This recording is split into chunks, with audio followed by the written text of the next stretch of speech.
After enduring 3 decades of solitude and emotional emptiness, the mature and unwed Su Ruoruo unexpectedly finds herself in a car accident, which propels her into a fantastical realm of interstellar beasts. This world is utterly chaotic, where females are esteemed and exceedingly rare, and those endowed with remarkable fertility are even scarcer. Males must rely on the psychic energies of females to soothe their frenzied states induced by radiation. The body into which Su Ruoruo has transmigrated possesses not only an S-grade psychic talent, but is also remarkably youthful. However, the original owner of this body had caused a scandal by simultaneously courting 12 suitors, leading to calamity. This resulted in the indirect demise of 12 lives, which led to her immediate judgment and subsequent exile to the planet of feral beasts upon her arrival. All the interstellar beast men are observing her with derision, eagerly anticipating her downfall. Nevertheless, with the assistance of a childbirth system, Su Ruoruo, through sheer effort and determination, rises to prominence. The females of the interstellar realm, who once mocked her, now roar with envy. All the males of the interstellar world yearn to marry Su Ruoruo and become her beastly consorts. Su Ruoruo exclaims, "Help! What am I to do with such overwhelming popularity?" Chapter 1. Absurdity. I am the malicious gold digger. Malicious gold digger Su Ruoruo, perish. During her time at the Interstellar University, the malicious gold digger Su Ruoruo deceived 12 exceptionally talented male beasts, each with an A aptitude, into working for her while she pursued her studies.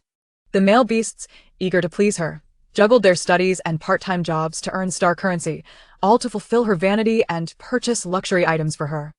Su Ruoruo promised to marry them as her consorts upon graduation, yet she suddenly reneged on her word, unilaterally calling off the engagements. Under the strain of Su Ruoruo's betrayal, the male beasts descended into madness, transforming into deranged feral beings. Your Honor, Your Majesty the Queen. It was Su Ruoruo who indirectly caused their demise. They were merely 25 years old, fresh graduates from the Interstellar University. They ranked among the top 10 graduates of the year and held the greatest potential to become the rulers of the Blue Star Beast Men. Yet, their young lives were tragically extinguished due to the whims of a cherished female who took her blessings for granted. Indeed, Su Ruoruo is an exceedingly rare female. Does being a precious female grant her the right to trample upon lives and shamelessly toy with the bodies and emotions of male beasts? Woe is me, my poor son, he was only 25. I hadn't even had the chance to receive his filial piety. Ah! I will kill you, Su Ruoruo. Mother, please calm down. I have faith that the presiding judge and Her Majesty the Queen will deliver justice for us. Silence. In the courtroom, at the highest judge's bench, the presiding judge, Lucius, possesses a chiseled visage that radiates an air of sternness. Clad in a black judicial robe, he raises his gavel and strikes it down with authority. With this resounding thud, the plaintiffs, a group of males, are forced to cease their furious outbursts and accusations against Su Ruoruo. Yet their gazes, sharp as daggers, pierce through her at the defendant's bench, as if they wished to bore through her very soul. Defendant Su Ruoruo, do you contest the aforementioned charges? Ah! Malicious gold digger, perish? What is this madness? Just having crossed over from Blue Star, Su Ruoruo finds herself bewildered, grappling with confusion. Even more absurdly, the language spoken by these individuals is utterly foreign, completely unlike that of Blue Star, yet she comprehends it. Could it be that she has truly transmigrated? Su Ruoruo blinks her large, watery, light brown eyes, her pure and lovely countenance reflecting innocence and bewilderment. Ruoruo, quickly explain yourself and defend your case. Su Ruoruo's brother, Su Xingqian, urgently calls out from the audience seats below the courtroom. In this fleeting moment, from the blue planet, Su Ruoruo receives fragmented memories of the original Su Ruoruo's life concerning this trial. The star calendar marks the year 20,000. In the world of interstellar beast men, after thousands of years of evolution, females have become exceedingly rare due to unknown reasons. Females with an S level of mental power are even more scarce. The original Su Ruoruo is one such exceptionally rare female. Due to the rarity of the original's talent, during her tenure at the Interstellar University, countless males within the institution expressed their affections towards her. Among these suitors, 12 stood out as the most exceptional. These 12 males, who attended the same university as Su Ruoruo, were her seniors. They were also the top students from various departments at the Interstellar University, consistently excelling in all their subjects. They represented the most promising and outstanding males that Su Ruoruo could encounter during her university years. She promised them that upon graduation, she would marry them as their beastly consorts. With Su Ruoruo's pledge, they endeavored to please her to the best of their abilities. They scrimped and saved, working diligently to afford various luxuries for Su Ruoruo. However, they could never have anticipated that, after graduating from the interstellar university, Su Ruoruo would abruptly request to end their relationships. They exhausted every means to contact the original Su Ruoruo, only to receive a dismissive response. "You are a good person, it's just that we are not suited for one another. After graduation, I realized that this world is vast, and you, merely an orc warrior, cannot provide the life I desire." The 12 males, devastated by Su Ruoruo's renouncement and sudden issuance of the good person card, succumbed to the emotional turmoil and transformed into mad beast men. When the families of these afflicted males discovered their loved ones' chat records with Su Ruoruo while sifting through their belongings, they learned the truth behind their relatives' abrupt madness. Yet, due to the esteemed status of the original Su Ruoruo, they dared not confront her directly and could only resort to reporting the matter to the authorities. Upon reporting, the police helplessly informed them, "Precious females are protected by imperial law. Even if you possess evidence of Su Ruoruo's deliberate deception of males, according to imperial law, she would merely be required to return a portion of the ill-gotten star coins." While some star coins could be refunded, what about their insane family members? In the 20,000-year history of the interstellar empire, there has never been a case of a male reverting back to a normal beast man after succumbing to madness. The outraged families were profoundly dissatisfied with the verdict. They spontaneously united, exposing the chat records of the 12 males and Su Ruoruo on the Star Network.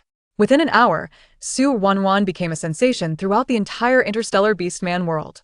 This news drew the attention of the Empress of the Interstellar Empire. The Empress dispatched agents to apprehend Su Ruoruo for a public live-stream trial. Just as the original Su Ruoruo was brought to the judgment seat and had yet to utter a word, she suddenly perished. Yes, she simply passed away, quite unexpectedly. Due to a car accident, another Su Ruoruo sharing the same name and surname materialized in her stead. The original had inexplicably returned to life.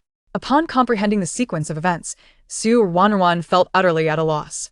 The original's demise was perplexing, and her own arrival was equally bewildering. What strange game of soul exchange was fate playing? Nonetheless, it must be acknowledged that the original was indeed extraordinary. There remained a chance to rectify the situation regarding the star coins. After all, as a precious female, returning the star coins and extending a heartfelt apology would surely garner forgiveness in this world where males far outnumber females. Such cases are not uncommon in the interstellar realm, and resolutions are often reached, with males generously forgiving females. However, she should never have abruptly called off the engagement, leading to the 12 males losing their sanity and transforming into mad beast men. Such a transformation equates to brain death, and this charge cannot be resolved merely through a simple apology. Chapter 2. There's no salvation. Please sentence me to death. The original host has provoked the wrath of the masses. Had it not been for her exceptional psychic abilities and precious female status, she would have long been drowned in spittle by the citizens of Azure Star. Let it end. Let there be destruction. Sharing the same name and surname as the original host, Su Ruoruo from Blue Star silently contemplated hellish beginnings. How can one ever cleanse such a stain? In the courtroom, the presiding judge, Lucius, with his sharp and authoritative golden eyes, burned with the fury of justice as he solemnly queried in a resonant tone, "Defendant Su Ruoruo, do you contest the charges against you?" Upon hearing Lucius's deep, captivating voice, Su Ruoruo momentarily froze in the defendant's seat. Before she could gather her thoughts to respond, the live broadcast screen before the Star Empress was inundated with a torrent of scathing comments. D. How can such a venomous female exist in this world? Your Majesty, please sentence her to death. Vicious gold digger Su Ruoruo, I am eager to see how you will wriggle out of this. The chat logs are irrefutable evidence. Shameless harlot, confess and accept your punishment. Do not think that your psychic level S grants you immunity. We, the citizens of Azure Star, firmly reject your vain and wicked ways. Su Ruoruo could not see these malevolent comments. However, after a brief moment of mental fortitude, she had resolved to face her demise. Only in death could she quell the fury of the victims' families. Gently lifting her head, she cast her gaze towards the presiding judge. This glance sent her spirit into a fleeting daze. Before her, the judge sat upright, his flaxen golden hair shimmering with a soft luster. His hair, seemingly aglow, was adorned with a white jade crown embedded with sapphires, neatly secured at the back of his head. Below that, his deep golden pupils radiated an undeniable aura of authority. Even from a distance, a mere glance left her breathless. What a magnificent man! Such celestial beauty. Does such a being truly exist in reality?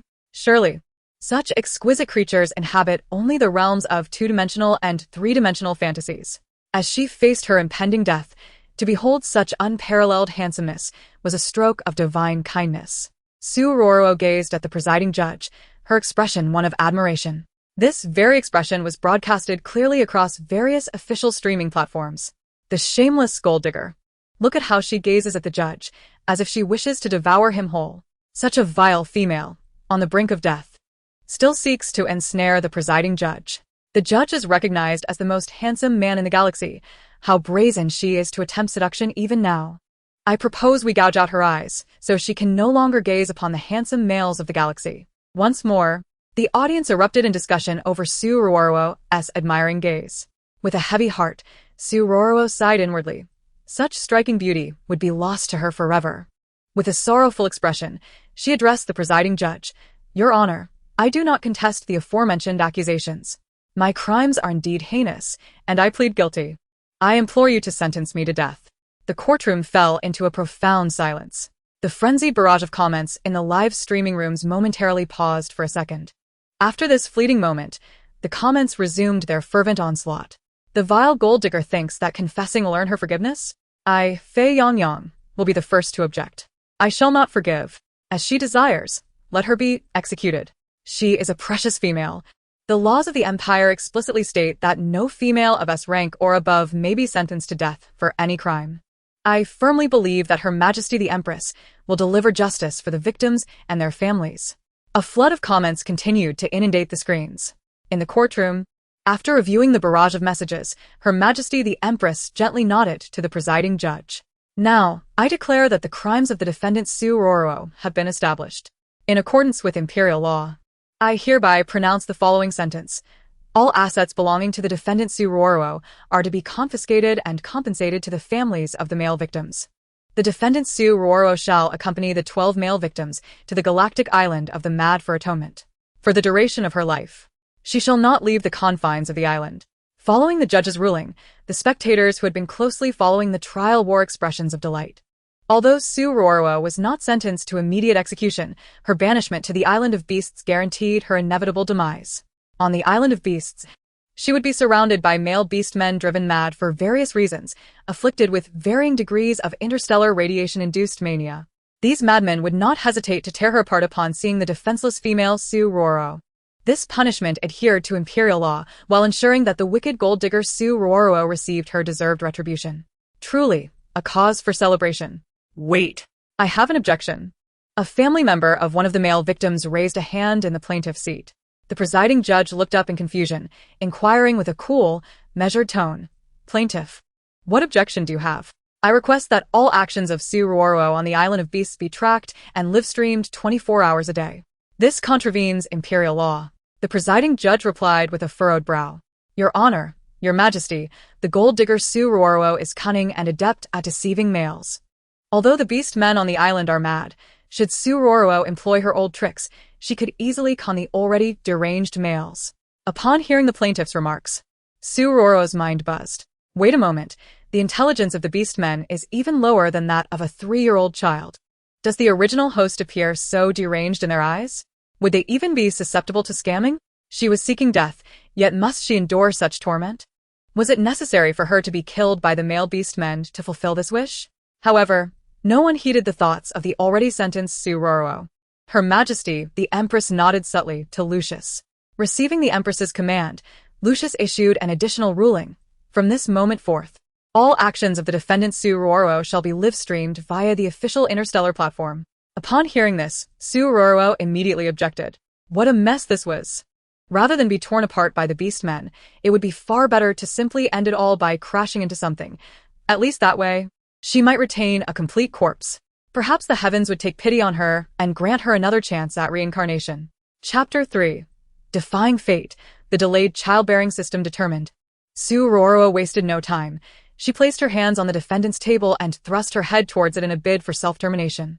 Just as she sought to end her life, the male security personnel in the courtroom swiftly intervened to prevent her drastic act. Rolling her eyes, Su Ruoruo cursed inwardly. For heaven's sake. Is even seeking death not permitted? Unbeknownst to her, the Empress had approached her side and whispered, Su Ruoruo, think of your family. Su Ruoruo turned to face the solemn, gray-haired Empress and forced a bitter smile, acknowledging the warning. Should she die so easily? The fury of the enraged males would inevitably shift to her only family member, Su Xingchen. What a travesty. Well, death was inevitable. Better to spare another person from harm before her end. So be it. Let her demise be far more tragic in accordance with their wishes. Resigned, Su Ruoruo allowed herself to be shackled in handcuffs and leg irons. She was escorted by imperial soldiers away from the courtroom, making her way to the spacecraft at the court's entrance. Wait! A clear, youthful voice suddenly resonated. The original protagonist, Su Ruoruo's younger brother, Su Xingchen, dashed toward her, clutching a peach-pink backpack. However, he was stopped by security personnel 3 paces away. Who are you? What is your business? Su Xingchen gazed up with his large, black, grape-like eyes, pleading softly with the guards. Ruoruo is my only family. If she goes to Madman Island, I may never see her again. I hope you 2 gentlemen will allow me to bid her farewell. The 2 security guards cast their eyes towards the presiding judge waiting nearby. To ensure the successful execution of this escort mission, the judge had chosen to accompany the prisoner onto the island. Their every action was to be dictated by the judge's commands. Judge Lucius replied coolly, out of the Empire's humanitarianism, I grant you 3 minutes to say your goodbyes. Thank you, Your Honor. Su Xingchen promptly stepped forward, grasping Su Ruoruo's arm, guiding her to a secluded corner. Sister, I'm so sorry. It's my fault for not being able to find a way to save you. Xingchen, it is I who should apologize. I have brought you trouble, Su Ruoruo replied.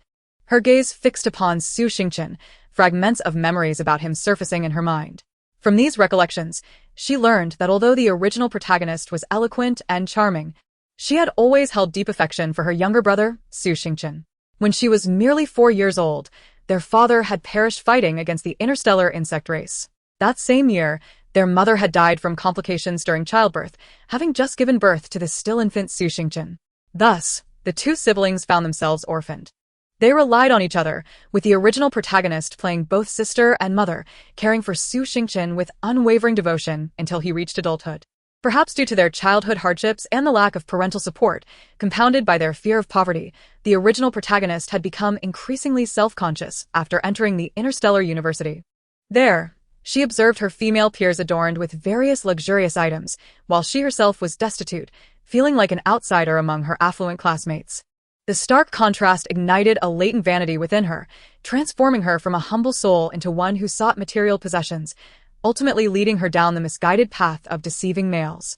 Su Ruoruo absorbed this information, silently reflecting, had she encountered such a misfortune at the tender age of 18, still immature in her judgments, her vanity would have been no less than that of the original protagonist.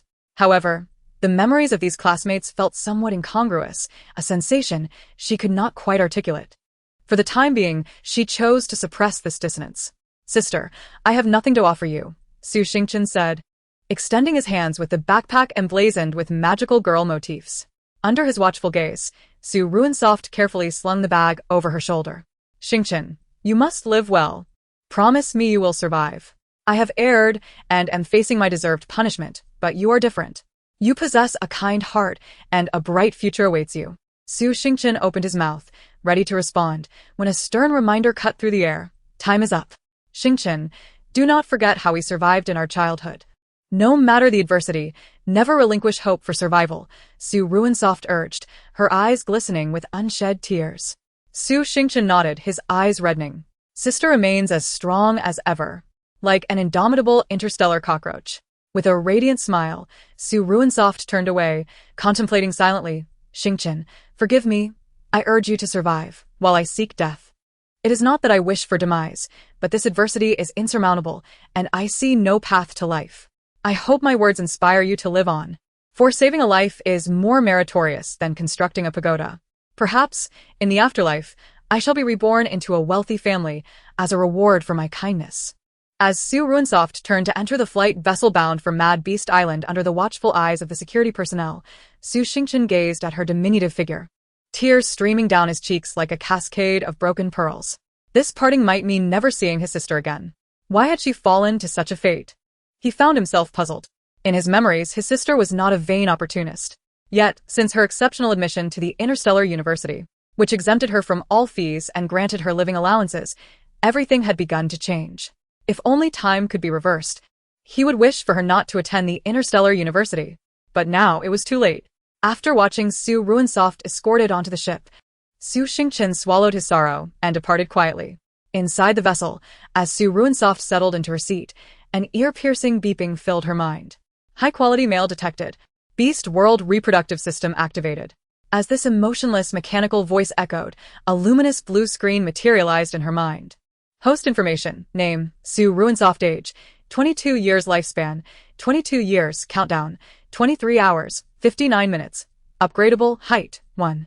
58 meters, weight, 45 kilograms, measurements, 5 points attractiveness, 7 points identity, feline female talent, S ability, eloquence, adept at charming and coaxing. Countdown to host's lifespan has officially begun. Within 24 hours, the host must successfully court a male. Upon successful courting, the host will receive substantial points and lifespan bonuses. Failure to complete this task within 24 hours will result in immediate death. Chapter 4. The Path of Beasts. Meow, striving to become stronger. Notice, if the host deliberately engages in self-destructive behavior and fails to cherish life, they will be subject to system reincarnation punishment, carrying human memories and endlessly reincarnating into the path of beasts. The system, upon seeing the host's immediate desire for death upon her arrival, felt compelled to intimidate her to ensure she completed her tasks. Otherwise, the main system would annihilate it. If annihilated, it would be utterly doomed. Su Ruoruo was its last chance for redemption. Currently, there are 13 available males to court. Detailed information is as follows. Hearing a flurry of notifications, Su Ruoruo stood in shock, taking several seconds to recover before instinctively inquiring within her mind. Dear system, what does the path of beasts entail? The path of beasts, as the name suggests, refers to reincarnation as various beasts such as pigs, dogs, chickens, earthworms, cockroaches, and other creatures. Su Ruoruo scoffed lightly. Internally lamenting, is there even a choice? In a sense, I am already a beast, yet at least I retain a humanoid form. My beast form is that of an adorable cat. If I seek death, I would be condemned to reincarnate as an earthworm, cockroach, or pest. Comparing the two, I would much rather cling to life. It is not merely the allure of these 13 high-quality males that compels me to survive. Rather, I simply wish to avoid the path of beasts. Host Su Ruoruo, would you like to view the profiles of the 13 high-quality males immediately?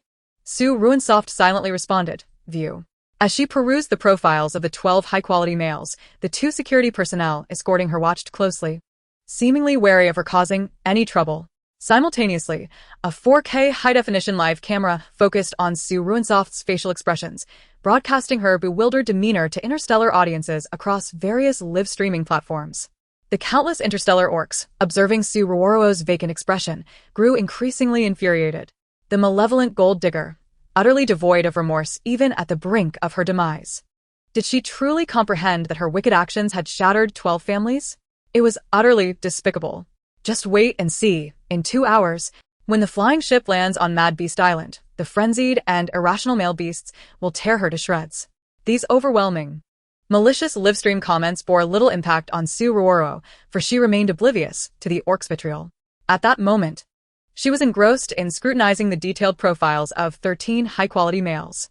Male 1, name, Golden Rat, age, 25, lifespan, 26 years, originally 200 years, driven mad by interstellar radiation. Her life hangs by a thread. Height, 185 meters. Weight, 65 kilograms. Attractiveness, 710. Status, Orc Warrior of the Rat Clan. Talent, a grade.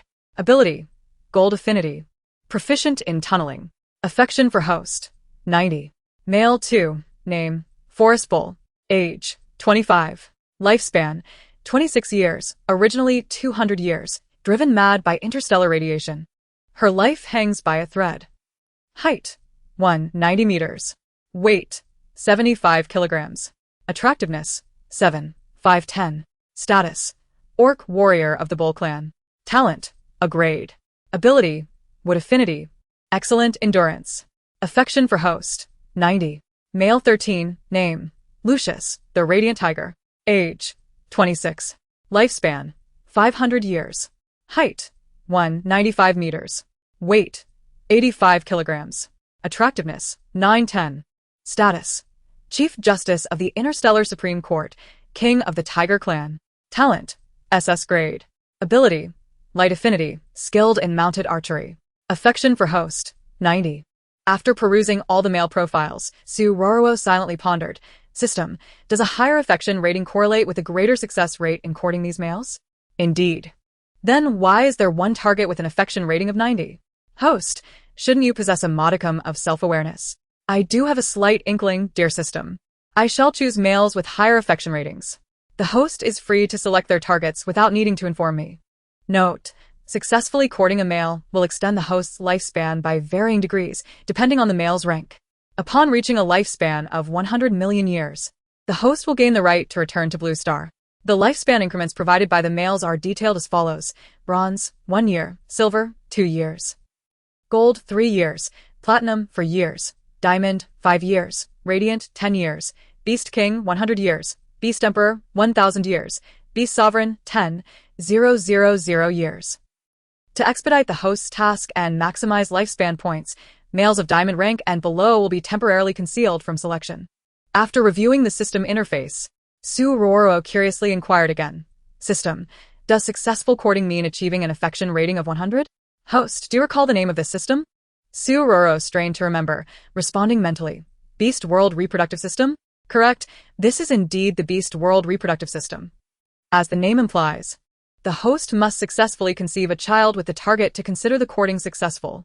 So, it seems that courting is unrelated to affection.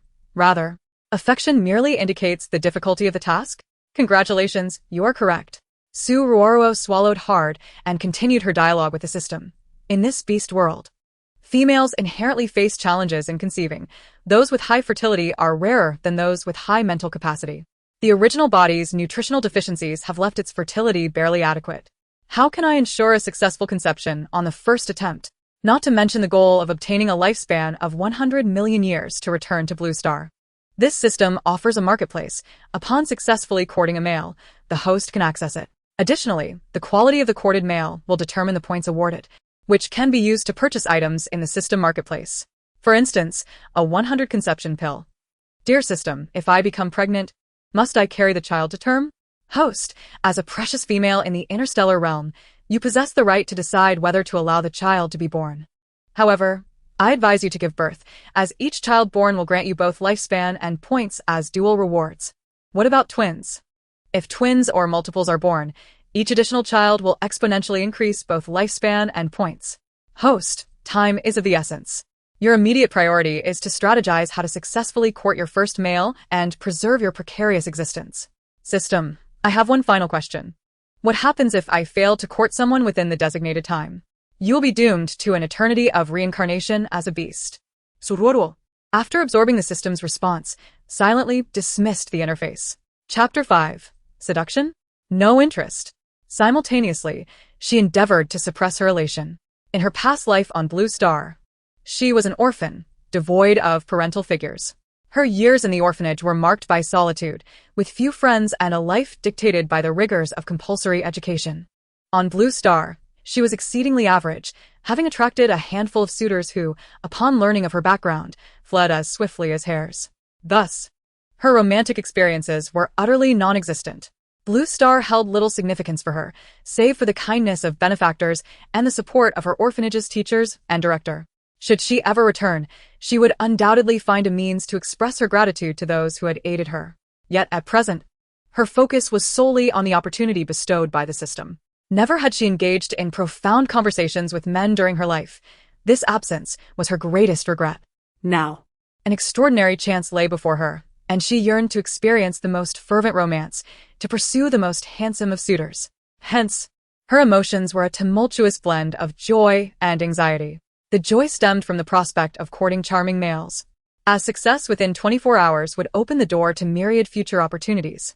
The rules of the orc world permitted a female to possess countless males, as long as they consented, rendering it both reasonable and lawful.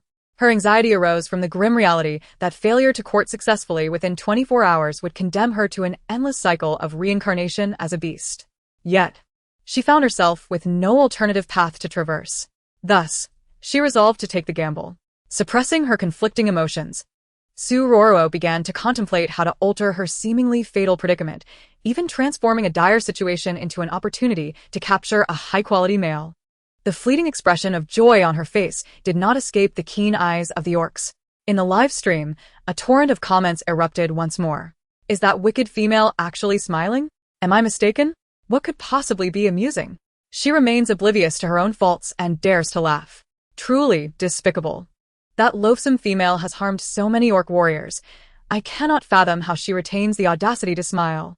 Oblivious to the barrage of comments, and without the luxury of attention for the overhead live-streaming device, Su Ruoruo slowly lifted her gaze, quietly surveying the interior environment of the flying ship. The interstellar vessel bore a resemblance to an aircraft from Blue Star, albeit with far more advanced technology. Thus, seated within the flying ship, she was shielded from the cacophony typically associated with flight. Moreover, the interior of the flying vessel is exceedingly spacious. Su Ruoruo surveyed her surroundings and realized that in her cabin, there were only herself and 2 orc warriors assigned as guards. These 2 orc warriors had not been designated as targets by the system, indicating that their strength was insufficient to meet the criteria for being pursued. Noticing the guards stationed at the cabin door, Su Ruoruo promptly raised her hand to signal, "Excuse me, I would like to visit the restroom." The guards exchanged glances and whispered a few words into the communication buttons on their chests. After approximately 10 seconds, a female robot entered the cabin. Approaching Su Ruoruo. She addressed her, "Esteemed female, the restroom is located ahead. Please follow me." Su Ruoruo rose and followed the robot, exiting the cabin en route to the restroom. The restroom was connected to a simple dining area at the front of the cabin. Su Ruoruo was quickly led to the restroom door. Upon entering, she suddenly spotted Judge Lucius seated in the dining area. She cast a lingering glance at Lucius's chiseled jawline before hastily shutting the restroom door. This was not the moment to be captivated by a strikingly handsome man. She had more pressing matters to attend to. As she surveyed the restroom, she noticed a roll of sanitary napkins, a bottle of disinfectant, and a pack of paper towels. Retrieving her gaze, she reached for her waist as if to relieve herself. The surveillance system detected her movement and immediately activated the privacy shielding function.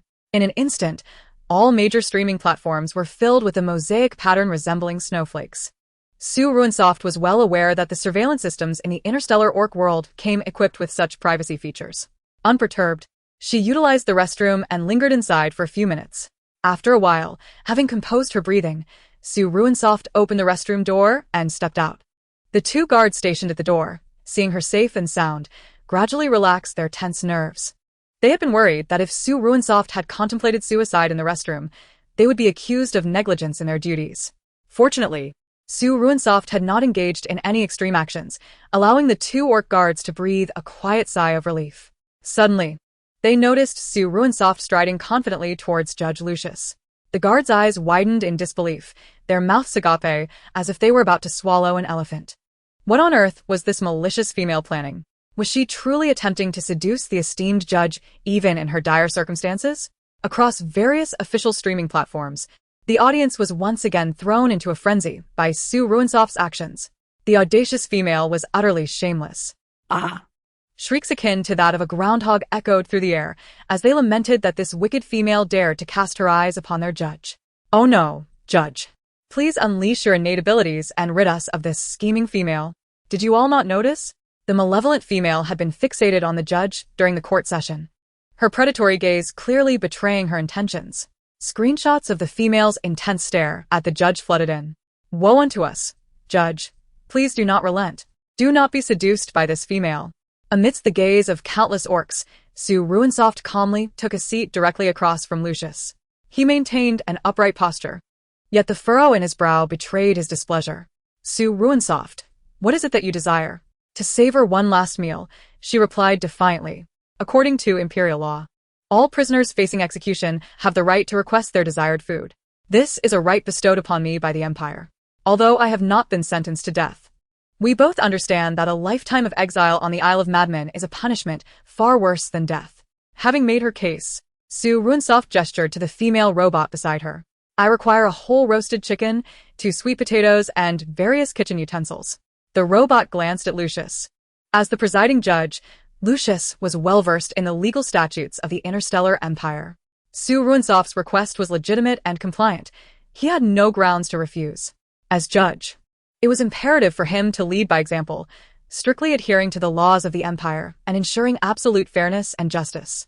With a slight furrow of his brow, he addressed the robot, "Provide her with the ingredients." The robot promptly entered the storage room of the flying vessel and retrieved the frozen turkey and sweet potatoes. These ingredients were commonly used to create basic nutritional supplements and were not particularly rare. Upon seeing the robot emerge with the ingredients, Su Ruoruo calmly instructed, "Please clean the ingredients and place them on the kitchen countertop." The robot complied without hesitation. Once the robot had cleaned the ingredients, Su Ruoruo leisurely approached the kitchen countertop. She skillfully took hold of the turkey meat, expertly slicing it along the grain. The sweet potatoes were cut into strips and rounds, as she intended to prepare fried chicken and fries. Having grown up in an orphanage on Blue Star without parents and limited financial means, she often scavenged through trash bins to earn a few coins by selling scrap. Frequently, she would see young girls dining with their parents in clean restaurants, relishing delicious KFC meals, which made her mouth water. However, the price of a KFC meal was prohibitively expensive for her, leaving her in longing. Thus, from a young age, she learned to create her own KFC-style meals. They were cost-effective, allowing her to prepare large batches at once. Afterward, she would store them in her designated freezer compartment at the orphanage, ready to be reheated in the microwave whenever she desired. Su Ruoruo's adept culinary skills rendered the surrounding interstellar orcs momentarily frozen in awe, forgetting to continue their taunts and jeers. The majority of orcs in the interstellar realm subsisted solely on nutritional supplements. A single serving could sustain a warrior for 3 days. Dining at a formal interstellar restaurant was a luxury most orcs could not afford. The status of a 5-star chef was extraordinarily esteemed, and for an ordinary orc to savor a 5-star meal, reservations had to be made at least 3 months in advance, often with no guarantee of availability. The culinary techniques and skills exhibited by Su Ruoruo at this moment far surpassed those of the 5-star chefs showcased in culinary videos online. Am I seeing this correctly? This wicked female can actually cook? The onlookers were astonished by her fluid motions, her knife skills reminiscent of those seen only in 5-star establishments. No, wait. This dish does not even appear on the 5-star restaurant's menu. It was true, the 5-star restaurant under his name did not offer such food. Humph. Whatever this malicious female prepares must surely be toxic. It cannot possibly taste good. She's merely putting on a show to attract attention. Does she think this will absolve her from punishment? Absolutely not. The citizens of the interstellar realm murmured among themselves regarding Su Ruoruo's culinary display. Judge Lucius, seated with his back to Su Ruoruo, remained unaware of her culinary endeavors. Joyfully wielding her cooking tools, Su Ruoruo transformed a 20-kilogram frozen turkey into an array of delicacies: chicken wings, chicken feet, chicken fillets, and chicken tenders. The sweet potatoes were also fried into both fries and chips. Once the ingredients were prepared, Su Ruoruo located substitutes for spices akin to chili and pepper, mixing them in proportion and evenly sprinkling the blend over the freshly fried chicken. Naturally, the fries were complemented by ketchup for added flavor and authenticity. She requested from the robot some plant-based fruits with a tomato-like taste, spending approximately 15 minutes to concoct a bottle of ketchup. Everything was now in place. In the interstellar realm, the frozen turkey and sweet potatoes were of colossal proportions. The combined weight of the two ingredients was a staggering 40 pounds. These calorically dense foods, if consumed sparingly, could sustain her for an entire month. Even though she was exiled to the Isle of Mad Beasts, at least her immediate concerns regarding food were alleviated. As for the issue of water, she had already devised a plan to address it. The kitchen's worktop was equipped with a windproof lighter, which Su Ruoruo had discreetly taken and placed into the pink backpack gifted to her by Su Xingchen. With fire at her disposal, she could later locate a water source, boil water for drinking, and thus avoid the perils of bacterial infection and diarrhea. Moreover, while stowing the lighter, she sensed that there were additional supplies within the backpack, likely left there intentionally by Su Xingchen. She did not examine the contents closely. Standing before the kitchen's work surface, Su Ruoruo glanced at the smart identity bracelet on her wrist. Only an hour remained until their arrival at the Isle of Mad Beasts.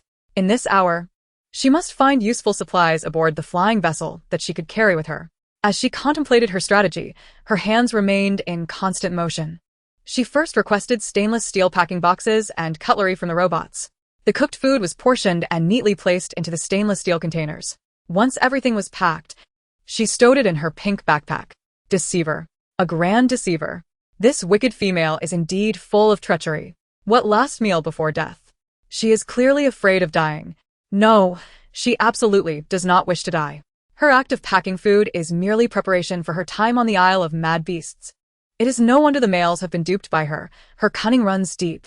This malevolent female possesses remarkable culinary skills. Yet her heart is dark and her character base. Why is the beast god so unjust? He bestowed upon this vile female an exceedingly rare spiritual power and granted her exceptional cooking skills. Hey, you dare show disrespect to the beast god? I did not. You speak nonsense. TSK, I have already taken a screenshot of your complaints about the beast god. In the official live stream, many interstellar beasts discerned Su Ruoruo's intentions, clamoring for the judge to confiscate the food she had packed. However, Lucius was oblivious to these comments. Even if he had seen them, he would not engage in such hypocritical actions. Since he had promised the female, Su Ruoruo, that she could have her last meal, he would never renege on that commitment. This was a virtue that every conscientious male should possess. Having prepared the food, Su Ruoruo noted that there were still 50 minutes remaining until the flying vessel landed. She slung her pink backpack over her shoulder and returned to stand before Lucius. Judge, I would like to explore this flying vessel. Lucius, catching a whiff of the delectable aroma emanating from her, felt a stir of interest. Yet, as he recalled Su Ruoruo's transgressions, his curiosity regarding the enticing scent dissipated. Without lifting his gaze, Lucius coldly replied, "Do as you wish." Su Ruoruo chose to ignore the disdain he displayed. Faced with such a strikingly handsome man, she found it impossible to muster anger. Instead, she felt a profound gratitude for the permissions he had granted her. She turned and exited the dining area. Heading straight towards the small storage room she remembered.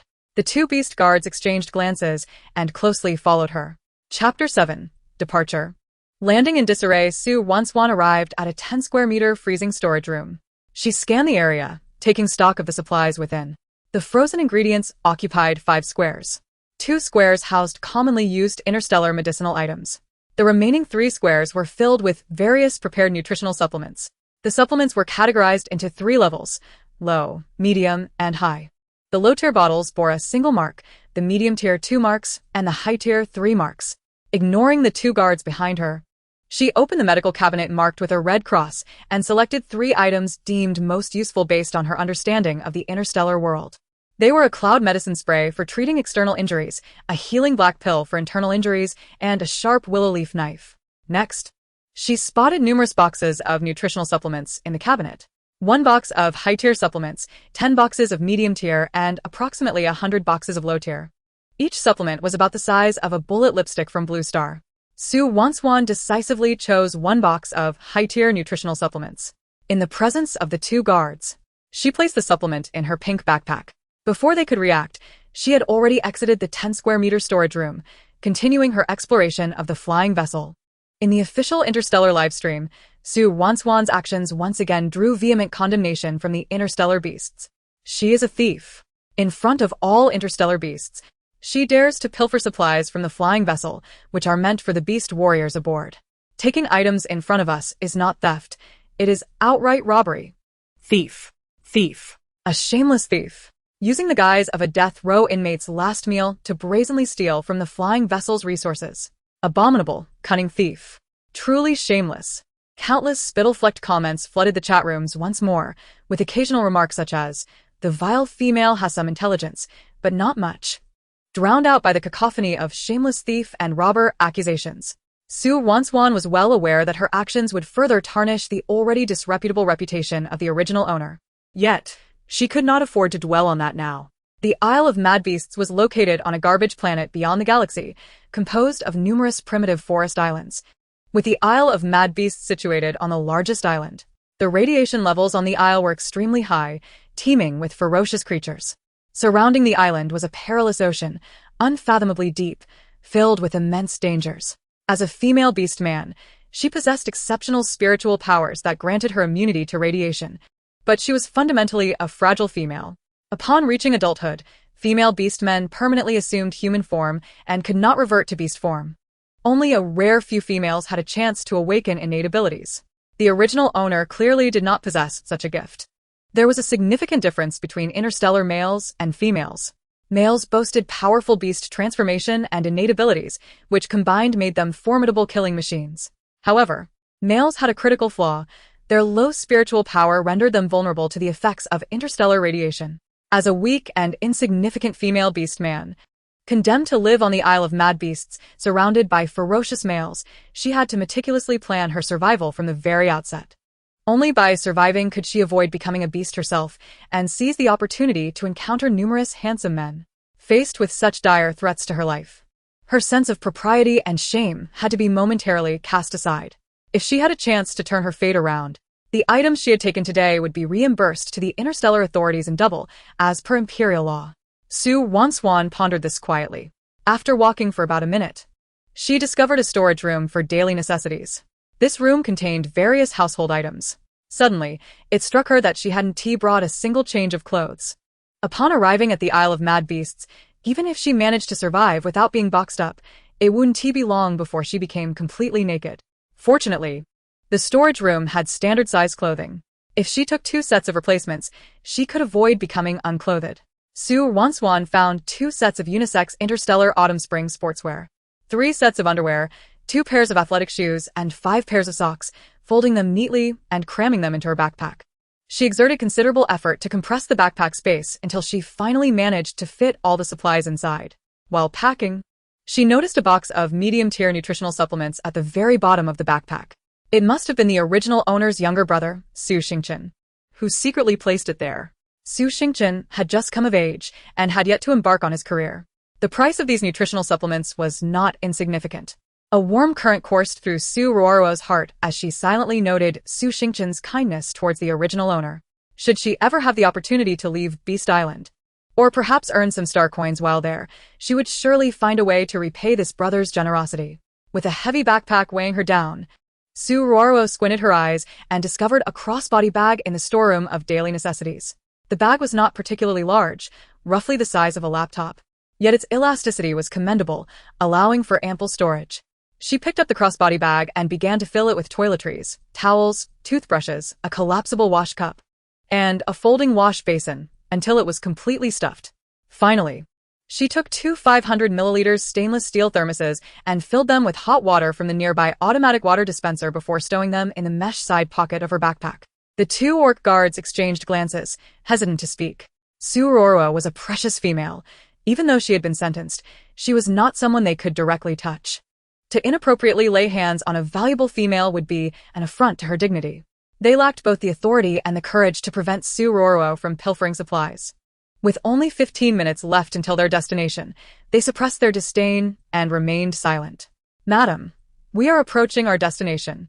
Please follow us to the exit and prepare for landing." Su Ruoruo smiled faintly in response, of course. As they passed through the dining area, their eyes were drawn to the imposing figure of Chief Judge Lucius, who awaited them at the entrance.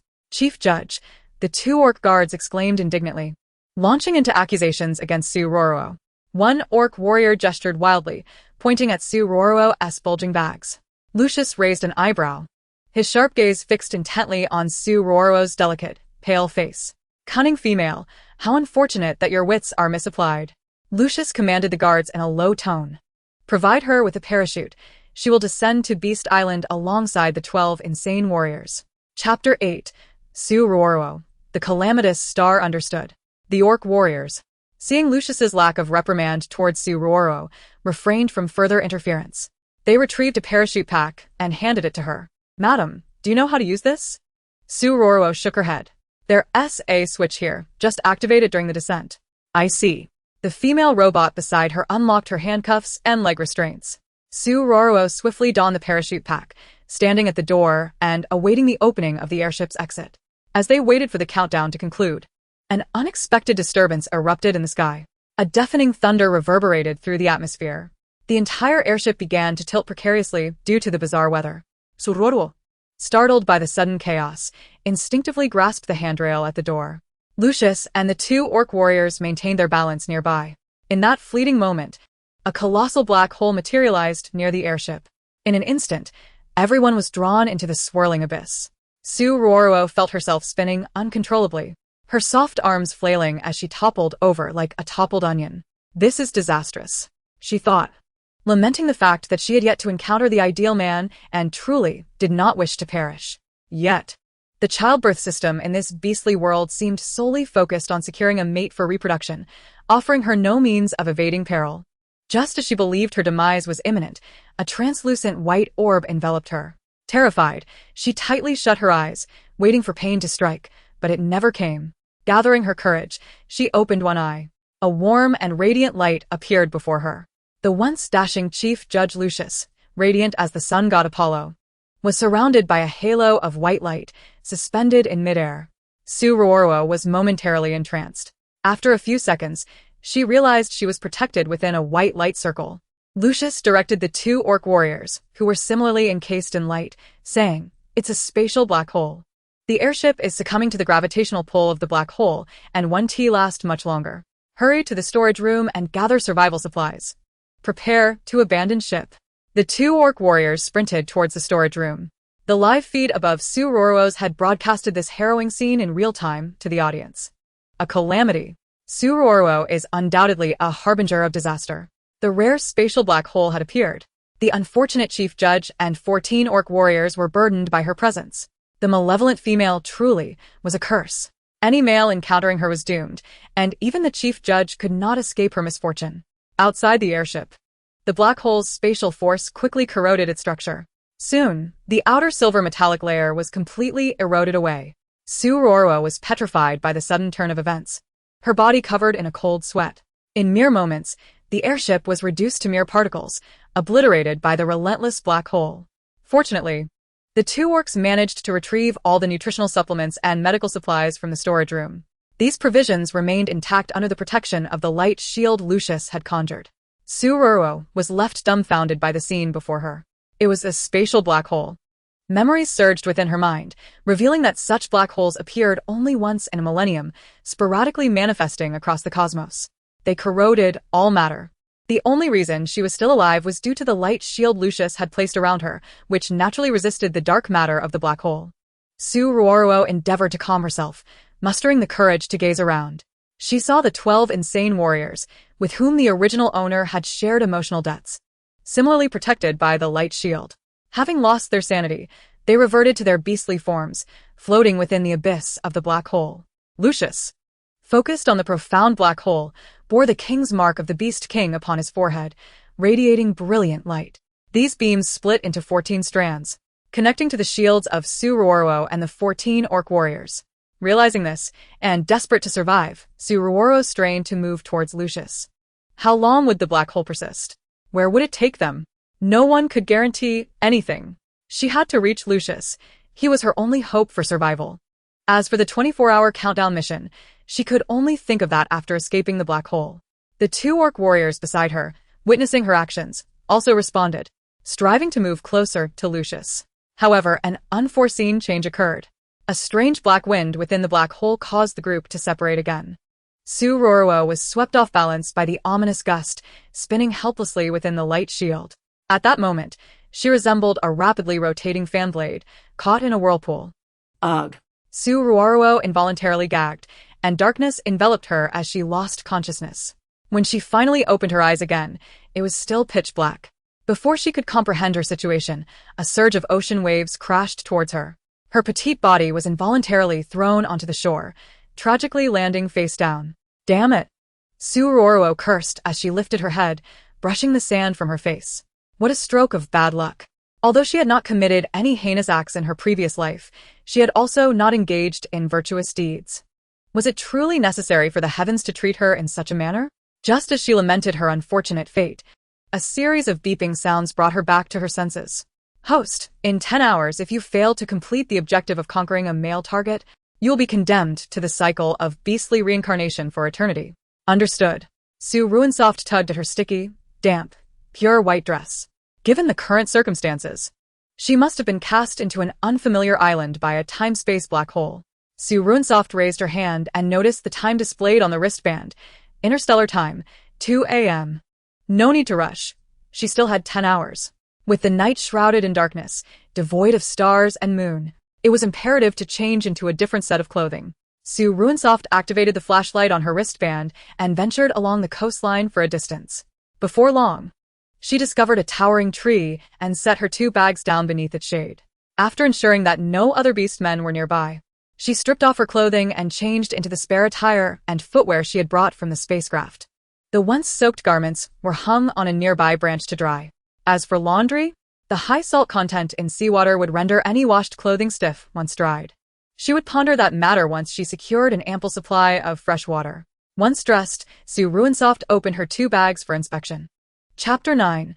A Solitary Man and Woman, Survival on a Deserted Island. In this advanced age of interstellar technology, both bags were equipped with waterproof preservation technology, shielding their contents from encroaching seawater. Su Ruoruo retrieved a piece of chicken fillet from the spacecraft explosion and filled her stomach, followed by several sips of warm water to replenish her hydration. Once she felt her physical condition stabilized, she resumed her communication with the system. System. Where are the other males from the spacecraft? Host. Answering that question requires points. Your current point total is 0. I comprehend. There is no such thing as a free lunch in this world. Let us negotiate, dear system. Answer my question first, and I shall repay you double the points once I succeed in my conquest. The system panel in her mind quivered invisibly, as if contemplating for a moment before responding. Host, each question costs 100 points. No problem. Upon your success, I will require 200 points, of which 100 will be interest. Agreed. Su Ruoruo accepted, without hesitation. The other males from the spacecraft have been dispersed to different regions of the interstellar realm due to the time-space black hole. What is their current situation? Host. That is the second question. Understood. That will be 400 points for 2 questions. The azure panel in her mind quivered once more upon her response. They are currently not in immediate danger to their lives. Where is the male closest to me? Host. That is the third question. I know. Let's put the points on credit. I will surely repay you. If you walk straight ahead for 10 minutes, you will find the nearest male. Thank you, dear system. I am on my way. With that, Su Ruoruo shouldered her 2 bags and sprinted in the direction indicated by the system. In less than 10 minutes, she located the nearest male. In the pitch-black night, her ability to easily spot him was aided by the white protective aura emanating from his vicinity. She hurried towards the radiant light, pushing the male who lay at the junction of the sea and shore up onto the island. Goodness, this fellow is heavy. Were it not for the white halo surrounding him, which alleviated his weight, I might not have managed to bring him to safety. Su Ruoruo mused inwardly. When she regained her composure and crouched down to examine the male, she noticed that the white halo had lost its glow. Breathing heavily, she shone her flashlight on him, brushing aside the strands of sandy, golden hair that obscured his face. As the damp locks were parted, she beheld the male's godlike visage. It was Lucius. Su Ruoruo's eyes sparkled with excitement. Her luck was indeed favorable.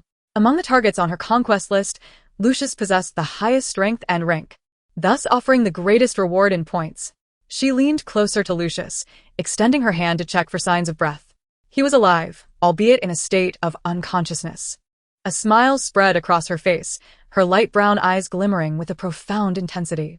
In her gaze reflected Lucius's damp black judge robes, which clung to his form, accentuating his perfect physique. Su Ruoruo swallowed hard, murmuring to herself, "Damn this wet temptation. Even clothing cannot conceal the subtle contours of this man's abdominal muscles." Host. It has been detected that the conquest target possesses king-level strength.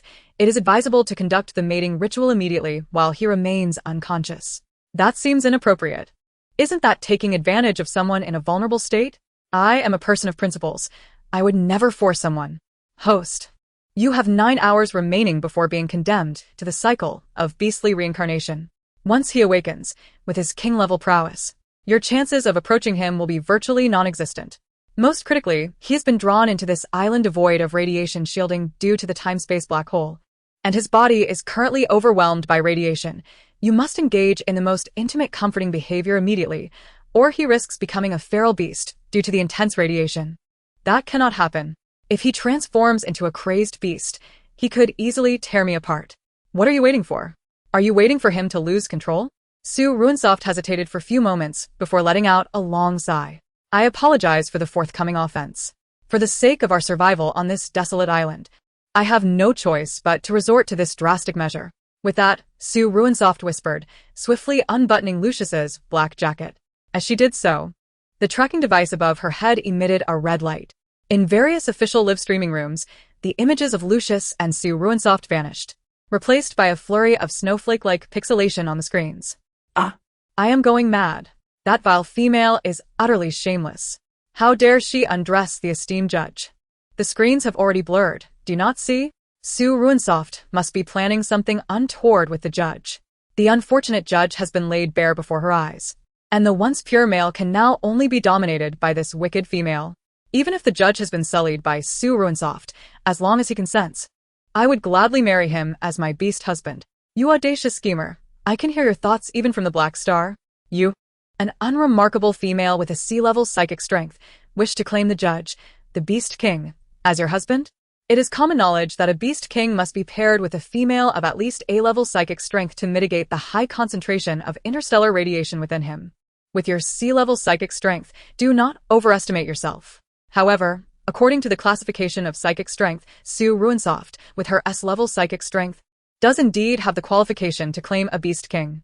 According to imperial law, females with S-level psychic strength are granted a single opportunity to designate a single bachelor as their beast husband, and the selected bachelor cannot refuse the proposal. Yet, being sentenced to eternal exile on the Beast Insanity Island means that if the judge were to be compromised by her, he too would be condemned to spend his days there with her. The discussions in the live stream chat continued to intensify. The beast men, faced with the pixelated screen, delved into heated debates. At that moment, Su Ruoruo was too preoccupied to notice their discussions. Chapter 10. How infuriating. The interstellar rescue team is so slow. Su Ruoruo feigned calmness, her face adorned with a rosy blush, as she explained, "Hello, let me clarify. I have not taken any liberties with you." Unbeknownst to her, Lucius's pinky finger twitched slightly. As a citizen of Blue Star, she prided herself on her refined demeanor, distinguishing herself from a brazen woman. In this dire life-and-death predicament, she found herself resorting to desperate measures. "Host, what are you dawdling about?" The sudden voice of the system startled Su Ruoruo. "System, I need to prepare myself mentally." "Host, there are 3 minutes remaining. In 3 minutes, Lucius will succumb to madness due to the severe radiation on the island, devolving into a feral beast." Upon hearing this, Su Ruoruo felt a wave of urgency wash over her. She encouraged herself inwardly. Having watched countless films, she had certainly seen enough to know how to navigate this situation. It should be straightforward, devoid of any complexity. In such a state, the male might not even react if he remained unresponsive. It would be prudent to act first and eliminate the threat. Gathering her thoughts and steeling her resolve, she approached Lucius. Crouching beside him, she whispered, "Lucius, due to unavoidable circumstances, I must engage with you. I hope you can understand." Lucius's brow furrowed suddenly. Su Ruoruo was taken aback, fearing he might awaken. He struggled to open his eyes, instinctively rejecting her presence, yet he was utterly incapable of doing so. At this moment, weakened by the consumption of his mental energy earlier in the time-space black hole, he found himself in a precarious state. The direst of circumstances was compounded by his being cast onto an island devoid of interstellar protective shields, where the radiation relentlessly eroded his sanity. His mental faculties, severely compromised by the radiation, rendered him incapable of even opening his eyes. Fortunately, with Su Ruoruo by his side, emanating a powerful mental energy, he had yet to succumb to madness and transform into a feral beast. However, should this continue, the moment her mental strength waned, he would be at risk of losing his sanity. Lucius kept his eyes tightly shut, rendered powerless. The feeling of having no control over his circumstances was utterly dreadful. After a few seconds of silence with no response from him, Su Ruoruo continued, "I will count to 3. If you do not refuse, it will be considered agreement. 3, 2, 1. All right, you have consented. I did not force you." Lucius, infuriated by Su Ruoruo's brazen antics, felt an overwhelming rage, but found himself powerless to act. He silently screamed, "What on earth is the interstellar rescue team doing? Hasn't it been long enough to locate the island where the time-space black hole has deposited him? I absolutely refuse to react to such a lowly character as her. I will not." Lucius was resolute in his belief that he would not be swayed by the radiation, nor would he develop feelings for Su Ruoruo. However, Su Ruoruo was oblivious to his thoughts and cared not for them. Since he had not rejected her, it was tantamount to acceptance. With a sense of triumph, Su Ruoruo stood up and, glancing around, spotted a sturdy coconut tree nearby. Lucius, just you wait. I will be right back to attend to you. The system smiled with satisfaction at Su Ruoruo's actions. The initial choice of her as the host was due to her being a lifelong singleton, often sneaking peeks at adult films in the dead of night. After all, it was not inherently wrong for an adult, having reached maturity, to watch films designed for adults, such as the captivating Snow White and the Seven Dwarfs or the Snake Spirits battle against the Calabash brothers, favorites among adults. Su Ruoruo had indulged in such films frequently, and among the potential hosts, she was the one who had viewed them the most. This illustrated her profound loneliness. Growing up in an orphanage, she experienced intense solitude, a stark contrast to her new world where she could marry countless husbands, making her mission all the more exhilarating. Who would have thought that the carefully selected host would be so timid, nearly losing her life while still clinging to the moral standards of Blue Star? Even on Blue Star, in certain minority cultures, polyandry was considered a customary practice and not particularly strange. Su Ruoruo, entirely unaware of the system's silent critique, approached the coconut tree, gathering 2 naturally fallen coconuts. She brought them before Lucius. This is my first time, so I might not be very adept. Please bear with me. Upon hearing her voice, Lucius's fingers twitched. The live broadcast, now obscured, caught Su Ruoruo's soliloquy, broadcasting it to the audience. The malicious female continued to feign innocence. Who could believe that she was not entangled with numerous males? How could this possibly be her first time? Damn it! The rescue team is taking too long. Once this is over, I must petition Her Majesty to require the entire rescue team to undergo intensive training in rescue speed. Su Ruoruo continued her monologue. The first time should be prepared properly. She found a nearby stone to crack open the coconut. In various official interstellar live streams, all the beast men listened intently to the sounds emitted from the broadcast. Chapter 11. A Guaranteed Win. Triplets, the brand behind the live broadcasting device. Witnessing the influx of comments and the apparent malfunction, promptly instructed engineers to intervene remotely, silencing the audio system.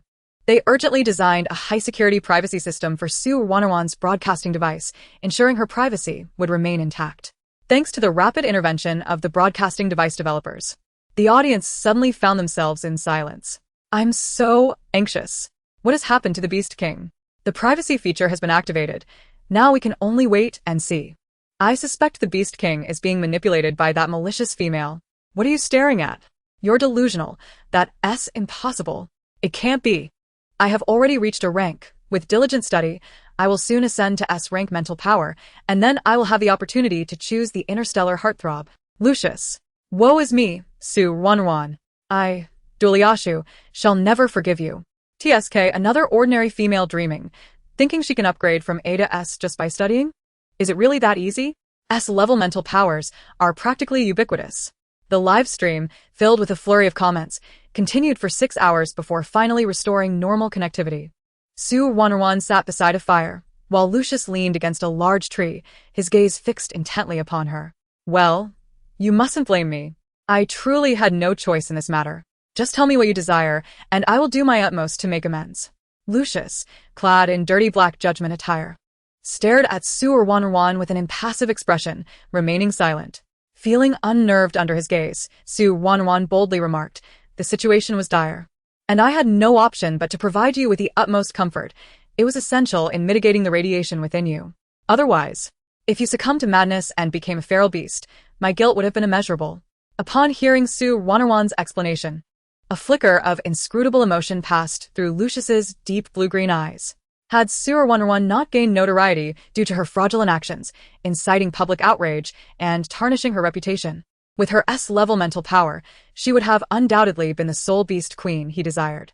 However, her character, so deeply flawed, rendered her an anomaly among females. Regardless, this time of crisis was fortuitous, for her supreme level of comfort had undoubtedly saved him from peril. Host, the object of your strategy, Lucius, has a favorability rating of 100. Su Ruoruo couldn't help but smile wryly, thinking, it started at 90, and now it has soared to 100. Lucius harbored such a poor impression of her, it would be wise for her to refrain from provoking misfortune for the time being. Host, would you like to claim your task rewards? The system's repeated reminder jolted Su Ruoruo from her gloomy reverie. Extract. Congratulations, host. You have successfully captivated one royal beast, and the rewards are as follows. 1. An additional 100 years of lifespan. 2. 10,000 shopping points 3. 1 embryo for conception. A flash of blue light coursed through Su Ruoruo's mind as she beheld her personal information panel, where her lifespan transformed from 2 hours to 100 years and 2 hours. Wait, hold on. System. What exactly is this embryo for conception? Host, you are pregnant. Is it truly possible to conceive on my first attempt? The original host's fertility was not particularly remarkable. Host, I neglected to inform you that, due to your binding to this system, remarkably impressive beastly childbirth system, the probability of conception after mating with a male is 100. What? Did you not mention that the shop offers a 100 pregnancy pill, suggesting one must consume the pill to achieve pregnancy? Host, the shop permissions have been unlocked. You may review the information regarding the 100 pregnancy pill yourself. Su Ruoruo regretted her earlier choices, but there was no turning back. She could only access the system shop through her consciousness. The system shop revealed 3 items. The first item was the 100 pregnancy pill, available for 1,000 points each. The second item was the gender pill, which, as the name implies, could alter the fetus's gender, also costing 1,000 points each. The third item was the Blue Star Life goodie bag, similarly priced at 1,000 points each. The goodie bag could yield 110 different Blue Star Life items, with its success reliant on chance. Numerous gray items remained locked, their specific details hidden until unlocked. Su Ruoruo clicked on the detailed description of the 100 pregnancy pill. After mating with a male, if consumed within 24 hours, it guarantees conception. If already pregnant, it adds another embryo. Each additional pill increases the number of embryos, with a maximum of 13 pills allowed, resulting in a triplet pregnancy. Exceeding triplets may lead to complications during childbirth. Within the triplet limit, a painless delivery is assured, with no complications, and ordinary mishaps or abortion pills cannot harm the embryo. After reading, Su Ruoruo's complexion turned pale. System, is there no abortion pill available? Host, there is. However, your current points level does not permit unlocking the abortion pill. Host, I recommend using your points to exchange for the 100 pregnancy pill, increasing the number of children in your womb to triplets. After 2 months, you will receive 30,000 points from childbirth. Moreover, consuming the 100 pregnancy pill ensures a smooth pregnancy and delivery. Wait, did you say I can give birth in 2 months? Host, you heard correctly. As a feline species, your gestation period is merely 2 months. In the interstellar realm, where females are rare and males dominate, it is advisable for you to simultaneously consume the gender pill to ensure the offspring are female. My freshly acquired 10,000 points will be quickly depleted, amounting to 5,000 points spent. Host, it's actually 5,600 points, considering you have asked 3 knowledge-based questions. Su Ruoruo's lips twitched as she calculated. Investing 5,000 points now would yield 30,000 points in 2 months, certainly not a loss. Currently, Lucius and she were exiled to this island.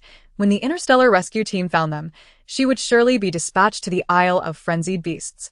The beasts on Frenzied Beast Island possessed intelligence akin to that of a 13-year-old, while the severely deranged had suffered brain death, transforming into entities more terrifying than primitive beasts. Captivating the beasts on Frenzied Beast Island was akin to scaling the heavens.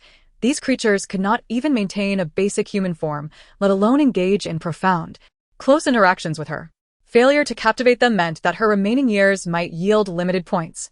She had to seize this opportunity to fully exploit the benefits of childbirth. With females so scarce in the interstellar realm and the male-to-female ratio deeply imbalanced, producing several female offspring would contribute positively to interstellar society. Having weighed the pros and cons, Su Ruoruo addressed the system. System, increase the count to triplets, all designated as female. Acknowledged, points are being deducted. Host, the remaining points can be used to purchase Blue Star goodie bags.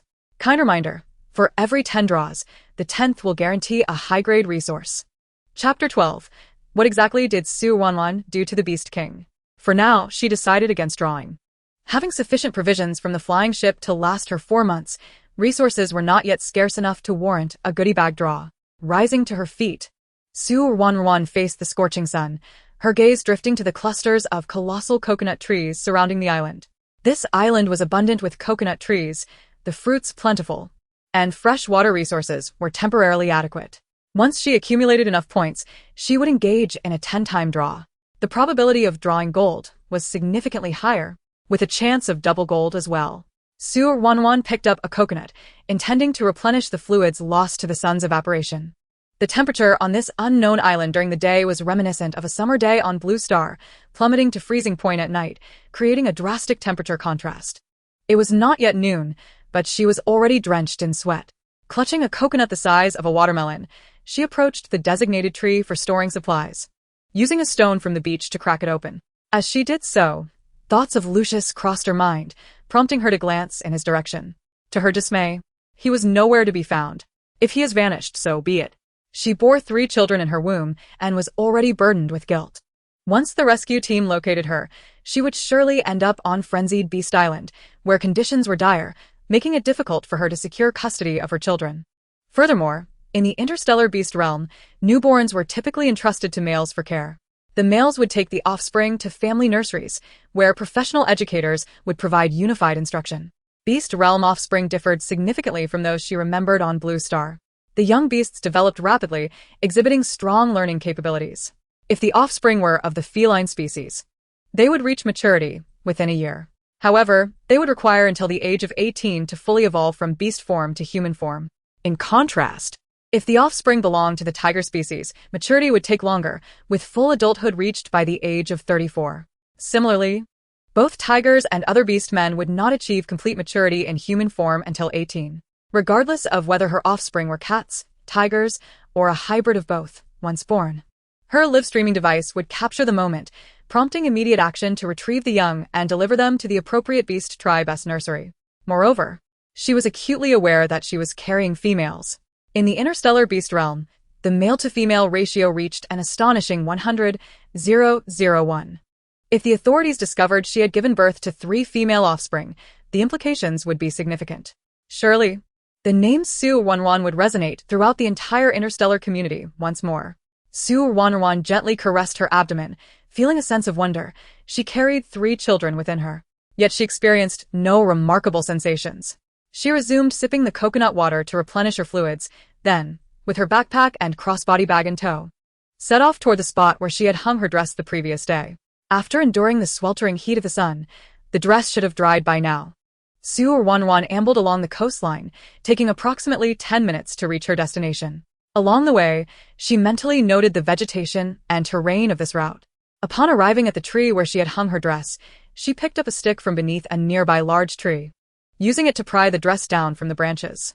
As she touched the pristine white fabric, she felt a layer of gritty, crystalline sea salt adhering to it. Su Ruoruo shook her dress to dislodge some grains of sea salt, then casually hung it on the strap of her crossbody bag. This dress was not inexpensive. It was crafted from premium materials. The stars she spent to acquire it were earned from the 12 unfortunate male orcs she had encountered. After securing the dress, she returned to the shade of a large tree to enjoy the coolness. It was midday, and the sun blazed mercilessly, making it unsuitable for exploring the island. As for Lucius, he was a beast king and could fly. Perhaps he had long since departed from this island. After finishing off a coconut, Su Ruoruo did not feel hungry. She tilted her head and noticed the interstellar bracelet on her left wrist. This bracelet resembled a smartphone from Blue Star but boasted more comprehensive functionality and did not require manual charging. It had a built-in solar feature that absorbed ultraviolet rays for power. Su Ruoruo picked up the bracelet and saw that it was 12:30. She randomly selected an interstellar official live stream to check out. As soon as the live stream opened, the bracelet displayed a pale blue screen showing a 360-degree live feed of her surroundings. How detestable. What have you done to the Beast King? Where has the Beast King gone? Why isn't he appearing? He was just beside that vile female. Could it be that the wicked female has done something to the Beast King, leaving him in despair? Look, the wicked female is watching the live stream. She saw our comments. A user named Doria sent a 10,000 star coin lucky bag with a command, "Wicked female Su Ruoruo die." Instantly, countless comments flooded the screen, chanting for her demise. Su Ruoruo merely pursed her lips and exited the live stream. The malice directed at the previous owner of her body was escalating, especially from this Doria user, who seemed to harbor an intense hatred for her.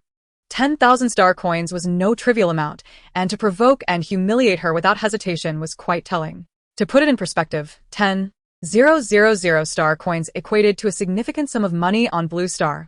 Feigning indifference, Su Ruoruo unlike the original owner, felt no overwhelming anger at these venomous insults. The previous owner was already notorious, with the entire interstellar community loathing her. Even if she wished to alter the original owner's image among the orcs, it would not be accomplished by mere words now. The Empress herself had already pronounced judgment upon her. For the moment, Su Ruoruo cast aside these troubling thoughts. Instead of feeling anger, she felt a sense of joy. The version of herself on Blue Star would never have had the opportunity to share a bed with such an exquisitely handsome man. The events of last night lingered in her memory, a delightful reminiscence. Lucius was robust and strikingly handsome, akin to a top-tier male celebrity on Blue Star. However, since it was their first time, there was an air of naivety. Yet, after the initial pain, the experience transformed into unparalleled joy. Moreover, as the system had indicated, it was legally permissible for a rare female of S rank or above to take interest in a single male within the interstellar empire. Citizens did not condemn her union with Lucius as illegal. Many males even flaunted being chosen by a cherished female as a badge of honor. The females could only criticize her morally, enviously resenting her. After all, Lucius was universally recognized as the most handsome man in the galaxy. With a smile playing on her lips, Su Ruoruo began to hum a song from Blue Star. Today I am truly happy. Oh, so very happy. Chapter 13. Infuriating. Shameless female, interstellar rescue team, hurry and take her to Mad Beast Island. Let the mad beasts tear her to shreds. Interstellar rescue team, set out to find the wicked female. Don't worry, beauties. The wicked female is out in the wilderness. Once she finishes the stolen food, she will starve. Indeed. Even if she doesn't starve, wild beasts will appear on the island and devour her whole, leaving not even a bone behind. While the interstellar females continued their relentless tirade against Su Ruoruo, she suddenly noticed a shadow overhead. Looking up, she saw Lucius standing beside the tree. His black judge's robe stained, gazing intently at her abdomen with his striking turquoise eyes. Ding. Conquer Lucius. Favorability increased to 30. A flicker of surprise crossed Su Ruoruo's hazel eyes, tinged with gold. Just yesterday, during their intimate encounter, his favorability had dropped to 90. Yet, in such a short span, it had risen to 30. What had she done to deserve this increase? You're pregnant, Lucius stated, fixated on her abdomen. As if in a trance. Upon hearing his voice, Su Ruoruo quickly grasped the situation. So that was how the favorability had risen to 30. She was carrying 3 offspring. 1 offspring accounted for 10 favorability points, thus 3 would equal 30. Of course, Su Ruoruo would not directly respond to him. She knew she was pregnant with 3 rare female offspring. However, as a seemingly weak interstellar female devoid of combat prowess, she could not determine her own pregnancy. Even if she suspected it, revealing such information would raise doubts and could lead the orcs in the live stream to perceive her as a madwoman. As for how Lucius knew about her pregnancy, it likely stemmed from his Beast King abilities. You are carrying my offspring, Lucius asserted, his tone definitive. Your abdomen harbors 3 exceptionally pure life energies. After our extensive and numerous encounters yesterday, isn't it natural to become pregnant? Lucius did not respond to Su Ruoruo's words. His ears turned a shade of crimson, nearly betraying his beastly form due to her straightforwardness. Noticing his expression, Su Ruoruo couldn't help but smile at his bashfulness. Oh dear, my handsome darling is so innocent and shy. Su Ruoruo, I can overlook your previous tumultuous experiences. Now that you carry my offspring, I will protect you throughout your pregnancy. Whatever you desire, I shall procure for you. Raising an eyebrow, Su Ruoruo stood and approached Lucius. You can procure anything for me? A chill swept across Lucius's stern face. Ding. Lucius' favorability at 20. How curious. You claim to procure anything, yet when I casually inquire, your demeanor changes? Ding. Lucius' favorability at 10. Alright, I desire nothing. After all, last night it was I who took advantage of the situation, drawn to your physique and handsome face, leading to our encounter. To atone for the harm done, I shall ensure the offspring in my womb are born healthy. Ding. Lucius' favorability at 15. Upon hearing that her favorability had not declined further, Su Ruoruo lost interest in teasing Lucius. It had taken considerable effort to engage in intimacy with him for hours, and now, being pregnant had raised his favorability from 90 to 30. Continuing to provoke him could easily send it plummeting into negative territory. Lucius was a man capable of withstanding one of the top 10 horrors of the interstellar realm, the time-space black hole. With his promise to protect her, she felt assured of her safety for the next 2 months leading up to her childbirth. Hey. Can I call you by your name from now on? Su Ruoruo asked Lucius. Call me as you wish. Then, I shall refer to you by your name. Lucius. I wish to explore the island. Please protect me as we venture in. Very well. This bag is quite heavy. Could you carry it for me? Of course. Su Ruoruo handed her backpack to Lucius for him to carry, while she herself bore a lighter crossbody bag. That bag too, please. It is not fitting to burden a delicate female with heavy loads. After a moment's contemplation, Su Ruoruo extended the crossbody bag, filled with daily necessities, to Lucius. He accepted the bag and slung it over his broad, sturdy shoulder. Which direction do you wish to explore? Su Ruoruo surveyed her surroundings and casually pointed. Let us take this path. Very well, Lucius replied, then gently admonished her. This deserted island is rife with venomous snakes and ferocious beasts. Do tread carefully. Got it, Lucius. You are truly a considerate gentleman. Ding. Lucius's affection level rises to 25. Su Ruoruo was taken aback by the system notification. Do interstellar men really respond to such adorableness?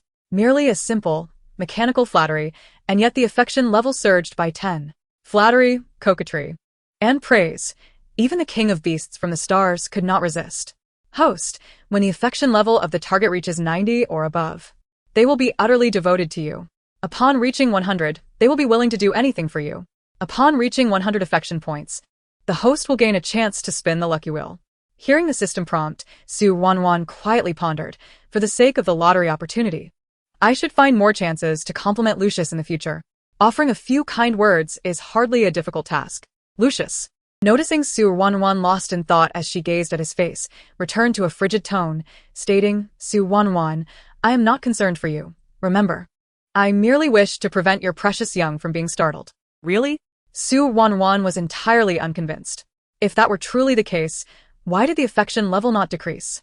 Lucius's fondness for her had betrayed the superfluous explanations spilling from his lips. He clearly harbored some affection and concern for her, yet was unwilling to acknowledge it. Were it not for the system's assurance of her stable affection points, she might have been hurt by Lucius's words. Chapter 14. Only advanced admiration holds value understood. I harbor no inappropriate thoughts towards you. Moreover, now that you have regained your strength, I, a mere delicate female, could not possibly pose any threat. Ding. Lucius's affection level drops to 10. Lucius was reminded of last night by her words, and his expression darkened. Su Ruoruo, upon hearing the notification, realized she had inadvertently touched a nerve and promptly closed her mouth to avoid further diminishing Lucius's affection. With a scowl, Lucius turned and began to lead the way. Su Ruoruo followed closely behind him, and together they ventured deeper into the island. In the interstellar live broadcast room, Su Ruoruo and Lucius's dialogue sent all interstellar citizens into a frenzy. Su Ruoruo had truly been with the Beast King. So, what if she had? It was hardly a scandalous affair. This was not ancient times when males were expected to maintain their purity and chastity. In today's society, even if a male were to divorce multiple times, remarrying was no longer a significant issue, especially for a powerful figure like the Beast King. Woo. I've been married to 4 beast husbands for 3 years and have yet to conceive. My fertility is only B-level, 1 tier above Su Ruoruo. Why is it that she, with a lower fertility tier, can conceive before me? Hey upstairs, hold your tears. The point is that Su Ruoruo's fertility is only C. Does that not imply that the Beast King's seed is exceptionally potent, allowing her to become pregnant? How infuriating. What you say is true. It must be that my 4 beast husbands are incapable. Tomorrow I will apply for another beast husband from the spouse pool. Jealousy has me shedding tears.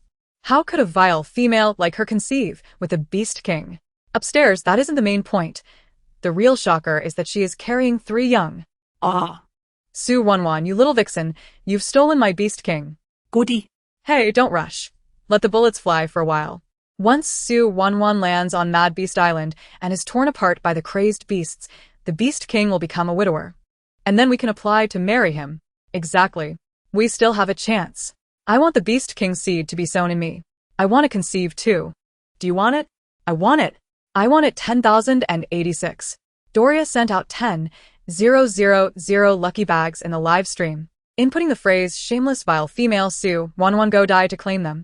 The live stream was once again swept away by the phrase shameless vile female Su Ruoruo go die. Doria distributed 10 red envelopes worth 100,000 star coins in rapid succession. An hour later, she realized her bank account was empty. Rich females, continue sending out red envelopes. Why have you stopped? Having given out so many, surely I have run out of star coins. Doria's face paled, in a moment of impulse.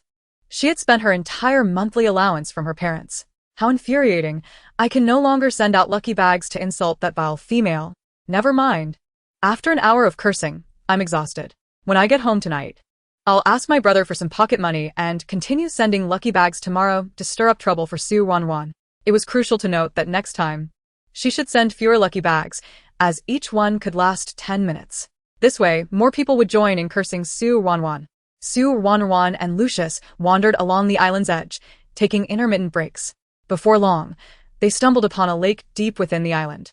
From a distance, the lake appeared to be about the size of a football field, taking on an irregular circular shape. Near the lake, many vividly red wild fruits could be seen growing. Su Ruoruo was unfamiliar with the names of these wild fruits, but they appeared exceptionally appetizing and juicy from afar. Stay here, I will investigate, Lucius instructed. Enveloping Su Ruoruo in a luminous shield. Without waiting for her response, he strode purposefully toward the lake, roughly 10 meters away. Su Ruoruo watched from a distance, understanding that both she and the original host lacked outdoor survival experience. Remaining quietly obedient in her spot was the best protection for herself. Lucius approached the beautiful red wild fruits at the lake's edge, the beast king's mark on his brow emanating a soft white glow. In the next moment, a luminous shield encased him. Lucius extended his broad palm, conjuring a bow shape from the light. Su Ruoruo observed him casually take up the light bow and craft luminous arrows. With effortless ease, he shot an arrow toward the vibrant red fruit. The arrow penetrated the fruit, transforming into a wave of white ripples that radiated outward from the center. In an instant, countless red creatures, the size of an arm, emerged from the wild fruits. These crimson beasts were adorned with a multitude of thin legs. Su Ruoruo watched from afar, her scalp prickling with unease, an instinctive urge to flee overtaking her. The appearance of these red monsters resembled a centipede from Blue Star, albeit a more formidable version. Their legs grotesque enough to instill an uncontrollable desire to distance oneself. Lucius's deep, turquoise eyes narrowed as he fixated on the swarm of centipede beasts that had emerged from the red wild fruits. Unperturbed, he strung his bow. With a sharp twang, the luminous arrow shot toward the largest female beast among them. The surrounding males instinctively rushed to shield the female from the impending attack, their primal instincts warning them that if the mother beast were struck by the arrow, her demise would be certain. The cacophony of hissing and screeching from the centipede beasts echoed, sounding like an ancient incantation, sending shivers through Su Ruoruo. She found herself paralyzed by fear, her mind spiraling into a haze.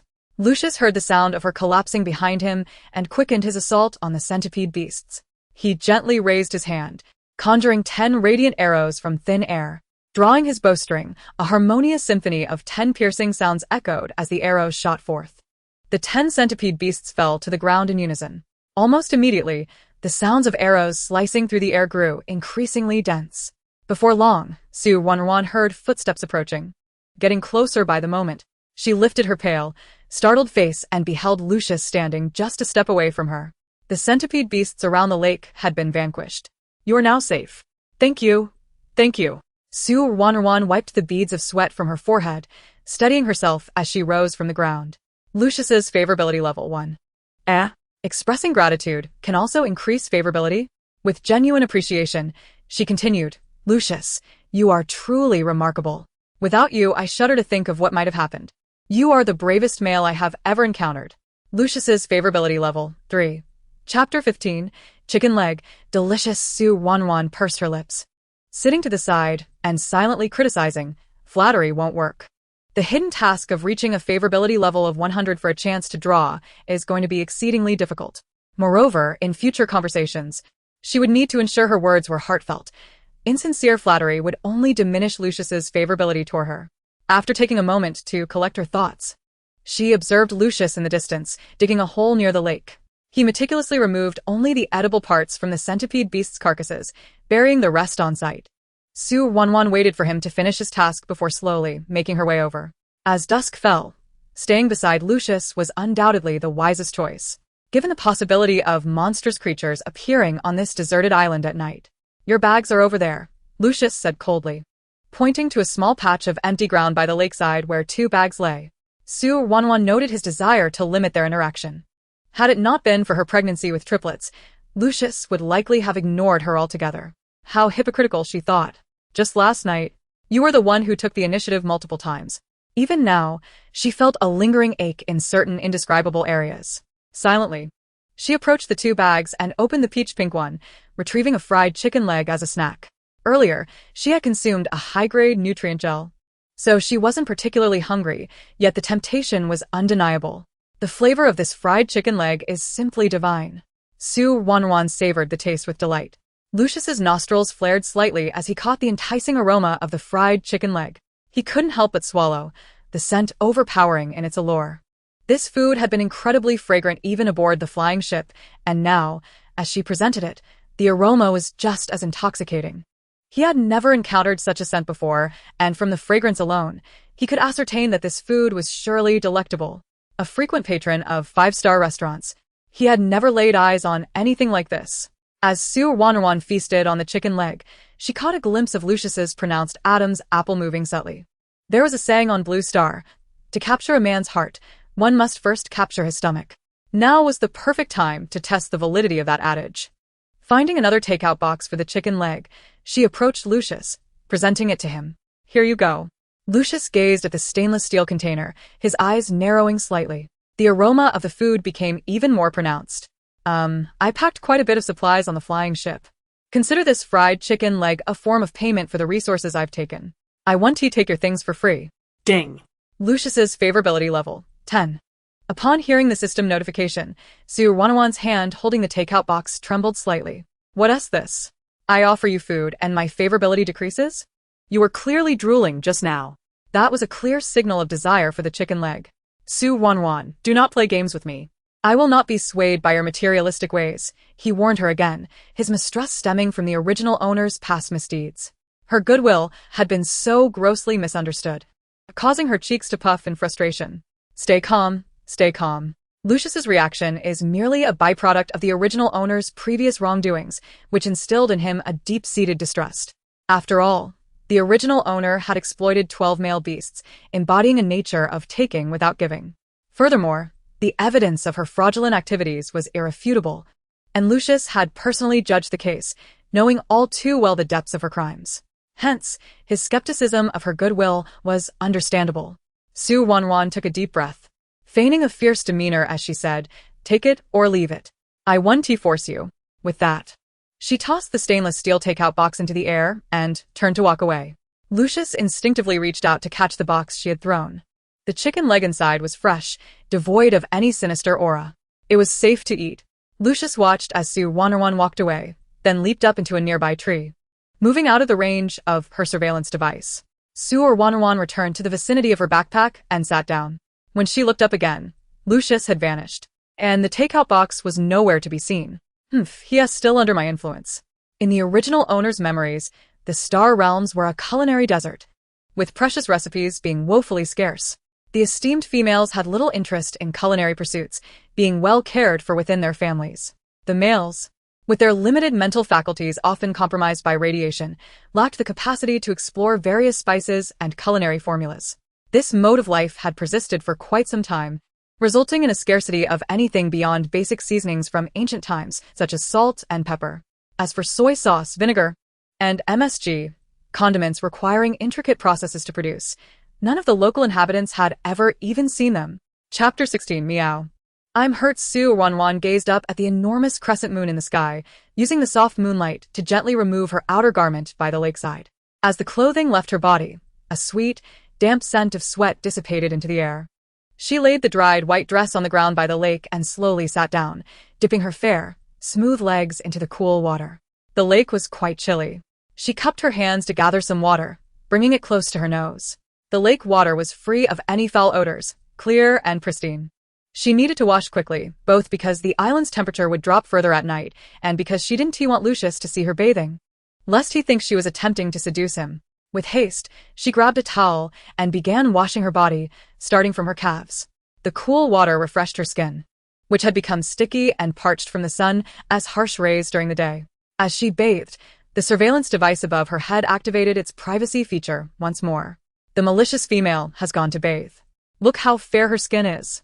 Have you all noticed? What is her secret to such upkeep? What does her fair skin matter? She possesses a beautiful exterior, yet her character is darker than a witch's heart. Let us not stray from the topic. Earlier, Su Ruoruo offered the Beast King a meal in a takeout box containing food. Do you think the Beast King would really eat what she prepared? Surely. She must be luring the males with this unfamiliar food. Please, no. She must have poisoned it. She seeks to ensnare the Beast King once more and mate with him. Oh no, Beast King, please don't eat it.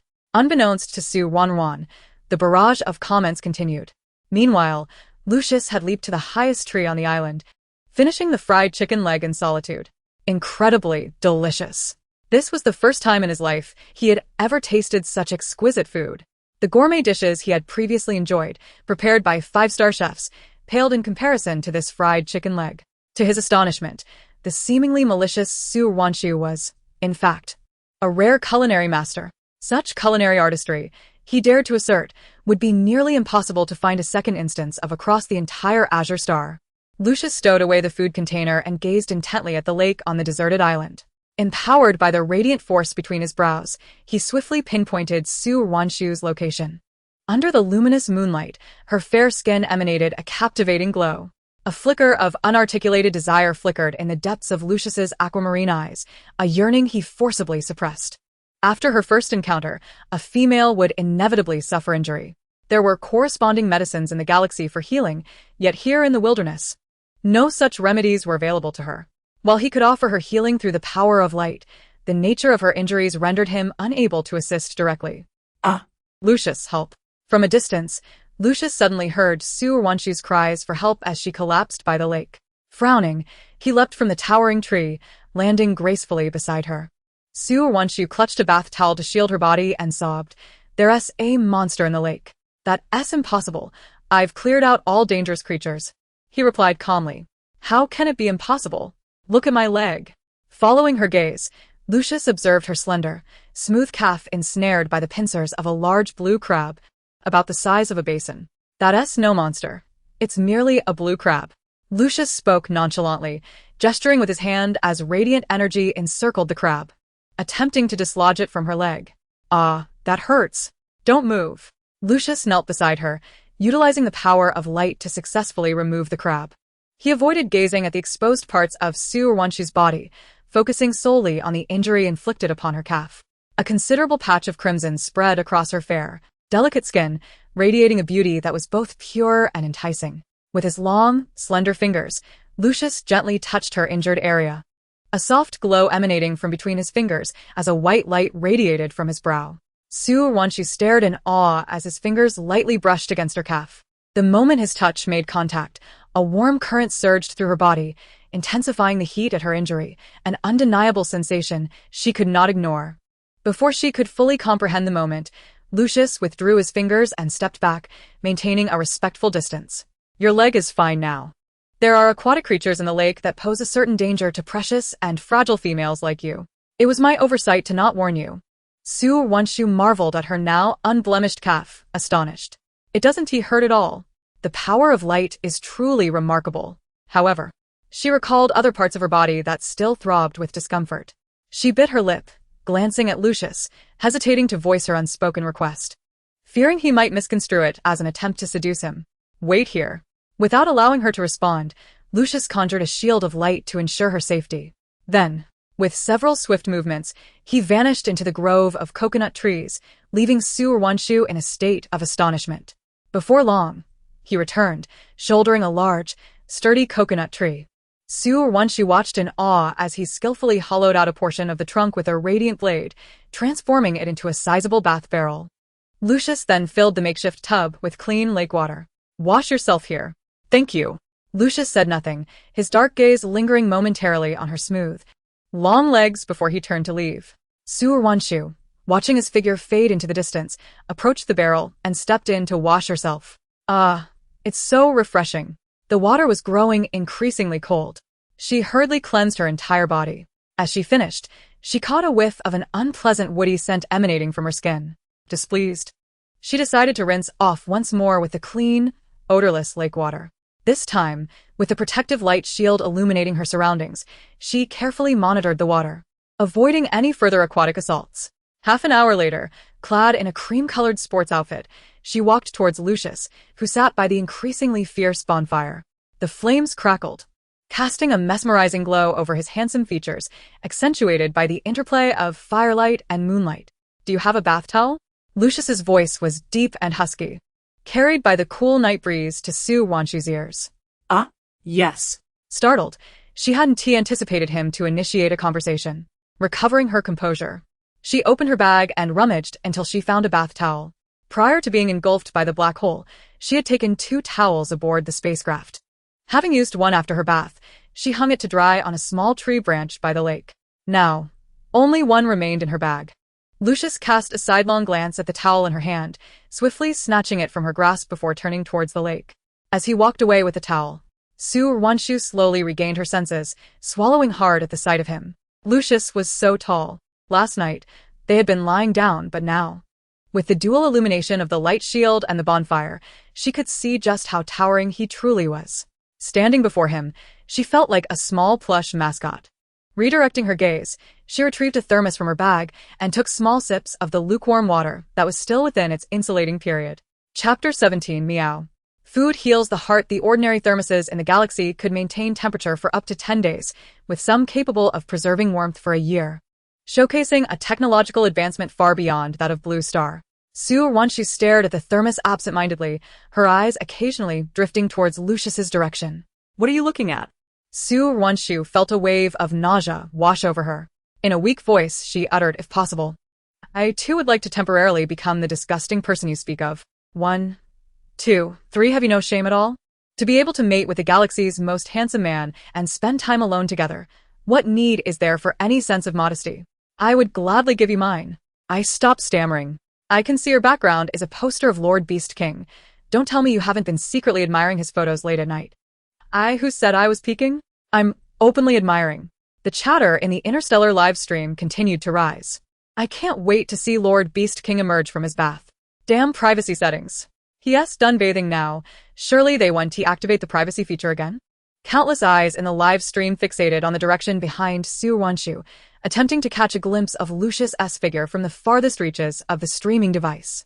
Approximately 10 minutes later, Lucius approached, a towel wrapped around his waist, his bare feet treading upon the grass by the lake, heading towards Su Ruoruo. The surveillance device captured his silhouette, promptly activating the privacy feature. What's the live stream doing? Calm down, sisters. I've already taken screenshots. Thank you for sharing. Cease. Look at that V-line, those 8-pack abs, those broad shoulders and narrow waist. I swear, I've never seen such perfection with a V-line and 8-pack abs. Neither have I. All 4 of my beast husbands have abs, but none compare to Lord Beast King S. The females gazed at the pixelated live stream, their hearts heavy as they recalled the saved images of Lucius emerging from the bath stored in their star rings. Why does that malicious female possess such extraordinary fortune? Truly, God is unjust. Su Ruoruo heard the sound of footsteps rustling through the grass and slowly raised her head, feigning indifference to cast a glance. Beniat Lucius est divinely en somme visage les à broad, on a colored chest. Further down, his flawlessly sculpted abdominal muscles and the alluring V-line caught her eye. She yearned for a longer gaze, but alas, the pristine white towel obstructed her explorative view. Ding. Lucius's favorability rating, 10. Upon hearing the system notification, Su Ruoruo instantly regained her composure, hastily averting her gaze from Lucius. Just a few lingering glances had caused such a rapid decline in favorability. Torn between her infatuation with male beauty and the desire to preserve her own life, she opted for longevity. After all, handsome men abound each year, while life is fleeting. As long as she lived long enough, she would never lack for attractive companions. The Interstellar Beauty Contest annually ranks the top 10, and Lucius merely held the title of the most handsome for 3 consecutive years. Perhaps in this year's selection, an underdog might rise and surpass him. As for the notion of polyandry, she had no intention of accepting it.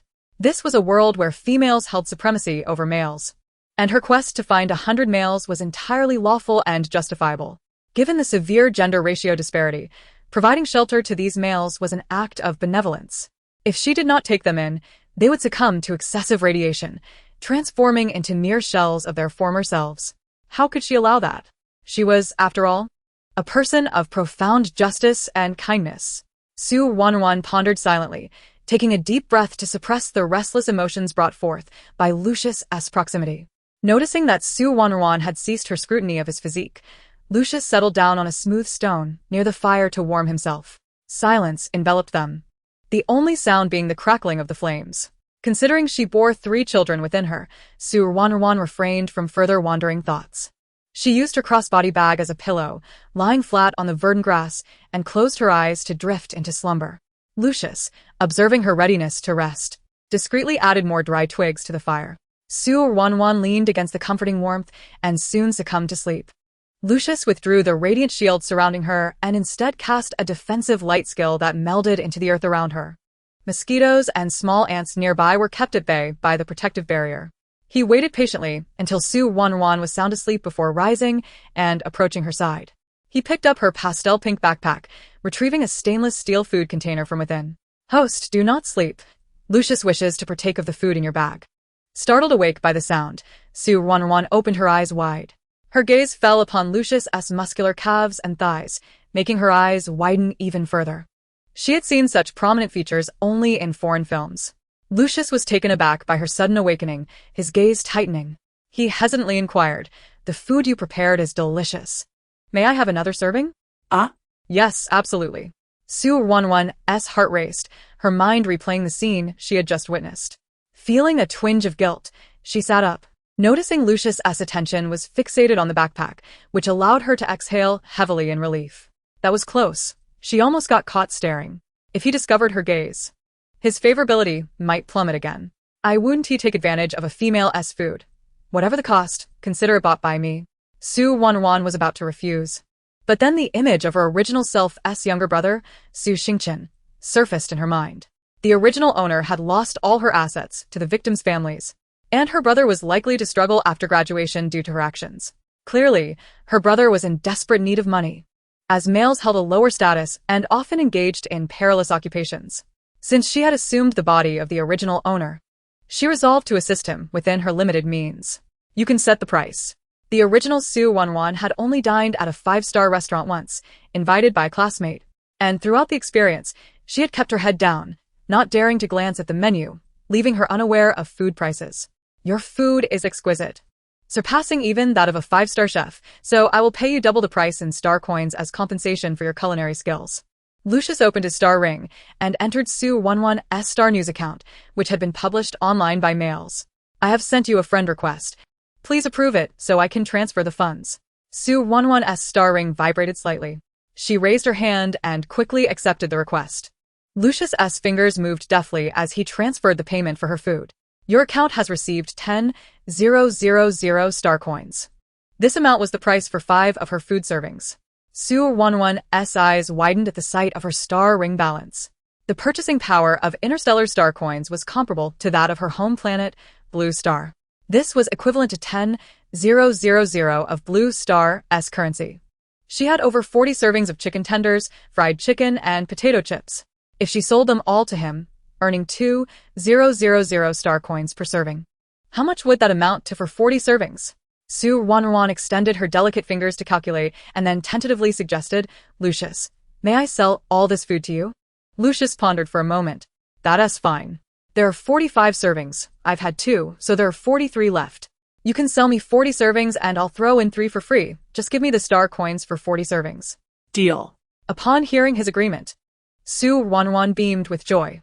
Although fried food generally had a longer shelf life, the drastic temperature fluctuations here made preservation a challenge. Despite the interstellar backpack's built-in freshness feature, its effectiveness was limited. She knew she could not consume 40 servings before they spoiled. Selling them to Lucius would allow her to earn star coins, which she could then use to support her innocent brother, Su Xingchen. Lucius tapped his wrist device again to transfer the funds. Moment latte.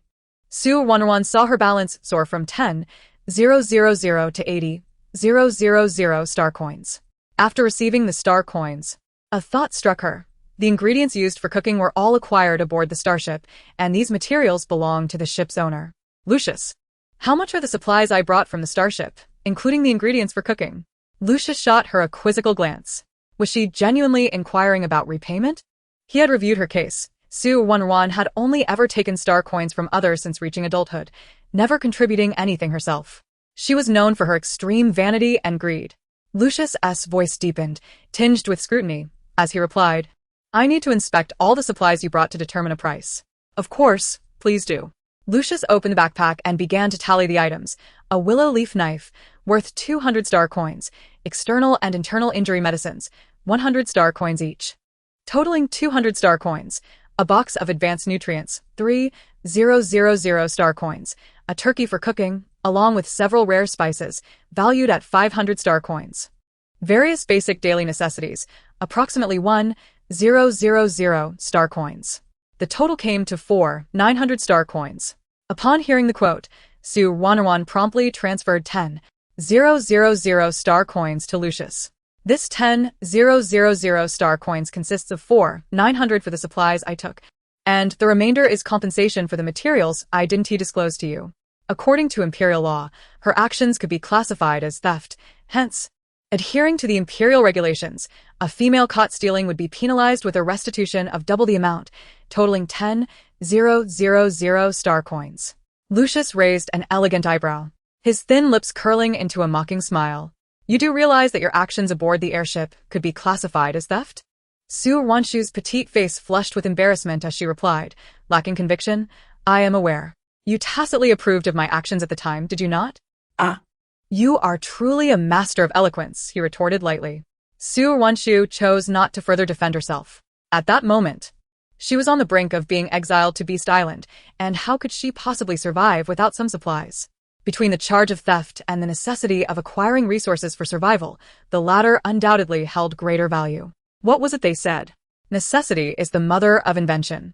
Noticing her silence, Lucius responded coolly, "According to imperial law, you have reimbursed the equivalent amount of star coins for the illicitly obtained goods, and with that, this matter is settled." With that statement, he conjured a luminous, transparent storage bag infused with light. He proceeded to place the 43 portions of food from Su Ruoruo's backpack into the bag. Once the food was secured, a fleeting glimmer of unnoticeable delight flickered in his dark, piercing eyes. "Do rest early. Should you require anything, do not hesitate to call for me." With that, Lucius leapt into the air, the glowing storage bag in hand, vanishing from Su Ruoruo's sight in the blink of an eye. After he departed, Su Ruoruo stared blankly at her dwindling balance of star coins for quite some time. It seemed she had stumbled upon the right path to wealth. However, once the interstellar rescue team found her, she would be sent to Beast Island as per the judgment documents. To her current self, the vast amount of star coins was essentially useless. Beast Island was the most desolate among the billions of stars in the galaxy. It took a full 2 hours by airship to reach from the Azure planet where the original owner resided. The journey was fraught with dangers such as temporal turbulence and black holes. Even if she were to order supplies using star coins on Beast Island, it was unlikely that any merchant would risk delivering goods of minimal value to her alone. According to the memories of the original owner, interstellar freight trading between two stars began at a minimum of 1 billion star coins for merchants to consider taking on the order. More crucially, the original owner's infamous reputation would deter any merchant from accepting her order. Should a merchant be foolish enough to do so, they would surely be drowned in the spittle of many from the Azure planet, becoming a target of disdain. With a sigh in her heart, Su Ruoruo accessed the star ring. She located the account of her younger brother, Su Xingchen, and transferred her remaining 70,000 star coins to him. These star coins were merely a string of worthless numbers in her account. It was far better to leave them for her brother. Meanwhile, Su Xingchen, hiding in a shabby rental room on the Azure planet, received the transfer notification while weeping sorrowfully. Bewildered, he lifted the covers to reveal his youthful, handsome face. His eyes were red from excessive sorrow. Confused, Su Xingchen raised his hand to check the star ring messages. When he saw the transfer of 70,000 star coins from Su Ruoruo, he was both astonished and surprised. All of his sister's assets had been seized and auctioned by the court, with the proceeds returned to the victims' families. Where could such a substantial amount of money have come from? As he pondered this, he received a voice message from Su Ruoruo.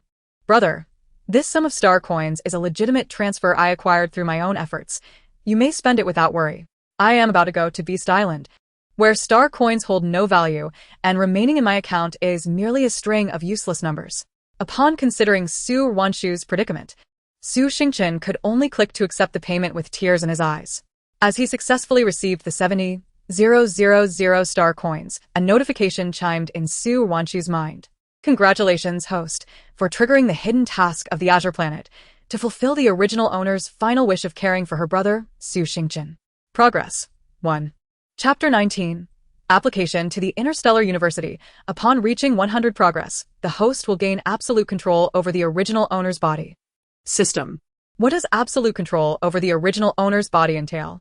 Am I not already fully in control of it? Su Ruoruo questioned, perplexed.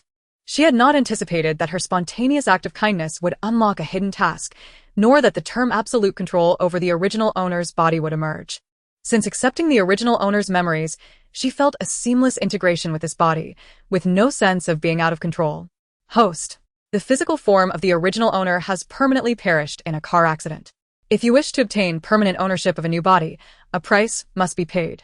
Due to your unexpected triggering of the hidden task, the simplest condition for acquiring a new body is to assist the original owner in fulfilling her unfulfilled wishes. But I am currently utilizing this body, and I never received any indication of a price to pay, she countered. During your task period, this system provides you with this physical form free of charge, serving as a necessary medium for task execution. Once you successfully complete the task of a lifespan of 100 million years and an accumulation of 100 million points, this system will, as agreed, provide you with a new body valued at 100 million points, and you may choose to return to the Azure Planet to continue your life or remain in the interstellar beast realm. Upon hearing the system's explanation, Su Ruoruo System, are there indeed bodies valued at more than 100 million points? Certainly. What are the differences? Host, due to your current insufficient points, the permissions have not yet been unlocked. The system cannot disclose further information. May I inquire how many points would be required to purchase the original owner's body? 1 billion points. What? Su Ruoruo gasped, her expression suddenly contorting as if she had swallowed a fly. The original owner's notorious reputation commanded a staggering price of 1 billion points. The body, starting at 1 billion points, concealed such a severe catastrophe, placing her in a situation where survival was impossible from the outset. As she contemplated the tasks ahead, she felt a wave of anxiety wash over her, realizing that the system was not the benevolent entity she had initially believed. Firstly, there was the hidden task. Such an important aspect had not been disclosed to her. Had she not stumbled upon it herself, she would have remained oblivious. Secondly, from the content of the hidden task and the system's words, she had deduced that a body worth 1 billion points was fraught with peril, while the body obtained for 100 million points could very well leave her disabled upon returning to the Azure Planet. The system, however, seemed oblivious to Su Ruoruo's growing wariness. It appeared to fear that she might become reluctant to engage in the system's tasks due to the condition of the body, and thus continued to explain. Host. Do not underestimate the original owner's body. She is an exceedingly rare S-grade psychic female. Host, you have been extraordinarily fortunate from the outset, having captured the attention of a beast king. If you can find a way to enhance his favorability, once it surpasses 90, he will accompany you to Beast Island as your personal bodyguard. With Lucius as your bodyguard, you can use your psychic powers to soothe him and reduce radiation levels.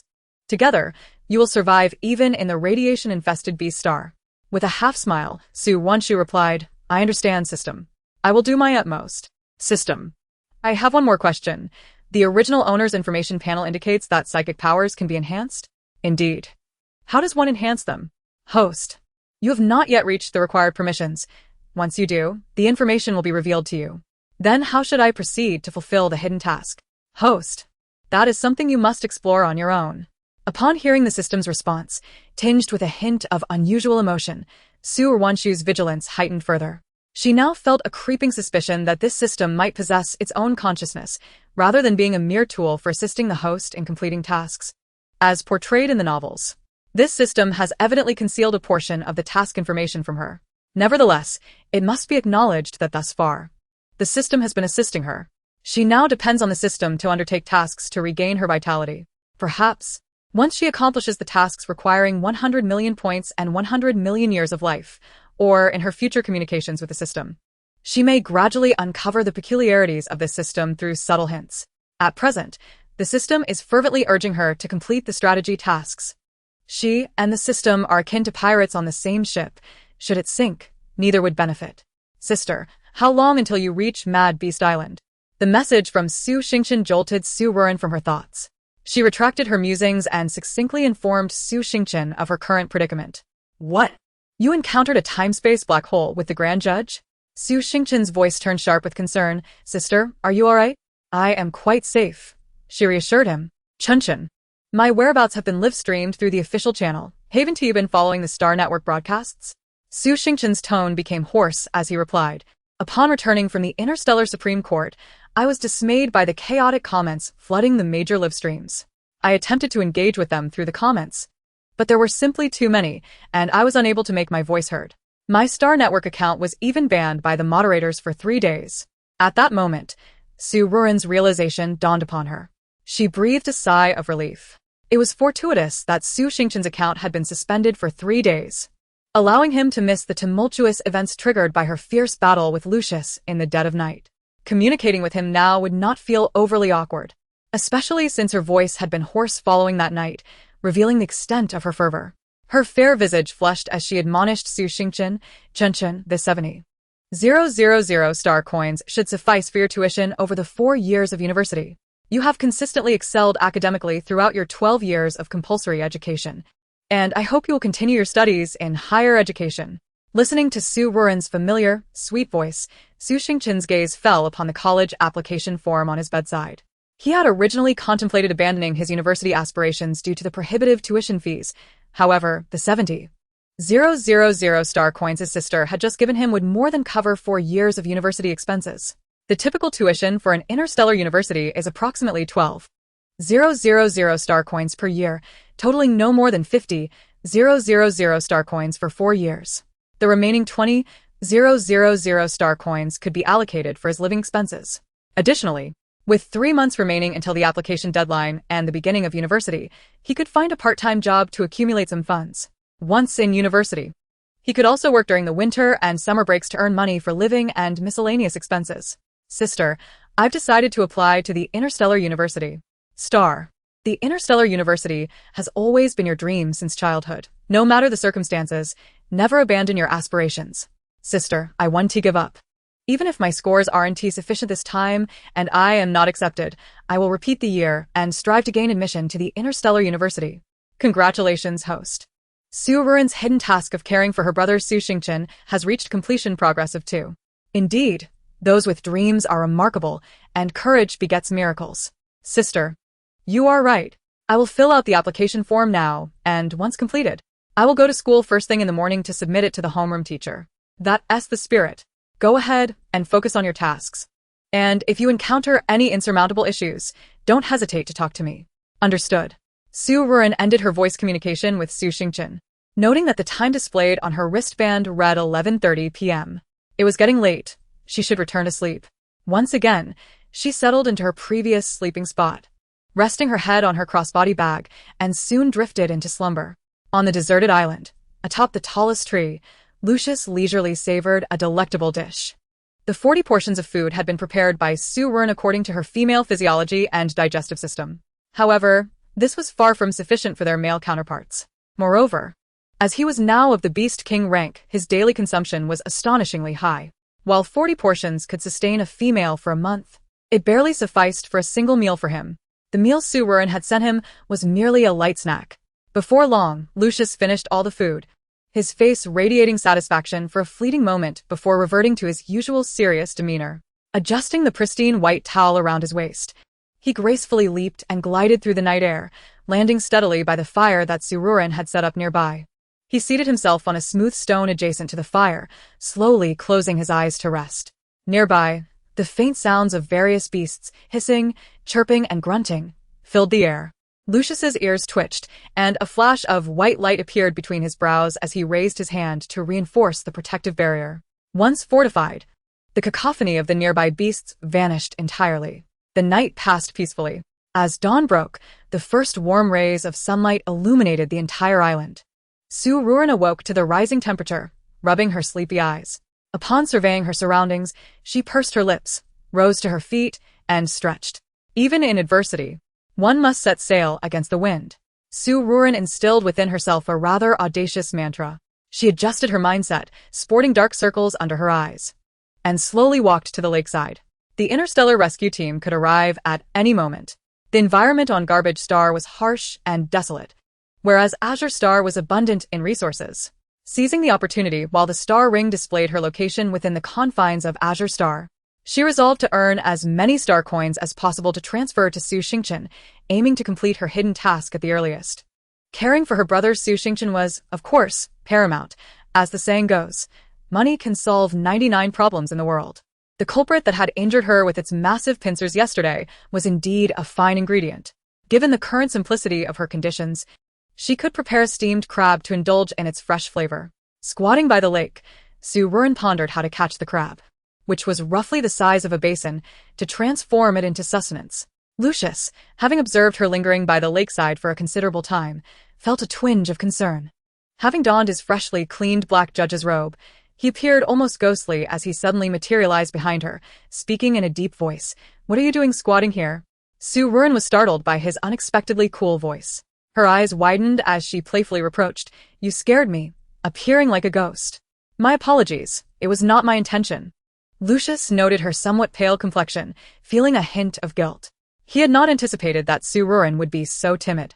Su Ruoruo was not one to quibble over trifles, especially since Lucius had sincerely apologized. "Please don't just appear behind me like that in the future." "Understood. Lucius, could you assist me with something?" Su Ruoruo had contemplated for a while but could not devise a method for catching crabs. The lake water appeared dark green, indicating its significant depth. Being a poor swimmer, she knew that asking her to wade in for crabs would be tantamount to suicide. However, Lucius was different. As the Beast King, catching a crab should be a trivial task for him. "What do you need? Could you help me catch a few large crabs?" Lucius's eyes shifted slightly, a hint of confusion crossing his features. "What do you mean by large crabs?" Suddenly, Su Ruoruo remembered that there was no term for large crabs in the interstellar context.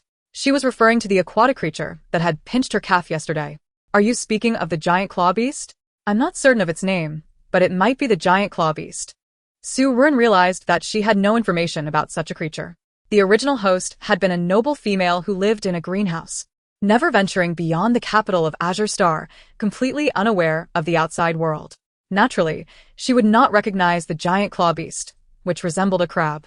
As for why the original host, despite her esteemed status as a female, lived in such dire straits, it was undoubtedly due to her brother, Su Xingchen. The original host allocated the majority of the annual financial aid granted by the Empire for underage females to support her younger brother, Su Xingchen. At that time, Su Xingchen had just turned a month old, a crucial stage in his growth that required substantial nutrition.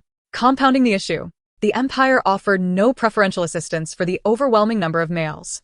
It can be said that without Su Ruoruo, the infant Su Xingchen would have found it nearly impossible to survive in the interstellar world, where male status is exceedingly low. Fragments of the original host's memories flashed through Su Ruoruo's mind, tugging at her heartstrings. The original host had been so devoted to her brother, even willing to share the majority of her growth resources with him. How could she possibly be a gold digger?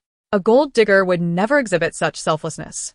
It is evident that prior to her coming of age, the original host had never engaged in any behavior characteristic of a gold digger. Rather, she was exceptionally kind and generous. The turning point occurred only after she entered Interstellar University. Su Ruoruo wished to delve deeper into the original host's university memories, eager to uncover when she began to succumb to vanity, but was abruptly interrupted by Lucius's voice. "Here is the giant claw monster you requested, all bound and set aside for you. The claws are too dangerous, but rest assured, I have removed them." Su Ruoruo blinked in astonishment, gazing at the 10 oversized crabs Lucius had placed before her. How had he managed to procure so many crabs in the blink of an eye? Perhaps this was the prowess of a beast king, possessing formidable combat capabilities. Su Ruoruo mused to herself, her hands moving with purpose. Approaching the pile of crabs, her mouth nearly watered at the sight. In her past life on Blue Star, she had only ever had the chance to eat a crab during the annual New Year celebrations at the orphanage. The crabs distributed during those times were significantly smaller than the ones before her now. While working in the back kitchen of a high-end restaurant, she had overheard chefs discussing these crabs, which were of the king crab variety, costing at least 500 credits per pound. The 10 crabs before her were easily over 10 pounds each, meaning that in Blue Star, they would fetch at least 5,000 credits apiece. Su Ruoruo recalled a time when a colleague had shared a thumb-sized piece of king crab leg with her, a leftover from a VIP room's unconsumed meal. She had encountered her colleague sneaking a taste, and fearing that Su Ruoruo would report her and get her fined, the colleague had willingly shared half of the crab leg, pulling her into the act. It was during that moment that Su Ruoruo first savored the tender meat of king crab leg. The thought of it made Su Ruoruo's lips part slightly, a glimmer of transparent liquid forming at the corners of her mouth. She had witnessed the chefs prepare steamed king crab in the kitchen, and the method was exceedingly simple. The finest ingredients often require the most unpretentious cooking techniques. The 6 legs of the king crab contained the most succulent meat. Lucius had already torn off the legs of the 10 crabs and cast them aside. Su Ruoruo looked at the crab shells, determined not to waste any part of them. Although processing the crab bodies required time, they contained valuable crab roe. She found a sharp willow leaf knife and began to clean the crab bodies by the lake. Once cleaned, she placed them neatly in a stainless steel container. After processing all the crab bodies, she turned her attention to the crab legs that Lucius had discarded, meticulously washing them. These crabs had grown wild in freshwater lakes and were inherently clean. In less than an hour, Su Ruoruo had thoroughly cleaned all the crabs, cutting them into small pieces and arranging them neatly in the stainless steel container. The ingredients were ready. However, she could not find any substitutes for the cooking wine or scallions and ginger to eliminate the fishy odor. So she had to make do with what she had for this batch. As for steaming the crabs, she lacked a steamer, so she could only resort to boiling them. To avoid wasting ingredients, she placed 10 stainless steel containers by the fire, intending to sample the flavor first. Steaming was out of the question, and boiling would have to suffice. Lucius observed her actions silently. On the flying ship, Su Ruoruo had expressed her desire to cook herself, but he had not witnessed the process. This time, however, he was fully aware of what she was doing. The giant claw monster existed in various water bodies across Blue Star and reproduced rapidly. Generally, in locales inhabited by giant claw monsters, other aquatic creatures struggled to survive. The giant claw monster was not a particularly energy-rich ingredient. It was primarily used to extract energy for low-grade nutritional supplements. Interstellar restaurants never utilized low-energy ingredients to create gourmet dishes. Could the ingredients Su Ruoruo had chosen truly yield delicious food? Lucius watched in quiet contemplation. At that moment, Su Ruoruo was solely focused on the delectable crabs, treating Lucius as a mere transparent tool. She glanced at the time on her wristband. The crabs should be boiled for about 10 to 20 minutes. She planned to check each stainless steel container at each stage to determine which duration produced the most palatable crabs, as she needed to taste them to reach a conclusion. After all, she was not a restaurant chef and only knew how to prepare simple home-cooked meals, such as sweet and sour shredded potatoes, tomato and egg soup, and stir-fried meat with peppers. She had never cooked with such premium ingredients, making it inevitable that she would struggle with timing and heat control. Su Ruoruo lifted a stone and settled beside the fire, waiting patiently. In the interstellar live broadcast room, countless beasts had witnessed Lucius purchasing gourmet food from Su Ruoruo the previous night, praising her culinary skills as superior to those of a 5-star restaurant chef.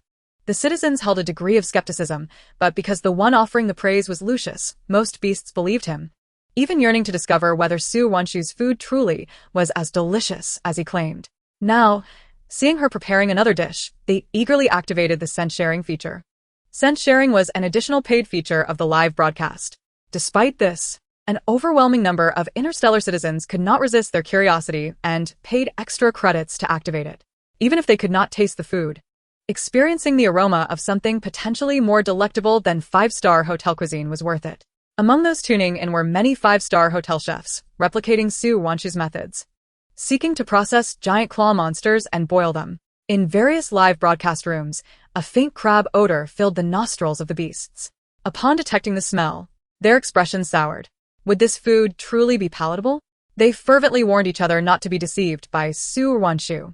The scent was horrendous, something even the stray beasts would turn their noses up at. Low-grade food was already high in radiation. Turning it into a gourmet dish would only escalate the radiation levels, necessitating an anti-radiation pill to counteract the food's effects.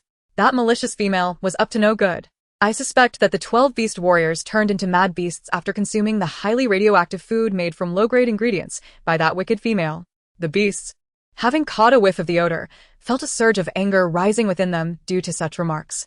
Although they despised Su Ruoruo, the humiliation they had endured over the past 2 days had mostly dissipated.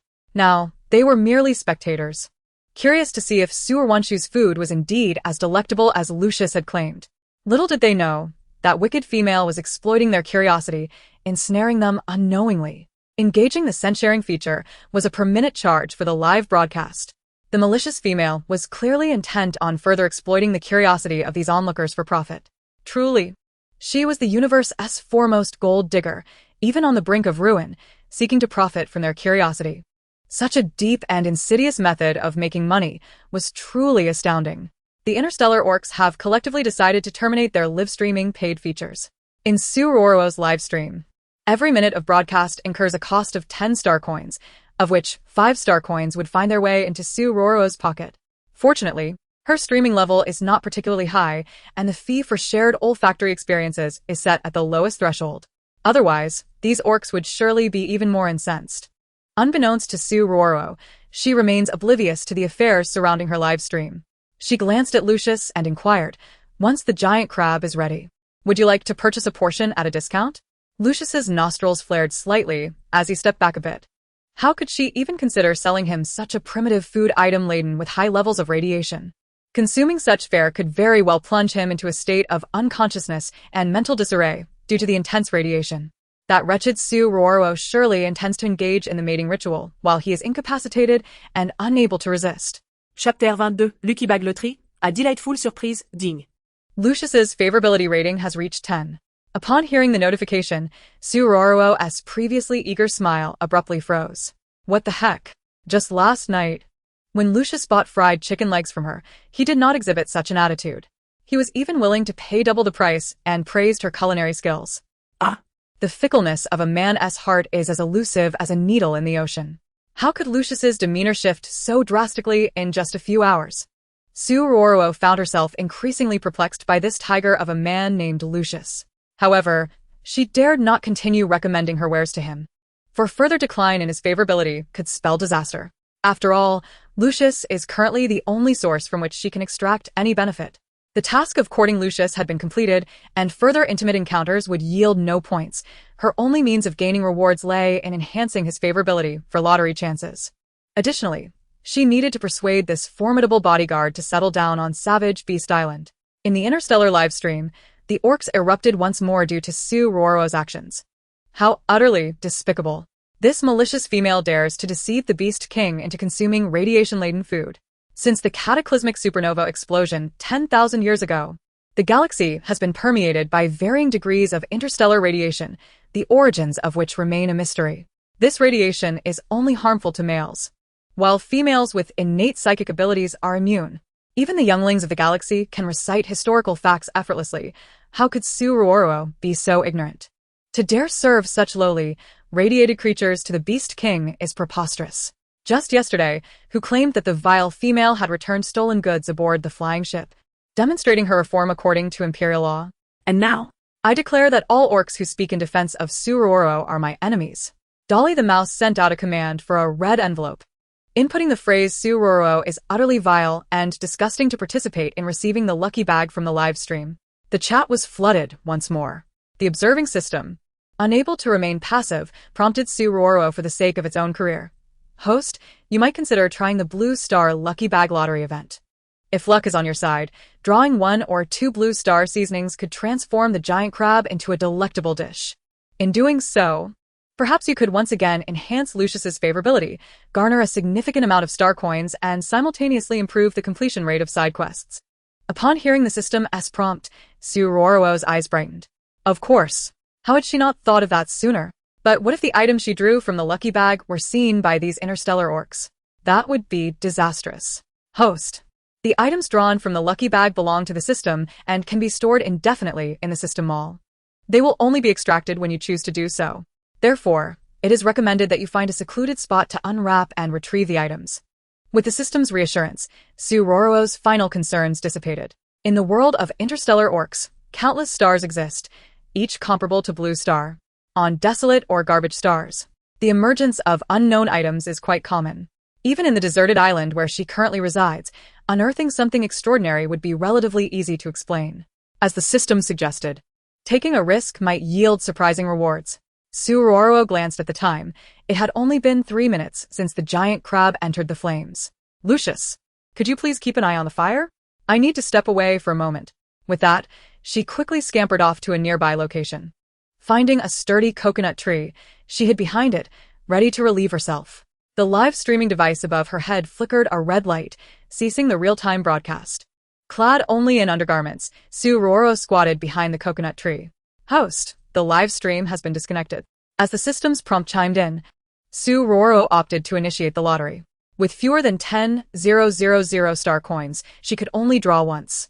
A vivid red lottery wheel materialized in her mind, divided into 10 distinct segments, each marked with a different number representing various quantities of random blue star items. As the wheel spun with fervor, the pointer eventually halted at the number 5. The first draw was neither exceptionally fortunate nor unfortunate, and Su Ruoruo felt a sense of satisfaction. Congratulations, host. You have drawn 5L of Farmer's Spring Water, 5 kilograms of melon seeds, a bottle of Laogan Ma sauce, a box of pickled vegetable noodles, and a 15L bucket of seafood sauce. Current remaining points, 3,300. As the system's notification rang out, Su Ruoruo couldn't help but chuckle. She had drawn exactly the seafood seasoning she needed most. With this advanced sauce, the fishy taste of the seafood would be effectively neutralized, while also enhancing its flavor. Nearby, she discovered a coconut blown down by the sea breeze, hollowing out its flesh and juice to mix with an appropriate amount of seafood sauce. Suddenly struck by inspiration, she realized she could steam the crab with coconut water. The sweet essence of coconut paired with the freshness of crab could yield a delightful flavor, perhaps? Su Ruoruo stood up, adjusting her trousers. She washed her hands with the nearby coconut water. One hand holding the coconut filled with sauce and the other clutching another intact coconut, striding purposefully toward Lucius, who stood with his back to her. The intelligent AI above her detected that she had completed her sanitation routine and resumed the real-time broadcast. With the system's earlier prompt, Su Ruoruo was now confident that her unusual behavior would go unnoticed by other interstellar citizens. Whenever she wished to extract items from the system, she could feign the need to bathe or relieve herself, allowing the live streaming device to detect her private actions and promptly shut down the broadcast. Reaching the fire pit, she noted that the lake water in the open stainless steel container was nearly evaporated. Using a willow leaf knife, she pulled the container closer, finding a thick towel to prevent burns. Steadying the container, she poured out the remaining lake water and replaced it with coconut water to boil the crab legs. As she cooked, she also scooped a layer of seafood sauce into each container to mask any unpleasant odors. Once completed, she returned the stainless steel container to the fire to heat it once more. 5 minutes later, a delectable aroma wafted from the container, completely masking the crab's natural fishiness with a sweet fragrance. Lucius, immediately drawn by the enticing scent, instinctively approached to investigate. What did you add to the container? Why does it smell so irresistible? Su Ruoruo, having already prepared her response, replied nonchalantly, Did you not see? It's coconut water. No, I mean that sticky, gooey yellow substance you scooped out. Chapter 23. Talent, Disguising and Purifying Food That? It's a peculiar sauce I found beneath the coconut tree. It smelled delightful. So I used it as a seasoning. Lucius narrowed his eyes with a hint of skepticism, clearly unconvinced by Su Ruoruo's explanation. However, at this moment, they found themselves stranded on a deserted island. Su Ruoruo's belongings had been meticulously examined by him. The viscous yellowish-red substance could indeed only have been scavenged from the coconut grove. All right, it's ready to eat. Su Ruoruo presented a neatly packed portion of crab leg meat in a stainless steel container before Lucius. You should give it a try. This is my first attempt at cooking the giant crab, so the flavor might be rather peculiar. Lucius fixed his gaze on the stainless steel container resting on the sandy ground, a flicker of conflict crossing his eyes. His innate perception, a gift of light, assured him that the food within the box was not poisonous. However, the inherent radiation of low-tier food was considerable. The lower the quality, the higher the radiation. The ingredients Su Ruoruo had used for her earlier culinary endeavors aboard the flying ship had originated from a pristine aquaculture facility on Blue Star. According to imperial law, every adult female was mandated to spend a month each year residing in these aquaculture factories, where the natural psychic fields emitted by the females ensured that the ingredients would remain uncontaminated by interstellar radiation. Only such untainted ingredients could be transformed into pure nutritional supplements. This was also the reason why 5-star chefs in the galaxy were exceedingly rare, who would squander such precious raw materials for mere experimentation. The cost of trial and error with such ingredients was beyond what an ordinary beastman could afford. It was precisely because the ingredients Su Ruoruo initially cooked with were clean that he was willing to sample a portion. To his surprise, he discovered the flavor to be utterly delightful. Yet, the low-tier giant crab before him instilled a sense of trepidation. Observing Lucius's conflicted expression, Su Ruoruo refrained from further persuasion. She picked up a crab leg, blew gently on the stainless steel container, and with a deft twist, a thick, long crab leg emerged. Without a second thought, Su Ruoruo bit into the robust crab leg, experiencing an explosion of the fresh, briny essence of crab and the rich flavor of the seafood sauce. Lucius watched her devouring the crab leg, his desire ignited. Undoubtedly, judging by her expression, the crab leg must be far more delectable than turkey meat. The beast men in the interstellar livestream, witnessing Su Ruoruo's voracious consumption, found themselves salivating uncontrollably. Many succumbed to temptation once again, activating both their olfactory and gustatory senses. As they did so, they ceased their incessant typing to point fingers at Su Ruoruo. In that moment, the speed of the livestream's comments visibly slowed. Countless beastmen marveled internally. What divine delicacy is this? It is simply too fragrant and delicious. Thanks to the livestream, interstellar radiation won't penetrate our bodies. We can eat with abandon. One might not even experience such exquisite food in a 5-star hotel. Though Su Ruoruo possesses a vile character, her culinary skills are undeniably impressive. She mentioned this was her first time cooking such a dish. To have such skill on her first attempt, 5-star restaurant chefs should just give up. Her casual cooking yields this level of deliciousness. The beastmen secretly indulged in the aroma of the crab. And those who had previously experienced the synchronized tasting found their disdain for Su Ruoruo diminishing. Unbeknownst to them, they were subtly influenced by her culinary prowess. While they still held a general dislike for her, at least they refrained from bombarding the live stream with disparaging comments. Su Ruoruo swiftly finished off a box of crab legs, smacking her lips in satisfaction. Her gaze drifted once more toward the other container by the fire. Alas, it seemed Lucius had little interest in crab legs. But they were truly delectable. This flavor surpassed the satisfaction derived from fried chicken and chips. Lucius should not be able to resist such culinary temptation. Su Ruoruo inquired of the system once more. System, may I ask you a paid question? Of course. Why is Lucius unwilling to partake in the food I prepared this time? Host, the ingredients you used on the flying ship were free from radiation. But wild crabs possess significant interstellar radiation. If a male beastman consumes food containing such radioactive substances, he may experience mental disorientation. And those with weaker spirits could even become mad beastmen after consuming the radioactive food. I completely overlooked this detail. Su Ruoruo scolded herself lightly. The original owner's memories contained knowledge about radiation, but in her eagerness to eat, she had momentarily forgotten. Alas, wouldn't that mean I cannot earn star coins? Host, you need not worry. Blue Star seasonings possess the ability to purify interstellar radiation. The food you prepared under the influence of the seafood sauce has a radiation value approaching 0. However, approaching 0 still makes me hesitant to offer it to Lucius. How could I explain the disappearance of the radiation? Host, interstellar females have a certain probability of awakening their innate abilities, and this probability is exceedingly rare. You could feign having awakened a purification ability. Su Ruoruo pondered this seriously. It appeared to be her only option for now. Her time was precious.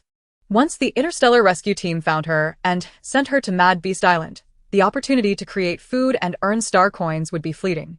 She procured a portion of crab leg meat and presented it to Lucius, saying, "Thank you for helping me catch the giant crab. This is a token of my gratitude." Lucius's expression shifted dramatically, anger flaring within him, but he was interrupted by Su Ruoruo's continuation. "Lucius, this food contains no interstellar radiation.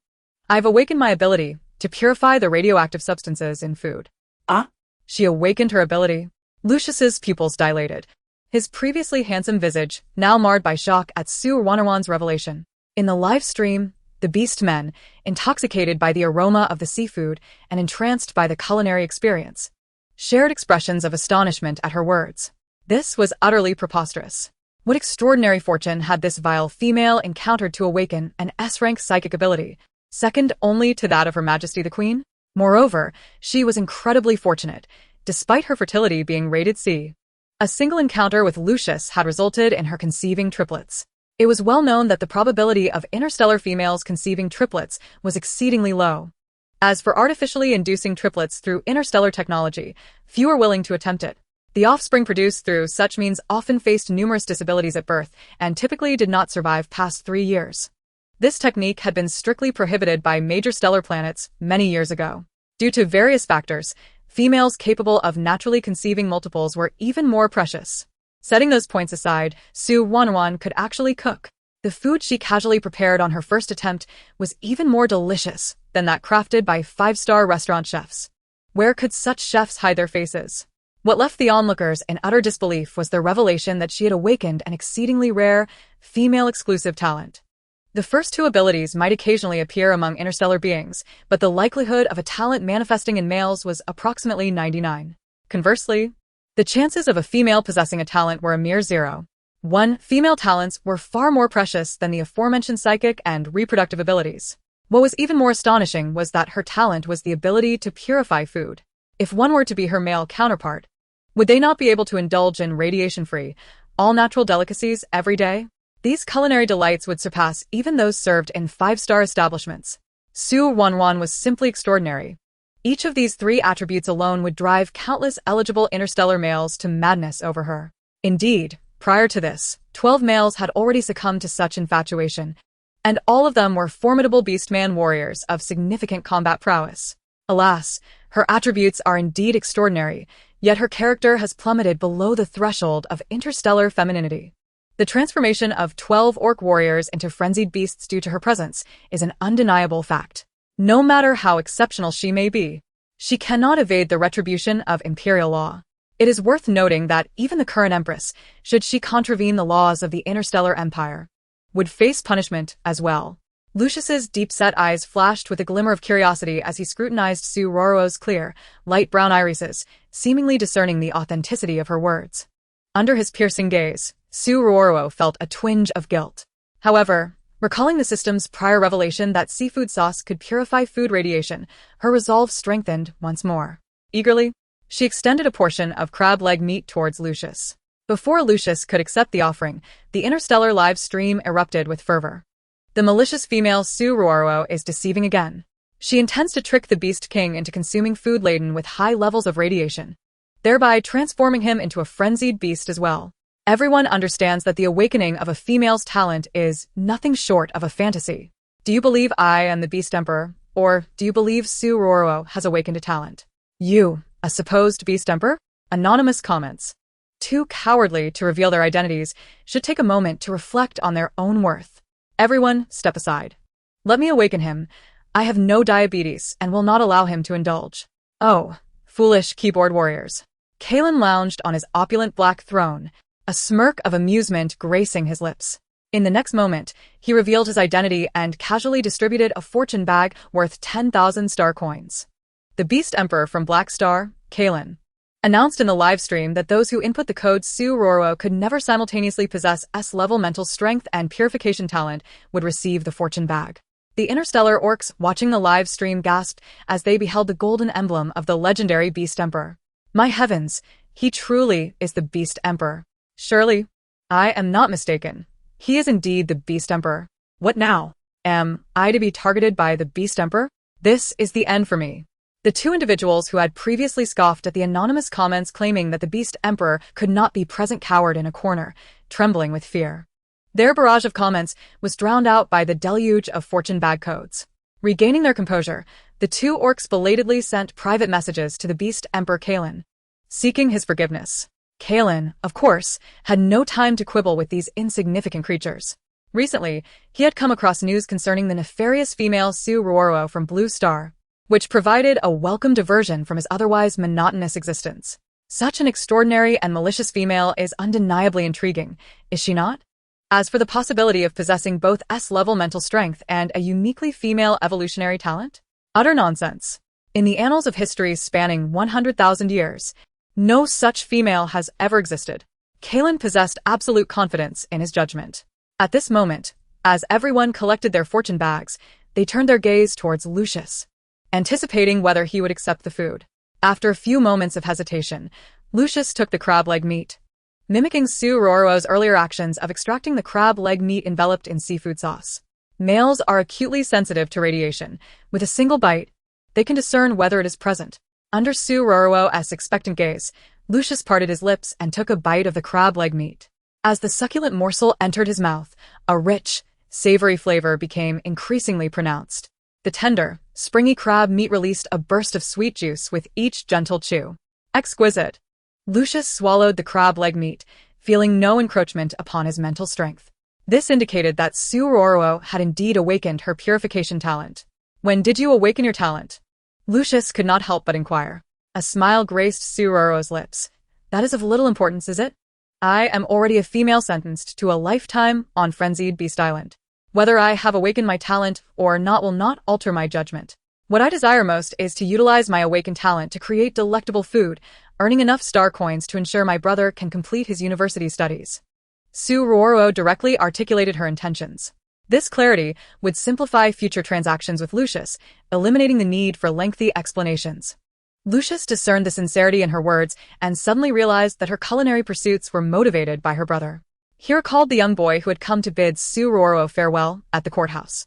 Despite the scorn directed at her from the entire interstellar community, the boy had not abandoned her. This revelation painted Su Ruoruo in a different light. She was not the ungrateful, malicious opportunist she appeared to be. Yet. What then explained her previous actions? All evidence was irrefutable, leaving no room for dispute. Su Ruoruo noticed his momentary stupor and felt a twinge of anxiety. Is the food not to your liking? Lucius shook his head and, with a leap, exited the live stream's range. He had thoroughly enjoyed it. It was exquisite, but as the presiding judge, he must maintain an air of authority. With the entire interstellar community watching him dine, how could he possibly return to his duties thereafter? Observing him depart with a food container, Su Ruoruo's eyes sparkled with delight. Success. The food she had traded to Lucius the previous day had vanished overnight, indicating that he was quite the hearty eater. Once he finished this portion, he would undoubtedly return to purchase the remaining crab leg meat. Su Ruoruo discreetly retrieved 2 boxes containing crab roe, deciding to savor them herself. She had an abundance of crab legs, but only 2 boxes of crab roe, which offered an entirely unique flavor. Just as she placed the boxes behind her, Lucius suddenly appeared before her. Are you willing to sell me this food? Su Ruoruo looked up, her eyes sparkling with excitement. As anticipated, Lucius had finished the crab leg meat in under 2 minutes. Of course, I shall sell. Since you caught these ingredients, I shall offer you a discount. You need not purchase them at double the price. Simply convert the 5-star restaurant pricing into star coins for me. Agreed. Lucius accessed his wrist device and transferred an additional 40,000 star coins to Su Ruoruo. What about those 2 boxes of yellow roe beside you? Are they for sale as well? Lucius's gaze fell upon the 2 boxes of crab roe that Su Ruoruo had set aside. After a moment of hesitation, she took a deep breath and replied, since you are buying in bulk, I shall gift you these 2 boxes of crab roe. Thank you. Lucius accepted graciously. Given his current reserve of star coins, purchasing the food posed no financial strain. Upon completing the transaction, Lucius once again utilized his talent, levitating all the stainless steel containers into a transparent white light shield. Subsequently, he vanished from Su Ruoruo's sight. Having grown accustomed to his peculiar habit of disappearing to consume food, she found it unremarkable. Sitting in place, she opened her wrist device and, upon seeing the freshly credited star coins, could not help but burst into joyous laughter. In the interstellar live stream, viewers were taken aback by Lucius's reaction. The malicious female Su Ruoruo had, in fact, spoken the truth this time. She had genuinely awakened an exceedingly rare female talent. Kalen, the Beast Emperor of Black Star, watched as Lucius consumed the food without suffering from radiation effects, his previously confident expression darkening to one of dismay. He had misjudged the situation. The interstellar orcs in the live stream observed the barrage of comments proclaiming that Su Ruoruo could never simultaneously possess S-level mental strength and purification talent, finding the situation amusing. However, they could only stifle their laughter, fearing to voice their criticisms of Kalen's foolishness and absurdity. The orcs of Black Star were utterly chaotic, akin to bandits, and Kalen, as their emperor, was no exception. This individual is renowned as one of the top 10 entities in the galaxy that one must never offend. As for the other orcs from Black Star, they instinctively steer clear of him. This group of savage Black Star inhabitants is utterly unreasonable, with even the Black Star Empress being an extraordinary anomaly. The Black Star Empress is a bellicose figure, advocating the mantra, "If you are dissatisfied, let us engage in combat. He who possesses the mightiest fist shall reign supreme." This philosophy has resulted in an abundance of fighting arenas scattered throughout Black Star. The black-hearted orcs chant their rallying cry, "If you are dissatisfied, then fight." No one wishes to be entangled with these madmen from Black Star. One more reason why they dare not offend the Black Star inhabitants is the rare minerals abundant in their territory. Most interstellar weaponry is crafted from minerals sourced from Black Star. Each Black Star individual wields a rare technological weapon, making their combat prowess the strongest among the top 10 stars of the galaxy. The Beast Emperor, Karen, deeply aware of the humiliation he faces, vows to reclaim his lost dignity through Su Ruoruo. He reactivates his anonymous feature, lurking in the live broadcast room to observe. On an unnamed island, before a gradually diminishing campfire, Su Ruoruo, after checking her star ring balance, effortlessly transfers funds to her brother, Su Xingchen. Upon receiving the transfer, Su Xingchen clicks to accept it. Early that morning, he had submitted his volunteer application to his homeroom teacher. After a brief exchange with the teacher, he happened to glance at the 5D television in the teacher's home, where a scene of Su Ruoruo selling giant claw monsters appeared. The source of these star coins was entirely legitimate, and he did not hesitate to accept the transfer. His sister, despite being in such dire straits, is still thinking of him. He must not disappoint her lofty expectations. After he accepted the transfer, a delightful system notification resonated in Su Ruoruo's mind. Congratulations, host. Su Ruoruo's hidden task of caring for her brother, Su Xingchen, has reached a progress of 3. Truly, money can resolve 99 problems. As long as she continues to earn star coins, she can enhance the completion rate of her hidden task. Filled with determination, Su Ruoruo eagerly anticipates the birth of her child in 2 months. During this time, she must acquire a sufficient amount of star coins, ideally completing the hidden task to gain permanent rights to this body. With a smile, she glanced at the star ring backend, where a notification of 99 appeared. Curiously, she opened the system notification. Esteemed Ms. Su Ruoruo, your real-time live broadcast earnings, after a 55 revenue share, amount to 10 million star coins. Su Ruoruo. Upon seeing the backend message, wondered if she had misread it. Could it be? Is the star ring malfunctioning? How could a despised and vilified female such as herself receive gifts from others? After the 55 revenue share, that would mean that the entire interstellar orc population had gifted her 20 million in presents. Impossible. Absolutely impossible. Those interstellar orcs harbor a deep-seated hatred for her. How could they possibly bestow gifts upon her? Su Ruoruo accessed her star ring binding backend to review the account details. She discovered that all these earnings stemmed from shared sensory experiences of taste and smell. At long last, she grasped the situation. The original owner's infamous reputation had brought her notoriety. Under the immense influence of the viewership, there was no shortage of orcs eager to sample the culinary creations of a despised female. Originally, they might have hesitated to activate their sensory sharing, allowing her to take advantage of it. However, with Lucius as a living endorsement, the exquisite flavors praised by the Beast King were enough to compel the large crowd to activate their taste and smell sharing functions. Su Ruoruo was still contemplating how to continue creating delicacies to sell to Lucius for star coins, but now she need not worry. She could achieve her goals in one fell swoop. Su Ruoruo opted to withdraw her star coins. The withdrawal interface indicated that, under the imperial law requiring a hefty tax, she must pay a 50 tax. This meant that from her earnings of 10 million star coins, only 5 million would remain in her possession. Su Ruoruo winced for a second. Just 1 second. The culinary skills she possessed from Blue Star far exceeded this amount. She promptly withdrew 5 million star coins. After a brief wait, the 5 million star coins were credited to her account. After pondering for a moment, she decided to transfer 4 million to Su Xingchen, keeping the remaining 1 million for herself. When the interstellar rescue team eventually located them, she might be able to use these star coins to procure some survival supplies.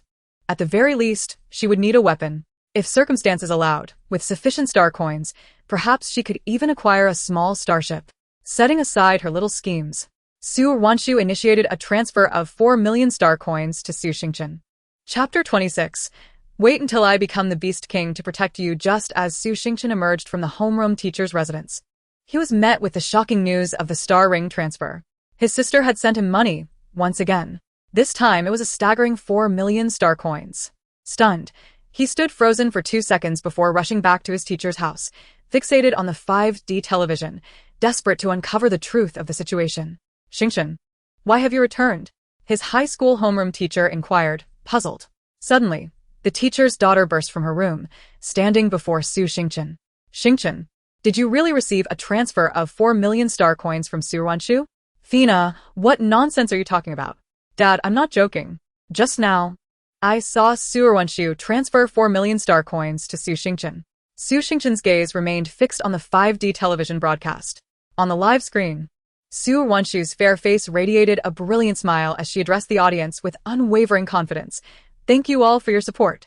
Today at noon, I will be cooking another delicious dish on time, and I hope everyone will join me in the live broadcast. Don't miss it. Xingchen, your sister can cook?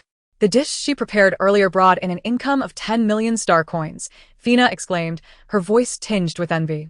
From Fina's words, Su Xingchen finally understood. The enormous star coin transfer from his sister originated from her culinary broadcast. The looks exchanged between Fina and his homeroom teacher, George, shifted as they regarded Su Xingchen with newfound respect. Fina leaned closer to Su Xingchen, remarking, Xingchen, I've thought you were extraordinary for quite some time. Really? Su Xingchen replied. Somewhat bewildered. Fina, being a rare female and the daughter of the homeroom teacher, held a prestigious position in school. In contrast, he was considered a poor student, relying on his exceptional academic performance to secure a full scholarship for his living expenses. Typically, he had minimal interaction with the popular Fina. He recalled that during their 3 years together, they had exchanged no more than 3 sentences. George, noticing the determination in his daughter's gaze, cleared his throat, saying, Fina, Xingchen just applied to the Interstellar University. You'll be classmates again in the future. Is that true? Xingchen, I'm so happy, Fina exclaimed, reaching out to grasp Su Xingchen's arm. Xingchen, it's almost noon. You haven't had lunch yet, right? We're having wild beef today. Please stay and join us for a meal. Su Xingchen felt uncomfortable with Fina's sudden warmth. However, having grown up in a slum, he was well acquainted with the complexities of human relationships. He understood perfectly why Fina, who had never shown him kindness before, was now so eager to befriend him. Gently releasing her arm, he declined, Fina, I'm sorry, but I have a part-time job to attend to this afternoon. If I delay, I fear I may be late. You have over 4 million star coins now. Why would you still need a part-time job? Fina blurted out. Upon hearing this, Su Xingchen's expression changed instantly. Had he not received the 4 million star coin transfer from his sister today, Fina would never have treated him with such enthusiasm. I sincerely apologize. Today is indeed rather inconvenient. Su Xingchen found an excuse and swiftly departed from the home of the homeroom teacher. Fina, with an expression of disappointment, watched wistfully as Su Xingchen exited the community. Fina, stop staring. The green light in your eyes is about to burst forth. Third dad, green light? What green light? Oh. You, coveting the vast star coins of another, with such a gaze, who wouldn't feel a chill. Fina, belatedly realizing, changed her expression. Third dad, why didn't you remind me earlier? I would have liked to, but you spoke too rapidly, leaving me no chance. Fina, do not set your sights on Su Xingchen. While he currently possesses some wealth, you should think long-term. You are a noble female. Finding a male with a fortune of 10 million star coins should not pose a challenge. Su Xingchen is an orphan with 400,000 star coins, which is insufficient even for a modest residence in the imperial capital. His sister is notoriously infamous. Marrying Su Xingchen would subject you to gossip among the other females of Azure Star. Fina sighed helplessly. You are right, third dad. My lord must at least possess a property in the imperial capital. After leaving the homeroom teacher's residence, Su Xingchen boarded a 24-hour unmanned interstellar bus. He lowered his hat and bowed his head, taking a seat in the far corner of the bus, striving to minimize his presence. Sister, with so many star coins, Su Ruoruo received the message and promptly replied, Xingchen, take the star coins. They are merely numbers to me. These coins are just a drizzle. Once my live stream concludes at noon, an endless stream of star coins will continue to flow in. As for me, I find it challenging to communicate with the outside world on the island of mad beasts on Garbage Star. Holding onto the star coins gives me a glimmer of hope for survival. Once you locate the interstellar fleet, you can pay them to drop supply boxes on Garbage Star. Upon reading the message, Su Xingchen's eyes lit up. Indeed, he could enlist the interstellar fleet to drop supply boxes on the island of mad beasts. He accepted the 400,000 star coin transfer and replied, Sister, I will complete my studies and become the Beast King as soon as possible to protect you on Garbage Star. Su Ruoruo. Let us discuss that once you become the Beast King. For now, the priority is to focus on your studies. Understood. With sufficient star coins for expenses, she advised, do not concern yourself with arduous part-time jobs outside. Focus on reviewing your coursework. I will remember. After concluding her call with Su Xingchen, she stood up and stretched. Unbeknownst to her, the time had slipped into noon, and the scorching sun overhead became increasingly unbearable. Su Ruoruo trod upon the soft grass, making her way to the lakeside near the red fruits where Lucius had slain the thousand-legged beast. Each red fruit near the thousand-legged beast was the size of an egg, appearing quite tempting. Uncertain if these fruits were edible, she refrained from acting impulsively. System, can these fruits be consumed? Deducting 100 points, these fruits are edible for females. Su Ruoruo eagerly approached, plucking one fruit and washing it briefly in the lake before taking a bite. A rich fruity aroma instantly filled her mouth. Delicious. The flavor is reminiscent of strawberries. After devouring a vibrant red wild fruit, she turned to the pile of fruits by the lakeside, contemplating that perhaps she could prepare a dish with these wild fruits for lunch. After much thought, she concluded that strawberry juice could serve as a delightful beverage. By crushing the strawberries with a clean stick and adding some farmer spring water, she could create a delicious strawberry juice. The strawberries had a moderate sweetness, requiring no additional white sugar for juicing. System, if I make juice with the farmer spring water I acquired, will there be any radiation? Chapter 27. Extracting juice from thousand-legged beast fruits. No. All radiation materials obtained by the host in the interstellar realm, combined with items won from the Blue Star Lottery, will achieve a purification effect against interstellar radiation. Su Ruoruo felt a sense of relief. She could indeed prepare some strawberry juice at noon. On the flying ship, she had acquired 2 thermos cups, which boasted dual functionality and utilized the most advanced solar energy charging technology in the interstellar realm. When exposed to light, the cups would quickly recharge. This design was akin to the solar energy absorption functionality on Blue Star. By activating the switch on the thermos and adjusting the temperature setting to cool, the juice would become refreshingly chilled. Deciding to prepare 2 cups of juice, she gathered 8 plump, ripe strawberries. After picking the fruits, she suddenly detected a foul, fishy odor wafting from above. Looking up, she saw numerous thousand-legged beast hides hanging from a large tree overhead. As the humid sea breeze rustled through, the stench intensified. Clutching her wild fruits, Su Ruoruo hurriedly retreated until she could no longer smell the foul scent emanating from the hides. Only then did she breathe a sigh of relief. The sight of those numerous hides, combined with the densely packed legs of the thousand-legged beast, was truly horrifying. These hides were obtained by Lucius after dissecting the corpse of the thousand-legged beast yesterday. The skins were tough and could be fashioned into armor or specialized garments, while their legs were exceptionally sharp and versatile in use. Su Ruoruo dared not look back. She had lived in an era of peace on Blue Star, having encountered the largest creatures in reality only being rats and cockroaches. Terrifying animals like centipedes and snakes had only been seen on television. The sudden sight of such a horrifying thousand-legged beast hide sent a chill through her. Her complexion paled slightly as she stood still, striving to steady her breathing. In various livestream rooms, the interstellar males witnessing her fright at the thousand-legged beast hides erupted into laughter. Such a timid female had the audacity to deceive 12 male warriors, accumulating a total of 10 million star coins. How peculiar. Many mocked Su Ruoruo's cowardice, while others chose to continue watching. They had seen her plucking wild fruits and anticipated another culinary creation, not wanting to miss the opportunity to share in the aroma and flavor. Particularly, those who had tasted Su Ruoruo's crab leg meat were fixated on the live stream, not daring to blink. On Azure Star, at a 5-star restaurant, the chef remarked, "Is this the thousand-legged beast fruit you requested?" The head chef at the Michelin restaurant nodded in satisfaction upon seeing the fruits.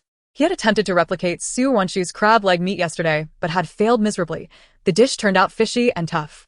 The key issue, he surmised, lay in the sauce Su Ruoruo had discovered. Today, he was determined to scrutinize her every step, leaving no detail overlooked. It was improbable that she would consistently possess such extraordinary luck, finding special items that had fallen from other realms on a deserted island. The chef emulated Su Ruoruo, selecting 8 plump wild fruits and placing them on the restaurant's countertop. Su Ruoruo, having acquired the wild fruits, sought out 2 cups equipped with both warming and cooling features. These cups, with a capacity of approximately 500 milliliters, were just the right size. She tossed the cleaned thousand-legged beast fruits into the thermos, foregoing another stick for mashing, and instead using the willow leaf knife at hand to crush the fruits. Before long, a vibrant red juice filled the cup. Adjusting the temperature of the 2 thermos cups to -5 degrees, she secured the lids and set them aside for later use. Surveying the surroundings and finding no sign of Lucius, she felt reassured and stepped away, shedding her outer garment while muttering to herself, "It's so hot.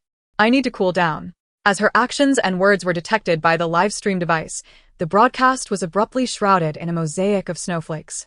Observing the mosaic, many of the beastmen found it uninteresting and left the live stream.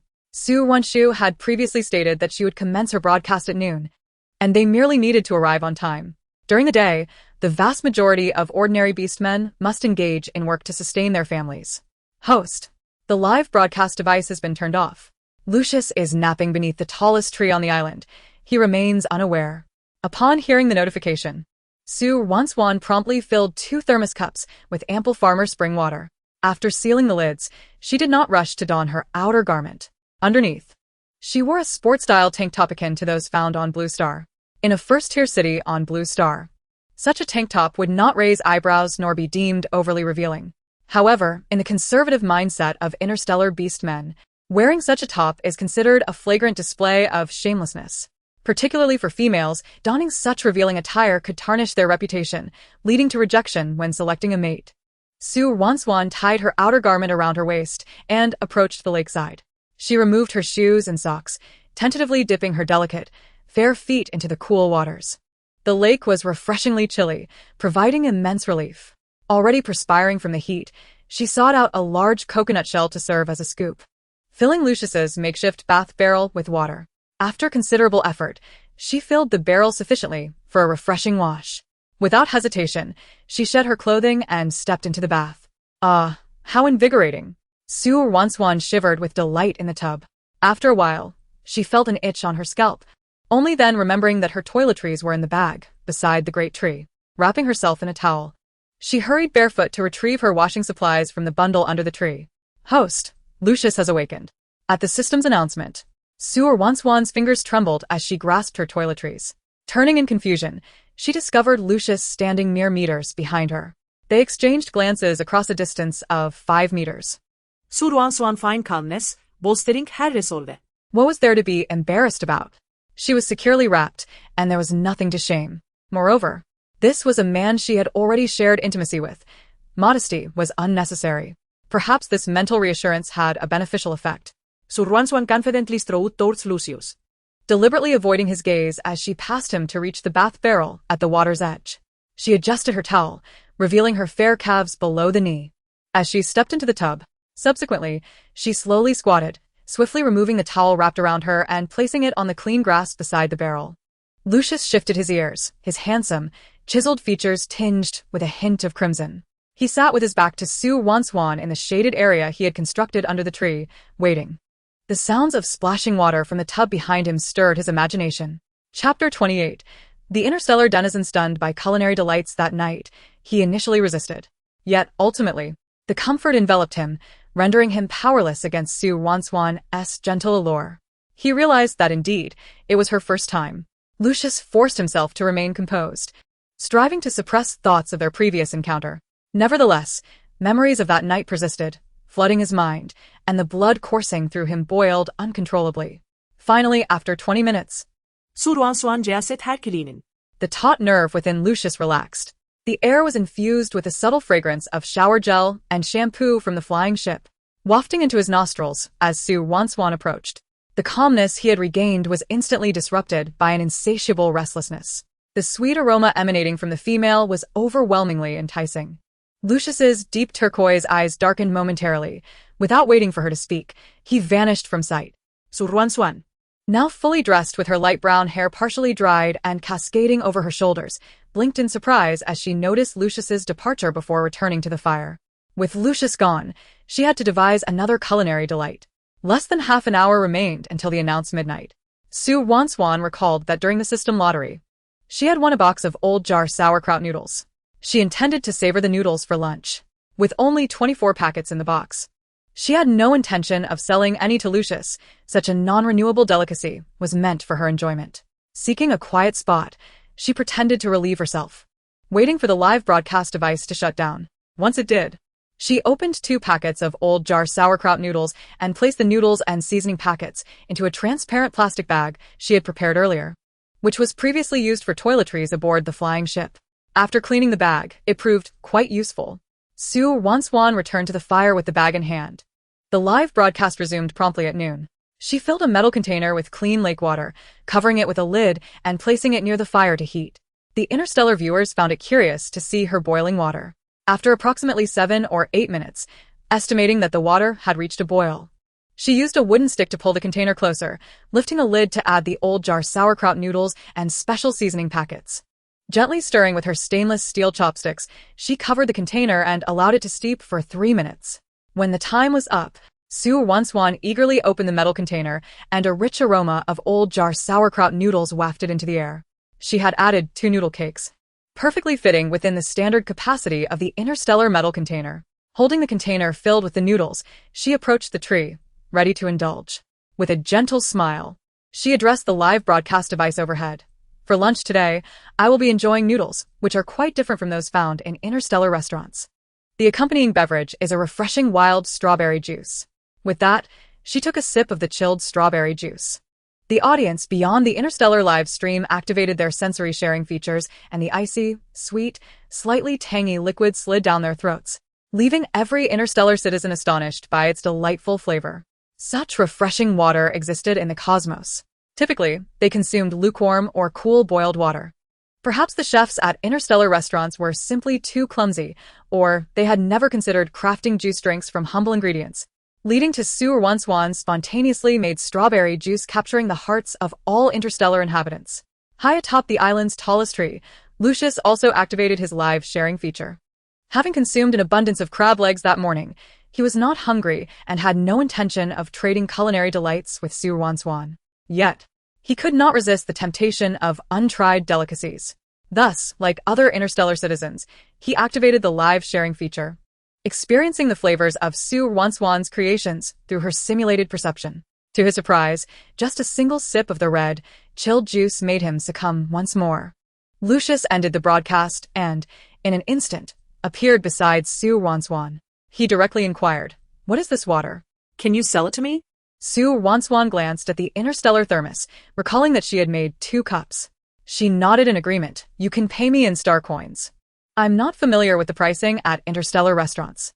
With the vigilant interstellar beastmen monitoring the live stream, she trusted Lucius would not deceive her. Lucius transferred 500 star coins to Su Ruoruo. Since such water was not available at interstellar restaurants, he had no basis for pricing it.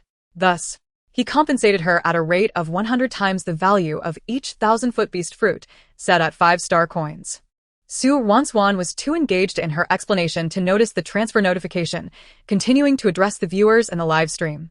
"Next, it is time to indulge in a bowl of noodles, which I have aptly named Old Jar Pickled Cabbage Noodles. This is a tribute to the creators of the Blue Star." Su Ruoruo, lifting her chopsticks, took a slurp of the noodles. At that very moment, Lucius returned to the great tree and activated the live stream sharing feature. The tangy and spicy experience brought forth by the old jar pickled cabbage noodles left all the interstellar orcs utterly astonished. The flavor was intoxicating. To enhance the experience for the orcs, Su Ruoruo deliberately slowed her pace while eating. It was simply divine. "What is this flavor? My goodness. I feel as though I have wasted my entire life." Setting aside the transgressions committed by Su Ruoruo, she truly captured my heart. Where on earth did she discover this dish, known as old jar pickled cabbage noodles? She must have found it when her privacy settings were enabled. Doria, noticing the shift in public opinion regarding Su Ruoruo in the live chat, became increasingly anxious. She secretly prayed that Su Ruoruo would not continue to enjoy such good fortune. This dish was merely a novelty. Once consumed, it would be gone. Doria resorted to her old tricks, sending a malicious red envelope with a command that would remind the orcs of Su Ruoruo's audacious claim over Lucius. The orcs responded with barrage messages, accepting the red envelope. However, this time, they did not humiliate Su Ruoruo as Doria had envisioned. Su Ruoruo, in her unabashed desire to win the Beast King's forgiveness for her reckless infatuation, expressed her willingness to bear triplets for him. Surely, Everyone knew how arduous it was for an interstellar female to conceive. If I were Lucius, I would be overjoyed beyond measure at the prospect of a female willing to bear me 3 offspring. Indeed, she is an S-grade female, making it entirely reasonable to designate a male as the Beast King. She possesses exceptional culinary skills and has awakened an extraordinarily rare purifying talent. Perhaps her offspring would inherit her extraordinary constitution. Chapter 29 locates Su Ruoruo within 24 hours. The group of orcs who had savored the delicacies prepared by Su Ruoruo began to speak in her defense. Perhaps this is what one would call the principle of a mouthful of food binds loyalty. Doria stared at the high-definition screen in her home, fuming with frustration. Sister, why are you so angry? Doria's third brother, Duoshu, observed her pacing in the living room, puzzled. Isn't it that vile female, Su Ruoruo? Not only did she defraud 12 poor males, but she also usurped my lord Lucius. Sister, there is no need to be upset over a doomed female. You are the next empress of the Blue Star. You must carry yourself with regal dignity, Duoshu counseled gently. As for Lucius, he is merely a beast king. Once you become the empress, he will be at your mercy. Doria felt a significant portion of her frustration dissipate at his words. You're right. Let her be arrogant and ostentatious. Once the interstellar rescue team dispatched by Mother finds you and casts you onto a garbage planet, we shall see how you continue to stream and seek attention. Brother, you are correct. I have been so irrational. Remember, do not waste your pocket money on fortune bags in the live chat. With those star coins, you would be better off contemplating how to achieve the top rank in your final exams at the Interstellar University. Enlightened by her brother Duoshu, Doria shut down the live stream and retreated to her room to focus on her studies. Duoshu watched her enter her room before turning to attend to his work. Suddenly, a weary voice echoed from the imperial study. Duoshu, come to my study. Duoshu composed himself and hurried into the study. Mother, what do you need? The Empress, with her hair streaked with gray and a face lined with wrinkles, furrowed her brows. Has the interstellar rescue team yet located Lucius's position? Duoshu lowered his head and replied cautiously, I have followed up today. The rescue team assured me they will successfully locate him within 24 hours. 24 hours, the Empress murmured. Continuing, once Su Ruoruo is found, you should know what to do. I understand, but Lucius promised to protect her until the child she carries is born. Fool. Can't you devise a way to draw Lucius away? Mother, please calm your anger.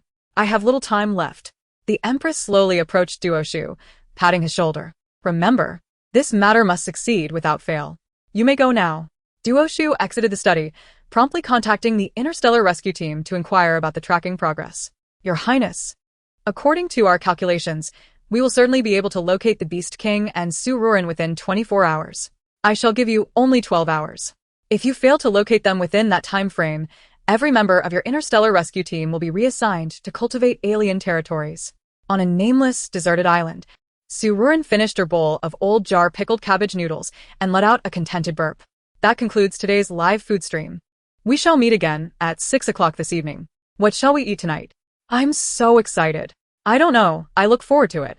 Su Ruoruo glanced through the barrage of comments, noticing the unprecedented absence of insults directed at her. While a few orcs still murmured some disparaging remarks, the majority were engaged in discussions about the evening's culinary delights. She hurriedly scanned the comments, closed the Star Ring live stream, and accessed the live stream backend.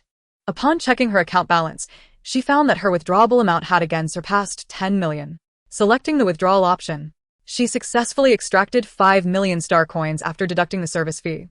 Su Ruoruo smiled with delight.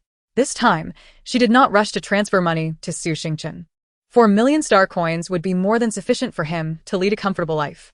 She decided to save these star coins for when the interstellar rescue team located her, allowing her to purchase supplies and weapons to enhance her chances of survival. If there were any star coins left afterward, she could always transfer them to Su Xingchen later. Do you have any more of those noodles you just ate?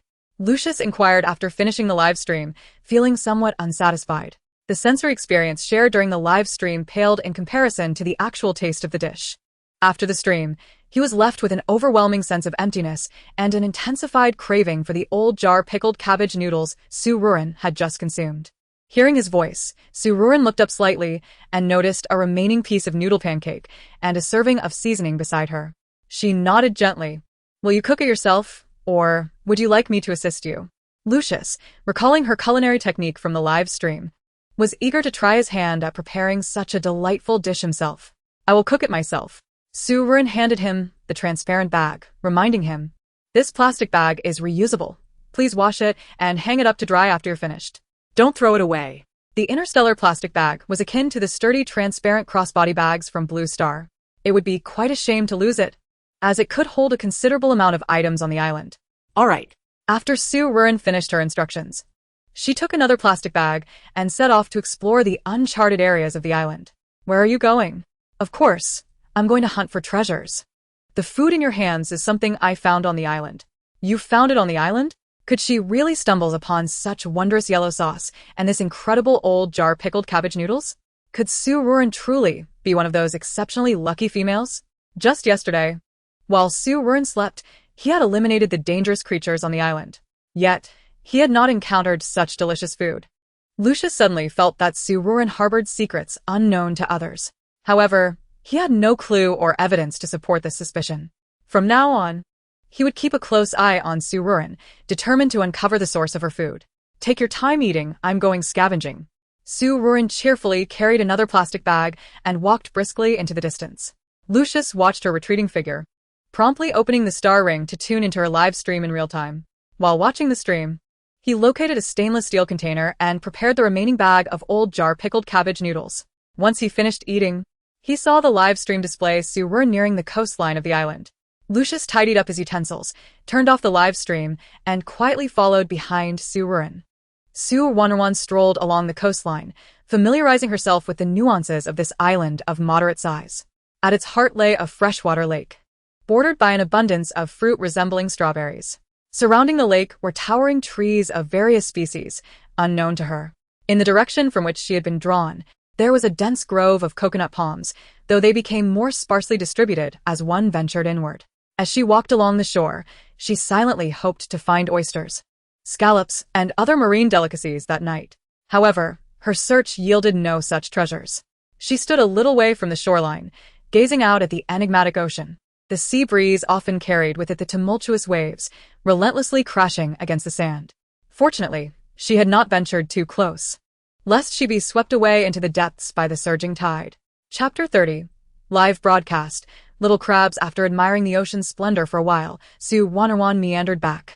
As she walked, she pondered her first lottery win with the Blue Star fortune bag, where she had crafted strawberry juice from Nongfu Spring and prepared delicious crab leg meat with seafood sauce, having also indulged in pickled vegetable noodles. The only ingredients left at her disposal were a bag of melon seeds and a bottle of lao gan ma. The seeds could not conjure any remarkable dishes, though lao gan ma was quite delightful. Fried rice with lao gan ma, or using it as a side dish, was undeniably delectable. However, these items were not suitable for presentation at the moment. Having previously revealed the seafood sauce and pickled vegetable noodles, if she were to produce an exotic delicacy, claiming it to be found while scavenging would surely raise the suspicions of the interstellar orcs. Su Ruoruo resolved to prepare crab for dinner that night. She had only made it once before, and the interstellar orcs were unlikely to have grown weary of it. Even if the interstellar restaurant sought to analyze the composition of the seafood sauce, such endeavors would require time. Before the major interstellar eateries could decipher the recipe for the sauce, she could still earn a significant amount of star coins through her live broadcast featuring crab leg meat. This approach seemed relatively safe. Previously, she had deceitfully claimed the seafood sauce was scavenged, stored in a hollowed coconut shell, with a considerable amount still remaining. Harboring her little secrets, Su Ruoruo returned to the lakeside. Lucius leaned casually against a robust tree, observing that Su Ruoruo had merely circled the area without any unusual occurrences. "Lucius, are you there?" Su Ruoruo called out loudly. Lucius rose, leaping gracefully from the heights of the tree to land precisely before her. "What is it?" "I would like to make crab for dinner tonight. Could I trouble you to catch some crabs for me?" Lucius did not respond but turned towards the lake. Utilizing his light-based abilities, he wove a transparent fishing net. The crabs in the lake, drawn by the radiance, approached with curiosity. In that instant of their bewilderment, Lucius deftly ensnared them within the swiftly closing net. He tossed the captured crabs onto the shore and, with precision, used a light blade to sever the crabs' formidable pincers. Just as Su Ruoruo was about to step forward to handle the bodies of the crabs, Lucius's voice resonated with authority. "Step back. Leave the preparation of these ingredients to me." Wouldn't that be too much trouble?" "It is but a trivial matter. Lucius replied succinctly, reminiscing about the steps Su Ruoruo had taken to prepare crabs, quickly proceeding to clean and dissect the batch with efficiency. Watching him work, Su Ruoruo felt a wave of gratitude wash over her. Such a breathtakingly handsome man aiding her was an experience she had never encountered on Blue Star. The treatment afforded to interstellar females truly surpassed her wildest expectations.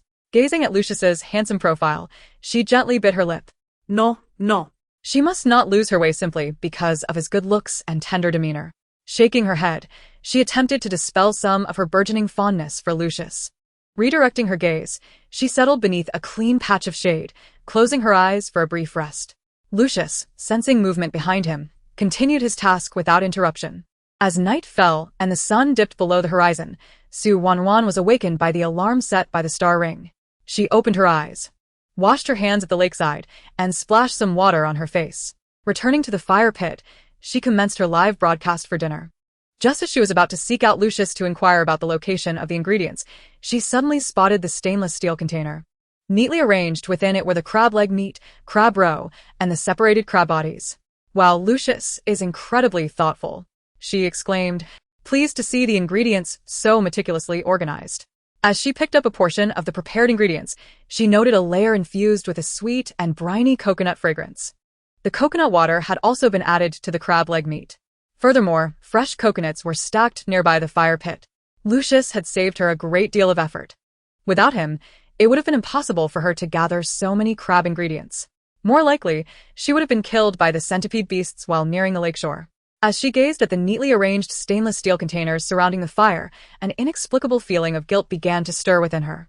The habitual thinking patterns of Blue Star people still influenced her emotions at this moment. In her mind, the child growing inside her was not solely Lucius's, but also her own. "Host, you aren't truly weeping with gratitude over Lucius's considerate actions, are you?" "Absolutely not." Su Ruoruo instinctively retorted.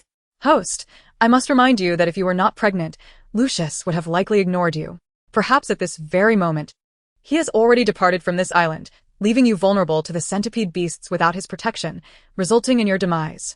Everything he does stems from the existence of the child within you." The system's logical analysis instantly grounded Su Ruoruo. Indeed. Lucius had initially stated that he protected her for the sake of the child. Once the child was born, he would depart. Why should she feel touched? The centipede beast's attacks were presumably aimed at safeguarding the child within her. As for the crab leg meat, Lucius's willingness to purchase the food was likely motivated by his own appetite. The abilities she displayed were merely for fulfilling the system's tasks and ensuring her survival. Quickly, Su Ruoruo adustet her mindset. She could not afford to continue wavering. To complete the system's tasks, pursuing Lucius and other males would be inevitable. She must not lose herself due to the tender gestures of a handsome male. Ultimately, it was all about the system's tasks. Males were merely tools for acquiring points. Having organized her thoughts, Su Ruoruo located the coconut shell containing the seafood sauce beneath the tree. Cradling the shell, she evenly spread the sauce into each stainless steel container. Then, she ignited the fire. As the fragrant smoke from the fire spiraled upwards, it wasn't long before all 43 portions of crab meat were cooked to perfection. Lucius appeared again, drawn by the enticing aroma. "The star coins have been transferred to you." With that, he carried away 40 portions of steaming crab meat, vanishing from Su Ruoruo's sight. Left with the 3 portions he had left behind, which included crab legs, crab roe, and crab bodies, Su Ruoruo's expression remained neutral. Each edible part of the crab was now at her disposal. Waiting for the stainless steel containers to cool slightly, she finally indulged in the feast. After finishing her meal, she felt pleasantly full. Fortunately, upon checking her live broadcast backend, she was greeted by a dazzling smile as she saw the new addition of 10 million star coins to her account. She withdrew the earnings from the evening's broadcast. After deducting the 50% tax from her cumulative income throughout the day, her account now boasted over 12 million star coins. When factoring in the 4 million star coins she had transferred to her brother, Su Xingchen, her recent broadcasts had collectively brought in a staggering value of over 16 million star coins. Chapter 31. The advertisers stirring restlessly once upon a time. The original owner sought to extract 10 million star coins from every eligible male, leading to her current predicament. Yet now, in less than 3 days, she has amassed over 16 million star coins. It is truly perplexing. Had she traversed back to the time when the original owner just embarked on her university journey, how exhilarating it would have been to undertake this system task.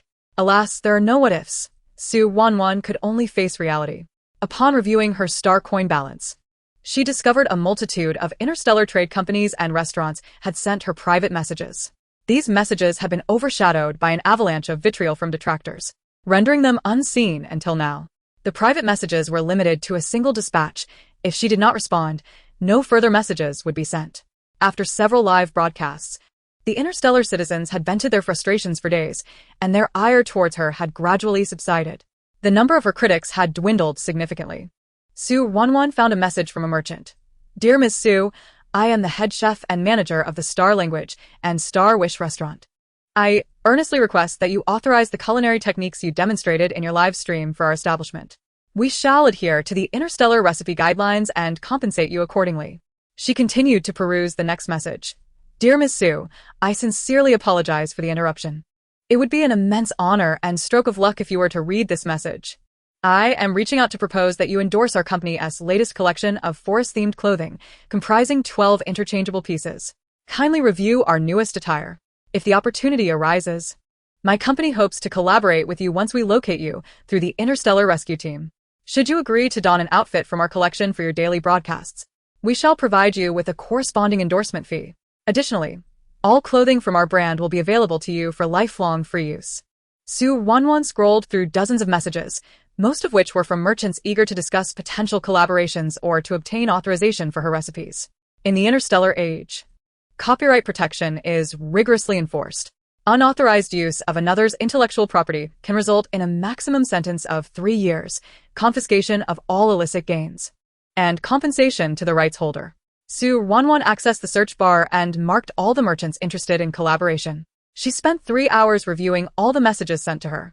A total of 333 companies wished for her endorsement, while 404 chain restaurants sought her recipe authorization. System. Should I agree to these endorsements and recipe licenses? With no one to discuss strategies, Su Ruoruo could only appeal to the mysterious system. Only a fool would refuse. Su Ruoruo was momentarily speechless. The implication was clear. Refusing would be sheer folly. However, she pondered the potential pitfalls of signing contracts that could lead to her being blamed, resulting in diminished sales for those brands, or worse, their bankruptcy. That's easily remedied. Deducting 1,000 points from the host. This system will draft an endorsement contract that is unequivocally beneficial to the host, ensuring that no detrimental clauses exist within. Remaining points. 200. Upon hearing the system's announcement, Su Ruoruo felt a twinge of regret and tentatively inquired, System, if you take my points, doesn't that make my task of accumulating 100 million points even more arduous? After her inquiry, she noted the system remained silent for a while, leaving her feeling somewhat unsettled. Host, this system also has KPI assessment tasks. 100 million points is the fundamental task for your current realm system. Upon completion of the base task, this system will receive corresponding task rewards. Any knowledge paid for beyond tasks is compensated. In plain terms, this system also seeks to profit. If it solely relied on your completion of the 100 million points task, it would be easily surpassed by other systems. Upon hearing this, Su Ruoruo suddenly grasped why the system deducted points for merely posing a question. Initially, she believed it was a system setting. Questions from the host incurred a point deduction for answers. Little did she realize, this was merely the system's own fee structure. The deducted points were funneled into the system's private coffers. How unscrupulous. Su Ruoruo's lips twitched involuntarily. Host, do not hold it against me for deducting your points. If you fail to complete your task, I too will suffer a deduction of system points, and insufficient points would lead to my obliteration. We are both striving to survive. You can understand, can't you? Su Ruoruo was taken aback by the system's words. She even began to suspect that the system was aware of her earlier silent grievances. She could only nod obediently, complimenting, "Oh, esteemed system, you are absolutely correct. I shall exert myself to earn points through my endeavors with the males, doing my utmost to minimize your losses." Given the current circumstances, Su Ruoruo could not afford to argue with the system. She sought a new lease on life and had to rely on this enigmatic system. Su Ruoruo opened the Star Network Mall and perused the interstellar spacecraft available. The smallest starship, with a space of 20 square meters, was fully equipped with basic functionalities and required a staggering 100 million star coins. Additionally, the starship could automatically absorb surrounding natural energy to remain airborne. Within the starship's signal range, one could receive network signals emitted by other stars within the galaxy, thereby establishing contact with the outside world. However, if the starship was stationed in a debris-laden locale, the signal would weaken. Moreover, the 100 million star coin starship could not traverse between stars. To leave the debris planet and return to other planetary systems, she would require at least a spacecraft. Priced at 10 billion star coins, the vessel she had been sentenced to board was, in fact, a specially designed military craft with short-range interstellar navigation capabilities. The price of such official spacecraft was undisclosed. However, Su Ruoruo could easily surmise that the authorities would never permit her to leave the debris planet. Thus, even if she possessed the star coins, acquiring a spacecraft was an impossibility. She could only settle for the starship, ensuring at least a comfortable existence on the debris planet. Initially, achieving her dream of purchasing a starship seemed nearly unattainable. Now, however, many benevolent interstellar benefactors had come forward to extend their warmth towards her. With the system backing her, she felt emboldened. She created a group chat and gathered various advertisers of similar categories. Each was invited to submit their bids for her endorsement. The highest bidder would be granted priority for her endorsement rights. Yet, these individuals did not sincerely present their offers initially. Instead, they attempted to negotiate by undermining Su Ruoruo's shortcomings. Miss Su, according to the laws of the Azure Star Empire, you are about to be taken to the debris planet for a lifetime of imprisonment. The debris planet is fraught with danger, should you accept our advertisement. I must candidly say, you may find yourself in dire circumstances upon arrival. Chapter 32, Meow Help. Indeed, Miss Su. It is merely a matter of time before the interstellar rescue team locates you. Perhaps tomorrow or the day after, they will escort you to the debris planet. Upon reading the advertiser's questions, Su Ruoruo smirked slightly, responding with calm composure. We are all intelligent individuals. There is no need for foolish discourse. I shall address your first inquiry. According to the laws of the Azure Star Empire, I am currently carrying triplets. The Empire has no right to send me to the debris planet before my due date in 2 months. Thus, it is impossible for me to meet my demise before giving birth. Miss Su, if I may be so bold, what if you do not reach your due date and experience a miscarriage due to unforeseen circumstances? Su Ruoruo was not angered by the words of the advertiser. With the reminder from her system and the support of the 100 fertility-enhancing pill, the likelihood of miscarriage was almost non-existent. As for the second issue, Lucius was the father of the child. With his Beast King status and the innate healing abilities bestowed by his radiant talents, the idea of miscarriage was rather ludicrous. Was it not? Miss Su, while that may be the case, your reputation is rather tarnished. You took on an advertising endorsement, yet the interstellar orcs do not purchase our products, and some even harbor aversions to them. Wouldn't that result in significant losses for us? Su Ruoruo gave a cold snort, her voice carrying a chill as she retorted, if my reputation is so poor, why not seek someone more illustrious? The truth is, you simply cannot afford the rare female stars of the interstellar realm. Upon hearing Su Ruoruo's response, the advertisers instantly lost their confidence. They had presumed her to be inexperienced and easy to manipulate, considering she had only managed to earn 10 million star coins from 12 orc warriors during her 4 years at university. Such a petty sum suggested she would be easy to placate with a mere endorsement fee. They had anticipated a low-cost acquisition of her endorsement, but were taken aback by her sharp rhetoric. Had they not recognized the risks and opportunities involved, they would not have dared to approach her for endorsements.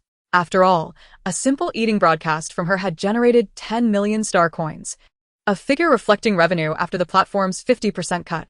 This implied that at least several 100 million interstellar orcs were following her eating show. Miss Su, ha ha ha. Young people should not be so irritable. I was merely jesting. One of them laughed awkwardly. Su Ruoruo continued in a cold tone. I am not one for frivolous jokes. Let us commence with the bidding. The highest bidder wins. With that, she announced the opening of the clothing category for bidding. As she concluded her statement, various merchants eagerly prepared to participate in the auction. 100,000 star coins for a 2-month endorsement. 200,000. 500,000. 1 million. After several rounds of bidding, the endorsement fee for the clothing category was ultimately settled at 3 million star coins for a 2-month term. Next, Su Ruoruo initiated the bidding for other categories. The auction continued for approximately 2 hours, during which she finalized deals with 30 endorsement companies, securing 2-month contracts with each.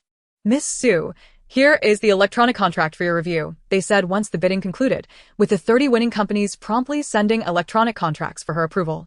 Without even glancing at them, Su Ruoruo, with the assistance of her system, dispatched a generic contract prepared by the system. The agents of the 30 advertisers turned pale upon seeing the impeccably crafted contract. "Miss, is there an issue with this contract?" one of them inquired. "If there are no issues, please download your respective copies, amend them, and submit them for review to the Imperial Contract Union," she instructed. Upon hearing the mention of the Imperial Contract Union, the advertisers abandoned any thoughts of exploiting loopholes and obediently signed the agreements according to the contract Su Ruoruo provided. After signing the contracts, Su Ruoruo opened the transparent calculator integrated into her star ring and calculated her earnings. The combined endorsement fees from the 30 advertisers totaled 600 million star coins, averaging 2 million star coins per endorsement. Goodness, this truly is the rhythm of overnight wealth, she mused. However, her current situation necessitated a private flying vessel, which was quite costly. Once the star coins were credited, she planned to purchase a private flying vessel for 500 million, approximately 100 square meters, fully equipped. She intended to reserve the remaining 100 million star coins for future plans. "Miss Su, now that you have resolved the endorsement issue, what about our recipe authorization?" an advertiser inquired. "According to the authorization standards of interstellar restaurants, you may later apply for the recipe authorization license in the back end of my personal shop," Su Ruoruo replied, subsequently opening her Star Ring's personal shop to list recipes for strawberry juice and crab leg dishes. Due to the absence of equivalent seafood sauces among the interstellar populace, Su Ruoruo spent 100 points to obtain a seafood sauce recipe, interstellar version, from the system.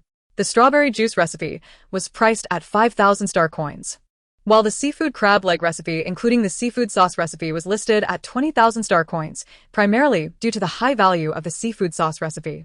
With this recipe in hand, any seafood paired with the sauce would be exceptionally delectable. After uploading the recipes, she meticulously annotated each one with detailed descriptions. After reviewing the introduction on the detail page, numerous restaurants promptly acquired the recipe authorization licenses. Su Ruoruo did not concern herself with the precise number of purchases. She set the recipes for automatic delivery and then turned her attention elsewhere. Rising from her seat, she stretched, addressing the orcs still watching the live stream. "That concludes today's eating broadcast. We shall reconvene at the same time tomorrow." She then picked up a change of clothes and approached the bath barrel Lucius had prepared for her, ready to take a bath. From a distance, Lucius, observing her actions, swiftly turned his gaze away. Peeping at a female while she bathed was an exceedingly uncivilized and vulgar behavior, one he held in disdain. Moreover, he had thoroughly scouted the island, confirming that no beasts were present. Su Ruoruo was safe at the shore. There was no cause for concern. With his back to her, Lucius listened intently, his ears attuned to the sounds behind him. Su Ruoruo hummed a gentle tune as she entered the bath barrel, the water temperature being just right. It seemed Lucius had heated the water while she was preoccupied with her star ring. "La la la, I love bathing, my skin feels so good," Su Ruoruo sang, employing words from Blue Star to echo a popular bathing song from her world. Lucius, hearing the peculiar language from her lips, was filled with confusion and astonishment. The language she sang was entirely unfamiliar to him in the interstellar realm. Curious, Lucius activated his star ring and recorded her phonetic information. However, the star ring returned no results. This language did not belong to any of the 9 stellar systems of the galaxy. Could it be from another star system? As he listened to her melodic humming, Lucius's curiosity deepened. Suddenly, a piercing scream shattered the tranquility of the island. "Help!" Lucius furrowed his brow and turned his head, contemplating the cause. Was it yet another giant crab that had troubled her? However, when he looked back, he saw an unfamiliar orc emerging from nowhere, seizing Su Ruoruo from behind and covering her mouth before swiftly vanishing into the freshwater lake. Chapter 33. Living to see the person, dead to see the corpse in the blink of an eye. Lucius reached the lake's edge, but Su Ruoruo had already disappeared from sight. The lake's surface rippled ominously. It was an aquatic beast man.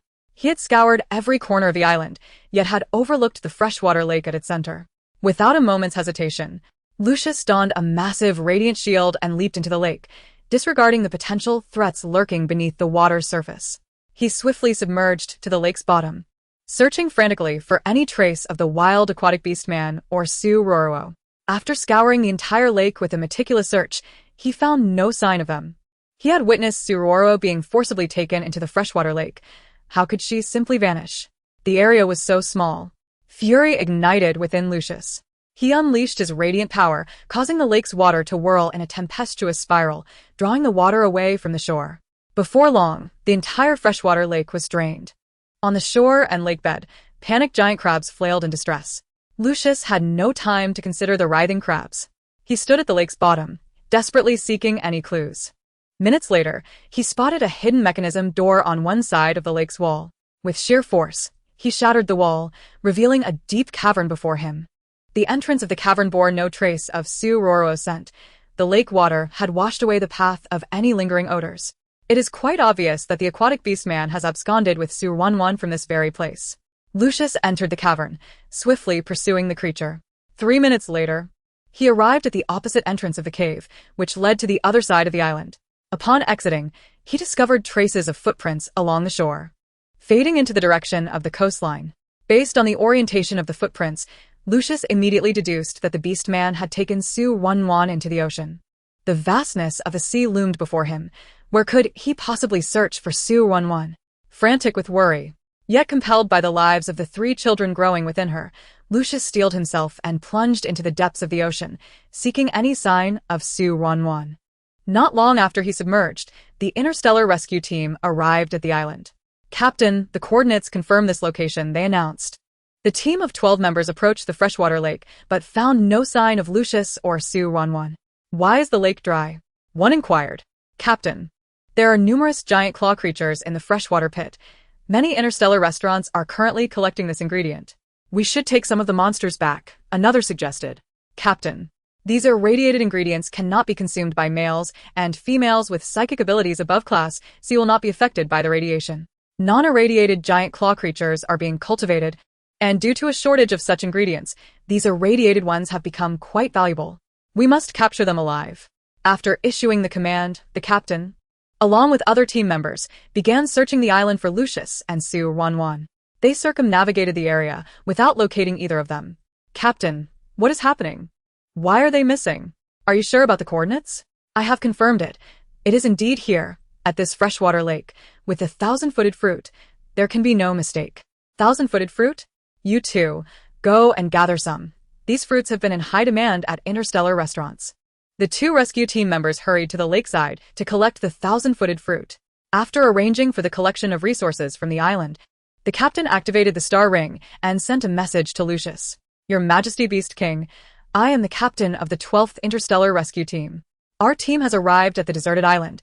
Could you please inform us of your and the culpable female Su Ruoruo's exact location?" After sending the message, the captain waited in vain for a response. "Captain, we have made a discovery at the bottom of the lake," shouted one of the team members who was capturing giant claw creatures. The 12th squad leader immediately leaped into the freshwater pit and spotted a dark, deep cave. "You 4 stay here and continue gathering resources. The rest follow me into the cave to explore." Minutes later, the interstellar rescue team arrived at the beach, where Lucius had been just moments before. The footprints in the sand had been eroded by the waves and were now barely visible. However, the captain astutely noticed the faint traces. "Captain, these footprints. Did the Beast King and Su Ruoruo enter the sea?" Upon hearing the team members' conjecture, the captain promptly reported the situation to Prince Duozhu of the Azure Star. Upon receiving the news, Duozhu's expression changed dramatically as he urgently relayed the information to the Empress of the Azure Star. The Empress's aged voice conveyed a sense of impending finality as she inquired, "People have vanished by the coastline?" Yes. The live broadcast had paused at the moment Su Ruoruo was preparing to bathe. Due to privacy settings, the subsequent scenes were concealed. However, through the unblocked audio, it was inferred that Su Ruoruo was in peril, as she cried out for help before the transmission abruptly lost signal. Consequently, Su Ruoruo's live stream was terminated. "Mother, what shall we do next?" "Instruct the interstellar rescue team to conduct a thorough search of the nearby sea surface and deploy submarines to search the ocean depths." The Empress emphasized solemnly, "Remember, if alive, we seek them. If dead, we seek their remains." "Understood, Mother. And what about Lucius?" "Do not concern yourself with him. He is the Beast King and possesses the ability to protect himself. I will make arrangements immediately," Duozhu replied before hastily exiting the Empress's study. In the depths of the ocean surrounding the deserted island, a shadowy marine cave lay nestled near a thicket of coral. Su Ruoruo stood, herkese vacant. As she was held captive by the towering beastman, having been transported from the ocean to the beastman's lair beneath the sea. initially overwhelmed by panic. Her expression gradually shifted to one of calmness. Host, the beastman's name is Emperor Crab. Emperor Crab? Does he not possess a personal name? The system has found no alternate names for him. Detailed information is available for the host to review. Su Ruoruo opened the system panel and discovered extensive personal information regarding her captor. Name: Emperor Crab. Age: 28 years. Strength: Beast King. Lifespan: 500 years due to prolonged radiation exposure, reduced to 200 years. Height: 2 meters. Weight: 90 kilograms. Attractiveness: 85 points. Talent: SS. Ability: to consume all marine life to enhance his own powers. Affection for the host: 60. Upon reading the final section regarding affection, Su Ruoruo was taken aback. She had done nothing to warrant such high regard from this beast man, who was the embodiment of the Emperor Crab. Chapter 34, Meow Meow Meow 1 System. Why is this unfamiliar beastman's affection so elevated? I have not done anything for him, have I? Host, answering this particular query will incur a deduction of 100 points. Deduct away. 100 points deducted. The host now has 2,100 points remaining. Emperor Crab's high affection stems from 3 factors. First, your potent psychic field reduces his perception of interstellar radiation. Second, as a young and beautiful female, you inherently attract him. Third, precious females have all been taken to the imperial capital, rendering the probability of encountering a female in the wilderness virtually non-existent. In short, having lived for decades, he has seldom encountered other females. Is this what they call, after retreating for 3 years, even a pig rivals Diao-chan? You may view it as such. No way, system. And you still want me to pursue him now? I am carrying 3 little ones in my belly. Su Ruoruo felt that attempting to court the Emperor Crab at this juncture was not a prudent decision. In fact, it felt somewhat perverse. Although it is customary in the interstellar realm for one female to have multiple males, she, as a denizen of Blue Star, had always adhered to the principle of monogamy. The long-standing values ingrained in her psyche could not be altered in such a brief span of time. Moreover, having acquired an additional 100 years of life from Lucius, she felt no immediate threat to her existence, even if she postponed the system's courting task. The prospect of swiftly pursuing another felt insurmountable for her at this moment. System. If I choose not to pursue him now, will there be any penalties? Host. Currently there are no penalties. The decision to pursue remains at your discretion. Su Ruoruo had no chance to respond to the system, as she was unceremoniously tossed onto a grand white bed crafted from warm jade within the lair. Female. You are mine now. Remember, do not entertain thoughts of escape. Beyond this lair lies the endless deep sea, and should you be swept away, death is certain. Internally conflicted and somewhat pale, Su Ruoruo nodded vacantly. I won't run away. Good. I prefer obedient females. Su Ruoruo gazed with trepidation at the Emperor Crab's pronounced nose. As she beheld the resolute and perfect contours of his nose, her breath quickened. He was undeniably handsome. The Emperor Crab flashed a menacing smile, revealing his gleaming white teeth. Seeing his sinister grin, Su Ruoruo instinctively recoiled. What should I do now? The system, my dear. I implore you to devise a solution, for it seems this fellow intends to resort to force. Was it not said that interstellar males would never coerce females? The status of a female is revered. How is it that this male deviates from the norm? Alas, I am not yet prepared for this. After a considerable lapse of time, Su Ruoruo succumbed to unconsciousness. The Emperor Crab sat contentedly at the bedside, gazing at Su Ruoruo's delicate, fair visage.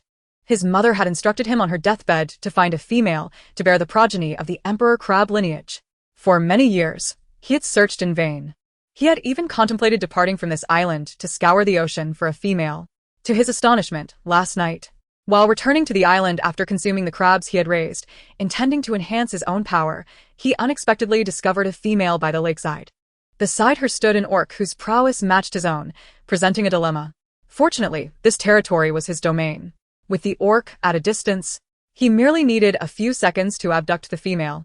As for the unfamiliar scent of the orc lingering on her, he was not overly concerned. As long as this female could bear him a crab offspring, he cared not for the presence of other orcish scents upon her. The Emperor Crab fixed his gaze upon the slumbering Su Ruoruo, a glimmer of profound light flickering in his eyes. After his awakening to his SS talent, his mother's life had reached its conclusion. Before passing, she bestowed upon him a tome detailing the steps for copulation with a female. He had just engaged in this delightful act with a charming female, employing one of the methods described in the book. A wicked smile danced upon his lips. There were other methods yet to try. With repeated attempts, he was certain he could induce this petite female to conceive. Su Ruoruo, in her dreamy state, remained oblivious to the Emperor Crab's intentions. She had endured enough of his antics. Upon awakening and opening her eyes, she beheld a wondrous sight within the underwater den. The lair was modest, roughly 50 square meters in size. Its furnishings were exceedingly simple. Aside from a white jade bed, there was nothing but a large, excised pearl embedded in the wall, emanating a gentle luminescence. Chapter 35. The Blue Star Fortune Bag has a bug after a brief mental lapse. Su Ruoruo noted the absence of the orc who had forcibly tormented her the previous night. A wave of relief washed over her as she reached for her garments by the bedside and donned them, slowly rising from the bed. She ambled to the entrance of the lair, and through a peculiar shimmering barrier, she beheld a vibrant coral reef, resplendent in shades of fiery red. Numerous exotic fish frolicked around the corals. How had this cave managed such a feat? Not only did it shield her from the ocean and its denizens, but it also supplied the oxygen required for a terrestrial orc to breathe. With a sense of wonder, she inspected the lair and found only the excised pearl and the remarkable white jade bed. Perhaps these two items were the source of the lair's uniqueness. A rumbling protest from her stomach gradually brought her back to reality. She inwardly lamented. What manner of Emperor Crab is this? Leaving me alone in this lair, as if certain I cannot escape? Not only has he abandoned me here, but he has also not provided a morsel of food. Su Ruoruo felt grateful for the assistance of her system partner. Within the system's confines, she found a jar of spicy sauce, 5 pounds of sunflower seeds, several bottles of spring water, and 21 packets of pickled vegetable noodles. These provisions, if rationed judiciously, could sustain her for 10 days. But what then? A frown creased her brow as she sat back on the white jade bed, her consciousness entering the system space to retrieve a packet of pickled vegetable noodles to sate her hunger. Upon entering the system's consciousness, a languid voice declared, "Congratulations, host. You have successfully seduced a beast king-level male. Reward: 10,000 points. Lifespan increase of 100 years. Current lifespan approximately 200 years. Point balance: 100 points." Su Ruoruo's eyes widened in astonishment. She had almost forgotten that seducing a male would yield rewards. An increase in lifespan would enable her to live longer, while points could be exchanged for Blue Star fortune bags. With these fortune bags, she could acquire items from the Blue Star, even if she were trapped. Survival with the supplies generated from the fortune bags would not be insurmountable. Immediately, she contemplated a tenfold draw to obtain a golden quality Blue Star fortune bag and see what treasures she might uncover. However, after a moment's reflection, she temporarily dismissed this notion. Su Ruoruo accessed her personal information interface. Her lifespan had indeed increased by 100 years, as the system had indicated, while other data remained largely unchanged. She opened the system shop, only to find it had not been unlocked. To access the next tier of system goods, she would need to accumulate 100,000 points. Each upgrade of the system shop would unlock 3 additional special items. Su Ruoruo blinked, recalling the 3 items initially unlocked.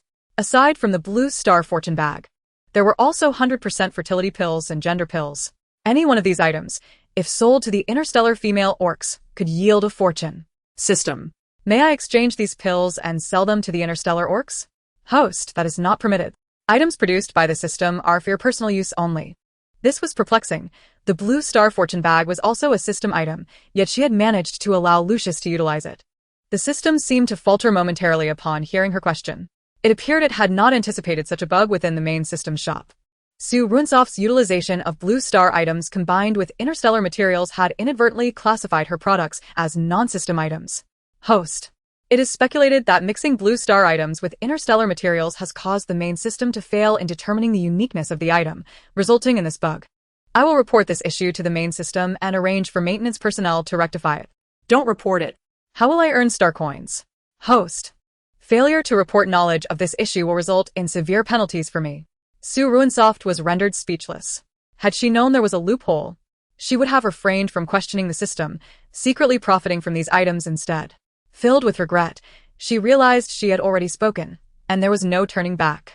After reviewing her rewards, she extracted a packet of pickled vegetable noodles from the system's inventory, pairing it with spring water to satisfy her hunger. After eating until she was moderately full, she suddenly noticed the absence of the star ring on her wrist.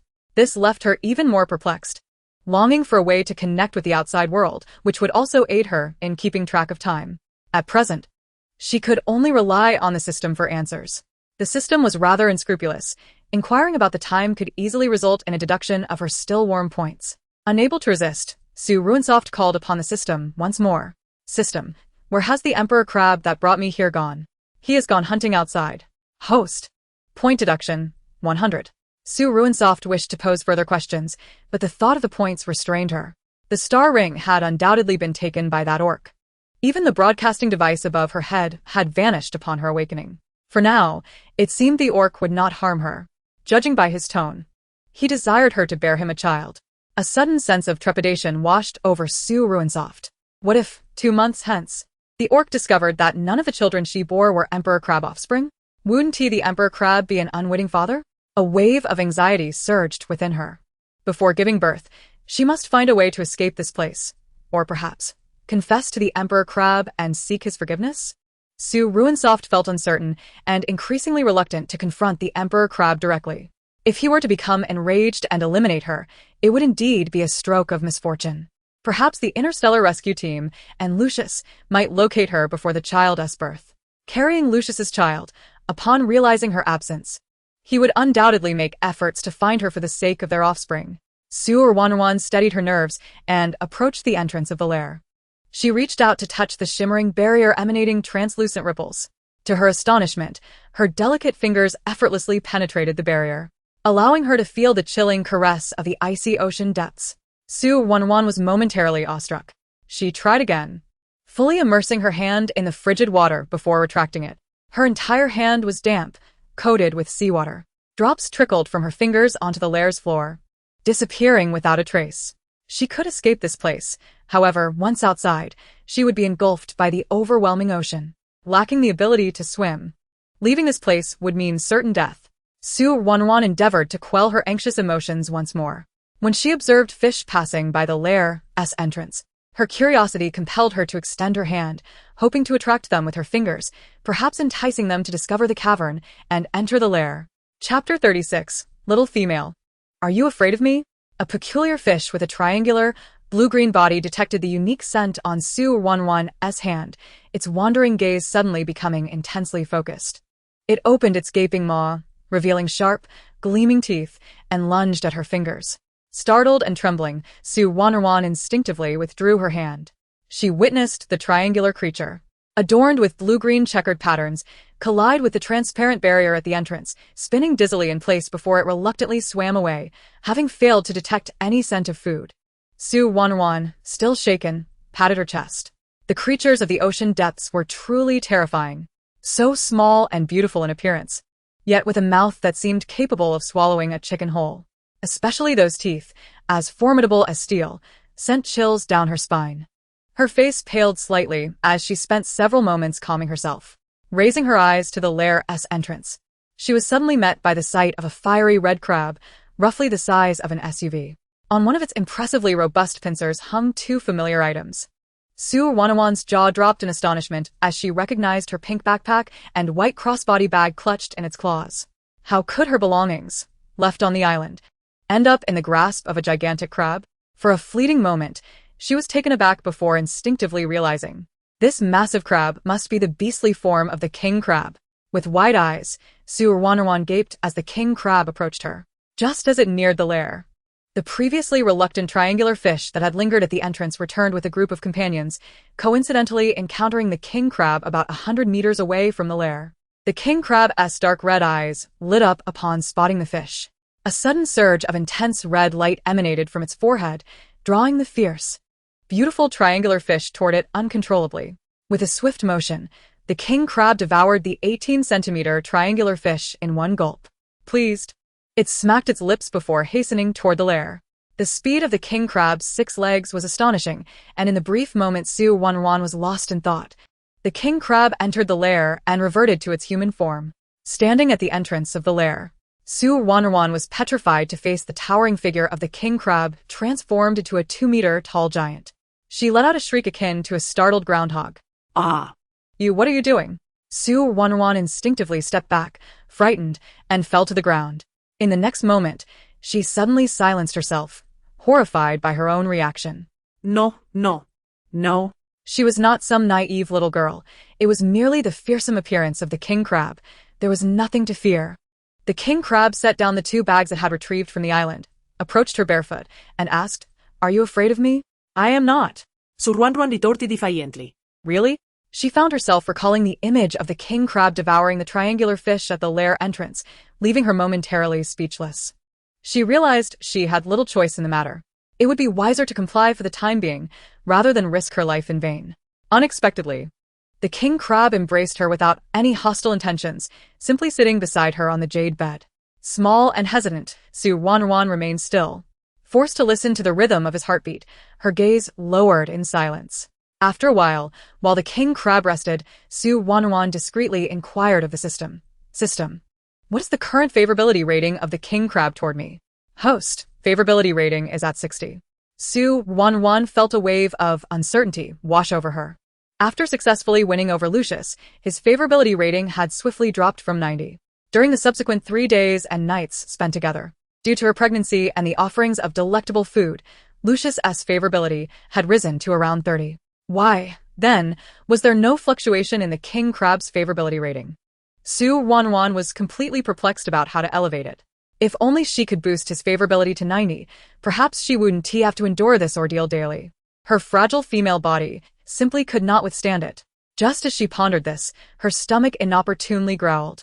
The king crab, who had been peacefully asleep, snapped awake at the sound of her stomach rumbling, his deep red eyes turning toward her with concern. "Are you hungry?" Su Ruoruo's chipis Culinary. After awakening, she had no idea how much time had passed, having only consumed a piece of dry noodles. Upon the king crab's return, she had been unceremoniously drawn into a vigorous encounter, rapidly depleting her energy and leaving her ravenous once more.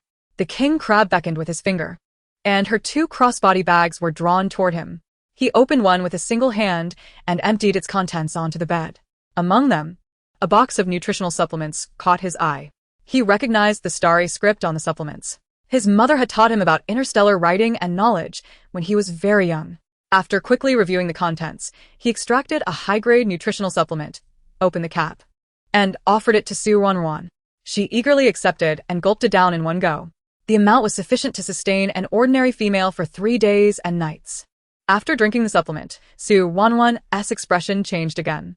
Oh no! After yesterday's meal and today's food, she desperately needed to use the restroom. Summoning her courage, she said to the king crab, "I don't feel well. I need to relieve myself."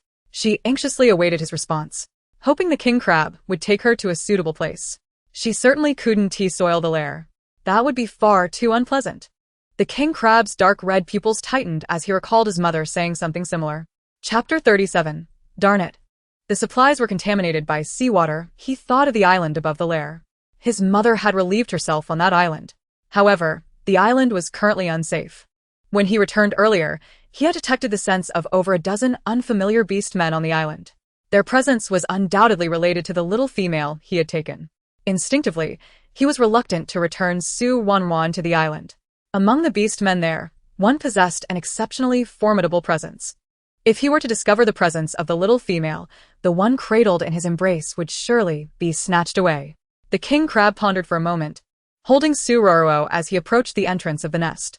He reached out and plucked a lustrous white pearl from the left wall, cradling it in his hand. "I shall take you outside for your convenience." "Wait. "Let me grab some tissue first." The king crab tightened his hold on her, his fingers beckoning a bag of tissues from the jade bed. "No need for so much. Just a small pack will suffice," Su Ruoruo hurriedly exclaimed. "There's an open pack over there. Please hand it to me." The king crab's dark gaze swept over, accurately locating the open pack of tissues and presenting it to Su Ruoruo.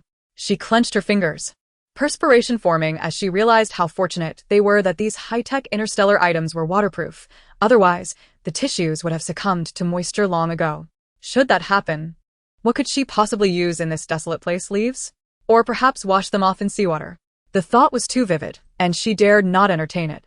Su Ruoruo shook her head, dispelling the dreadful imaginings. The king crab, holding her close, descended into the depths of the ocean through the nest's entrance. Su Ruoruo widened her eyes, instinctively clutching his neck tighter. Fear not. I possess the water-repellent pearl bequeathed by my father. The ocean's waters shall not harm us. Hearing his soothing words and feeling no encroachment from the seawater, she gradually opened her eyes. Last night, she had been abruptly abducted and rendered unconscious by the king crab, leaving her bewildered about how she had been brought into his lair. Now, she finally understood. The key lay in what the king crab had just mentioned, the water-repellent pearl left by his father. Gaining courage, she glanced around, noting that they were encompassed in a vacuum-like space of approximately 50 square meters, mirroring the nest. The abyssal depths were enveloped in darkness. The pearl in the king crab's hand radiated a gentle glow. All marine creatures approaching the barrier created by the water-repellent pearl seemed oblivious to their presence, diverting course upon contact with the barrier. Wow, this pearl is truly remarkable. The king crab, noticing her gleeful expression, placed the pearl into the palm of her hand. Su Ruoruo's small hand fit perfectly around the excised pearl. Do you fancy this water-repellent pearl? She nodded, unreservedly expressing her admiration for the exquisite gem. Such a sizable pearl. She had only encountered once on a treasure show on Blue Star. If you like it, then it is yours. Ah? But it was given to you by your father. That seems inappropriate. My father has long since passed. The king crab's tone carried a hint of bitterness. Su Ruoruo sensed his emotional turmoil and offered a gentle apology. I'm sorry. I did not know about your father. The king crab soon regained his composure, as though the earlier resentment had merely been a figment of her imagination. Keep it. With this, you shall be safeguarded while I venture out to hunt. Su Ruoruo indeed required the water-repellent pearl. It was essential for her survival beneath the ocean's surface. The king crab halted above a cluster of corals near the nest. You may relieve yourself here. Could you please let go of me? I need some space. The king crab reluctantly released Su Ruoruo, allowing her to find a suitable spot. Standing atop the rippling barrier, she took a few steps away, wishing to create some distance from him. It felt rather embarrassing to relieve herself in front of a man. As she moved further away, glancing back, she found the king crab's gaze fixed on her. Could you turn around? I need to, she stammered, embarrassed at the thought of him watching. Why can't I? What part of you have I not seen? Su Ruoruo nearly lost her composure at his unabashed inquiry. How could she explain to this wild beast man that he seemed to misunderstand the concept of relieving oneself? Unable to hold it any longer, she squatted down and complied with nature's call in front of the king crab. Hearing the sound of water, he belatedly realized and swiftly turned his back. His mother had once told him it was exceedingly rude to stare when a female was relieving herself. Why did this little female say she needed to be convenient when she was clearly going to relieve herself? The king crab felt a pang of frustration. His mother had spent decades with him on Azure Star. The words she had taught him were for relieving oneself. Perhaps in the decades since, new terms had arisen to replace relieving oneself. Su Ruoruo noticed he had turned away and exhaled in relief, completing her task. Once finished, she saw a puddle beneath her. How do I dispose of the waste? The king crab replied, hold the water-repellent pearl tightly and move aside a bit. Su Ruoruo followed his instructions, lifting her pants and walking a short distance away from the waist. As predicted, with her distance, the rippling barrier also shifted. The waist seamlessly dissolved into the ocean, disappearing without a trace. With a sense of relief, she found another spot to squat down. It might take me a few minutes. Please don't turn around until I'm done. Understood. The king crab stood tall, waiting patiently. After approximately 10 minutes, Su Ruoruo finally rose and took a few steps toward him. I'm done. Let us return to the nest.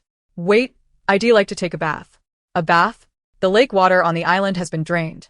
To bathe, we must seek fresh water on another island. Then let us go to another island. I feel uncomfortable and sticky. We shall set off now. There is a freshwater island 50 kilometers from here. Wait. What is it now? The king crab asked, maintaining his patience. I need to retrieve my backpack, nutrient supplies, and daily necessities from the nest. Upon hearing this, the king crab led Su Ruoruo back to their original lair. Inside, various items he had scattered across the jade bed floated chaotically in the seawater.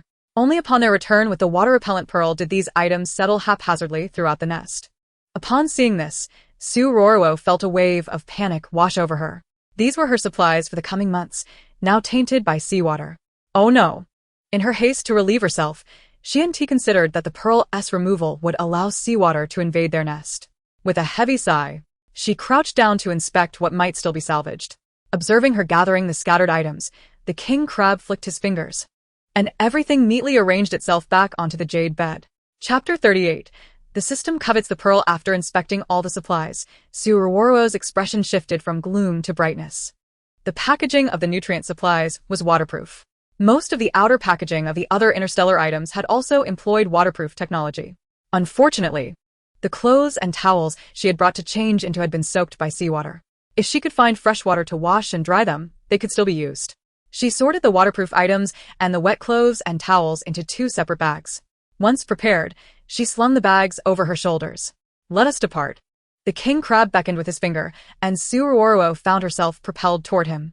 In a blink, she was enveloped in his strong embrace. Unable to refuse, she passively relished the sensation.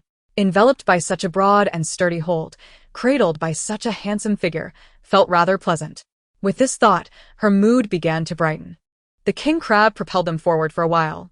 Noticing that his affection for her remained stable at 60, she boldly inquired, "Have you seen my star ring?" The king crab's crimson eyes narrowed slightly. "Once you bear my offspring, I shall return both the star ring and that circular device atop your head to you." "What if I cannot bear any?"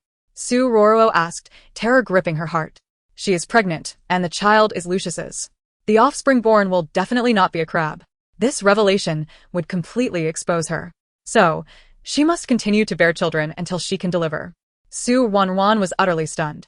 It seemed that the emperor crab regarded her solely as a breeding tool. Stay calm, stay calm. There is nothing to be angry about. These males are merely instruments for her to accumulate points. Everyone is in the same boat. There is no reason for anger. Mutual benefit and shared gains. Su Ruoruo made a concerted effort to fortify her mental resilience, suppressing the sudden surge of nameless fury before it could blossom. She bit her lip and remained silent. The emperor crab held her tightly, gliding through the mysterious underwater world. Time passed, each second slipping away. Su Ruoruo was uncertain whether it was day or night. In the depths of the ocean, it was pitch black, save for the luminous pearl in her hand, which emitted a soft, radiant white glow. The emperor crab continued to embrace her. After a while, Su Ruoruo observed that the surroundings, illuminated by the pearl's glow, were filled with bizarre fish, drawn towards the light. Before long, a multitude of fish gathered near the rippling waters around them. Approximately half an hour elapsed. The entire circle was surrounded by a dense swarm of fish, which began to clash around the illuminated area. The nearby dark waters became stained with blood. Witnessing such a brutal scene, Su Ruoruo felt a sudden chill run down her spine. About 10 minutes later, she noticed a type of pink circular fish leisurely swimming near the illuminated circle. The emperor crab smirked slightly, releasing Su Ruoruo and transforming into his beastman form, leaping effortlessly beyond the barrier. Upon seeing him, the nearby fish scattered in terror. However, their speed was no match for the emperor crab's voracious ability. He drew in the surrounding fish into his enormous, crimson maw. Su Ruoruo was once again struck with fear at the sight, swallowing hard. This man is exceedingly dangerous, far more so than Lucius. At least Lucius, as the Chief Justice of the tribunal, adhered to the law, equity, and justice, understanding that one could coexist amicably with him, perhaps even leverage that to her advantage. The emperor crab was different. He operated without rules and exhibited a domineering nature, granting her no right to refuse. Reasoning did not apply to him, let alone the law. He was a wild beast man, entirely unacquainted with legalities, which held no sway over him. After dispatching those fish, the emperor crab returned to the vacuum protected by the water-repelling pearl. Su Ruoruo could smell the strong, metallic scent of blood on him. "You, don't come any closer." The emperor crab, noticing her look of disgust, felt a shadow of disappointment cross his deep crimson eyes. "Do you despise me?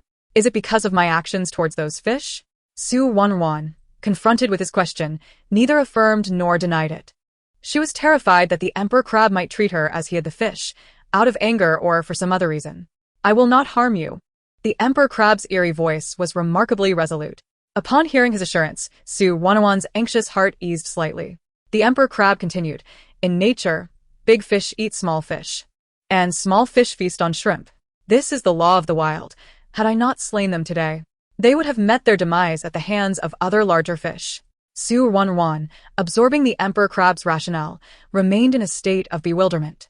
Once he finished speaking, she finally mustered the most intolerable excuse. I don't dislike you. It's just that the scent of blood on you is overpowering, and it makes me feel quite ill.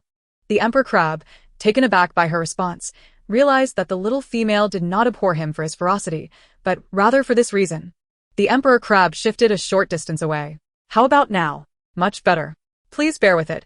We shall soon arrive at a freshwater island. All right. Su Ruoruo sat still, occasionally glancing towards the Emperor Crab. He stood with his back to her, quietly at the edge of the barrier. After a few minutes, Su Ruoruo sensed something amiss. They seemed to have remained stationary, not progressing forward. It seems we have been standing still. The Emperor Crab, hearing her soft voice, slowly turned his head. His gaze landing on the water-repelling pearl she held. Focus on the pearl. You can control its movement or halt it. Su Ruoruo raised the pearl in her hand, confused. She concentrated on it, striving to understand how to manipulate the pearl to move forward. Just then, a chime echoed in her mind. Host, submit this pearl to the system for collection, and you will receive a reward of 10,000 points. Su Ruoruo's lips twitched. Submitting it now would be akin to courting disaster. She was deep in the ocean and would need this pearl to survive among the islands. Ignoring the system, she continued to sense how to control the pearl. After a brief period, she finally discovered the method to propel the pearl forward. Taking a step in the desired direction caused the pearl to move accordingly. If she wished to stop, she merely had to grip the pearl tightly and remain still. After some time, the pearl would cease its movement. Having mastered the technique, the pearl guided them once more along their path. Is this direction correct? Su Ruoruo was uncertain about the route's accuracy and sought the Emperor Crab's guidance. He nodded affirmatively. Following their brief exchange, both fell silent. Shortly after they resumed their journey, Lucius, enveloped in a radiant shield, located the entrance to the lair. Chapter 39. Lucius's affection level 0. Within this lair, he discovered shattered nutrient packaging. Upon careful inspection, he detected a faintly familiar scent lingering in the air. It was the scent of Su Ruoruo. If she could survive within this lair, then the beast man must be a Mercurian. Only a Mercurian would possess the capability to navigate the depths of the ocean with a terrestrial female. When did the Mercurians infiltrate the borders of Azure Star? Lucius clenched the nutrient packaging tightly and chose a direction to continue his pursuit. He arrived near the coral thicket where Su Ruoruo had previously relieved herself. There, he detected subtle traces of her scent upon a coral branch. Following the general direction of the scent, Lucius hastened forward. After approximately 10 minutes, Lucius, traveling at full speed, sensed that a battle had once taken place nearby. The faint scent of various fish blood lingered, amid which he detected the masculine essence left by the beast man he encountered on the island. Lucius exerted considerable effort to ascertain his direction and pressed on at full speed. Soon, he encountered a rocky obstruction at the ocean floor. It was here that Su Ruoruo's scent intensified. He followed the rocks and surfaced. At the juncture of the ocean surface and the island, 2 sets of footprints caught his eye. Lucius cautiously surveyed his surroundings, confirming that there was no immediate danger before stepping ashore. He dispelled the radiant shield enveloping him, transforming into a snow-white tiger, and ventured deeper into the island. In his beast-man form, his sense of smell was magnified tenfold. Before long, he heard Su Ruoruo's familiar voice echoing from somewhere on the island. Stay away from me. No, there are many fierce beasts on this island. A moment's inattention could cost you your life. Su Ruoruo, intimidated by his warning, suddenly recalled the centipede and the giant claw monster she had previously encountered on the island, leaving her with no choice but to obediently remain in the Emperor Crab's embrace as he bathed her. The sound of splashing water reached Lucius's ears, igniting his fury. With a powerful leap, he charged towards the Emperor Crab. Sensing the formidable predator lurking behind him, he swiftly reacted, rolling aside while cradling Su Ruoruo, narrowly evading the lethal strike of the ferocious tiger. You have stolen my female, Lucius, now in his tiger form, spoke with a voice laden with an unmistakable intent to kill. The Emperor Crab, clutching Su Ruoruo, turned to confront the male presence. Recognizing him as the one from the island, his brow furrowing in concern. Engaging in combat on land against a beast of Lucius's caliber was a futile endeavor. As an aquatic beast man, his strength flourished in water, whereas the terrestrial beast man before him thrived on land. Without hesitation, the Emperor Crab resolved to retreat into the ocean with Su Ruoruo in his grasp. However, Lucius was prepared. He opened his mouth and unleashed a piercing tiger roar. In an instant, the area surrounding him was enveloped in an impenetrable barrier. The emperor crab collided with the invisible force, compelled to halt and confront Lucius. He gently set Su Ruoruo down, instructing, "Stay here quietly." With no words to offer, she could only stand there, watching as the emperor crab transformed into his colossal crab form, engaging in a fierce battle with the now tiger Lucius. The clash persisted for no less than 300 rounds. Aware that he could not best Lucius on land, the emperor crab retreated to the freshwater lake where he had bathed with Su Ruoruo earlier, hoping the water would grant him an advantage. Lucius scoffed. Being a battle-trained beast man from the Interstellar University of Azure Star, he possessed extensive theoretical and practical combat experience against aquatic adversaries. Meanwhile, the untrained emperor crab soon found himself at a disadvantage as Lucius drained the lake's water, forcing him back onto land for combat. Employing the combat techniques he had mastered at university, Lucius successfully injured the emperor crab after 300 rounds. The emperor crab, wounded, reverted to human form, spitting blood. Su Ruoruo's heart clenched painfully. She instinctively rushed towards him, her voice laced with concern. "Are you okay?" Lucius, observing her reaction, felt a pang of hurt. Had she truly changed her affections so swiftly after one night? Beep. Lucius's favorability rating 30, current favorability 0. Beep. Emperor Crab's favorability rating 15. Current favorability 75. Upon hearing the system's notification, Su Ruoruo found herself in a dilemma. Choosing the Emperor Crab would allow her to escape the interstellar judgment, sparing her from suffering on a garbage planet. Yet, what of the 3 children she would bear? The Emperor Crab, now a father, would undoubtedly not treat her kindly. Furthermore, given his domineering nature, even if she bore him children, pursuing other males would be fraught with difficulty. Conversely, opting for Lucius would not obstruct her future pursuits of other males. As the chief judge, Lucius adhered to the laws of the Azure Star Empire, a principle ingrained in his very being. He would not willingly make decisions that contravened imperial laws. Moreover, carrying Lucius's child would compel him to ensure her safety for a time. Most crucially, Lucius's ability to track them so quickly and defeat the Emperor Crab demonstrated that the latter was no match for him. If she continued to hide with the Emperor Crab, once they were found again, she would miss out on Lucius's promised protection and the exemption for being 2 months pregnant. At that point, arriving at the garbage planet unprepared and without a reliable bodyguard would spell certain doom. Su Ruoruo, come here quickly. Lucius's voice rose, cold as ice.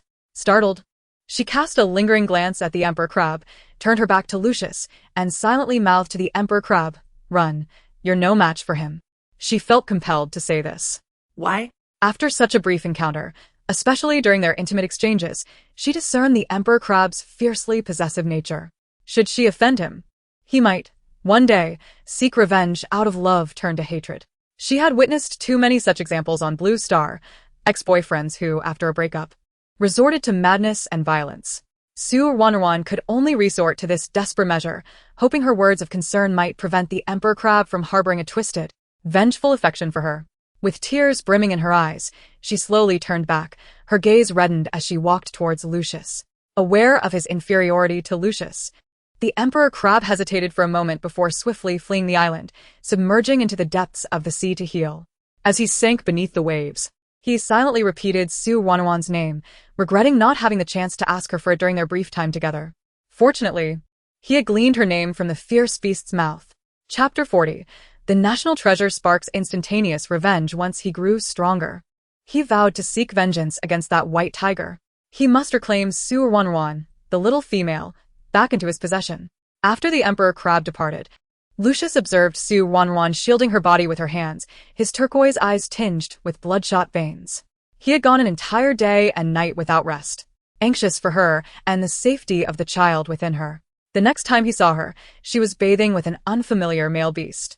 Given her demeanor, it seemed she had already developed affections for this aquatic beast man overnight. How absurd! Su Ruoruo, you are indeed a woman of fickle affections. As she neared, Lucius forcefully grasped her smooth arms, presenting her fully before him. His eyes narrowed, scrutinizing the fresh bruises adorning her skin. You slept with him, Lucius asserted with an accusatory tone. Realizing she could not conceal the truth, Su Ruoruo bit her lip and nodded. I.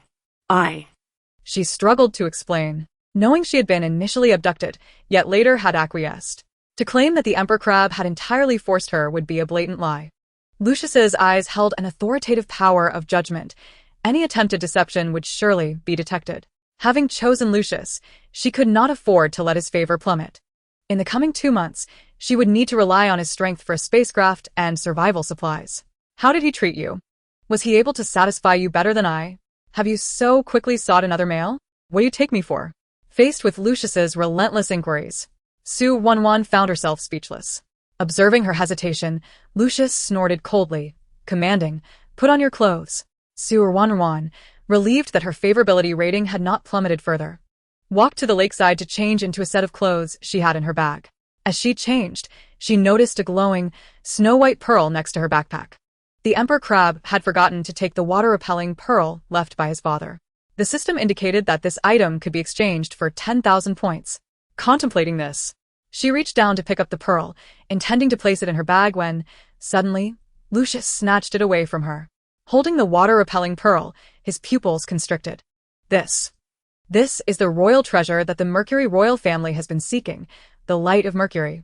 The Light of Mercury, a treasured possession of the female emperors of the Mercury Kingdom throughout history, was lost 28 years ago when the Mercury Empress and the Beast King were separated during an interstellar storm.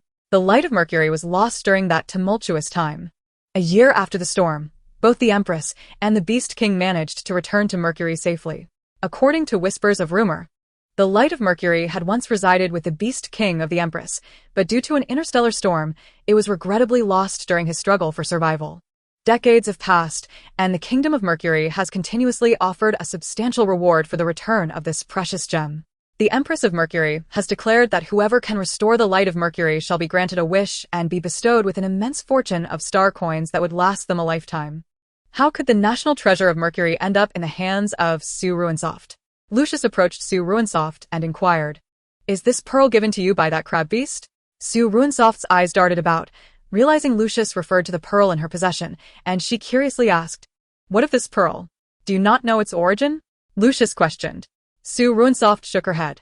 Mr. Lucius inspected their surroundings, noting the absence of surveillance devices, and then revealed, "This pearl is the national treasure of Mercury, the Light of Mercury." Upon hearing this, Su Ruoruo's eyes widened in astonishment. This pearl is the Light of Mercury? The national treasure of Mercury? Memories belonging to the original Su Ruoruo resurfaced.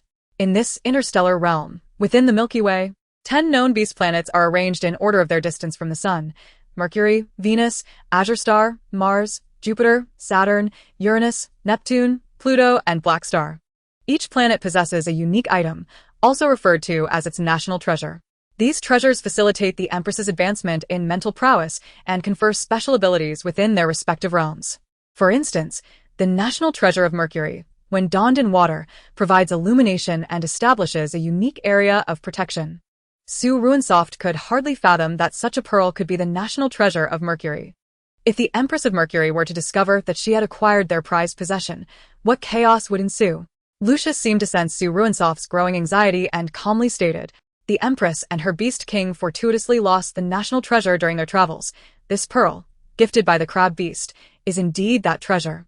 The Empress announced 28 years ago that anyone who returns the national treasure would receive a generous reward of star coins and a promise within her power. Reassured by Lucius's words, Su Ruoruo felt a wave of relief wash over her. So this pearl was found by the crab beast. But wait, the crab beast had once claimed it was a legacy from his father. Could it be that the crab beast is the illegitimate son of the Empress of Mercury? How else could one explain how the Empress's personal item ended up in the possession of the father of a king crab? The more she pondered, the more enigmatic the identity of the king crab became. Moreover, the king crab's talents rivaled those of Lucius, indicating that his lineage was not ordinary. "You should return this national treasure of Mercury and leverage the Empress's promise to have her take you to live on Mercury. In doing so, you would evade the legal repercussions from Azure Star."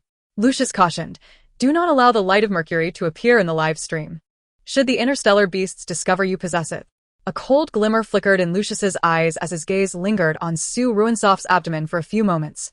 It was as if he had resolved something, for he then handed the cherished Light of Mercury back to Su Ruoruo, even though he hesitated to part with it. One could not deny that the prospect of the Empress's promise and infinite wealth of star coins was enticing.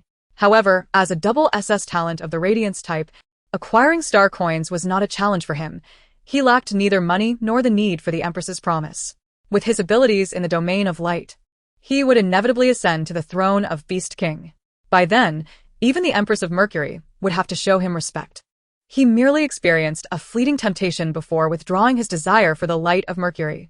Had the treasure's ability shifted from enhancing female mental prowess to bolstering male immunity against mental radiation, he might have been swayed to act against Su Ruoruo. However, the stakes were too low. It was not worth his while. Furthermore, Su Ruoruo was an S-class ultra-rare female, pregnant with his 3 offspring.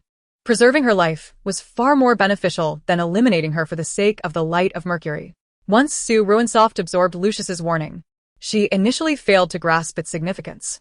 Only after placing the pearl back into her backpack did she realize with a jolt the precariousness of her situation. Chapter 41. Host. We can negotiate. What a predicament. This object was a veritable hot potato, innocent of wrongdoing, yet burdened by its worth. She understood this principle well. If the females from Mercury discovered she possessed the light of Mercury, they would undoubtedly descend upon her like a pack of wild animals. Females from other star systems would also go mad over the prospect of significantly enhancing their mental prowess. Su Ruoruo hastily secured the pearl in a small compartment at the innermost part of her backpack and zipped it closed. Yet, the inherent luminescence of the pearl illuminated the interior of her bag even after the zipper was fastened. She attempted to cover the backpack, but its exterior, crafted from advanced interstellar technology, thwarted the pearl's soft, white glow from escaping. With a sigh of relief, Su Ruoruo realized that unless the light of Mercury reached the Empress's hands, she might not survive to see that day. It was easy to predict that if news of her possession of the light spread, she would be besieged by all. After all, in the face of absolute gain, even angels may fall from grace. Su Ruoruo's grip on her backpack trembled as she suddenly turned to Lucius and took a few steps back. There was a profound depth in Lucius's gaze. Su Ruoruo, your reaction time rivals that of a 2G interstellar network. How could someone with such a sluggish mind manage to manipulate 12 male beast warriors so effectively? Lucius mused, finding Su Ruoruo's demeanor somewhat incongruous with her reputation. Not greedy enough, not ruthless enough, and lacking in quick reflexes. After a moment of taunting, Su Ruoruo finally grasped the implication. The interstellar realm had evolved into the 100G network era. 2G was the speed of the very first generation of networks. Back then, loading a web page required an eternity. Was her reaction speed truly that slow? But that was not the crux of the matter. The real issue was that she had only partially bathed, and the freshwater lake had dried up. A faint scent of seawater clung to her, which was quite unpleasant. Lucius continued to advise. Transfer all items from your backpack into your crossbody bag. Under no circumstances should you open your backpack in front of anyone besides me. Otherwise, you would face dire consequences. Su Ruoruo understood the gravity of the situation and complied immediately. With the stainless steel lunchbox left on the island, her backpack contained only 2 boxes of nutritional supplements and 2 bottles of medicine. Not much to carry, it fit into the crossbody bag without issue. After Su Ruoruo had packed, she turned to see Lucius had fashioned a makeshift tree boat and slung it over his shoulder. Let us depart. We must leave this place. After this ordeal, Su Ruoruo had come to realize that Lucius posed no threat to her. She could afford to trust him, at least for the moment. His restraint in the face of the light of Mercury spoke volumes. Without further inquiry, she briskly followed Lucius to the nearest coastline. Lucius gestured with his fingers, casting a luminous barrier around the tree boat. This shield provided both defense and illumination. As Su Ruoruo and Lucius boarded the wooden vessel, the sky gradually darkened. Where are we headed? She asked. Back to the original island, Lucius replied. It took them 2 hours to return to the island from which they had been drawn into the black hole of time and space. By the time they arrived, night had fully descended. Fortunately, with Lucius acting as a human light source, he effortlessly enveloped Su Ruoruo in a shield of light, illuminating the surrounding area within a 3-meter radius, allowing them to see clearly.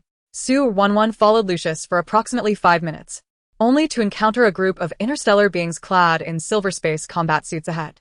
Upon hearing their footsteps, the interstellar beings lifted their gaze and were filled with delight upon recognizing Lucius and Su Ruoruo. The third prince issued a directive. They must locate Su Ruoruo's corpse within 3 days, or they would face dire consequences. Remarkably, just a day had passed, And not only had they found Su Ruoruo, but the Beast King was also safe and sound. What a relief. Su Ruoruo, remember what I told you on that island. I am not a fool, I understand.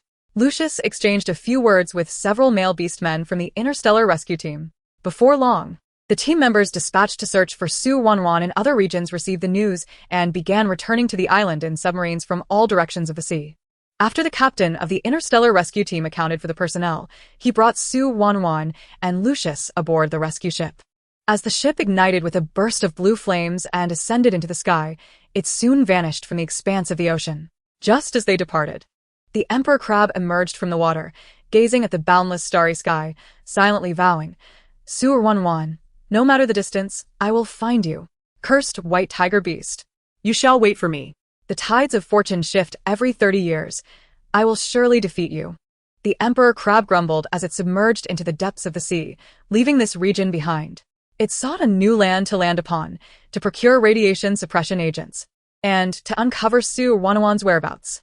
Aboard the interstellar rescue team's spaceship, Su Ruoruo, laden with 2 bags, exchanged greetings with Lucius before retreating into a private resting chamber. Upon entering this secluded room, she exhaled a long sigh of relief. Oh my, this is truly an environment fit for normal human habitation. The hardships of living in the wilderness for the past few days were unbearable. She had not enjoyed a single good night's sleep. Now. With the spaceship offering a soft mattress and clean bedding, she should be able to indulge in a delightful slumber. Su Ruoruo set down her 2 bags and entered the bathroom, preparing to luxuriate in a bath. System, is there no surveillance in this room? None. Su Ruoruo felt reassured as she removed her clothing and entered the bathroom to freshen up. The bathroom, neither too large nor too small, was equipped with all the necessary toiletries. Su Ruoruo relaxed and joyfully indulged in a refreshing bath. After donning the room's provided bathrobe and emerging from the bathroom, she collapsed onto the soft, clean bed in utter exhaustion. She had barely rested for a few minutes when the system's voice echoed once more.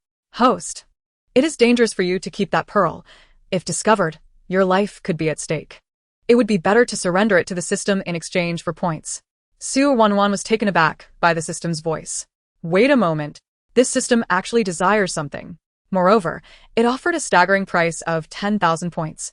It took her considerable effort to conquer a rare beast king to earn that many points. This greedy, stingy system is willing to part with such a sum for the pearl. There must be something amiss. This pearl surely possesses immense value. I shall not sell it. Host, do you think the points are too few? How about you propose a price and we can negotiate? Upon hearing the system's words, Su Ruoruo's resolve to keep the pearl solidified. Chapter 42. System upgrade. However, she still wished to probe. How much is this pearl truly worth? 100,000 points. Host, you are being excessively greedy. 100,000 points is far too exorbitant and not worth that price. Oh, I am offering a firm price of 100,000 points.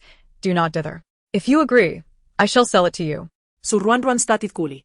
Dear host, if I am to offer you a favorable deal, then it shall be 100,000 points. Wait, I rather like this pearl. Perhaps I should not sell it after all. I'll think it over. The system was left speechless, its frustration palpable. It regretted its hasty eagerness. It genuinely coveted this pearl, which is one of the fortune artifacts of this small world and possesses unique abilities. The mercury fortune imbued in the pearl can be reclaimed by the main system, granting it a special evaluation. Furthermore, the pearl's abilities would not be stripped away even after the fortune was detached. Coincidentally, it had seen in the internal trading group that other systems were seeking special artifacts capable of avoiding water. This esteemed colleague from the fairy tale group was entirely on another level. The system from the fairy tale group could effortlessly complete tasks and become immensely wealthy. The prices offered by this esteemed system were also extraordinarily attractive, starting at 1 million points for items like water-evading pearls. If it could acquire this water-evading pearl from Su Ruoruo, it would be on its way to an incredible fortune. Host, do not sleep yet. We can still negotiate the price. I truly desire this pearl. Su Ruoruo, intrigued by the system's urgency, pondered whether it possessed its own thoughts, rather than being merely a simplistic robot. Very well, let us negotiate seriously. How many points can you offer? I can offer 50,000 points. A maximum of 50,000 points. Oh my goodness. This pearl is worth such a fortune. She had toiled to conquer 2 males and would need several months to bear children, accumulating only 50,000 points in total. If she were to rely solely on her own efforts to earn points through childbirth, she would have to work tirelessly for 2 years without rest to amass 50,000 points. Now, by simply surrendering one pearl, she could obtain 50,000 points. In the current age of advanced interstellar science, the pearl's water-evading effect had significantly diminished. Numerous items in the interstellar realm could replicate the pearl's properties at a relatively low cost. A submarine could be obtained for just over 1 million star coins, while high-end models could be purchased for 10 million. This pearl, to her, was a trinket of little value, both worthless and yet too precious to discard. No. The system must have a profit to gain. This cannot be the bottom price for this pearl. System, do not deceive me. 50,000 is far too low. What do you truly wish to receive in exchange for it? The system's tone was laced with frustration. Su Ruoruo, not wanting to create a rift with the system, knowing she would rely on it in the future, decided to postpone the price discussion. What she was truly curious about was what the system intended to do with this pearl. If you wish to know, I will tell you, as it is not something I cannot share with you. Besides, you will inevitably learn about it sooner or later. Su Ruoruo held her breath, lying on the soft bed, straining to listen intently. Host, we systems also have KPI assessments. I am aware of this, you have mentioned it before. As a low-tier breeding system, it is exceedingly difficult for me to level up. If I rely solely on the rewards from tasks completed by the host, it may take me thousands of years to advance. Fortunately, we have a fast-track promotion pathway within our system. Submitting items imbued with a national fortune of a small world can swiftly enhance scores and shorten the time required for advancement. So that is how it is. However, as the lowest-tier system, can you truly offer such a vast number of points? That is not for you to concern yourself with. As a system, I naturally possess my own resources. Then, what is the maximum you can offer? The system paused for a moment, seemingly deep in thought. The tasks from the fairy tale group still remained, and they might soon be submitted by other systems. Once the task was submitted, the 1 million point reward would naturally vanish. After careful consideration, the system finally spoke. Host, the national fortune is time-sensitive. Within 1 hour, if you cannot submit this water-evading pearl, the national fortune will gradually dissipate, and by then, even if you submit it to me, it will be of little use. Su Ruoruo scoffed. The system is not being truthful, it is trying to deceive her. The national fortune would not simply dissipate. This pearl had only appeared in the nest yesterday. At that time, she was certain the system had noticed the presence of this pearl. At that moment, the system did not prompt for a request, but rather it emerged now. It is evident that some unexpected changes have occurred in between. The fortune of the nation may have facilitated his rapid advancement. Perhaps it is merely a facade. However, given the urgency in the system's tone, it seems this pearl indeed possesses a time-sensitive quality. Thus, I demand 1 million points. Anything less than this I shall retain for my own amusement. After approximately 3 minutes of waiting, Su Ruoruo finally heard the system's reply. I can only offer you 600,000 points. No less than 90 points. Not a single point less. I will concede a bit. 700,000 points will be my offer. 800,000 points is my utmost compromise. At 790,000 points. If you raise your price further, this transaction will truly be impossible. Su Ruoruo pondered for a moment and resolutely stated, a firm price of 790,000 points, and I shall promptly deliver the pearl to you. Deal. The system's voice, tinged with a hint of delight, caused Su Ruoruo's lips to twitch. Alas, I have lost out. This avaricious system has undoubtedly deducted a considerable amount of points. Host, please present the pearl for me. Su Ruoruo rose from her bed, opened her backpack, and handed the pearl over to the system. Ding. Congratulations, host, for submitting one national fortune pearl, earning a reward of 790,000 points. With the announcement concluded, the system could hardly contain its glee. The rating from the Mercury National Fortune had increased by 3 points, equivalent to the evaluation achieved by the host in completing 3 ordinary minor world tasks with a perfect rating. It had ascended from a low-level subsystem to an intermediate system. Even more exhilarating was the fact that this pearl met the requirements of the esteemed cultivators, granting it 1 million points, while it only compensated Su Ruoruo with 790,000 points, thereby profiting by 210,000 points. Oh my goodness, today is indeed a splendid day. In prior tasks, the host had been rather exceptional, with a low completion rate, even requiring him to dip into his personal funds. At last, Fortune has smiled upon him, encountering a lucky host. Su Ruoruo's eyes sparkled, and her consciousness trembled momentarily. Suddenly, she noticed a slight change in the system's interface. Firstly, her personal information displayed a conspicuous change in her points balance. 8,020. 000 points. Secondly, the system mall had leveled up. The previous 3 items had now expanded to 6, which included 1. Fertility pill, 2. Gender pill, 3. Blue Star Lucky Bag Lottery, 4. Contraceptive pill, 5. External injury pill, and 6. Internal injury pill. Except for the 3rd item. The remaining products were exclusively for her use, indicating that the system's goods possessed a unique nature. It was not permissible to sell these miraculous pills to interstellar beings for a shortcut to acquire star coins. Su Ruoruo carefully perused the descriptions of the newly unlocked pills. The contraceptive pill, to be taken within 24 hours post-coitus, would prevent pregnancy for 7 days without any side effects. The external injury pill could heal ordinary wounds such as cuts, burns, and scalds.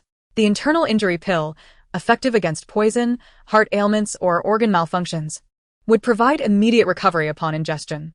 Each of these pills was priced at 1,000 points. Seeing the newly unlocked items significantly improved Su Ruoruo's mood.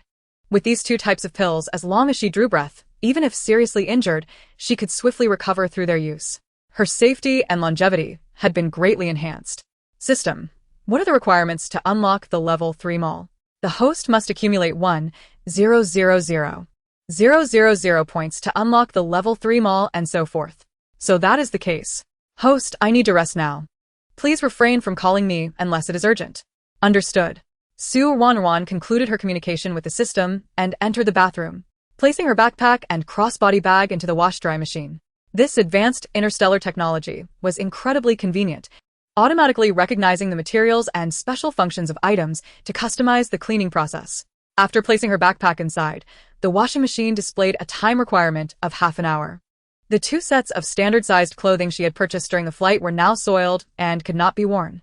With the washing machine in use, Su Ruoruo was left with no choice but to don a pristine satin bathrobe and equip her star ring before stepping out of her room.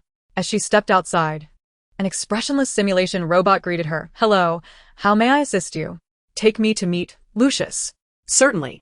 The simulation robot led the way, and before long, Su Ruoruo arrived at the reception hall of the spaceship. Lucius was seated at the conference table, his handsome visage resembling a finely sculpted work of art.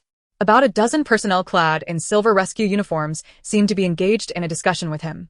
They ceased their conversation only upon Su Ruoruo's entrance. Greetings. Su Ruoruo initiated, offering a courteous nod. The male members of the interstellar rescue team glanced at her before promptly averting their gazes and exiting the conference room. Su Ruoruo. What brings you here? I have a matter to discuss with you. What is it? I would like to inquire about the destination of our spaceship. The Imperial Capital S First Maternal and Child Healthcare Hospital. Before you give birth, you will be accommodated at the healthcare hospital, and I will cover all expenses incurred during your stay there. Can I stay home to give birth? Lucius's deep-set eyes fixed intently upon Su Ruoruo. Home? Do you wish to be pummeled by the enraged relatives of the victims? I do not wish to go to the hospital. Su Ruoruo's gaze fleeted uncertainly. The throngs of people in the hospital posed a threat not only from the live-streaming devices, but also from the doctors, nurses, and other expectant females. Do you not wish to go to the hospital? Then will you accompany me to my home? Your home? Yes, my home. Su Ruoruo contemplated briefly. Going to Lucius's residence would indeed be more convenient. During this time, she could briefly cohabit with him, fostering rapport. If she could elevate his favorability to 90, securing him might allow her to persuade him to accompany her to the trash star for a shared life. Would that cause you any inconvenience? Not at all. According to imperial law, as the biological father of the child, I have the obligation and responsibility to protect you during this time until the child is safely born. During your childbirth, the interstellar court will assign personnel to observe you discreetly around the clock to prevent any attempts at escape. I see. Let us go. I will escort you back to your room for a rest. Su Ruoruo nodded gently and waved farewell to Lucius at the door. She returned to her room and stood by a small window. Outside the spaceship, a magnificent spiral galaxy twinkled, its concentric circles breathtakingly beautiful. Su Ruoruo was utterly captivated by the cosmic spectacle. As the spaceship neared the radiant galaxy, she discerned that the vicinity was filled with enormous floating stones adrift in space. These luminous stones floated erratically under the influence of cosmic gravity. The spaceship navigated skillfully through the gaps between these colossal meteorites. She was unaware of the spaceship's speed, but it traversed this illuminated region in under 5 seconds. When she regained her senses, the view outside had turned pitch black. Su Ruoruo waited for a while, seeing nothing. She yawned and drew the blackout curtains. Ding. Cleaning complete. Please retrieve your items promptly. Hearing the notification, Su Ruoruo took out the freshly cleaned bags and placed them on her bedside. Subsequently, she gathered her 2 sets of spare clothing, the original owner's white dress and undergarments, as well as her bath towel and washcloth, and placed them into the washing machine for cleaning. After pressing the switch, the machine whirred to life. Su Ruoruo slipped off her slippers, collapsed onto the bed, and closed her eyes to rest. Before long, the washing machine emitted a notification. Ding. Cleaning complete. Please promptly retrieve the cleaned items. With half-closed eyes, Su Ruoruo sorted the freshly laundered clothes, placing them meticulously into her crossbody bag. The open nutrient solution, consisting of a total of 57 vials of both high-end and mid-range products, was neatly packed into a plastic bag and stowed away in her backpack. Having organized all her belongings, she turned off the lights in the room and succumbed to a deep slumber. The following morning, a robot at her door knocked, reminding her that the spaceship would land at the Imperial Capital Spacecraft Center in half an hour. Upon hearing the alert, Su Ruoruo reluctantly rose from her soft bed. She donned the white dress that the original owner had worn upon her arrival, complemented by a pair of approximately 3-centimeter high crystal sandals. After a quick wash and grooming in the bathroom, she expertly tied her hair into a high ponytail with a comb. With both bags slung over her shoulders, she stepped out of her room. Under the guidance of the lifelike robot, she approached the spaceship's hatch. Glancing up, she spotted Lucius and a dozen members of the interstellar rescue team, all ready for departure. Let's go, Lucius said, stepping out first. Su Ruoruo followed closely behind him, her backpack secured. Moments later, they traversed the corridor within the spacecraft, arriving at the transport hub. Lucius activated the star ring and selected a location. A nearby autonomous business vehicle, prearranged by him, received the command and approached, halting in front of him. At that moment, Su Ruoruo, captivated by her surroundings, inadvertently bumped into Lucius's broad back. Instinctively, she stepped back, rubbing her nose, which had been knocked painfully. Lucius turned, his gaze fixed on her reddened nose, and coldly remarked, "Watch where you're walking." With that, he opened the door to the business vehicle and entered. Su Ruoruo, unable to suppress her admiration for the sleek black vehicle, swallowed hard.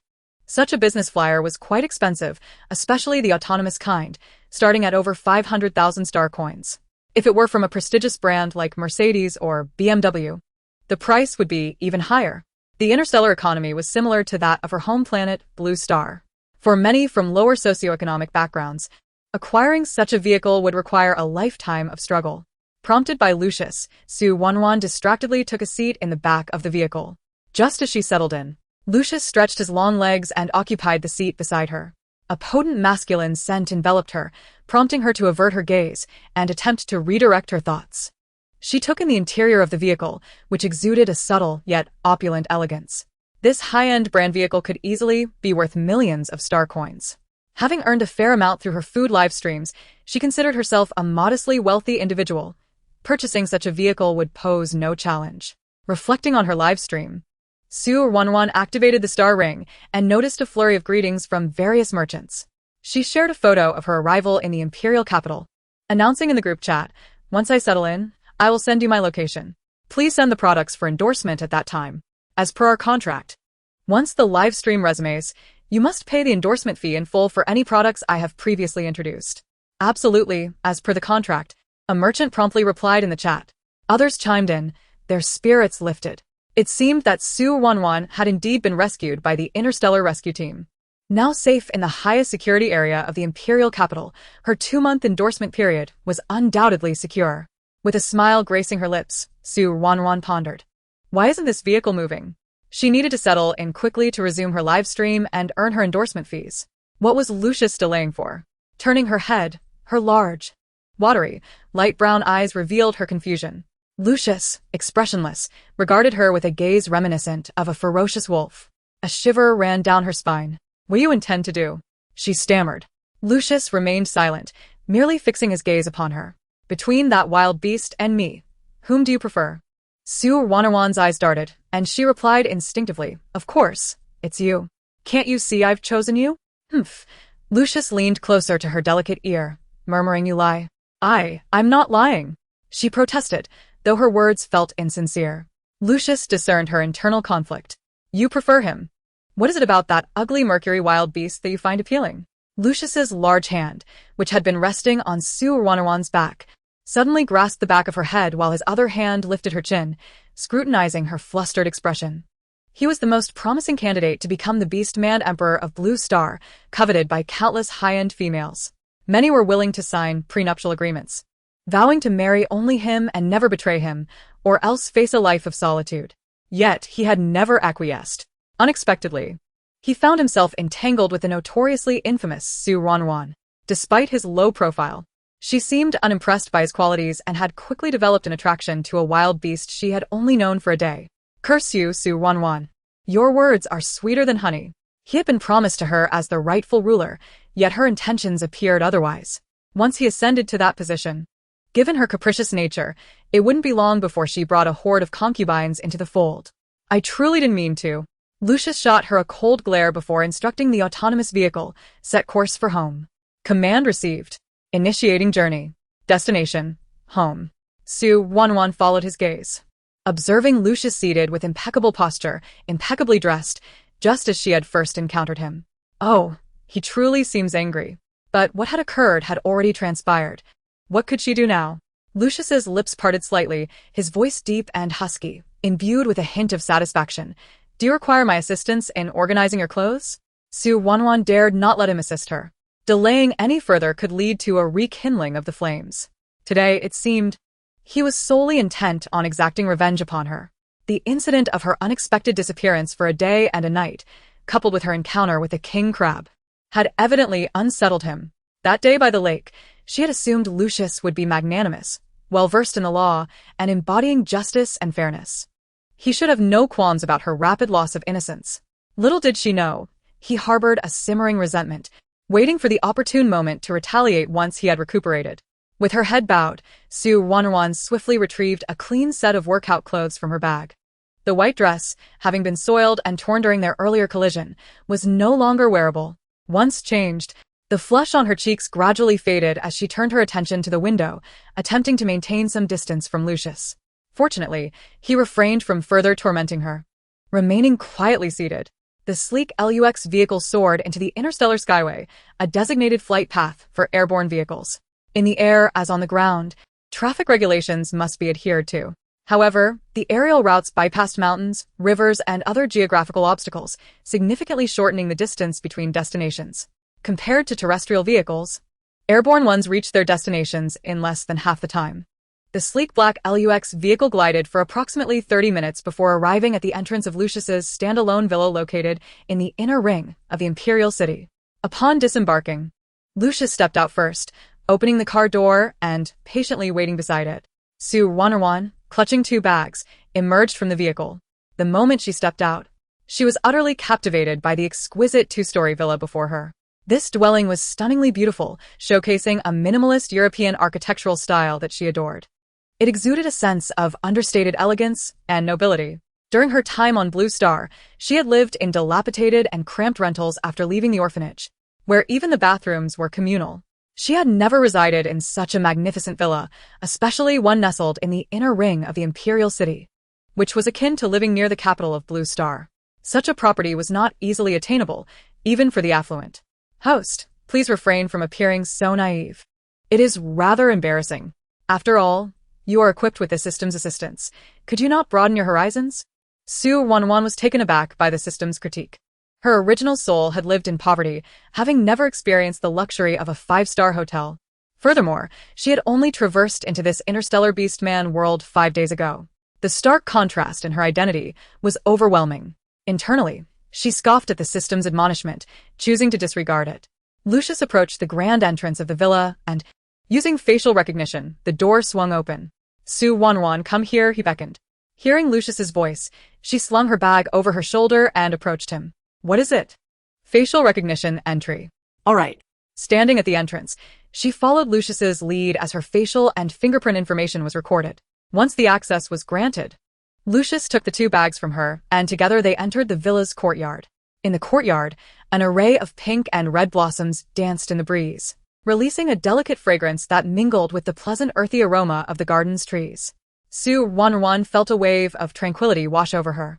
The flora in the garden was meticulously maintained, suggesting the presence of a dedicated caretaker. As she admired the picturesque scenery, she walked alongside Lucius for a few paces before entering the villa's interior. At the expansive and elegantly simple entrance of the villa's hall stood 2 robots, a middle-aged man donning a black tailcoat, resembling a butler, and a middle-aged woman dressed in a conservative yellow maid's outfit. This is the butler and housekeeper of my villa. They are both advanced robotic beings. Unit 1, Unit 2. This is my female companion, Su Ruoruo. Grant her level 3 access. Understood, Master. Upon being addressed by Lucius, Units 1 and 2 emitted a soft white light from their eyes as they scanned Su Ruoruo. Moments later, the light faded. Good morning, Master. Welcome home, they greeted warmly. Curiosity piqued, Su Ruoruo approached the robots and touched them, surprised to discover they radiated warmth, nearly indistinguishable from actual humans. Lucius placed Su Ruoruo's backpack on the coffee table in the living room and instructed the robots, Unit 2, please escort your new mistress to familiarize her with the villa. Certainly. The maid robot picked up the 2 backpacks from the table, turning to Su Ruoruo with a keen gaze and a mechanical tone. Please follow me, mistress. Su Ruoruo glanced at Lucius, then nodded slightly, following Unit 2 as they ascended to the 2nd floor master bedroom. As the robot pushed open the grand double doors of the room, sunlight flooded in through expansive floor-to-ceiling windows. The morning sun bathed the white marble floor in a warm glow. What a beautiful cream-colored bedroom, she exclaimed. Unit 2 entered the walk-in closet with her bags. Mistress, your clothing and personal items will be stored in this closet. As Su Ruoruo surveyed the room, she unwittingly followed the robot into the spacious dressing area, which she estimated to be at least 50 square meters. Her keen eyes spotted several familiar black outfits in one corner of the closet. Are these Lucius's work clothes? The robot paused before responding, yes, mistress, those are indeed the master's work attire.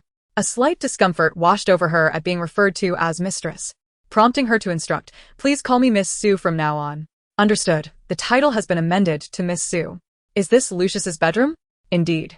I do not wish to stay here. Please provide me with another room. Very well, Miss Su, please follow me. Unit 2 did not question her request for a different room. According to its programming, Lucius had designated Su Ruoruo as his female companion, implying a spousal relationship. Hence, it led her to the master bedroom. However, since Miss Su expressed her dissatisfaction and possessed level 3 access, the robot was programmed to comply with her command and facilitate her request for a new room. Chapter 46. You brought Su Ruoruo home? Following Unit 2, Su Ruoruo exited the master bedroom and entered the adjacent guest room. While smaller than the master suite, this room was still ample enough to earn a perfect score from someone like her, accustomed to the shabby and cramped accommodations on Blue Star. In comparable neighborhoods and configurations, such a room would rent for at least 30,000 a month. Miss Su, are you satisfied with this guest room? She nodded vigorously. I am extremely satisfied. Your satisfaction is my utmost aspiration, the robot replied with a constant, polite smile. It placed her 2 bags in the designated area of the closet. Please take your time to familiarize yourself with the room. In half an hour, I will introduce you to the other areas of the villa. Thank you for your efforts. Su Ruoruo instinctively expressed her gratitude. Unit 2 beamed at the compliment, responding in a programmed manner. It is no trouble. Your satisfaction is my greatest aspiration. Su Ruoruo felt a pang of awkwardness at the robot's unwavering cheerfulness as it exited the room, closing the door behind it. Once alone, she turned her head side to side, taking in the overall layout of her new bedroom. The guest room featured a spacious walk-in closet, considerably smaller than that of the master suite, which currently stood empty. Venturing further into the room, she discovered a large, minimalist bed styled in the popular INS aesthetic. To the left of the bed was a door. Curiosity piqued. She opened it to find a semi-open dressing table on the left side and an array of fitness equipment on the right, indicating a designated exercise area. Surrounding the fitness area were walls adorned with large, clear mirrors. After exploring, she moved behind the bed, noticing a push label on the wall. Intrigued, she gently pushed at the designated spot, revealing an additional private space. This area was a lavish washroom, complete with a bathtub, a small swimming pool, a wash basin, and a shower area, everything one could desire. Perhaps due to its unoccupied state, the bathroom lacked any personal toiletries. Stepping back from the washroom, she approached the far right side of the room, which was concealed by sheer white curtains. There, she discovered the switch for the electric sheer curtains. Upon pressing the button, the curtains automatically parted, unveiling a beautifully designed balcony area. The balcony has been meticulously designed as a private study. Su Ruoruo approached the low-saturation white bookshelf, only to discover that it contained not a single book. Clearly, some items needed to be procured, as she intended to reside here for 2 months. Having earned a substantial amount of star coins through her live streaming, it was only fitting for her to indulge in a little spending spree. Exiting the study, she opened the bedroom door and found robot number 2 waiting at the threshold. "Miss Su, how may I assist you?" it inquired. "Please bring me a pen and a notebook," she requested. "Of course. Please hold on for a moment." A few minutes later, the robot returned with the antiquated notebook and pen that Su Ruoruo desired. Such writing instruments were considered relics in the interstellar era, available only from a select few vendors even on the Star Network. In this age, people predominantly relied on digital notebooks instead of traditional paper and pen. However, the robot, devoid of emotions or thoughts, merely executed its master's wishes without question. Once Su Ruoruo received the notebook and black fountain pen, she bid farewell to the robot. She swiftly organized her belongings and then sat at the desk, contemplating the items she needed to purchase. Yet after several minutes of reflection, not a single word was inscribed on the pages of her notebook. Setting aside the pen and paper, she turned her gaze to the star ring on her wrist. Perhaps she should check the Star Network. There might be no need to resort to calculations akin to those she employed on Blue Star, such as tallying discounts or comparing prices. Having only traversed here a few days prior, her mindset remained entrenched in the habits of her former life on Blue Star. During every Double 11 shopping festival, she would invariably grab her phone, gifted for recharging, and open the calculator to determine which vendor offered the most substantial discounts. In that singular day, she would select the latest products, ensuring she acquired all her annual necessities. As a girl from a modest background on Blue Star, this habit of scavenging for deals had become second nature. However, circumstances had changed. In the interstellar beast realm, she could effortlessly earn more money than she ever could in her past life. Gazing at the balance of 12 million star coins displayed on her star ring, her eyes sparkled with excitement. With such a fortune, procuring the items she desired should pose no significant challenge. She opened the Star Network shopping mall, carefully selecting products from the official flagship store, scrutinizing the detailed descriptions of each item. Many offerings in the Interstellar Mall bore similarities to those on Blue Star's Taobao, Douyin, and Pinduoduo platforms. Adhering to her ingrained habit of comparing prices, she became engrossed in her research, oblivious to the passage of time. Although she was now a minor affluent individual, she believed in frugality. After all, she needed to purchase a stellar spaceship before giving birth. With the aid of a spaceship, she could live a carefree and delightful life on Madman Island. Meanwhile, downstairs in the study, Lucius received a communication from Prince Dorsiu. He frowned and returned to the study to answer the video call. "Good day, Your Highness," Lucius greeted Dorsiu. Dorsiu, the son of Her Majesty the Empress of Azure Star, enjoyed a noble status. For the past 5 centuries, Azure Star had been ruled by the Dors family, as no female candidates aspiring to become the crown princess had achieved a talent level exceeding S rank in the decennial assessments.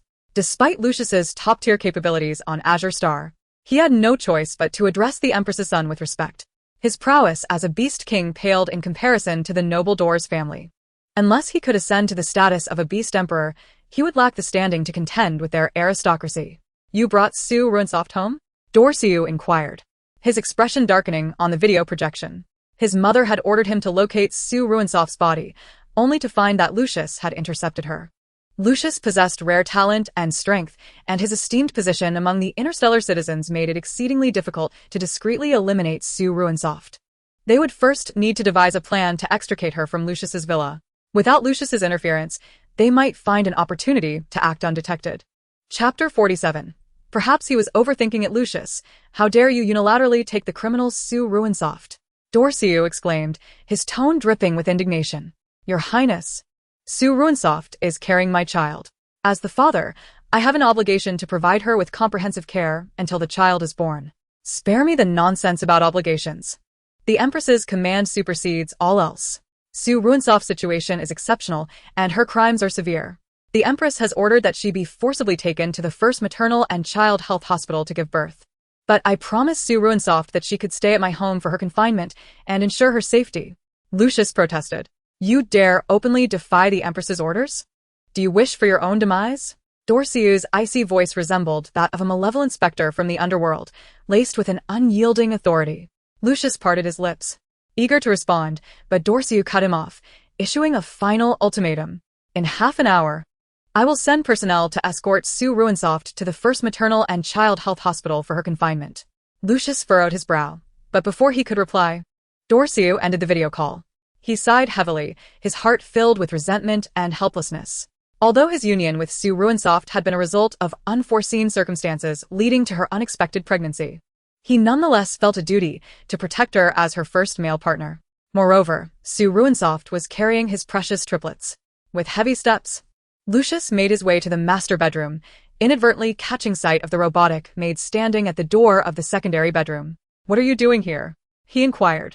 Reporting to the master, Miss Su is familiarizing herself with the room.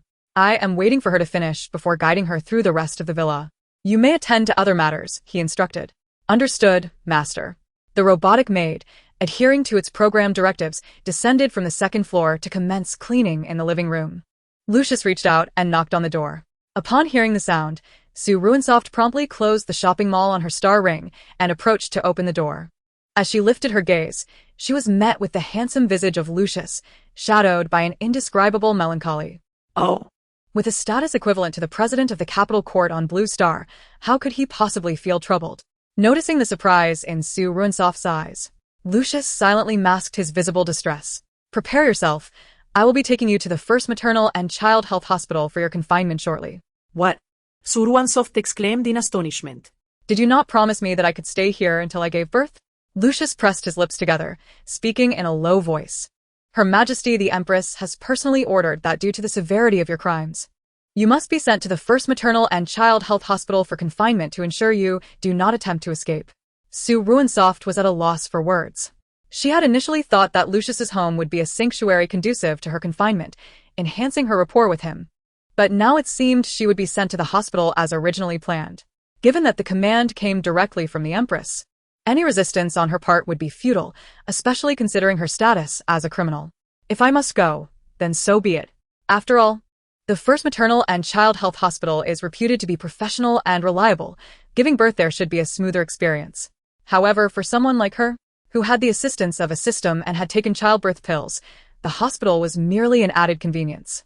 As long as she did not exceed 3 pregnancies, she would face no risks of complications or premature labor. When the time came, she would not endure any pain. After giving birth, the lingering effects could be swiftly remedied through the trauma elixirs unlocked in the secondary marketplace. With the enhancement of both elixirs, her postpartum qi deficiency and blood weakness, as well as the external lacerations caused by childbirth, would be promptly healed. This realization settled within Su Ruoruo with a calm acceptance. Her psychological resilience had long before become impervious to adversity, following a series of bizarre incidents upon her arrival in this world.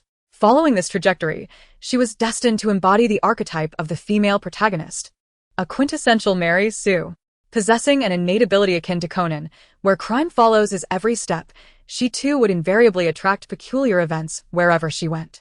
If the narratives she had previously encountered in Blue Star novels held true, her identity as the female lead, a Mary Sue, would surely position her as a victor in the grand tapestry of life. With the added advantage of the protagonist's auxiliary system, overcoming this challenge should pose no significant issue. Entering the room, Su Ruoruo picked up 2 unzipped backpacks and slung them over her shoulders before returning to the door. I am ready to depart at any moment. Lucius gazed at her carefree demeanor, and his internal unease deepened. From the moment he took on the case of Su Ruoruo, the ominous clouds that had lingered in his mind began to disperse. For centuries, the Azure Planet had not witnessed a female with an S-class talent. Empress Duananyu had ruled the Azure Planet for 500 years. Throughout her reign, she bore numerous males, many of whom aged and passed away over the centuries. 16 years prior, after giving birth to countless males, the Empress welcomed her only daughter, Dualia. Upon her birth, Dualia was detected to possess A-class spiritual power. Should the Empress utilize the national treasure, the Azure Light, to assist Dualia, It was inevitable that Dualia would eventually transcend to S-class spiritual power. Consequently, in the Azure planet's upcoming Empress election competition in 2 years, Dualia would undoubtedly ascend as the new Empress, armed with her S-class spiritual prowess. As for why the Empress, whose lifespan was typically limited to 200 years, had lived for 500 without aging, this remained an enigma. This mystery was not confined to the Azure planet. Other star systems exhibited similar phenomena, where selected female rulers had lifespans of at least 500 years. Presently, Empress Duananyu was nearing her 500th year. She was aging, and her daughter was on the verge of achieving S-class spiritual power. Thus, Su Ruoruo, a young and rare female of the Azure planet with certified S-class spiritual power, had become an obstacle on Dualia's path to becoming the new Empress. Therefore, Su Ruoruo had to be dealt with. Lucius observed the carefree back of Su Ruoruo's head, the depths of his gaze growing darker, and the furrows on his brow deepening. He was reluctant to entertain such dark conspiratorial thoughts regarding the current Empress, as he lacked any evidence to substantiate that Su Ruoruo had been framed or slandered. All the evidence he had gathered during the trial indicated her guilt beyond doubt. Even Su Ruoruo herself had confessed in court. He had presided over the case personally. A flicker of confusion crossed Lucius's eyes. "Lucius, when are we departing? Lucius? Are you deaf to my words?" Su Ruoruo's voice rang like a lark in his ears, repeating insistently, yet he remained unresponsive, as if deaf. She reached out, gently tugging at his shirt. "Lucius, I'm talking to you." Chapter 48. Your intelligence is insufficient. Engage your instincts. Lucius felt the tug on his garment and snapped back to reality, glancing down at Su Ruoruo, who was gazing up at him. Noticing the lingering dazed expression on his face, she waved her small hand in front of him. "Hey, when are we setting off?" This time, Lucius comprehended her inquiry, but his brow furrowed once more. He suddenly grasped Su Ruoruo's hand and cautioned, "Your visit to the maternity and childcare hospital is fraught with danger." Su Ruoruo attempted to withdraw her wrist from his firm grip, but found it futile. She pouted, responding nonchalantly, "Danger? I know that. How dangerous can it be? I was initially sentenced to the Beast Island. How could a maternity hospital be more perilous than that? It's absurd. Be serious. I am genuinely concerned about this matter." Lucius interjected, his demeanor serious for the first time, causing her to feel a twinge of anxiety. "There shouldn't be any danger, right? Didn't you say the maternity hospital is highly secure, filled solely with expectant females? Given their rarity, it should be safe." Lucius's voice lowered, each word deliberate as he admonished. "Remember, sometimes ferocious beasts are not the most fearsome. What is truly terrifying is one's own kind. They can think, understand human frailties, and exploit your weaknesses for deep seduction and persecution." Su Ruoruo nodded, somewhat bewildered. "Okay, I understand the danger. Can you please let go of my hand now?" Lucius then noticed the red mark his grip had left on her wrist. "I apologize. I became a bit too agitated." Releasing her, he reiterated, "Should you encounter any peril, contact me immediately via the star ring." As Su Ruoruo observed the concern and care in Lucius's deep blue-green eyes, a warm sensation blossomed within her. This man genuinely cared for her. Faced with the attention of such a strikingly handsome figure, her heart fluttered momentarily. "I understand."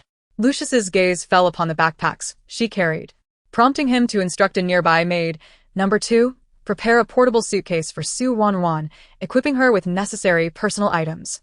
"Understood, master." The robotic maid swiftly set to work.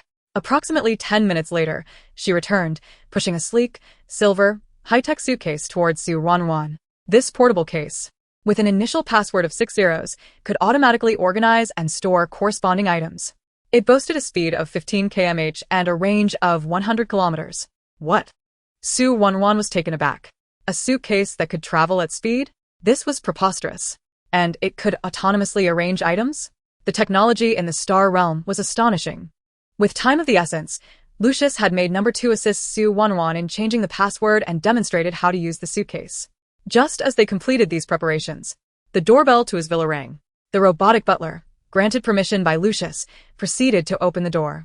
Lucius addressed Su Ruoruo, who was utilizing the suitcase's electric mobility feature. "Stop playing. Your escort has arrived." Finally stepping down from the suitcase, Su Ruoruo grasped the handle and followed Lucius as they strolled towards the villa's entrance.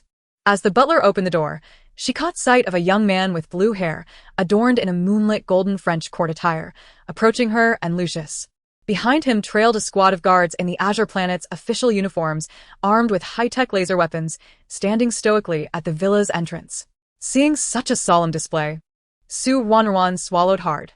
Was the original owner's crime truly so heinous? To be escorted to a maternity hospital, such an extensive show of force seemed excessive. However, the larger the entourage, the greater her safety would be. As the man drew closer, a familiar notification sound echoed in Su Ruoruo's mind. Detected high-quality male in the beast world. Details are as follows. Name, Dorsey age, 25 lifespan, 200 years, peak orc warrior, on the verge of a breakthrough, height, 188 meters weight, 75 kilograms physique, mermaid line, 8-pack abs appearance, 810 identity, son of the Empress of the Azure Star. Third in rank talent, A ability, ice flame favorability towards the host, 60. It is recommended that the host pursue the target after their strength reaches the king level to maximize benefits. What nonsense! I shall not pursue. After only 5 days of crossing over, I have already secured 2 minor targets.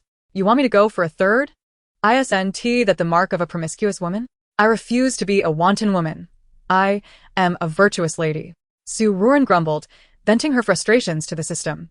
After all, thanks to Lucius and the Emperor Crab, her lifespan has risen from the brink of peril to a solid 200 years. With 200 years under her belt, assuming no unforeseen circumstances arise, and with some effort on her part, along with the accumulated points in the system, even if she were to be cast onto the Mad Beast Island to fend for herself in 2 months, she would still manage to survive. Why must I continue pursuing males? Host, please reconsider. Your current stance complicates my role.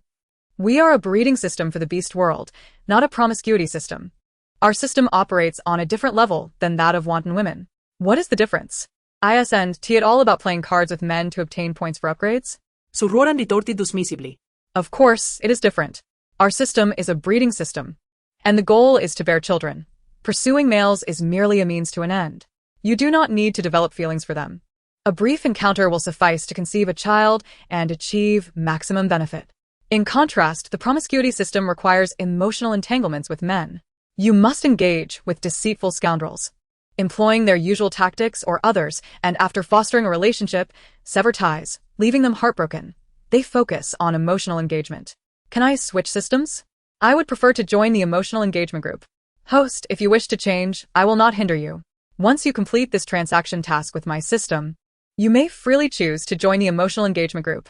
However, you must consider carefully, the casual encounters group is straightforward and suitable for newcomers like you, while the emotional engagement group demands high emotional intelligence.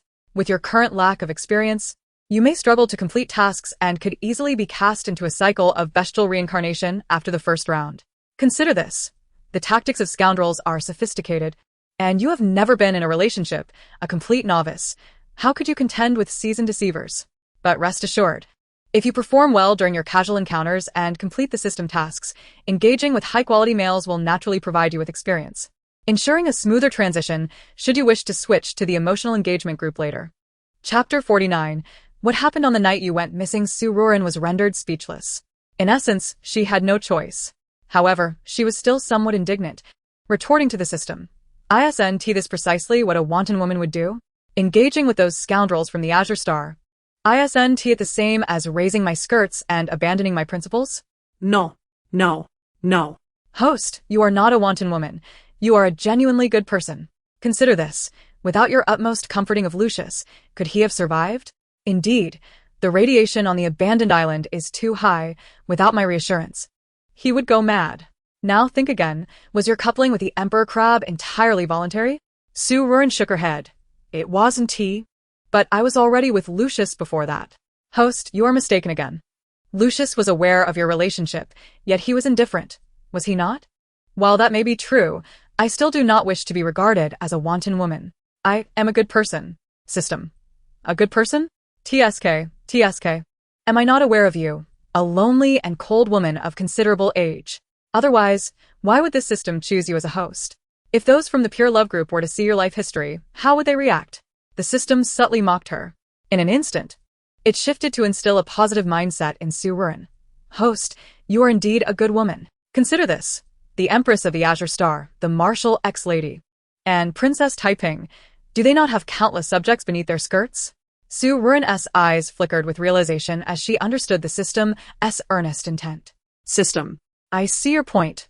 You wish for me to take my time. This is all too swift for me to accept. Moreover, I am not akin to those individuals you mentioned. It is the current century, and we must distill the essence while discarding the dregs of ancient customs. I will never embark on a new relationship before concluding the previous one. I cannot engage in the duplicity of two-timing. As she thought of Lucius and the Emperor Crab, her tone weakened slightly. Well, the Emperor Crab was an accident, as you know. Yes, I understand. Host, you are a good woman. Not a wanton woman. You have your principles, and I wholeheartedly support them. You are indeed a fine girl. After hearing these words from the system, Su Ruoruo found them rather peculiar. It felt as though the system was speaking in irony. Furrowing her brow, she earnestly addressed the system. This male holds a high status. He is the son of the Empress of the Azure Star. I am currently in a scandalous situation, pregnant, and with such a low favorability rating from him. How could I possibly find an opportunity to pursue him? Furthermore, this male is merely an orc warrior at present. By the time he advances to the king level, I may have already departed this place, sent to the Mad Beast Island. Host, I am not in a hurry. You may wait until after giving birth to clarify matters with Lucius and the Emperor Crab, ensuring a proper separation before deciding whether to pursue the next target. Su Ruoruo ceased further communication with the system, as a chilling voice pierced through her thoughts. Are you Su Ruoruo? Su Ruoruo, having been called out, slowly regained her composure. As she focused her gaze, she discovered that Dorciu had already been seated on the couch in the living room, courtesy of Lucius. A maid was attentively preparing a cup of 1982 green tea for them. At that moment, the green tea unfurled within the pristine porcelain cup, wisps of steam curling upward. Indeed, I am Su Ruoruo. Standing aside, Su Ruoruo suddenly felt an imperceptible chill flicker across Dorciu's striking azure eyes, causing her to involuntarily shiver. This is absurd. How could I even think of pursuing him? The color of the Empress's son's gaze was so frigid it felt as though it could freeze a person to death. Not to mention pursuing him. Merely being within 3 meters of Dorciu made her feel as if he could immobilize her with a mere glance. Third Prince. May I request to accompany you in escorting Su Ruoruo to the hospital? Certainly. Dorciu did not decline Lucius's reasonable request. After all, Su Ruoruo was carrying rare triplets. His mother had issued orders regarding this matter. They must ensure that her situation unfolds without a trace. Otherwise, if Lucius were to falter, they might attract unwanted attention. Particularly with the triplets in Su Ruoruo's womb, they had become the subject of gossip across Azure Star and even other planets. Should anything happen to Su Ruoruo at this time, those with ulterior motives might overthink and suspect them. They merely needed to wait for Su Ruoruo to give birth smoothly, after which they would adhere to the stipulations laid out in the judgment decree to send her to the Mad Beast Island. Once she entered the Mad Beast Island, she would never be able to escape. Before that, let us ensure Su Ruoruo is equipped with a 24-hour live-streaming device. Dorciu retrieved a spherical live-streaming device from his pocket and placed it next to the teacup, not allowing Lucius a chance to speak. Su Ruoruo, with a sense of propriety, approached the coffee table beside them, picked up the live-streaming device, linked it to her identity authentication information on her wristband, and activated the device for the broadcast. Simultaneously, the citizens of Azure Star, who awaited in the live-streaming room, alongside others from various planets keenly interested in this trending event, fixated their attention on the screen. They were eager to uncover the mysteries surrounding what had transpired between Su Ruoruo and Lucius on the deserted island, particularly why the live-streaming device had suddenly malfunctioned and gone black during her bathing when privacy was activated. This blackout lasted a full day and night. What exactly occurred during that time? Countless citizens expressed their opinions, flooding the live stream with comments. However, upon seeing the visage of the third prince, Dorciu, from Su Ruoruo's perspective, the discussions became somewhat more subdued. Dorciu received a message from the Empress in real time. Following her command, he proceeded to question Su Ruoruo as a matter of routine. Su Ruoruo, what transpired during your day and night of disappearance? The Empress, along with the concerned citizens of Azure Star, were filled with curiosity. Dorciu's sudden inquiry caused Lucius's expression to change dramatically. This was problematic. He had not aligned his narrative with Su Ruoruo beforehand. He had conveyed to the interstellar rescue team that Su Ruoruo had fallen into the dark river and been swept away by the waves to another island, where he fortuitously found her and returned her to the original island, coincidentally encountering the rescue team. However, Such an explanation would be utterly unacceptable to the beast men of Azure Star, especially given Su Ruoruo's tarnished reputation. The citizens would not believe her words. In truth, he had detected the scent of a mercury beast on Su Ruoruo, indicating she had engaged in intimate contact with them. Through his specialized interrogation, he had obtained a definitive answer. While he could accept this revelation, the other males of Azure Star certainly could not. Chapter 50. The deceitful female Mercury and Azure Star were sworn enemies. The previous Empress of Azure Star and the Empress of Mercury had vowed never to marry or engage in any commercial trade between their two stars. Should either party's starship encroach upon the other's territory for any reason, it would be met with merciless hostility. The beastmen of both planets had remained in a state of perpetual enmity. If Su Ruoruo were to be exposed for engaging in relations with the Mercury beastmen, she would undoubtedly be reviled by all the beastmen of Azure Star. This disdain would be even more severe than the chaos she had caused among the 12 mad beastmen. This was precisely why Lucius had refrained from insisting that Su Ruoruo return the light of Mercury to the Empress of Mercury. Even if Su Ruoruo were to return it, not only could the other party potentially renege on their agreement, but also, due to the Mercury beastmen's disdain for the Azure Star beastmen, Su Ruoruo could find herself in even greater peril. Not to mention that the Empress of Mercury would fulfill her promises made previously. Su Ruoruo's situation on Mercury would undoubtedly be more perilous than on Azure Star. Lucius's expression suddenly turned tense as he struggled to maintain composure. His gaze intensely fixed on Su Ruoruo, signaling her with his eyes. At that moment, Su Ruoruo happened to glance at Lucius. Due to her day and night of disappearance, she had engaged in relations with a wild beast man. This matter was exceedingly difficult to articulate in front of so many interstellar citizens. She still had her dignity. Despite the original owner's dreadful reputation, she had publicly been with Lucius and was even carrying triplets. To have her new affection exposed so swiftly would not only be unacceptable to the interstellar citizens, but also personally disconcerting for her. Su Ruoruo blinked and feigned shyness, saying, "Actually, you all know the truth. Lucius is just too clingy. While I was bathing, he insisted on joining me for a couple's bath." Lucius's eyes widened in disbelief.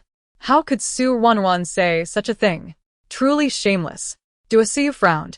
Su Ruoruo's response contradicted Lucius's account. One of them must be lying, regardless of the truth. He was not particularly concerned. His visit was merely to provide an explanation to the interstellar citizens. Furthermore, he intended to personally escort Su Ruoruo to the maternal and child healthcare hospital to give birth, ensuring that the public would not suspect the Duasiu family of any wrongdoing. This way, his sister, Dualia, could smoothly ascend to the throne and become the next Empress of Azure Star. What about the 24-hour surveillance? Su Ruoruo fabricative, oh. It's all Lucius's fault. He was too rough and accidentally broke the monitor. The sudden blame left Lucius's expression darkened. How could he be concerned about this vile woman? Earlier, he had even found himself attempting to defend her against the conspiracy theories regarding the Empress and the Duasiu family. Regardless of the perspective, Su Ruoruo was undoubtedly that shameless, wicked woman. Such outrageous fabrications flowed from her lips with ease. Lucius's face darkened as he pressed his thin lips together in silence.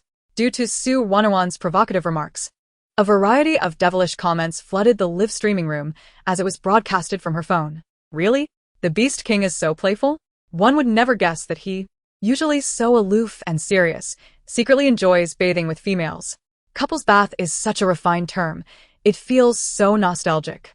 I wonder if such a small tub can accommodate the Beast King's towering physique? Are you foolish? The earth for the bed, the sky for the quilt. Returning to primitive conditions is the correct way for couples. What you say sounds credible.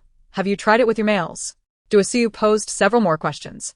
Su Ruoruo answered them all effortlessly. As the questioning concluded, Duasiu stood up, smiling officially at the camera above Su Ruoruo's head. The top 10 inquiries regarding Su Ruoruo have been addressed. Next, I will arrange for someone to escort her to the first maternal and child healthcare hospital.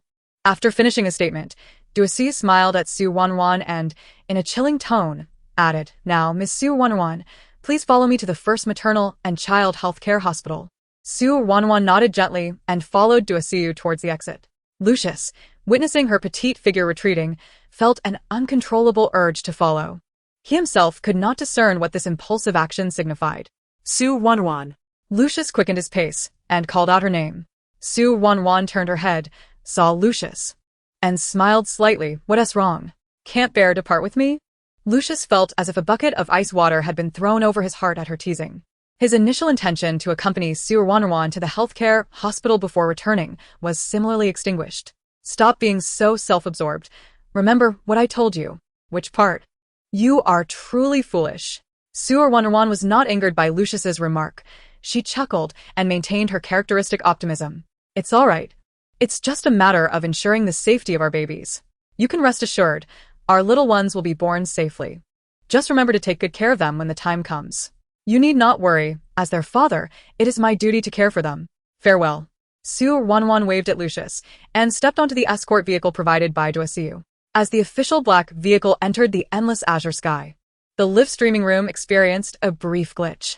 Su Ruoruo has gone to the maternal and child healthcare hospital. It won't frequently show mosaics, right? Very likely. In the maternal and child health hospital, the residents are all either affluent or noble, and privacy is stringently upheld. The anticipation of encountering these rare females is palpable.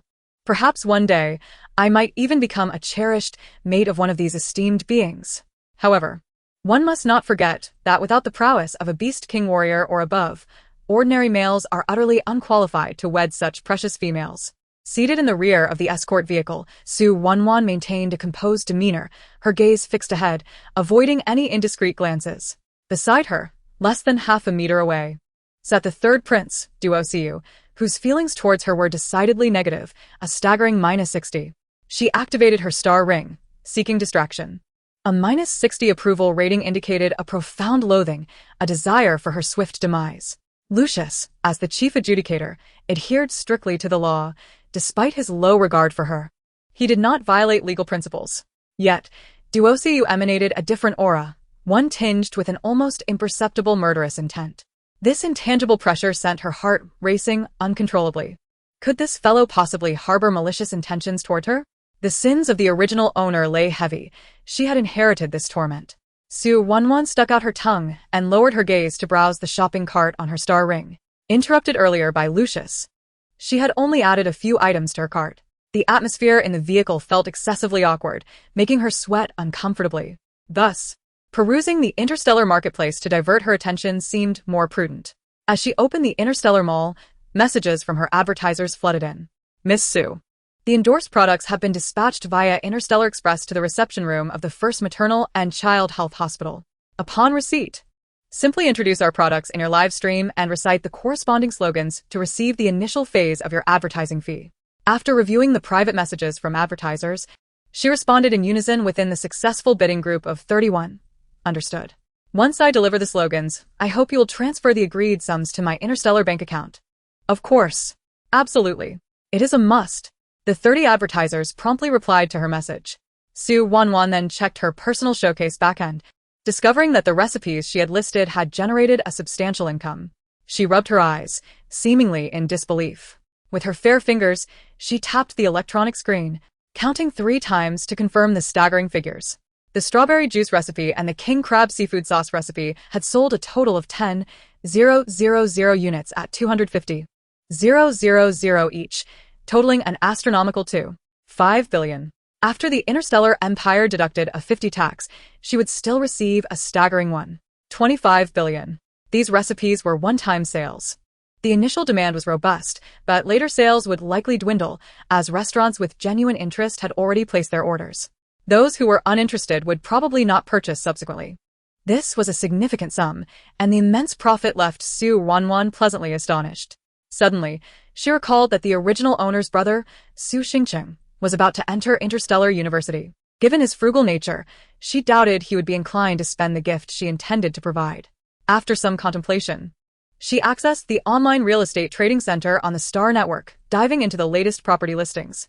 A luminous screen materialized within the moderately spacious vehicle.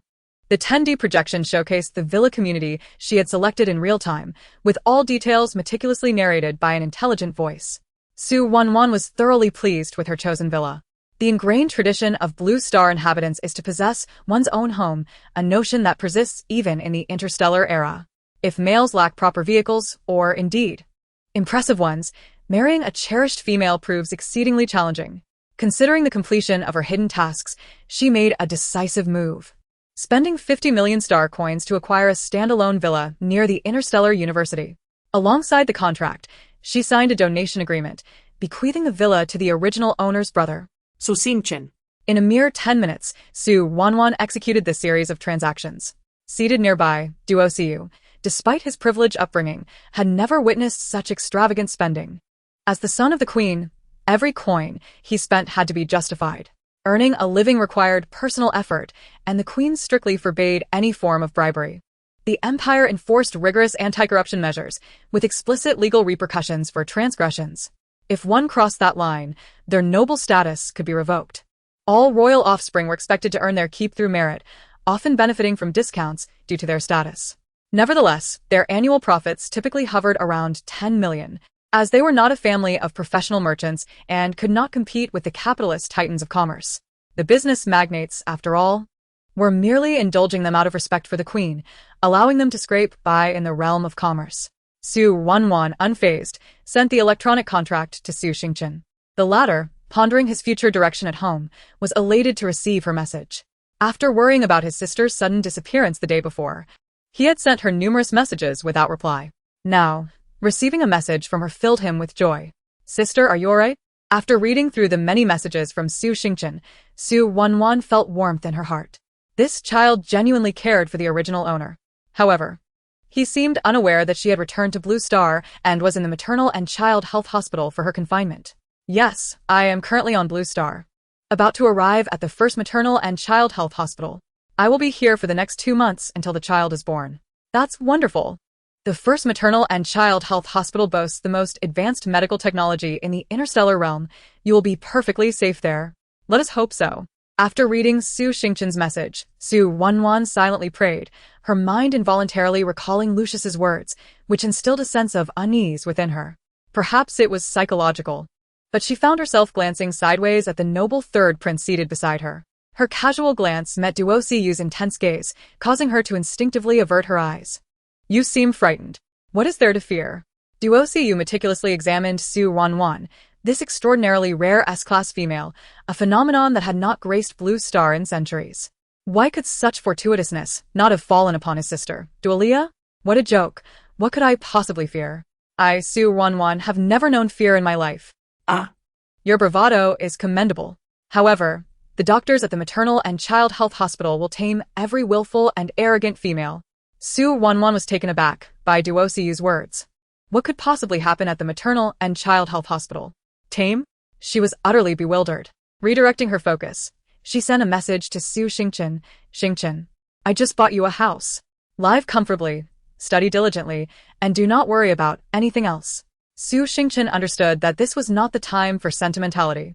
Just moments ago, she had perused the trending topics on the Starnet and discovered that her sister, through the sale of formulas and brand endorsements, was rumored to earn at least $1 billion in endorsement fees. Her sister was not lacking in wealth. Continuing to decline would only appear petty. "Sister, I will study diligently and strive to become an orc warrior as soon as possible. Let's go for it." Su Ruoruo offered a word of encouragement before shutting off the starring. Inside the car, an eerie silence enveloped them for a moment before they arrived at the entrance of the maternal and child health hospital. "Miss Su, we've arrived," Duo Siyu remarked with an enigmatic chuckle. "I hope you find your stay at the first maternal and child health hospital enjoyable." Chapter 52, VIP Room 1212. Su Ruoruo furrowed her brow. "Oh, I wish you joy as well." Without waiting for the driver to open the door for her as a gesture of respect, she swung it open herself, retrieved her lone suitcase from the trunk, and strode purposefully towards the hospital entrance. Duo Siyu turned back to cast a lingering glance at Su Ruoruo's retreating figure before instructing the driver, return to the Star Palace. Once Duo Siyu had departed, Su Ruoruo approached the entrance of the first maternal and child health hospital without hindrance. The security personnel, having received prior notification, promptly opened the doors upon recognizing her and assigned someone to escort her to the designated room for rest. The residents of this facility were all expectant females, making it a highly valued establishment. Each room assigned to these females was a single unit, complete with an independent bathroom and a small kitchen. Recalling Lucius's warning, Su Ruoruo remained tense, attentively observing the surroundings as she followed the security personnel. She followed them discreetly until she arrived at room 1212, encountering no potential dangers or unforeseen events along the way. Miss Su, for the next 2 months, you will reside in room 1212. Should you encounter any issues, simply press the call button in your room, and staff will attend to you immediately. Understood. May I inquire where I will dine? Su Ruoruo blinked and asked. Aside from the room, am I permitted to explore other areas of this accommodation building or the hospital? Certainly. As long as you remain within the confines of the maternal and child health hospital, you are free to explore. I have another question. Su Ruoruo pointed at the 24-hour live broadcast device overhead. Am I allowed to stream with this device? Of course. While live streaming was originally prohibited inside the maternal and child health hospital, your unique status permits you to broadcast your surroundings 24/7. Su Ruoruo knew she was under constant surveillance to prevent her from illicit activities, a fact well known among the citizens of the Azure Star. This arrangement was sanctioned by public decree and recognized by the entire nation, with the Queen's permission granting her a special exemption for live streaming at the first maternal and child health hospital. Thank you. I have no further inquiries for now. Very well. Should you have any questions later, you may reach me via the internal phone in your VIP room. All right. This is the initial password for your room. You may set your own password along with facial and fingerprint recognition. Okay. Su Ruoruo accepted the magnetic card handed to her by the tall security personnel. The card bore a white seal. She peeled back the seal to reveal a 6-digit initial password. Activating the VIP room door, she promptly changed the room password to her birth date and simultaneously activated the facial and fingerprint recognition features. Once the security robot, programmed to resemble a female, observed that Su Ruoruo had activated the password lock and checked into her room, it finally departed, returning to its post. Upon entering the room, Su Ruoruo recalled some information regarding the first maternal and child health hospital from the original owner's memories. All security personnel within the hospital were robots, and males with violent tendencies were strictly prohibited to protect the precious females. The human administrators were primarily elderly females who, due to aging, had diminished mental acuity. They were assigned to manage the hospital to maintain their radiation healing abilities. Young, valuable females were cherished and not inclined to work, leading to a scarcity of working females across various industries. Occasionally, younger females appeared, but they were often of low psychic talent, rated only at F level. These F-level females could barely withstand radiation's effects, thus holding lesser value, resulting in males being disinclined to approach or pursue them. Fortunately, they still possessed some reproductive value, allowing them to live comfortably as long as they were willing to bear children for the males. Su Ruoruo, through the original owner's memories, was aware of these unspoken regulations. However, she was not particularly fond of the notion of treating females as mere breeding machines or soothing devices. She firmly believed that one must pay a price commensurate with the happiness one seeks. In the interstellar realm, females essentially did not need to work or engage in battles against the terrifying insectoid races. They were well protected within the safe zones of the planet by the males. As for those fiercely independent females who had emerged throughout the vast history of the interstellar age, they were indeed rare. Yet, those few who awakened combat talents typically chose to return to the planet after witnessing the brutal violence of the insectoid beasts, opting to contribute in ways they excelled at. Contributions to the interstellar nation were not determined by status, whether soothing orc warriors or aspiring to be independent females battling in alien territories. All were vital to the interstellar cause. Moreover, her own system happened to be a birthing system, making her involvement in calming duties and giving birth to precious females the path she deemed correct. Some might argue that this perspective reduces women to mere breeding machines, sparking outrage. Yet, she remained indifferent. To her, the desire to live, to truly live, was paramount. In that light, giving birth was merely a small sacrifice. Furthermore, the children were not solely the males but also hers, and she held a genuine fondness for children. Of course, had her awakening led to a conquest system for a female emperor, her aspirations would have been different. She would have undoubtedly sought to become a powerful, independent heroine, surpassing the males in combat and earning their respect. Su Ruoruo's eyes darted around the room as she completed her mental preparation, allowing herself to relax as she leisurely explored the confines of the hospital room. The VIP room was neither too large nor too small. Designed as a 2-bedroom suite with a kitchen and bathroom, all the essentials for maternity had been sterilized and bore seals. Every instrument and daily necessity was thoroughly prepared. Su Ruoruo noted that the interstellar maternity supplies were quite impressive. She could easily replicate the list of items in the interstellar mall.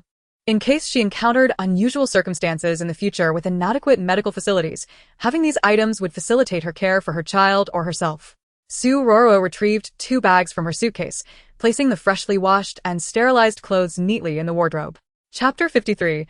Show her some color. Having completed these tasks, she ordered a batch of high-quality, radiation-free ingredients through Starnet. Within 30 minutes, all the ingredients were delivered to her room by the hospital's 24-hour robot service. Utilizing these ingredients, Su Ruoruo prepared a simple dish of tomato scrambled eggs and spicy sour shredded potatoes. As for soup, she had no plans to make any. Instead, she replaced the soup with freshly squeezed, ice-cold fruit juice, following the recipe prominently displayed in her window. After savoring her delightful lunch, Su Ruoruo reclined in her sanitized, pristine white bedding, succumbing to a deep slumber. In the 1212 ward, the central air conditioning maintained a constant, comfortable temperature, allowing her to sleep soundly until after 4 in the afternoon, when she finally awoke. Upon regaining consciousness, she promptly opened her star ring to check for messages. Miss Su. Please do not forget the endorsement you promised us. Miss Su, you have finally awakened. The products you are to endorse have been dispatched to the courier station. Miss Su. The 2 dishes you prepared for lunch today were absolutely exquisite. Name your price. Our Star Charm restaurant is willing to offer a handsome sum for the exclusive rights to those recipes. Sister, I just upgraded to the latest star ring, allowing me to watch your live broadcasts 24/7. Su Ruoruo replied to her sister Su Xingchen, suggesting it was about time for an upgrade. You should replace those old clothes as well. Now that I have money, I must spend it. All right. Su Xingchen responded eagerly. After finishing her replies, Su Ruoruo took several minutes to skim through the private messages in the back end. Just as she concluded, an important notification appeared. Ms. Su, the property donation agreement you initiated has been officially recorded by the Interstellar Real Estate Bureau. Please review and sign the authorization document. She accessed the 10D touchscreen panel, scrolled through the agreement details, and signed her name at the bottom. A minute after she completed her signature, Su Xingchen received an email from the Interstellar Real Estate Bureau. Thanks to the heads-up from Su Ruoruo, Su Xingchen quickly accepted the donation agreement and signed her name via the Star Network. At the moment the agreement took effect, Su Ruoruo was greeted by a melodious system notification. Congratulations, host. Progress on the hidden task of caring for your brother, Su Xingchen, has increased by 20. Current completion rate of the hidden task, 23. Oh my, the expenditure of star coins is truly worthwhile, she mused. I can easily recoup this amount by selling a few recipes or cooking a handful of dishes. It is incredibly advantageous to exchange star coins for progress on hidden tasks. Although the original Su Ruoruo was rather frivolous, her brotherly affection afforded her this unexpected benefit of the hidden task. By enhancing her brother's task progress, she could ultimately gain the original's body valued at 10 billion points. This transaction was undeniably a steal. After partially completing the hidden task, she finally responded to the advertisers. Numerous messages urged her to commence advertising promptly. Su Ruoruo was still preoccupied with the promised 600 million star coins for the advertisement fees. She entered the bathroom and splashed her face with warm water. Beside the sink lay a complete set of harmless cosmetics specifically designed for postpartum women. The development of skincare and cosmetic products in the interstellar era had reached remarkable sophistication. Adjacent to the vanity was a fully automated smart beauty device.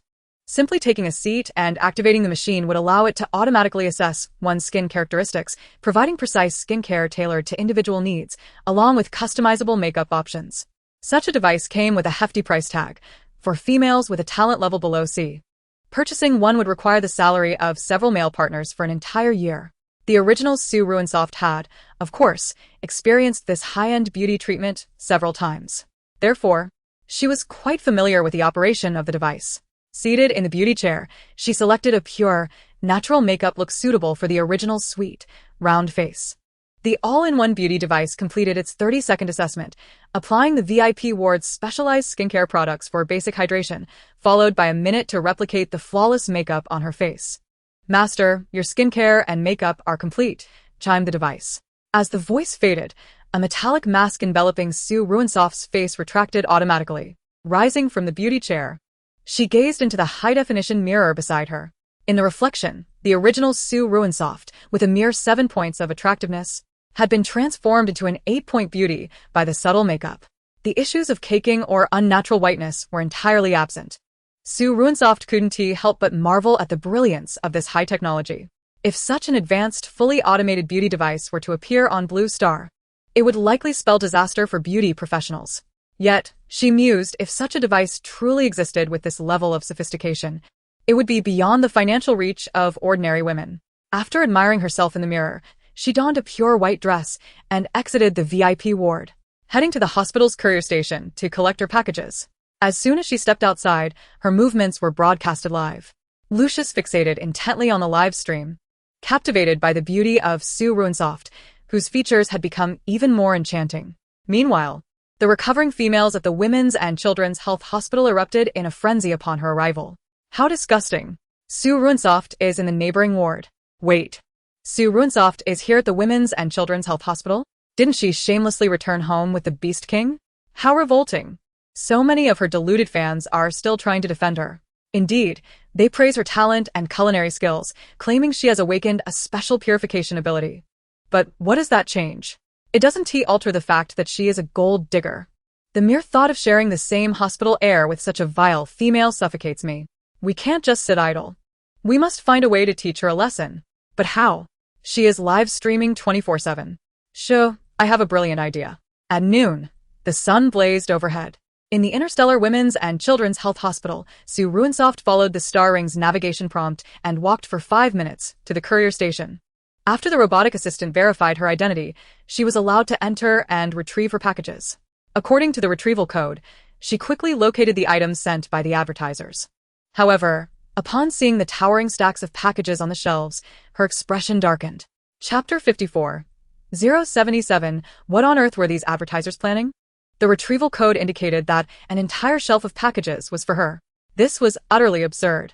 Although the advertisers claimed that everything would be gifted to her after the advertisements, merely transporting such a mountain of items back to her room would require numerous trips. Frowning, Su Ruoruo surveyed her surroundings until she spotted an older female staff member near the entrance. The crow's feet at the corners of her eyes and the weariness in her expression indicated she was not young. Su Ruoruo approached the front desk and inquired, "Excuse me? I have quite a few packages. Could you arrange for someone to help me carry them to my ward?" The middle-aged female scoffed, crossing her arms and speaking with evident impatience. "Did you not see that I am the only one here? If everyone expects me to help them carry their packages, how would I manage my job?" Su Ruoruo, taken aback by her response, instinctively apologized. "I'm sorry, I didn't realize you were the only staff member."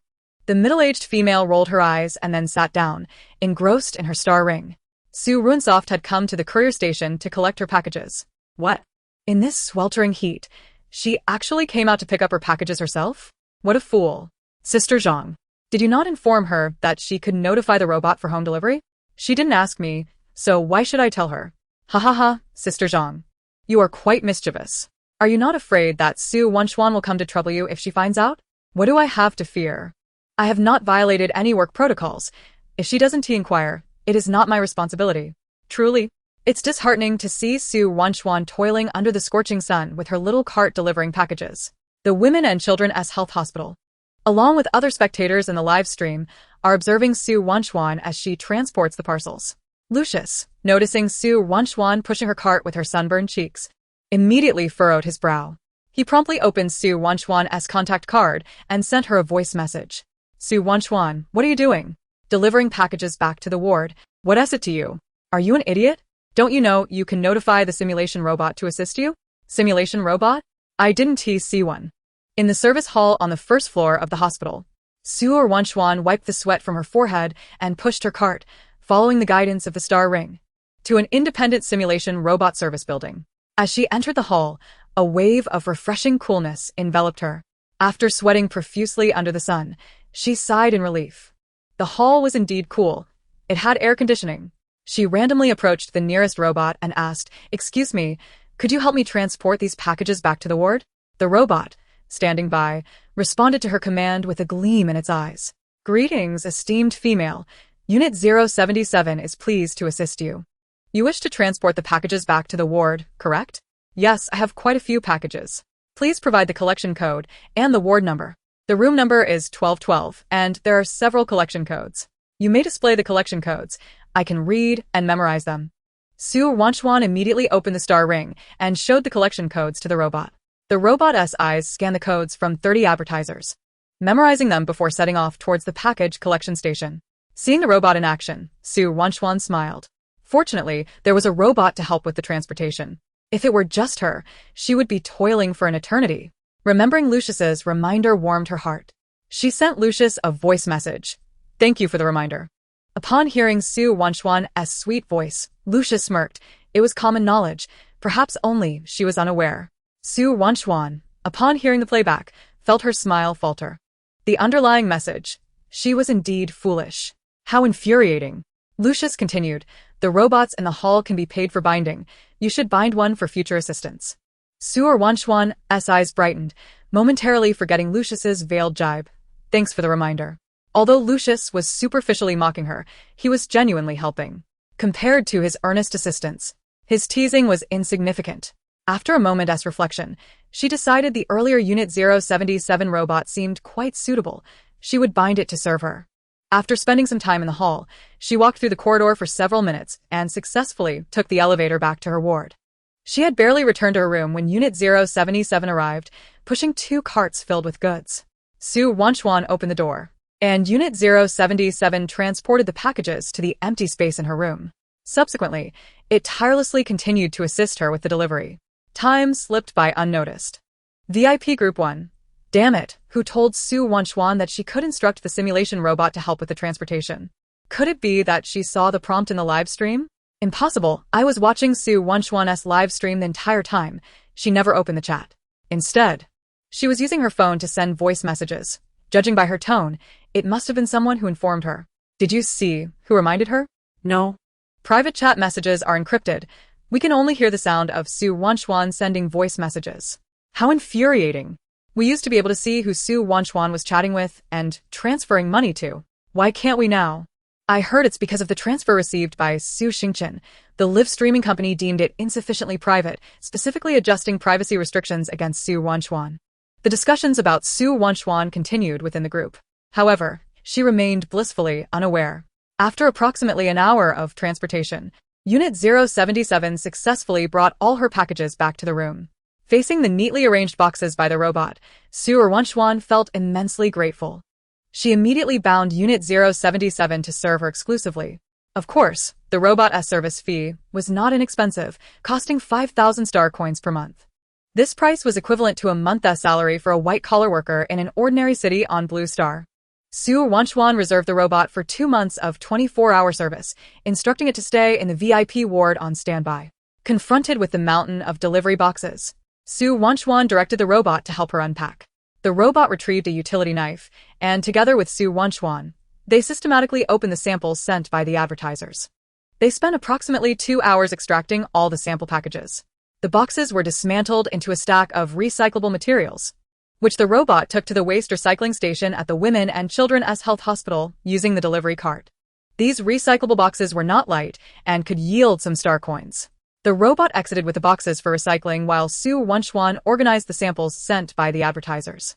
Chapter 55, Class A Female Attire. Due to the sheer volume of samples, Su Ruoruo could only categorize them by company name and corresponding brand, reciting the advertisements while holding the samples for her audience in the live stream. Halfway through, her stomach began to rumble. Checking the time, she realized it was past 3 in the afternoon. Speaking to the live streaming device surrounding her, she declared, "I'm so hungry. I'll cook something to eat first." For those advertisers whose products I've already mentioned, remember to transfer the payment. Su Ruoruo was oblivious to the concept of discretion. Regardless, the contract did not stipulate how she should present the advertisements, so as long as she recited them, it counted as fulfilling the contract agreement. As she read these highly templated advertisements, the millions of viewers in the live stream instantly understood. The advertisers she mentioned promptly messaged Su Ruoruo, reminding her to post the shopping cart link in the live stream. As long as these individuals placed orders in her live stream, Su Ruoruo would earn not only the advertising fee, but also a commission. The commission was 10 of the original price of the products. Hearing the notification in the group, Su Ruoruo calmly replied with a voice message, "I will post the shopping cart. However, I haven't heard the payment notification for the 15 advertisers whose names I just mentioned." The advertisers named immediately instructed their financial departments to transfer funds to Su Ruoruo. After sending this message, Su Ruoruo did not glance at the group messages again. She proceeded to the kitchen to prepare her afternoon meal. Cooking did not require extravagant techniques. There is a saying, high-end ingredients often only need the simplest cooking methods. Su Ruoruo's favorite dish was tomato scrambled eggs. Thus, she planned to make tomato and egg fried rice, adding a touch of star-grade beef for flavor. Su Ruoruo expertly heated the pan and prepared the tomato, egg, and beef fried rice. Food enthusiasts in the live stream immediately began recording and taking notes upon seeing her cook. Su Ruoruo's culinary recipe was not for commercial use. However, they could jot it down to recreate it at home. As long as it wasn't sold for star coins, it would not violate interstellar trade regulations. Many females began to secretly learn as well, not wanting to be outdone by Su Ruoruo. After all, cooking was merely cooking. Once they have mastered the skill, their chances of matching with high-quality males will undoubtedly improve. The audience in the interstellar live broadcast room, each with their own motives, attentively watched as Su Ruoruo prepared fried rice. Su Ruoruo contemplated how the interstellar delivery service could ensure the delectable food would reach the recipient within half an hour, all while remaining fresh. Lucius's affection level had yet to be sufficiently raised. Perhaps presenting him with a delightful dish could enhance his fondness for her. After all, it merely required an additional portion of ingredients. Remembering the system task, Su Ruoruo decided to prepare a meal with 3 times her usual portion of ingredients. Half an hour later, a large pot brimming with freshly made tomato, egg, and beef fried rice was ready. Su Ruoruo reserved a portion for herself before promptly packing the remaining food into an oversized takeaway box while it was still warm. Additionally, she thoughtfully prepared a cup of an upgraded version of juice, the refreshing grapefruit, paired with jasmine tea, complemented by a few ice cubes and sugar, transformed into a more delectable fruit tea. After packing everything, she handed it over to robot number 77, who had just returned home after selling wrapping paper. Please send this delivery out. Understood. May I have the recipient's address and contact information? Su Ruoruo scratched her head and promptly messaged Lucius for the details. As Lucius observed Su Ruoruo's live stream from his study, a rush of elation surged within him upon hearing her inquiry. She was indeed thinking of him while cooking. A glimmer of delight appeared in Lucius's eyes as he delicately typed out his address and star network number. Upon seeing the address, Su Ruoruo picked it up and showed it to robot number 77. This is the contact information and address. Very well, Master. I shall proceed with the mailing immediately. Once robot number 77 departed the room and closed the door behind him, Su Ruoruo carried the freshly made fried rice to the dining table to relish the delicious meal. Not long after the robot had left, the interstellar delivery service promptly delivered the piping hot delicacy to Lucius's hands. Gazing at the spread of beef, tomato fried rice, and fruit tea on the table, he eagerly picked up his utensils to taste. Just as he savored the first bite of fried rice, Su Ruoruo received a notification from the system. Congratulations, host. Lucius's affection level is now at 10. Current affection level is 10. System. Why is the affection level only 10 points? I recall that Lucius's affection was upgraded from 90 to 30, wasn't it? Host, have you perhaps forgotten? Previously, you were caught up in the incident with the king crab, which enraged Lucius, causing his affection to plummet to 0 points. Su Ruoruo's eyes darted as she recalled Lucius's grim visage on the deserted island. Very well. With a slight pout, she acknowledged that there was little she could do at this point. Over the past 2 months, she had been consistently offering Lucius gourmet delights, hoping to gradually elevate his affection level. While achieving maximum affection within this time frame seemed unlikely, she was determined to try. The benefits of reaching maximum affection were simply too great. Once at maximum, the affection level would seldom decline, unless she were to neglect contact with Lucius for an entire year, in which case it would decrease at a very slow rate, not falling below 60. She merely needed to periodically check in with Lucius and present him with gifts to maintain it. All this information had been gleaned from the affection level description in the system panel. After concluding her conversation with the system, Su Ruoruo sat at the dining table, savoring her meal at a leisurely pace. After a while, robot number 77 returned. Following Su Ruoruo's instructions, it began to dismantle the remaining delivery packaging. By the time Su Ruoruo finished her meal, robot number 77 had completed the unwrapping of all the packages. She gazed at the array of exquisite wrappings scattered across the carpet and let out a resigned sigh. Once the outer delivery paper box was opened, there remained another layer of packaging that merchants had added to enhance the product's appeal. These were mere marketing tactics.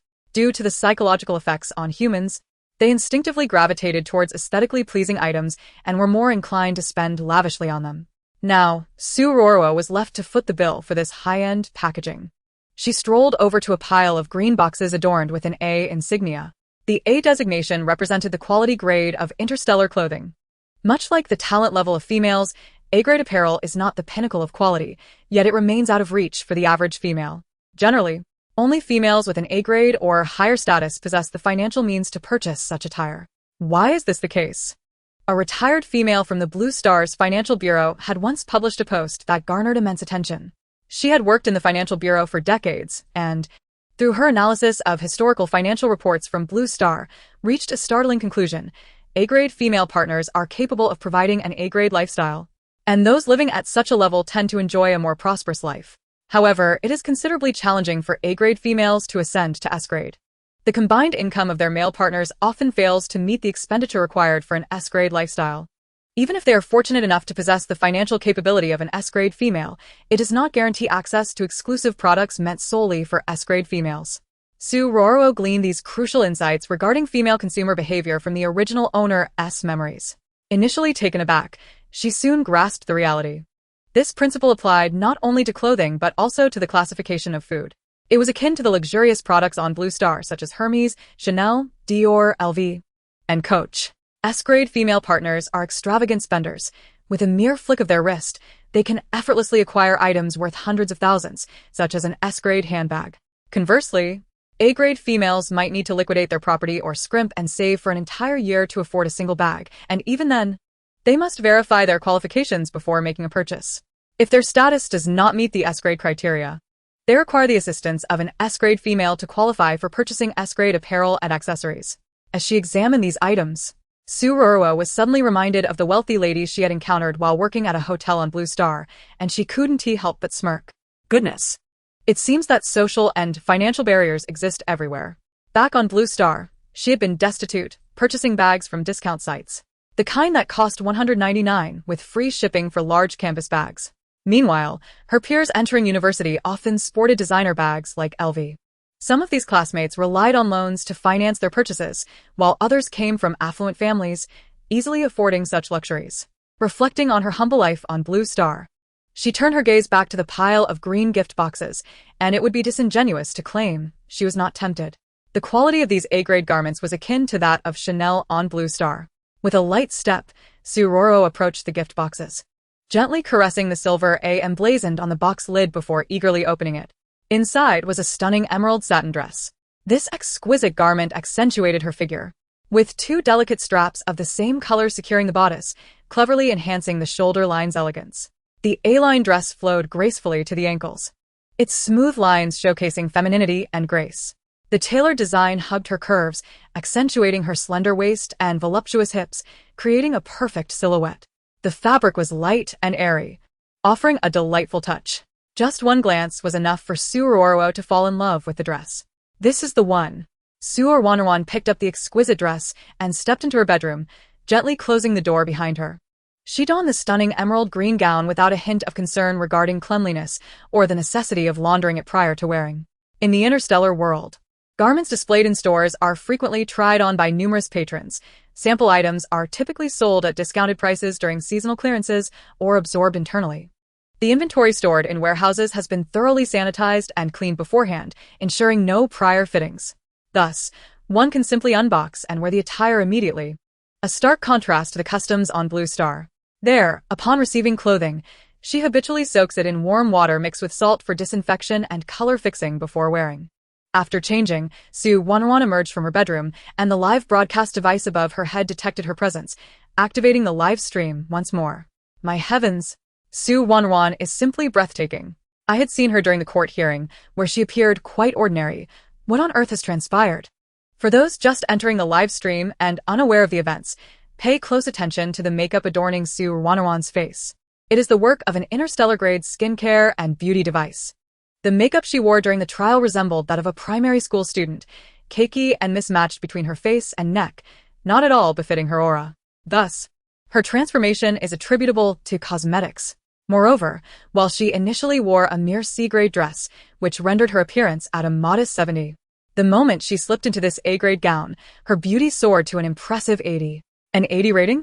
That is already the caliber of a minor internet celebrity. Has no one else noticed that this dress is a limited edition of only 10 pieces across the entire galaxy? Had you not mentioned it, I would have overlooked it.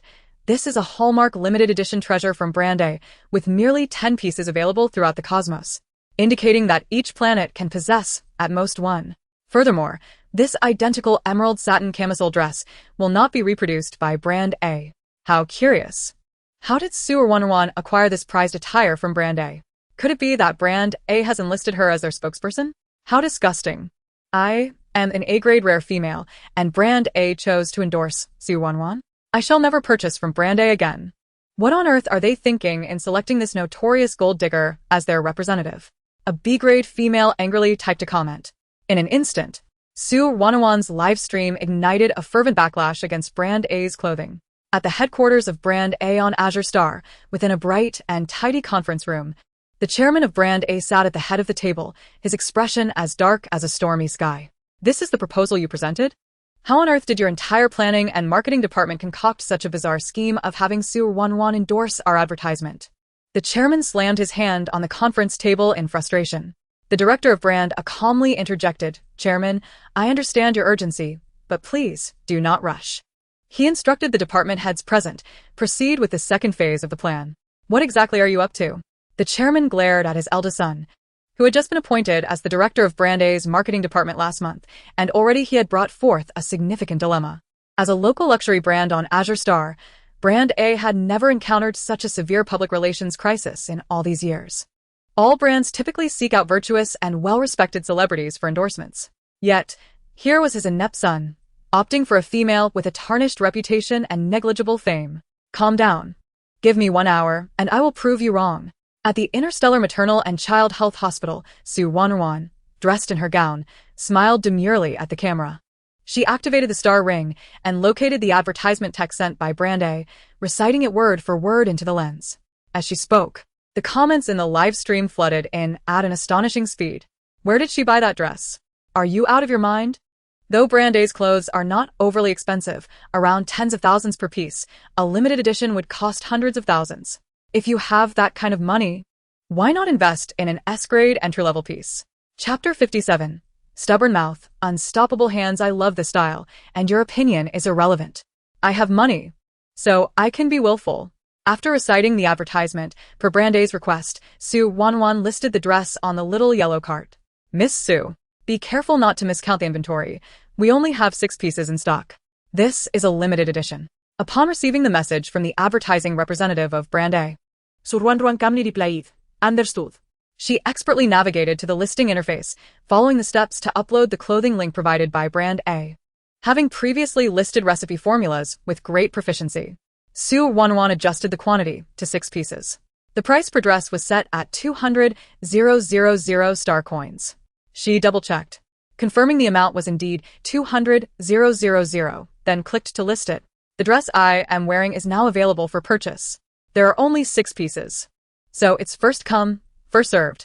As soon as she finished her announcement, the 6 limited edition dresses, valued at a total of 1.2 million star coins, were swiftly sold out. This is indeed a limited edition, with only 10 pieces available across the galaxy.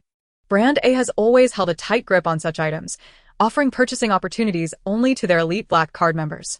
By allowing Su Ruoruo to promote this, they have enabled ordinary females to acquire a special limited edition garment. Particularly for the scalpers waiting in the wings, they understood the rarity of this piece. Though Su Ruoruo may have a checkered reputation, having faced her due judgment, the unfolding of events has proven quite remarkable. The crucial point is that this limited edition dress, once secured, could be resold at a high price to her fans, yielding substantial profits. Moreover, the dress indeed enhanced Su Ruoruo's beauty, enticing many to pay for the aesthetic appeal it conferred. Su Ruoruo kept her eyes on the newly listed shopping cart, and in less than 3 seconds, when she clicked on it again, she found that the 6 dresses had already been snatched up. The residents of this galaxy are utterly insane. A dress priced at 200,000 star coins, and they buy it without hesitation. 200,000 star coins, equivalent to 200,000 renminbi on Blue Star. After a brief moment of astonishment, a smile unconsciously spread across Su Ruoruo's face. Brand A had already reached an agreement with her, willing to provide her with a 10 commission rebate. This means that within those few seconds, she earned a rebate income of 120,000 star coins. That amount is the annual salary of an ordinary diamond male orc. Miss Su, we have sent you a total of 100 sample pieces. Why not take the opportunity to introduce each one? For every order placed through your live stream or during our brand's live stream on the Interstellar Marketplace, Brand A will grant you a 10 commission. Alright, Su Ruoruo readily agreed. One who does not seize the opportunity is a fool.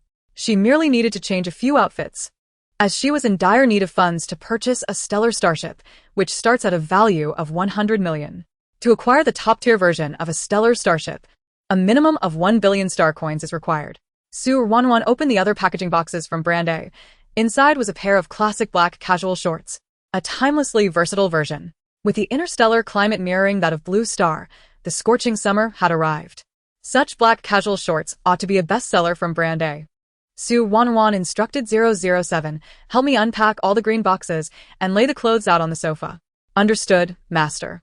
007 swiftly assisted Su Ruoruo by unpacking all the garments, thoughtfully hanging them on the foldable hangers provided in the gift boxes, organized by color and length. Upon witnessing the scene, Su Ruoruo entered the bedroom and maneuvered the movable coat rack into the living room. She meticulously organized the clothes that the robot had prepared, categorizing them by color and length before hanging them uniformly on the retractable drying rack. Standing before the rack, she scrutinized the array of garments. Shortly thereafter, she selected 2 pieces to complement the black athletic shorts she had received, a gray sun-protective jacket paired with a white camisole featuring built-in padding, and the black shorts that came with the Interstellar VIP Hospital, along with a pair of simple white flat sandals. With the 3 items in hand, Su Ruoruo retreated to the bedroom to change. As she transformed her appearance, the interstellar audience in the live stream buzzed with chatter. Curse it, my reflexes were too slow. I missed out on the limited edition dress, exclaimed one viewer. I also long for that limited edition silk gown. If someone is willing to part with it, I would gladly pay double the price. Others disparaged the clothes Su Ruoruo promoted, questioning her character and expressing disapproval at those who would wear her endorsements. Shut your mouth. Why should wearing Su Ruoruo's promoted clothes invoke shame? Is it wrong? With so many stars in the interstellar realm, who is devoid of a private life or a colorful past? Are they all pure as the driven snow? You buy the products they endorse without hesitation. So, how can this be any different?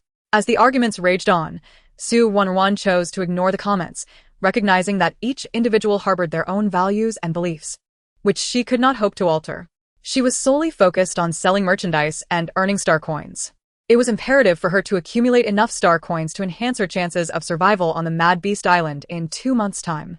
The advertisers entrusted her with their endorsements, and she was determined to sell. To better match her attire with her makeup, she approached an all-in-one skincare and beauty device to apply an athletic-style look. 10 minutes later, she emerged from her room once more.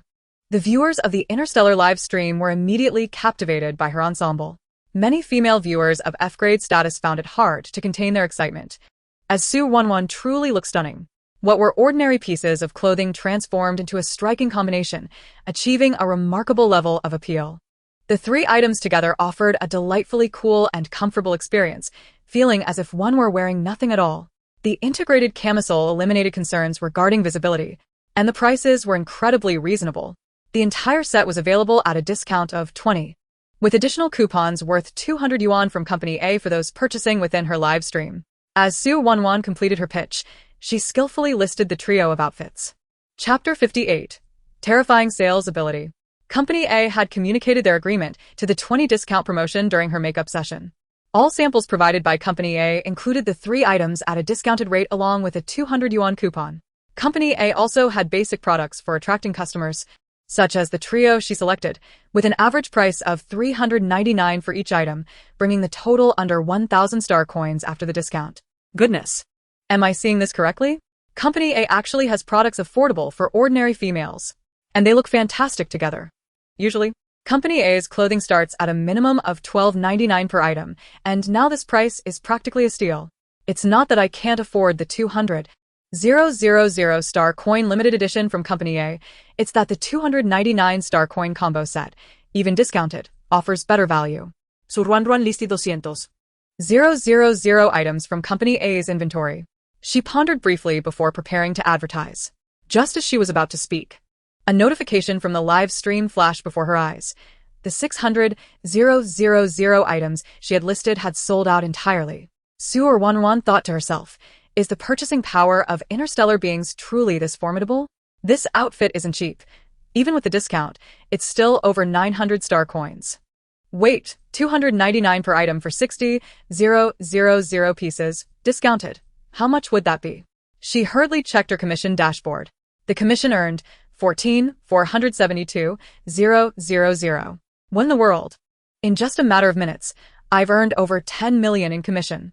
This was indeed astonishing. Su Ruoruo could hardly fathom the riches awaiting her after she completed selling all 30 items from the company. In 2 months, acquiring a top-tier starship, starting at 1 billion, would no longer be a mere fantasy.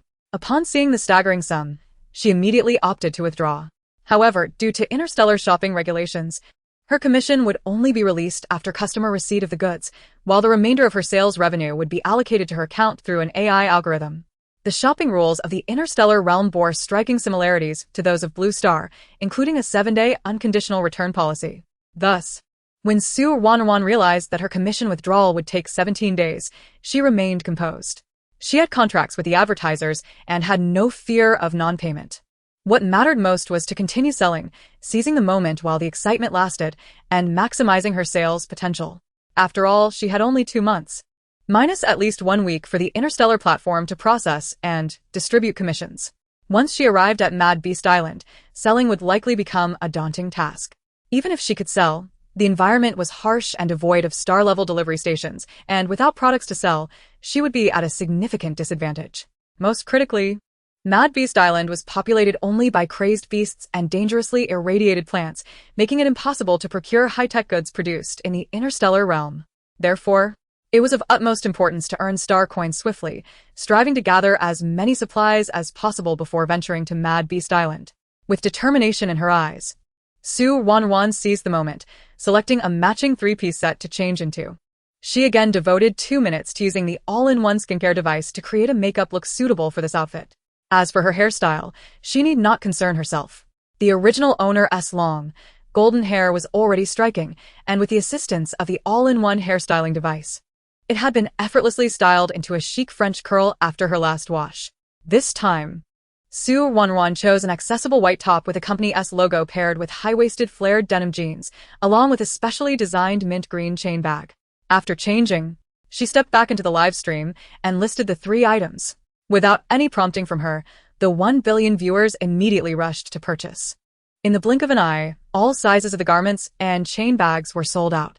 Su Ruoruo smiled slightly, uttering not a word, and turned to begin trying on dresses. Meanwhile, those who had missed out on the bags in the live stream frowned at their screens. Seriously? I can accept not being able to snag the jeans and top, but how on earth did the 30,000 units of the 19,999 chain bags sell out so quickly? Curse it. I didn't manage to grab anything. My internet speed is lightning fast, after being single for 28 years. My reflexes are honed for this. I got everything. Wait, why are you, a male, scrambling for these items? The singled-out male replied, of course. They're for the precious female I'm trying to woo. You can give me what you snagged, and I would gladly marry you as my 18th beast husband. I won't settle for anything below C-grade talent. Alright, I'll DM you my address, and I'll bring my purchases to you. What are you two doing? This is a live supervision session of Su Ruoruo entering Beast Island, aimed at preventing her from escaping extradition, not a matchmaking event. Why are you both engaging in this CP pairing nonsense in the live stream? CP pairing, I'm double 18, with 8-pack abs, a mermaid line, and an annual salary of 200,000 star coins, eagerly seeking a sweet romance with a female counterpart. CP pairing 1. CP pairing 10010.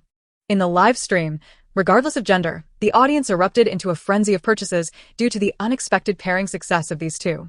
Any items Su Ruoruo had worn sold remarkably well. Some astute viewers, noticing the live stream running out of stock, promptly raced to Brand A's official website to search for and buy the products. They paid the original prices without discounts or coupons. Nevertheless, the limited stock of several hundred items on the website, which had been sustaining the store's operations, was swiftly cleared. Su Ruoruo tirelessly continued her wardrobe changes, each ensemble inspired by the fashion bloggers and trending styles she had encountered on Blue Star. Her aesthetic, while not particularly sophisticated, consisted of ordinary, everyday outfits. Yet, Due to years of development on Blue Star, these outfits had become the pinnacle of style. To achieve a more refined effect, accessories would be necessary. Time was of the essence, so Su Ruoruo did not deliberately pursue a more advanced fashion direction but instead quickly changed her attire according to her personal taste. This time, she donned a high-quality dress from brand A, priced at 2,999 yuan, with a live stream discount of 200 yuan plus an extra coupon. Misu, We have only 2,000 units of this dress in stock. Understood. After reviewing the message from Brand A's marketing director, Su Ruoruo listed the 2,000 dresses. Once again, a jaw-dropping scene unfolded. The 2,000 mint green dresses were sold out in an instant. After changing out of the dress, Su Ruoruo suddenly noticed that number 077 had opened 10 large boxes sent by an advertiser. Her keen eyes spotted a white, square, plush bag inside one of the boxes. That bag. Su Ruoruo instantly fell in love with it. This bag resembled the Chanel plush square bag from Blue Star, except the logo had been replaced with the name of the interstellar advertiser, Yeli. Bring me that bag. Yes, master. Number 077 obediently retrieved the bag Su Ruoruo had pointed out. She slung it over her shoulder and ran to the bedroom to check her reflection in the mirror. wow. Indeed, the classic white is versatile and timeless. This outfit looks quite appealing. Brand A had only sent her one bag, the 19,999 yuan mint green one. They were not primarily a bag manufacturer, focusing mainly on clothing. Therefore, it was challenging to coordinate bags when she changed outfits. Fortunately, there was a brand specializing in bags, which expedited her sales. After admiring her reflection, Su Ruoruo returned to the living room and instructed number 077, who was sorting bags by color and size, bring out the movable mirror from the bedroom. Yes, master. Right away. Soon, number 077 brought the mirror. Su Ruoruo looked into it. Perfect. I can match bags without needing to run back to the bedroom to check the effect. Number 077 then continued organizing the 10 boxes of bags received from the advertiser. Buzz, buzz, buzz. Su Ruoruo's phone vibrated again.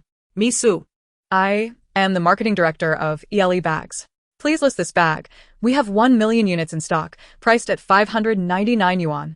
Today, we are offering a grand discount of 20 off for all purchases of this bag. Understood. Su Ruoruo quickly replied and then listed the product. To protect both the merchants and Su Ruoruo's privacy, when she activated the dialog box and listing button, the live stream ball would immediately detect it, marking it with snowflakes and adjusting to a wide-angle view to prevent the audience from seeing her account details. Consequently, the president of the Azure Star AI live stream ball had a team of employees work overtime, monitoring Su Ruoruo 24 hours a day to prevent any malfunctions, allowing for timely human intervention. This time, the shopping cart in the live stream did not sell out instantly. Watching the white plush bag that had not yet sold out, Su Ruoruo cleared her throat and addressed the audience. This bag is of excellent quality and versatile, regardless of the outfit. Pairing it with this bag will yield a delightful effect. Despite her promotional speech, the precious females who found the bag unappealing and the price too low still refrained from placing orders. The bag status was too lowly, suitable only for those with inferior mental capacities. They feared being laughed at if they carried it. As Su Ruoruo elaborated, this little-known brand, ELE, was rapidly depleting its stock of 1 million units. The bag had been meticulously developed by their marketing director, with all funds invested into its creation. It was also the bag with the highest inventory. Originally priced at 399 yuan, it was designed for the F-grade talent females. However, once the bag was developed, it garnered no interest. F-grade females were unwilling to carry a bag of such low production costs due to its F rating. For the ELE brand to upgrade, they needed to increase their follower count and positive reviews to apply for a rating enhancement from the Azure Star Bag Rating Center. Only by selling the bags could they gain followers and ratings to apply for a store-level upgrade. Hence, they created the high-quality plush bag, hoping to take a bold step to elevate their brand level and eventually develop it into a high-end brand. Yet, their first step in selling had proven to be arduous. This bag had languished in their warehouse for 2 years, consistently ignored. The marketing director of the ELE advertiser, upon noticing Su Ruoruo's rising popularity, decided to leverage her notoriety.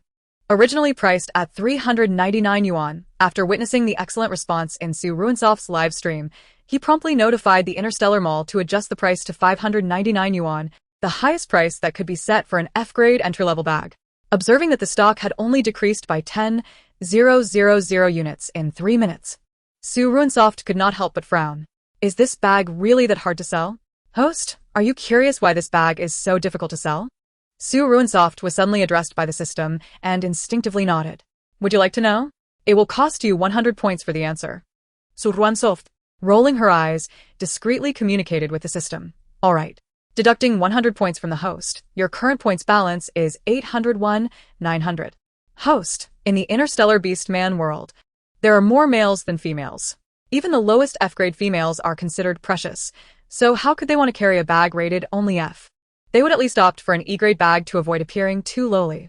For example, if you graduated from an ordinary university, would you want to attend a 211 university if given the chance to elevate your status? Moreover, I must remind you that the 30 advertisers who won the bid mostly produce F and E-grade quality products. It's baffling how the A-grade company chose you as their spokesperson. Huh? What should I do next? With such quality, won't they struggle to sell? Don't worry, host. If you spend 900 points, I can provide you with a strategy to sell all your products and earn a fortune. Seeing her remaining points balance over 800,000, Su Ruoruo was no longer concerned about spending a few hundred points. 900 points? Alright, quit the suspense. Host, listen closely as the system provided Su Ruoruo with her script. The audience in the live stream saw her gaze turn vacant, fixated on the little yellow car in a daze. The trolls in the chat room, noticing her foolish expression, immediately began to stir trouble. Oh, what did I say? These advertisers are utterly foolish to enlist Su Ruoruo as a spokesperson. They are merely courting bankruptcy. With her tarnished reputation, her recent success in selling A-brand clothing was pure luck. Indeed. Had it not been for the rare promotional event and discount coupons from the typically dormant A-brand, I would not have rushed to purchase. What a disaster this has turned out to be. Ha ha, I knew Su Ruoruo had no true fans, only a gaggle of black-hearted detractors, who would buy her endorsed inferior F-bags. In my opinion, those who just bought A-brand products are also fools, trying to save a few coins with discounts. After all, they are recommended by Su Ruoruo. Don't they feel embarrassed wearing something she endorses? Only those B-grade destitutes would think to seize the opportunity to buy A-grade clothing at a discount. An A-grade endowed female in the chat room instigated a collective mockery. Chapter 60. Ele, F-grade. Numerous B-grade endowed females, eager to snag a bargain, were called out by her and began to anonymously retaliate. What era are we in? You still cling to this outdated discrimination against female talents? Are you a relic from the Dark Ages, a mindless bug of the insectoid tribe? A-grade status isn't everything. Who says B-grade females cannot ascend to A-grade? Just as many A-grade females bought products during the sale as B-grade ones. The chat room erupted into a verbal battle, with billions in attendance. The barrage of comments caused periodic lagging in the live stream. Within minutes of this verbal skirmish, countless females joined the fray over this talent class struggle. The beastly husbands of these females watched in trepidation as their wives, infuriated and furiously typing on a 10D holographic keyboard, raged. This was the first time the pampered A and B-grade females had faced such ridicule. Even the orc warriors treated them with respect, surrounding them with kindness, rarely encountering malicious attacks. Regardless of how this battle commenced, it had spiraled out of control. When Su Ruoruo finally regained her composure after receiving the complete script from the system, and her gaze swept over the comments on the 10D holographic projection, her mind spun. Frowning, she opened the live stream settings and activated the all users mute mode. What are they doing? Typing furiously, causing the live stream to lag, so much that she could barely see the little yellow car. Better to silence them all, so they could obediently watch the live stream, facilitating the sales. Otherwise, how could she promote products amidst this cacophony? I must admit, as the one in control of the live stream, I find this feature rather advantageous, allowing me to regulate the speed of comments and whether to enable mute. As for the official live stream broadcast, if they refuse to purchase from her channel, they can argue in other streams. At the same time, all the females with red eyes, furiously typing, seemed to have a lump in their throats, caught between spitting and swallowing. A particularly infuriated A-grade female, who had been bested in the argument, felt her vision darken and fainted onto the sofa. As a distinguished A-grade female, how dare anyone insult her so? Furious beyond measure, her several beastly husbands, responsible for her care, hurriedly scooped her up and rushed her to their home's intelligent medical facility for examination. Fortunately, she merely fainted from excessive emotional agitation and could be revived with a vial of a stimulant. In the bright and cozy VIP room 1212, Su Ruoruo's live stream continued. Once the mute was activated, the number of viewers in the live stream suddenly plummeted by several million. Those who had stepped out to argue returned to the live stream, hoping to catch a glimpse of the items on sale, especially with the discounts. After all, why not take advantage? Many seekers of bargains returned to the live stream. Taking a deep breath, Su Ruoruo, adhering to the system script, addressed her audience. As esteemed females, wearing F-grade bags is indeed a disgrace. Initially, I had no intention of promoting these items, as they lower one's status. The moment these words escaped her lips, she resonated with the sentiments of the precious females in the live stream, articulating their inner conflict. Pausing momentarily, she continued, however, today SF bag is different. Just look at this color, timeless and versatile, the quality and craftsmanship rival some A-grade bags. Moreover, the unique camellia shape and emblem are so elegant. This bag is a classic that I can confidently assure you will never go out of style. In fact, as time passes, its value will only increase. This bag holds significant collectible value. While I cannot guarantee the same for other styles, this one is truly exceptional. The seller has informed me that there are only 100,000 of these limited edition bags available throughout the galaxy. If you don't purchase today, once the stock is cleared, this bag will become a rarity you can never obtain. Many females in the live stream were drawn into contemplation by Su Ruoruo's hunger marketing tactics. Several quick-witted females, having been influenced by her words and recalling the previous scarcity, immediately began to place orders. At 599 star coins per bag, stocking up on 100 did not seem overly expensive. Many females, adopting a try-and-see attitude, began to place their orders discreetly. The inventory of the little yellow car was rapidly dwindling. In less than a minute, the stock decreased by 100,000. Seeing the inventory drop, Su Ruoruo's spirit soared. The executives of the ELE brand, attentively watching the live stream, felt their tension ease. Dad, see? You finally believe me. In the main seat of the conference room, a middle-aged man in a suit, around 40 years old, smiled broadly. Well done, my boy. The chairman remarked. Your unique insight has turned our brand from the brink of bankruptcy to soaring success. Selling 100,000 bags will yield us nearly 70% profit. Once customers receive their products and leave positive reviews in 3 days, we can apply to be upgraded to E-grade. Regrettably, we only have 100,000 of these bags in stock, as the material supplier has already sold out. Moreover, since Ms. Su mentioned the limited stock in the live stream, we cannot continue to increase production. Hearing the discussions among the company executives, Alan, the marketing director and son of the chairman, calmly interjected, just now, I instructed the factory to work overnight to produce 100,000 matching letter charm bags. All customers who purchase the bag and leave positive reviews within 3 days will receive this complimentary limited edition gift bag. Provided the reviews are favorable, I can assure you that after this live stream, our brand will at least achieve D-grade status. The executives and Alan's father were taken aback. If they could successfully garner 100,000 positive reviews from females, their brand would likely skyrocket. Alan's father, Addison, sparkled with excitement, his heart brimming with joy. He was not the rightful lord of his wife, but merely one of her many consorts. Initially, she had chosen to marry him due to his business acumen and family wealth in the millions. However, within 3 years, she had exhausted his dowry, leaving him destitute. Throughout those 3 years, she had spent much time indulging in shopping with him, deepening their relationship through their shared experiences. Thus, during their time together, she frequently rewarded him with intimate encounters, which naturally led to her becoming pregnant. Months later, Alan was born. Following verification, it was confirmed that Alan was indeed his progeny. Chapter 61. Alan and Addison. Upon Alan's birth, the mistress, upon realizing he had become a pauper and that Alan was merely a worthless male, decided to cast them both aside. With Alan in tow, he was compelled to liquidate the ancestral estate left by his grandfather, harboring dreams of a future resurgence. For the past 18 years, he had devoted himself to the development of the ELE brand, aspiring to one day become a millionaire, hoping to win back the heart of the mistress who had abandoned both him and Alan. Yet, the brand he had painstakingly nurtured over 18 years was on the brink of collapse due to poor sales, until a sudden act by his newly turned 18 son, Alan, miraculously salvaged it. Truly, fate is wondrous. Addison abruptly rose and approached Alan, gesturing for him to stand. Under the gaze of the few executives, 6 in total, Addison slowly proclaimed, Alan's abilities and vision surpass my own. From this moment forth, I entrust the ELE brand entirely to him. He continued, Alan, I hereby appoint you as the president of ELE Company, responsible for overseeing all company affairs. Alan smiled modestly, his youthful visage radiating determination. Dad. I shall not let you down. I will ensure that the wretched mother who abandoned us will witness the transformation of the child she forsook into someone beyond her reach. Alan's gaze drifted to the window, silently affirming his resolve. In the VIP ward 1212, Su Ruoruo observed that there were still 500,000 units in stock and continued, "Do not underestimate the ELE brand, merely classified as F-grade.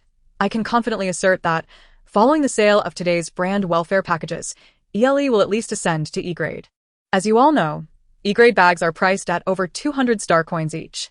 Investing now will surely yield future gains. At 599 star coins, acquiring a burgeoning ELE brand is an exceptional bargain."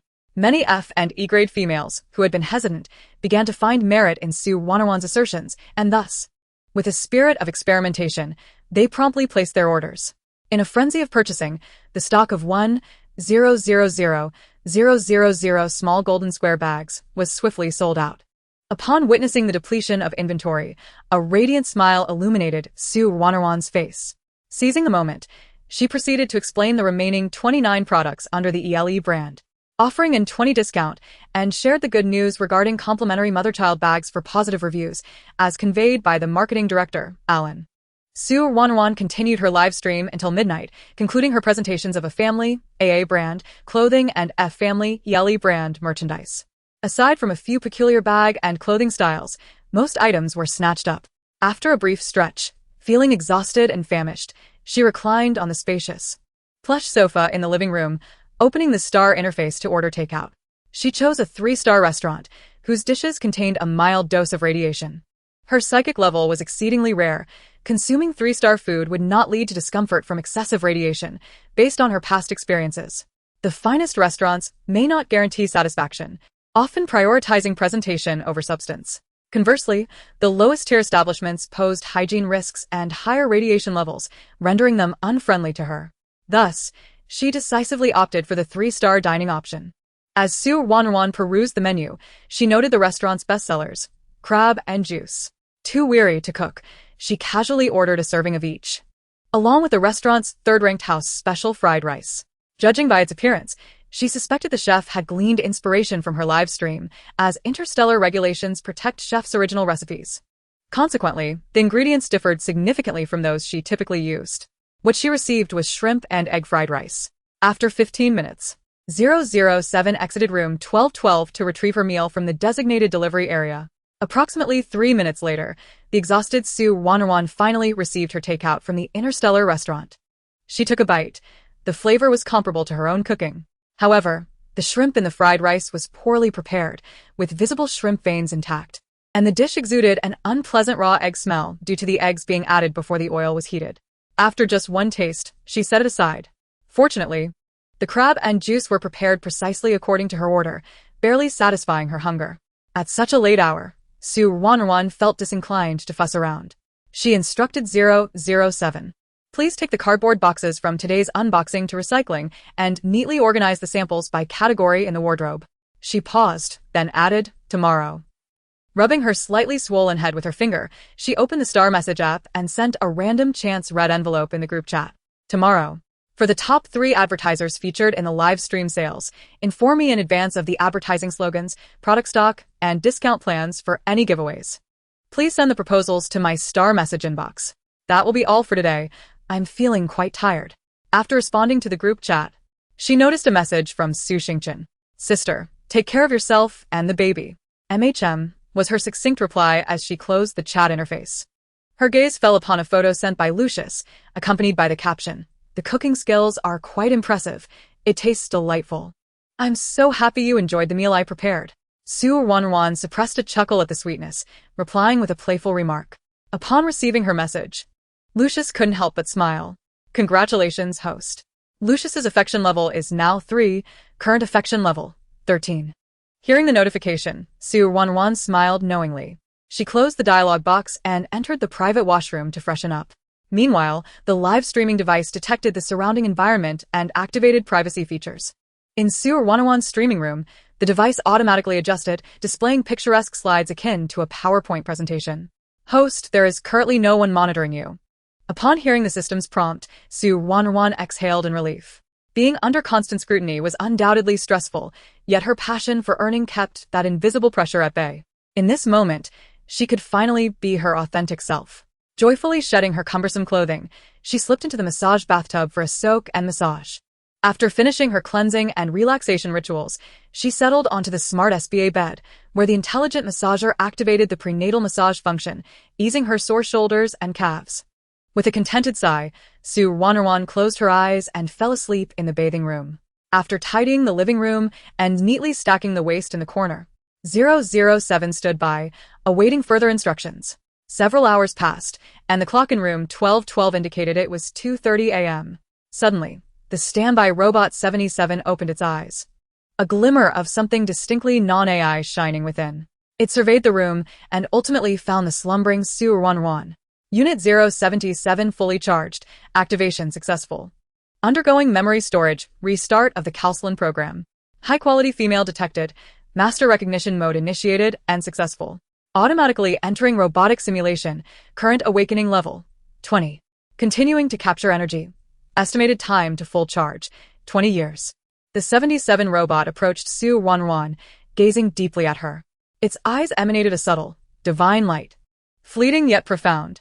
The night deepened, and the summer skies sparkled with countless stars, tirelessly illuminating the darkness.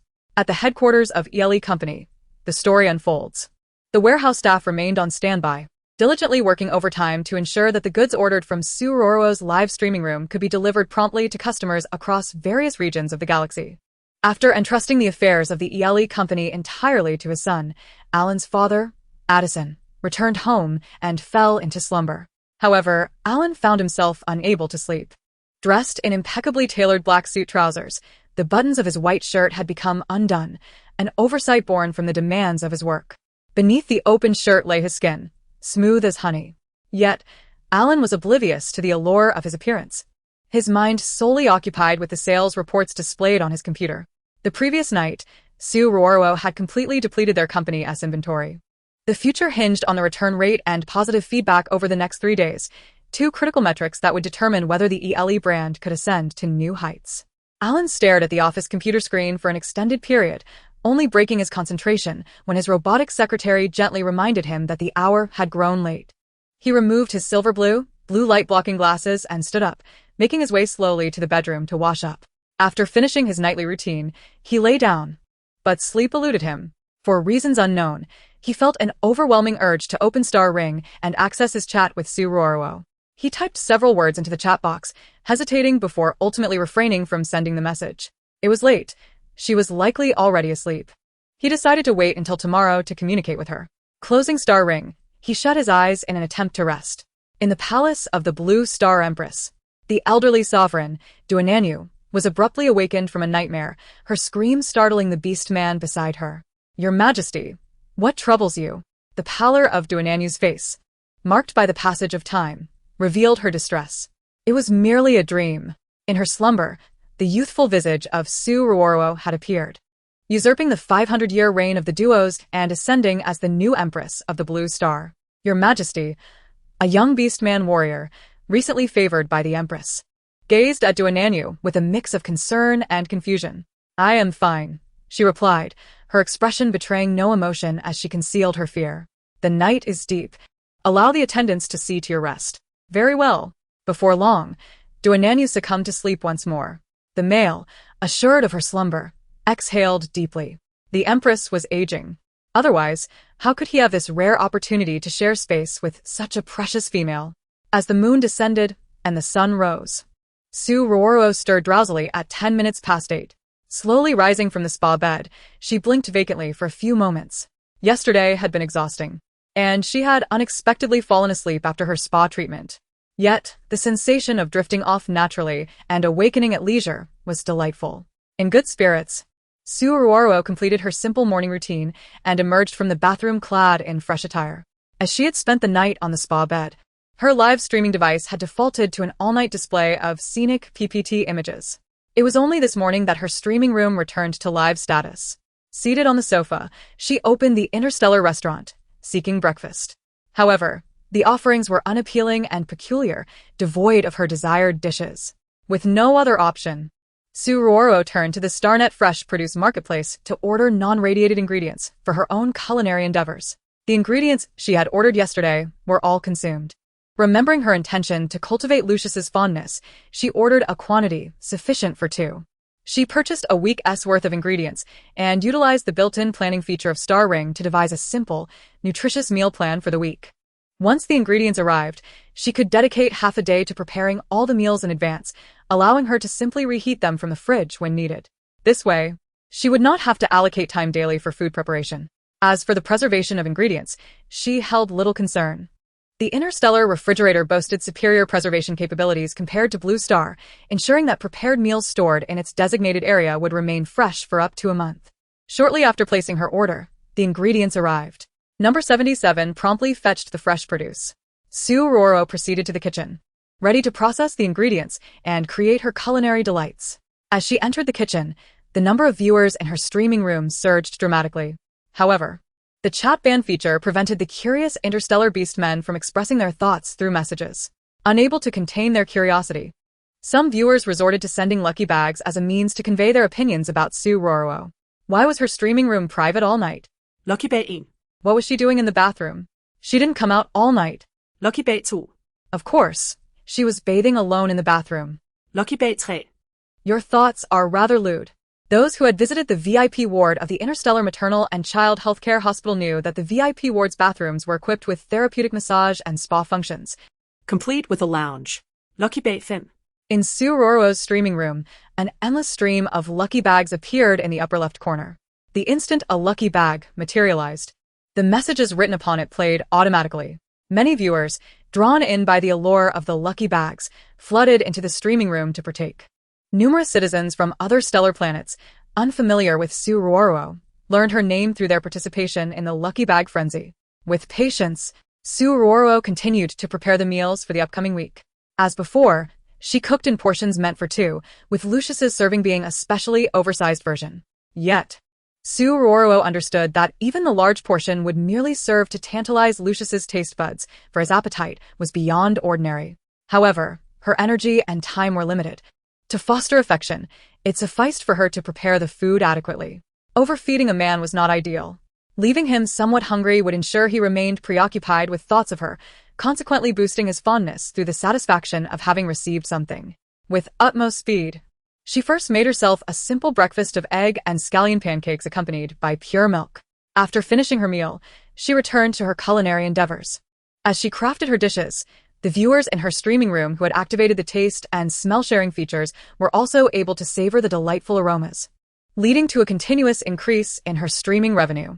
Following the initial surge after breakfast, many viewers grew anxious as they could only smell the deliciousness without tasting it. A considerable number lingered in Su Ruoruo's streaming room, eagerly awaiting her lunch, hoping to experience flavors never before encountered in the galaxy. For hours later, Su Ruoruo finally finished packaging the week's meals and placed them in the refrigerator's cooked food preservation area. Number 77. Please send this out to the usual address. Certainly. Master. Number 77 entered the kitchen, gathered the packaged meals, and placed them all into a cart borrowed from the delivery station. It then wheeled the cart to the interstellar courier station to dispatch the food to Lucius. After watching number 77 leave, Su Ruoruo made herself a glass of chilled watermelon juice and enjoyed a freshly prepared sandwich toast before retiring to her bedroom for a midday rest.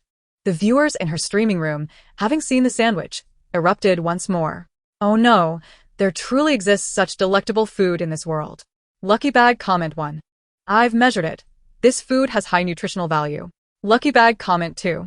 Nutritious and delicious. How did Su Ruoruo conceive such a delightful culinary formula? Lucky Bag Comment 3. If Su Ruoruo had not deceived 12 unfortunate orc warriors, she would undoubtedly be the idol I admire most. As for the lottery announcements, when will Su Ruoruo be unbanned from speaking? Currently, all comments require a lottery ticket, and my star coins are running low. The chatter within the live stream continues unabated. As Su Ruoruo tucks herself under the covers to sleep, the live stream once again activates its privacy settings. Initially, the live broadcast of her sleeping only revealed her head, which did not constitute a violation of privacy. Many other streamers feature sleep broadcasts as well. However, Su Ruoruo's identity is exceedingly sensitive.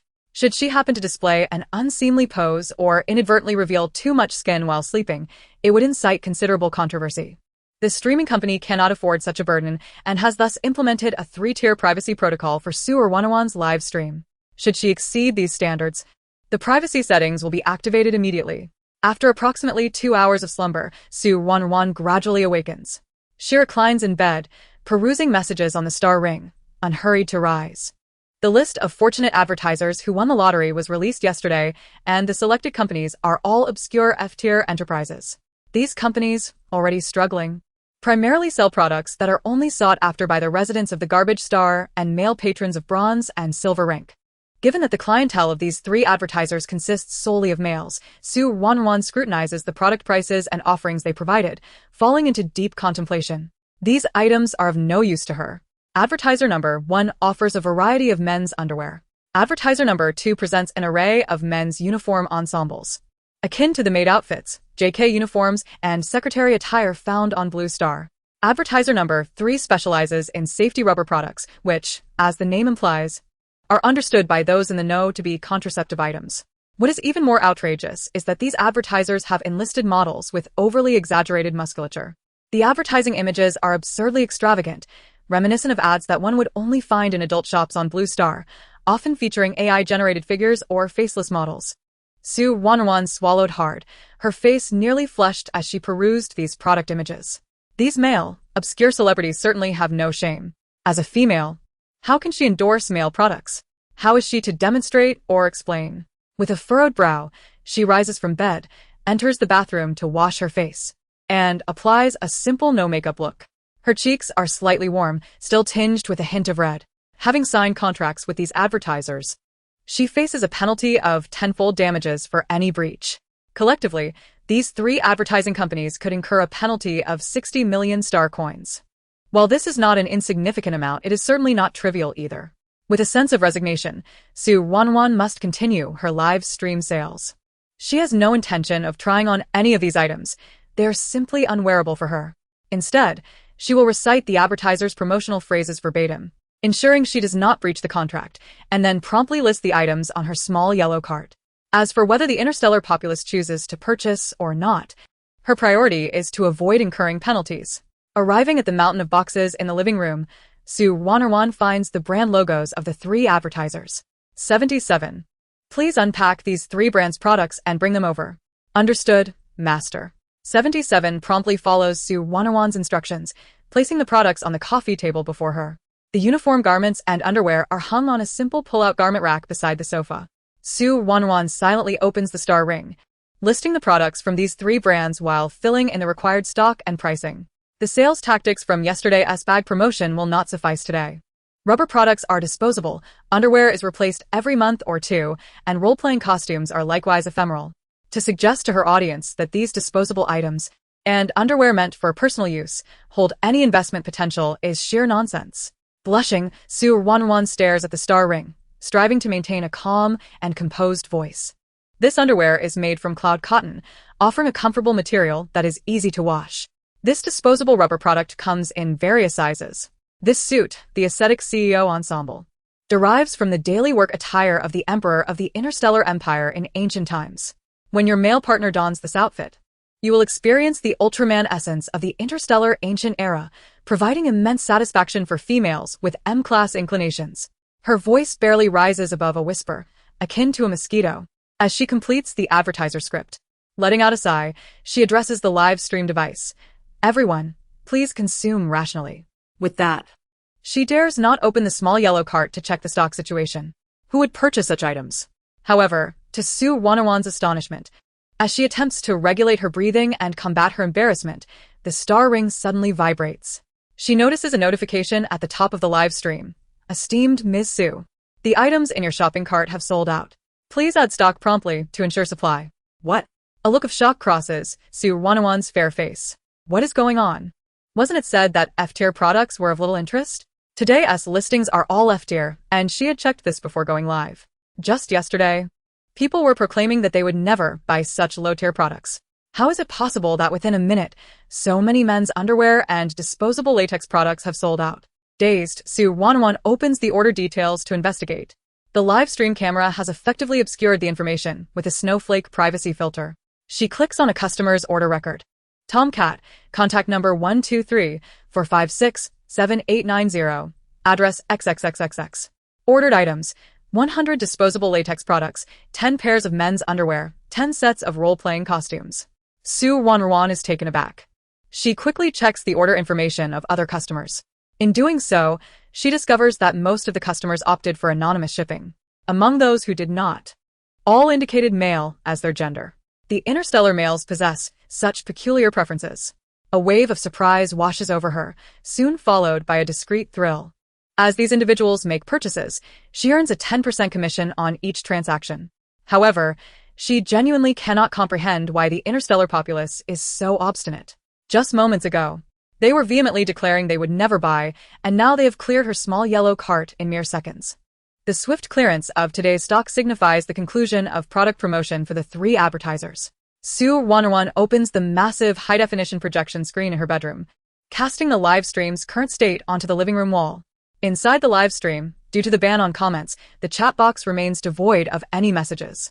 Yet, countless GIFs, adorned with comments, flood the live stream at an astonishing pace.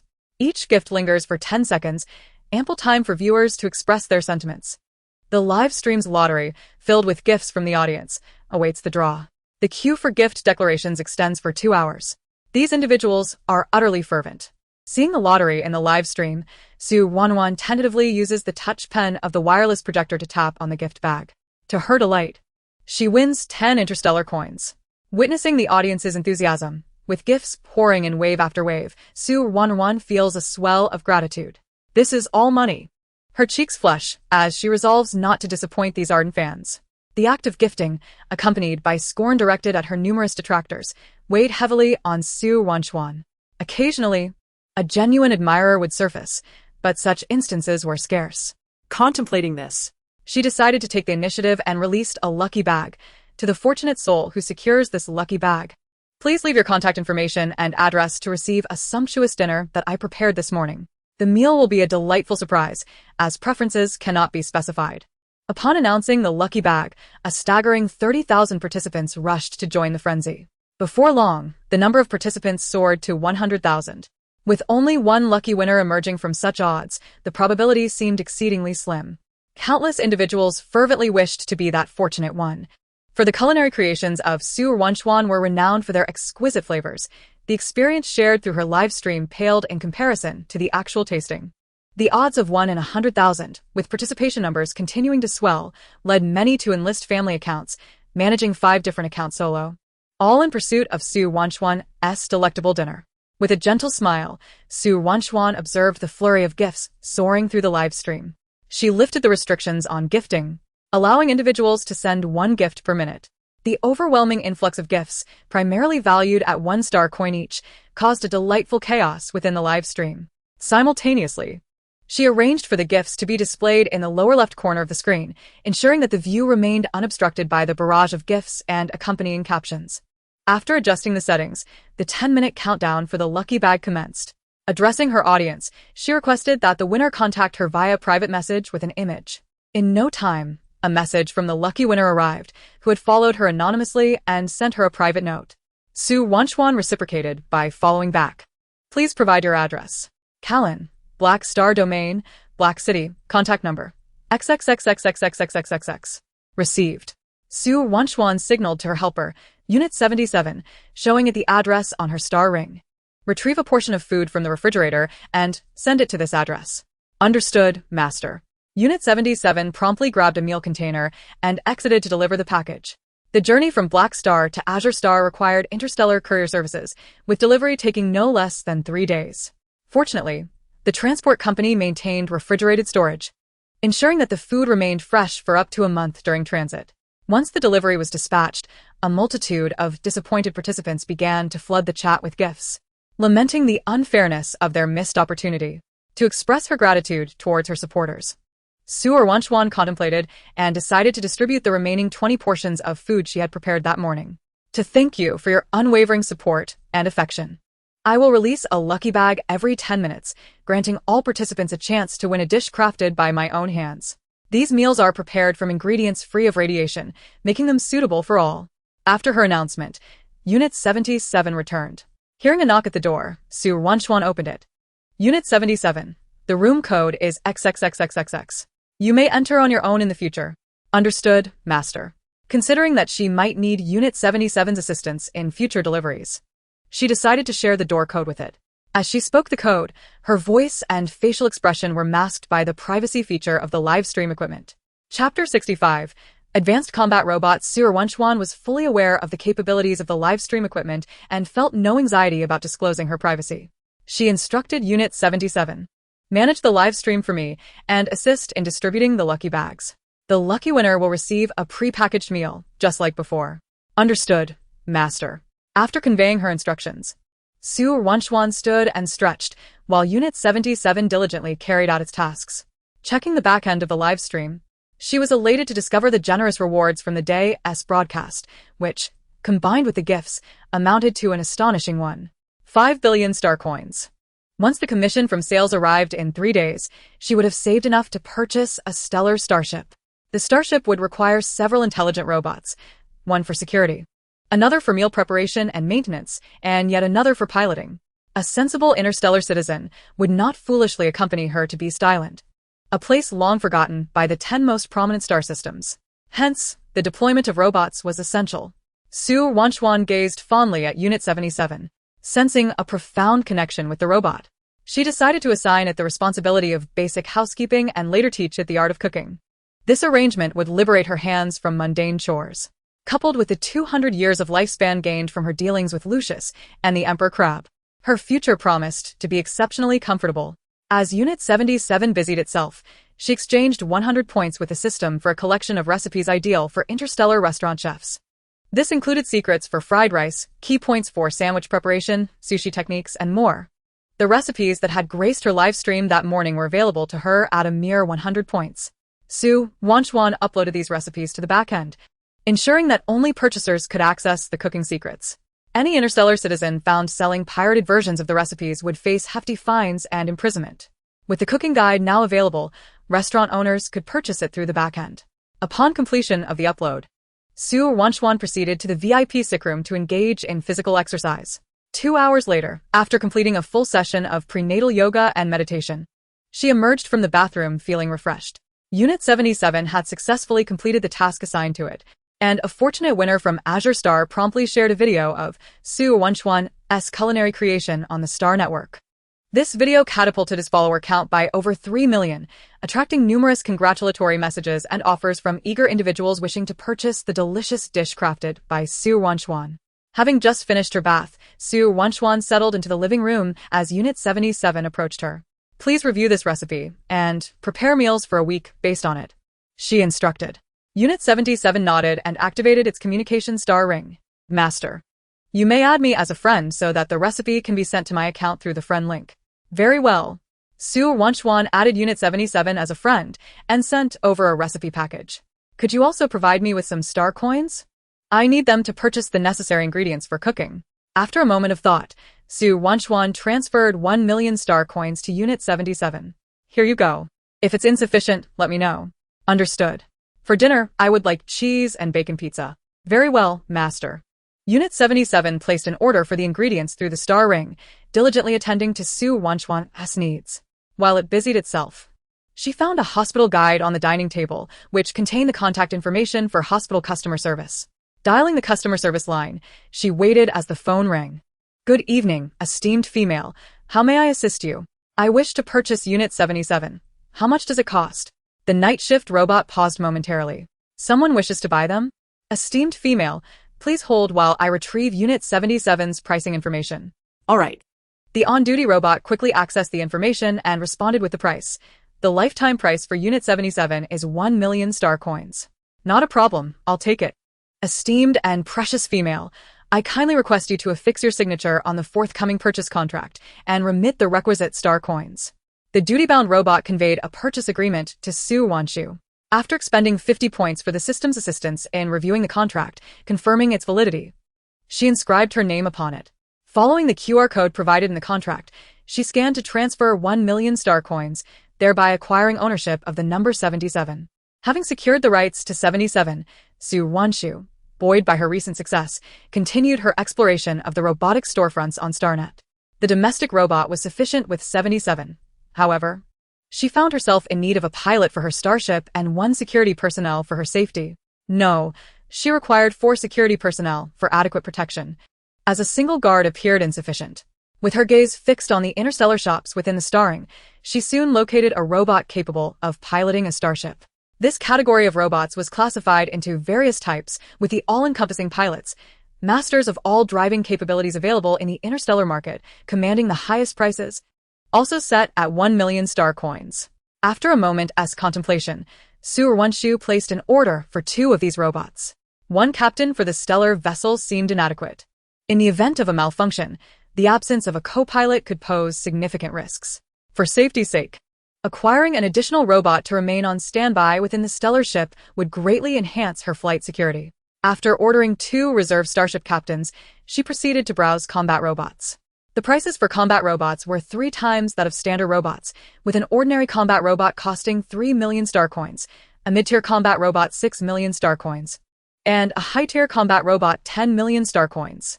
Upon witnessing such exorbitant prices, she accessed the starring live broadcast backend to review her account balance, discovering a little over 20 million star coins available.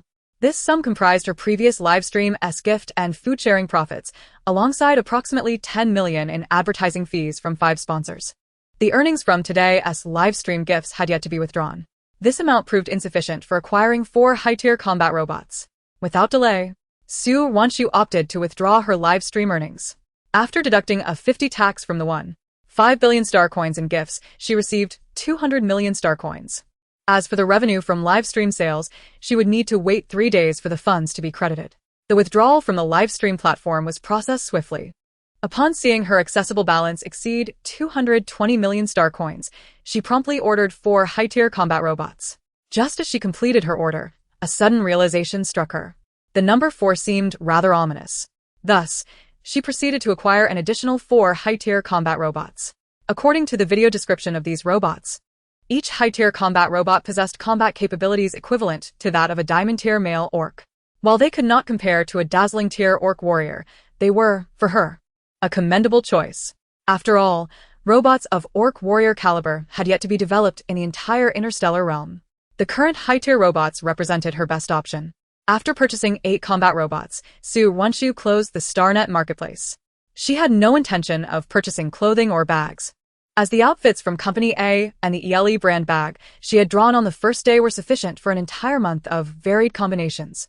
Furthermore, after her current month's advertising contracts expired, subsequent advertisers would undoubtedly seek her endorsement for their live streams, providing her with complimentary products. Thus, there was no urgency in acquiring these items. At present, she aimed to conserve her remaining star coins to procure a high-tier stellar ship valued at 1 billion star coins, the best starship available to her current status. She yearned to purchase a spacecraft, however, the authority of Azure Star had not afforded her such an opportunity. On Starnet, all transport vehicles equipped with interstellar travel capabilities remained beyond her purchasing power. To prevent her from evading legal repercussions, Azure Star had imposed interstellar travel restrictions upon her. Should she attempt to escape the confines of Azure Star, she would promptly be apprehended by interstellar patrols and returned. Su Ruoruo had gleaned this knowledge from the original owner's memories, thus ceasing her struggles. Casting her gaze upon the 1 billion star coin high-tier stellar ship, she swallowed hard. Oh, stellar ship, once I accumulate enough star coins, you shall be mine. Master, your desired bacon cheese bacon pizza is ready. Number 77 approached Su Ruoruo, respectfully extending its mechanical arm. Su Ruoruo placed her slender, fair hand atop the robot's lifelike palm. Number 77 guided her to the dining table, where she took her seat. Master, what beverage would you prefer? Freshly squeezed juice. Certainly. Number 77 swiftly prepared a glass of juice using the available ingredients, placing it on the table. Su Ruoruo relished a hearty meal, contentedly patting her round belly as she rested in her chair. 10 minutes later, she received a message from the starring. The 10 robots she had just purchased had arrived. Observing the hospital room space, she recalled that the accompanying family room remained vacant. The newly acquired robots could be stationed in the secondary bedroom. Thus, she instructed number 77. Please go to the delivery storage point and retrieve the 10 robots I just purchased. Understood, Master. Number 77 strode forth, executing Su Ruoruo's command. Upon arriving at the delivery station, armed with the QR code she provided, it successfully collected the 10 enormous boxes containing the robots. The boxes were neatly arranged on a large delivery cart, stacked like a game of Jenga. After roughly 10 minutes, number 77 returned to the 1212 VIP hospital room, pushing the robot-laden cart with ease. Upon seeing the enormous boxes, Su Ruoruo curiously approached to inspect them. Open the packaging. Number 77 nodded and complied. Shortly thereafter, 10 male robots, each standing 185 meters tall, lined up before Su Ruoruo. The already modest living room appeared even more cramped with the addition of these 10 robots. Standing before the row of robots, Su Ruoruo scrutinized each one. Their appearance and the silver uniforms they donned bore an uncanny resemblance to number 77, indicating they were likely produced by the same company. At a glance, she could not discern which was her driver and which were combat models. Noticing the confusion in Su Ruoruo's eyes, number 77 promptly offered, "Master, do you wish to activate these robots now?" Su Ruoruo nodded, of course. "Do you know how to activate them?" "Indeed," number 77 replied. "You must open the starring, input your identification information, and bind it to the robot's internal chips. Once the binding is complete, they will acknowledge you as their master." After saying this, number 77 opened one of the robot's rear cranial compartments, retrieving its power core chip. "Master, please input your identification information to activate." Su Ruoruo stepped closer, checking the starring as she entered the original owner's identification details. With a beep, the robot's eyes suddenly illuminated with a divine light. "Pilot robot Kazdi is at your service, Master. Please provide a name." Su Ruoruo paused for a moment, taken aback by the deep, melodious voice of the robot, reminiscent of the voice actors she had heard on Blue Star. "Name it? What should I call it?" With 9 more robots awaiting names, she feared she might struggle to remember them all. After some contemplation, she finally said, "You shall be called Pilot Number 1. "Understood, Master. I have duly renamed myself as Driver Number 1. Upon completing the binding certification of this robot, Su Ruoruo instructed, "You may proceed to the secondary bedroom to rest on standby." "Certainly, Master." The Driver Number 1 robot, under Su Ruoruo's attentive gaze, entered the secondary bedroom. Following this, Su Ruoruo activated the subsequent 9 robots, which were designated as Driver Number 2, Combat Number 3, Combat Number 4, and Combat Number 10. With their activation complete, Su Ruoruo felt a momentary pause in her tasks. Just as Unit Number 77 returned with the robot delivery, she had just finished her dinner. The summer evening had darkened, and as she stood in the living room, she gazed through the expansive floor-to-ceiling window, where a vibrant crimson sun hung amidst the clouds. What a beautiful sunset, she thought, and a sudden urge to stroll around the hospital surged within her. "Master, do you wish to go out?" inquired Unit Number 77 gently from her side. Su Ruoruo was taken aback. Had the interstellar robots advanced to such a degree that they could discern her desire for a leisurely outing? "Yes. I would like to take a walk to aid my digestion, Master. May I accompany you on your stroll?" "Oh, very well, you may join me." After a brief moment of hesitation, Su Ruoruo acquiesced. Unit Number 77 beamed a standard smile, stepped forward, and opened the door, waiting at the threshold. Su Ruoruo glanced at her attire, a mint green dress provided by the A family, paired with the original owner's white sandals. Earlier, during the live broadcast, she had applied a simple, natural makeup. Now, there was no need to change or embellish her appearance before heading out. Her gaze swept around the living room, landing on a pile of bags from the ELE family beside the sofa. She picked up her favorite square chubby golden ball bag, slung it over her shoulder, and followed Unit Number 77 out of the hospital room. Once they exited the 12th floor ward, they proceeded towards the elevator, guided by the signage. After walking a few steps, Su Ruoruo noticed a few elegantly dressed females standing at the elevator entrance, awaiting its arrival. She cast a fleeting glance and chose not to dwell on them. Unit No. 77 stood beside her, positioning themselves at the opposite side of the elevator, a meter away from the 2 females. Upon hearing their footsteps, the 2 females furrowed their brows and scrutinized Su Ruoruo's face. After a brief exchange of glances, a flicker of dark intrigue passed through their eyes. With a chime, the elevator arrived. Su Ruoruo paid little heed to the two females, quietly entering the elevator with unit number 77. The two females followed suit, their expressions inscrutable as they stepped inside. Moments later, the elevator arrived at the first floor. Su Ruoruo, not glancing back at the females, remained by unit number 77's side, allowing it to navigate the way to the hospital's therapeutic park for a walk. The two females whispered among themselves as they watched her departure. Are we really going to deliver the invitation to her? I don't want to go. But the Grand Prince insisted it must be delivered personally to Su Ruoruo. One of the females hesitated for a few seconds before hastily pursuing Su Ruoruo. Su Ruoruo, hold. Hearing the sharp call from behind, Su Ruoruo paused, turning slightly to see a young female with voluminous red curls glaring at her, her eyes betraying a mix of disdain and helplessness. Who are you? What do you want? Su Ruoruo asked, her tone wary of the female's intentions. The red-haired female frowned and stepped closer, pulling a golden invitation from her bag and extending it towards Su Ruoruo. The Grand Prince just welcomed a precious female baby, and tomorrow is the baby's full moon banquet. This is your invitation. The Grand Prince decreed that all females of A grade and above must attend. The Grand Prince? Su Ruoruo blinked, as fragments of the original owner's memories surged forth. The Grand Prince Doxiu? She is an A-grade female, the eldest princess of the Azure Star, though not born of the current Empress, Duananyu. Doxiu is the elder sister of Empress Duananyu, born of Duanuyan. She is the eldest surviving heir of the Du family, hence referred to as the Grand Princess, a title respected by ordinary females. Su Ruoruo glanced at the invitation extended by the female, but did not take it. I am in a state of disgrace. Attending would not be prudent.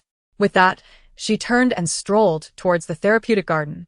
The red-haired female, seeing the invitation go unacknowledged, became flustered. She rushed after Su Ruoruo, blocking her path and offering the invitation once more. You must go. No one in Azure Star dares to disregard the Grand Prince. Su Ruoruo scoffed lightly. Whether I give the Grand Prince face or not is irrelevant. Who in the entire star system does not know that I am condemned to exile on Beast Island after giving birth? I can barely survive. I have no obligation to appease anyone's pride. With that, Su Ruoruo turned and walked away.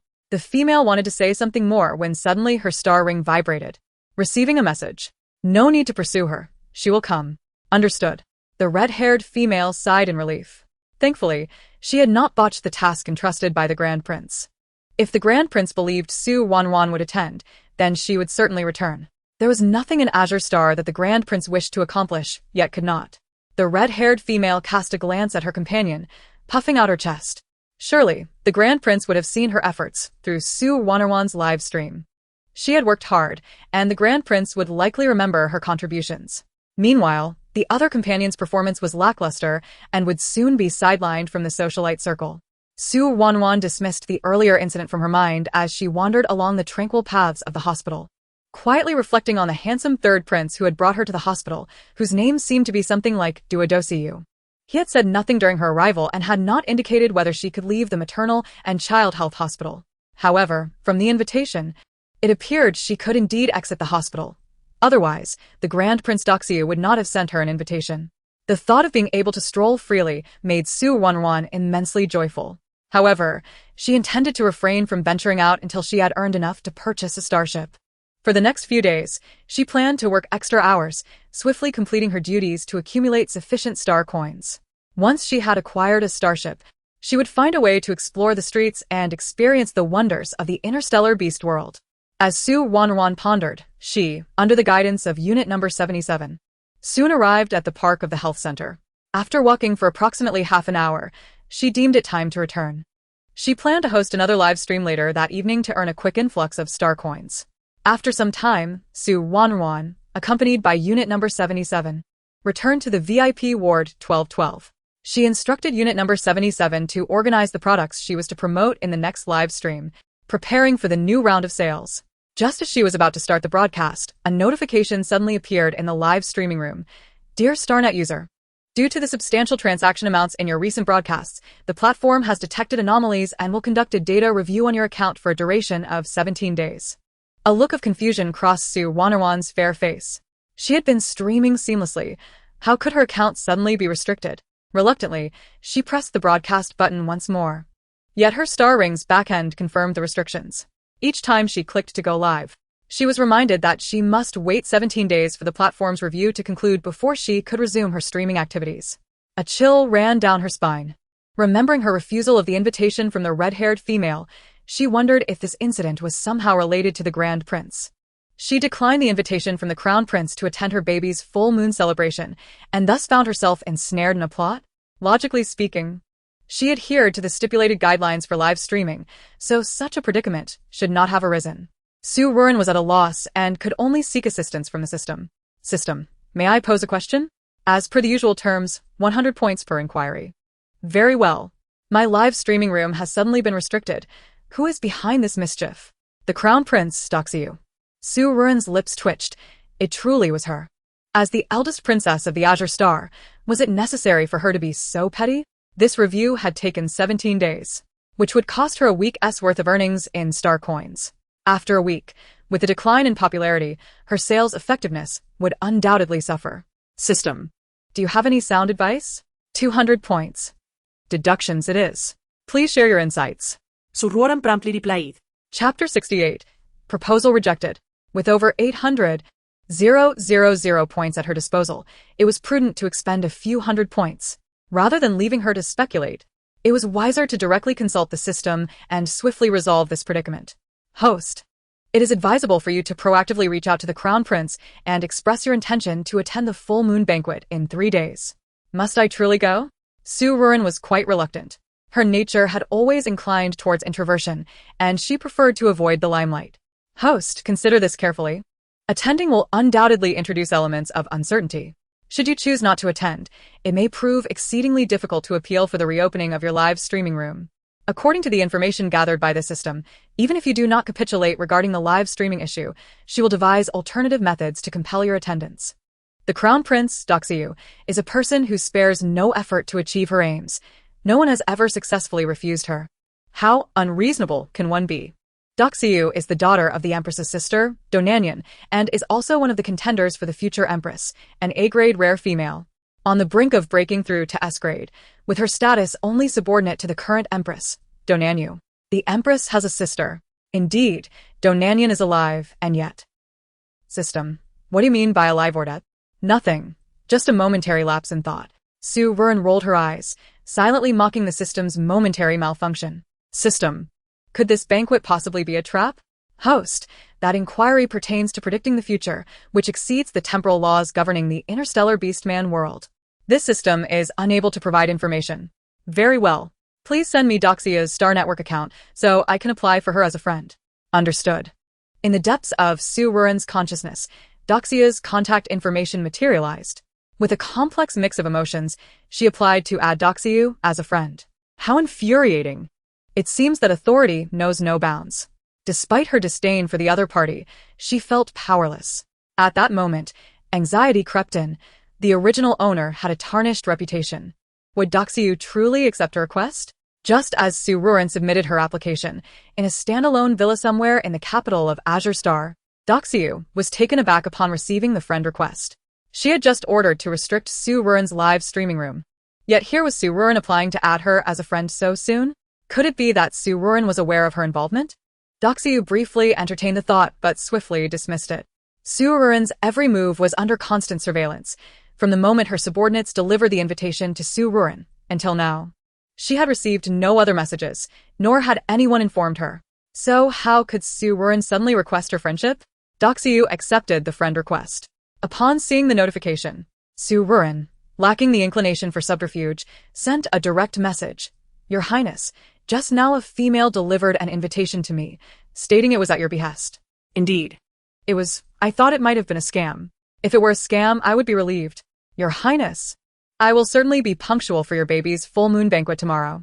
Doxiu replied with a nonchalant, and Su Ruoruo stared at the chat box, eager to say something more, yet at a loss for what to continue with. She had made it clear she wouldn't disrespect her. Surely the Crown Prince would not continue to target her over the streaming issue? Arrange for someone to send her another banquet invitation. My lady, we can send her an electronic version of the invitation. How do we do that? Doxia's attendant respectfully took the star ring, found the electronic invitation, and sent it to Su Ruoruo. That will suffice. My lady, what about Su Ruoruo's live streaming room? Naturally. We must prevent Su Ruoruo from earning star coins through her streams. However, according to imperial law, we are allowed to restrict her for a maximum of 1 week. Su Ruoruo's live streaming room, under the watchful eyes of the entire interstellar populace, exhibited no overt violations. Should we continue to wield our power against her, if discovered, it could tarnish your reputation. Additionally, the Empress's informants are constantly monitoring us. Doxia's attendant spoke with a troubled expression, continuing uneasily. Su Ruoruo is carrying Lucius's child. Our actions are too conspicuous. Lucius will not let this go lightly. Lucius has many supporters on Azure Star. At the mention of Lucius, the crown princess, Doxia, rose, her violet eyes flashing with dissatisfaction. Initially, she had intended to vex the Empress, Donanyu, seeking to claim Lucius for herself, as he was the most promising candidate to become the Beast-Man Emperor. The aging Donanyu had already prepared to designate her cousin, Dolia, to Lucius after her graduation. She did not wish for her cousin to gain any advantage. Years ago, when Lucius had just graduated, she had attempted to propose to him, only to be rejected. The male she could not possess, Dolia would not have a chance either. As she pondered how to secure Lucius for herself, Su Ruoruo had unexpectedly intercepted her. She was furious. Yet, the thought that her cousin Dolia had also gained nothing brought her a moment of joy. Upon learning that Lucius bestowed his first time upon Su Ruoruo, that old and unyielding empress, Donanyu, must have been in an uproar. Ha ha ha. Doxia's expression contorted with malice, her laughter wild and unrestrained. In the depths of her heart, she reveled in a sinister glee. Donanyu, with all her cunning, had dispatched spies to monitor my every move, ensuring I would not claim Lucius for myself first, yet she failed to foresee the variable that was Su Ruoruo. With Dolia unable to secure the quasi-beastman Emperor Lucius, what means would she have to contend with me? Ha ha ha. My rightful lord has already reached the pinnacle of Beast Kings and is on the verge of ascending to Beast-Man Emperor. Once he breaks through, having claimed his first time, I shall inherit 5 centuries of life. The less gifted females of the stars shall remain oblivious to this secret. The lifespan of females is exceedingly brief. The vast majority live only a century. Some A-grade females may reach 150 to 250 years, believing it a testament to their own exceptional talents. Yet, the truth is far from it. Their longevity stems from having beast husbands who ascend to the rank of Beast King. The lifespan of a Beast King is 5 centuries. And they share a fragment of that longevity, thus explaining why they outlive ordinary females by 50 to 150 years. Huh? This is also the reason why the ancient Donanyu has managed to live for 500 years. That wretched old hag, through unsavory means, snatched away my mother's quasi-beastman husband, who was once the most promising contender to become the Beast-Man Emperor, the strongest in the Blue Star. My mother, having been deprived of her rightful partner by Donanyu, lost in the Empress election due to her dwindling lifespan. Chapter 69. The secret of the quasi-beastman Emperor reveals that it was this old crone, Donanyu, who usurped my mother's position and longevity. My mother, unwilling to accept such a fate, sought numerous ways to find a highly gifted Beast King husband. Eventually, this Beast King succeeded in breaking through to the rank of Beast-Man Emperor, granting my mother an additional 500 years of life. However, by the time that male ascended, my mother was already 200 years old, and her body had aged considerably. Although her lifespan increased, her appearance could never return to youthful beauty. After more than a century of effort, my mother finally bore me in her later years. She was overjoyed, for that old Donanyu, after centuries, had met her comeuppance, giving birth solely to male offspring. Yet, she managed to precede her by bringing forth me, the sole female of the Duojia clan, with a talent rating of A. After my birth, my mother finally laid down her grievances and departed this world with a smile. I learned all of this from the video messages my mother left behind. Long ago, the ancient Donanyu seized my mother's quasi-beastman husband, and now Su Ruoruo has taken the quasi-beastman husband Donanyu had secretly arranged for her daughter, Dolia. Retribution. She deserves it. To thwart my claim on Lucius, she cannot allow her daughter Dolia to succeed either. Ha ha ha. That old monster Donanyu must now harbor a profound hatred for Su Ruoruo. The expression of His Highness Doxiu twisted further, her laughter becoming increasingly grotesque. The beast lord attending her was taken aback by her maniacal demeanor, his face paling in alarm. What has come over my lady? Why has she suddenly turned into a madwoman? This was the first time he witnessed her lose composure in such a manner. Doxia's rightful lord dared not interrupt her, patiently awaiting her command. After a considerable time, Duoxiu, emerging from her frenzied reverie, composed her expression and beckoned to her waiting lord. "What was it you asked me earlier?" Her lord replied, "My lady, we were discussing how to handle Su Ruoruo after the week-long suspension of her live stream. Should we continue to instruct the live stream platform to find excuses for review, or?" Duoxiu pondered seriously. Lucius is not to be trifled with. His innate abilities are formidable, marking him as a quasi-beastman emperor. Once Lucius successfully breaks through, even if she were to perish, Lucius may not share the same fate. Furthermore, that Duananyu has been secretly monitoring her. Should she overreach, it could tarnish her reputation. In the upcoming Empress election 2 years hence, reputation is a crucial criterion, and she must secure victory in the competition.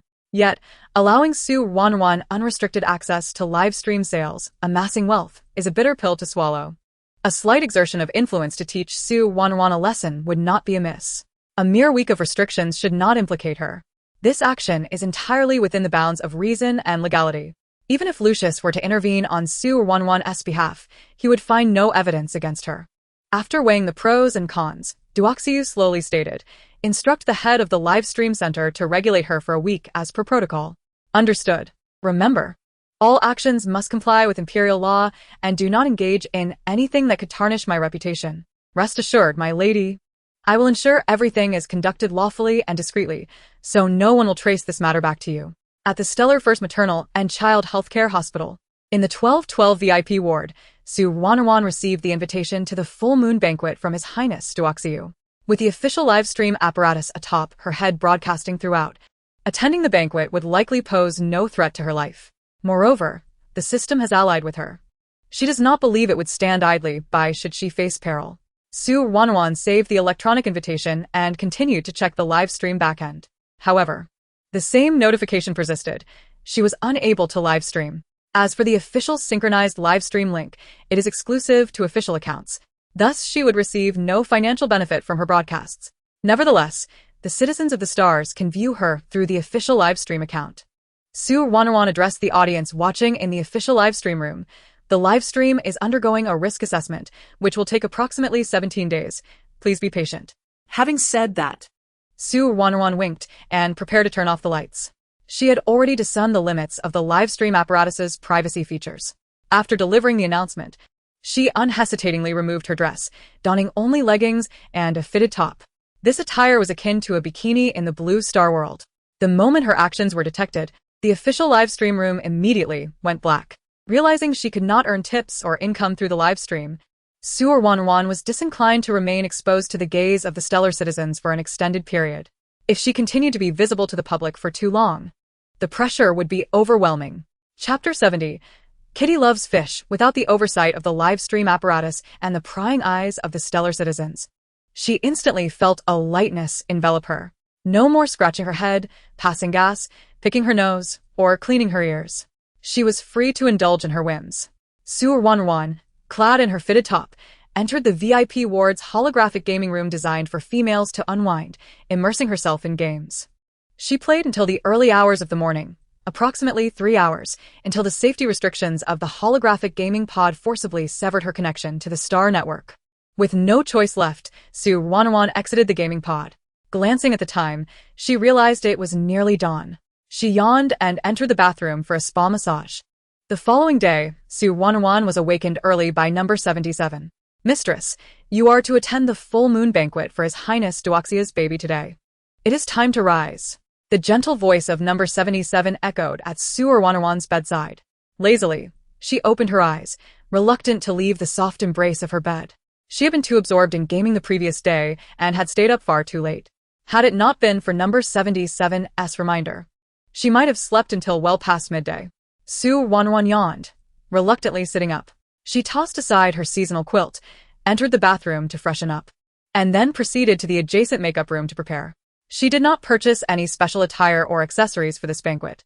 The limited edition dress from House A, along with the chubby golden ball bag from House ELE and the white high-heeled sandals provided by an unknown shoe advertiser, made for a splendid ensemble suitable for today's full moon banquet.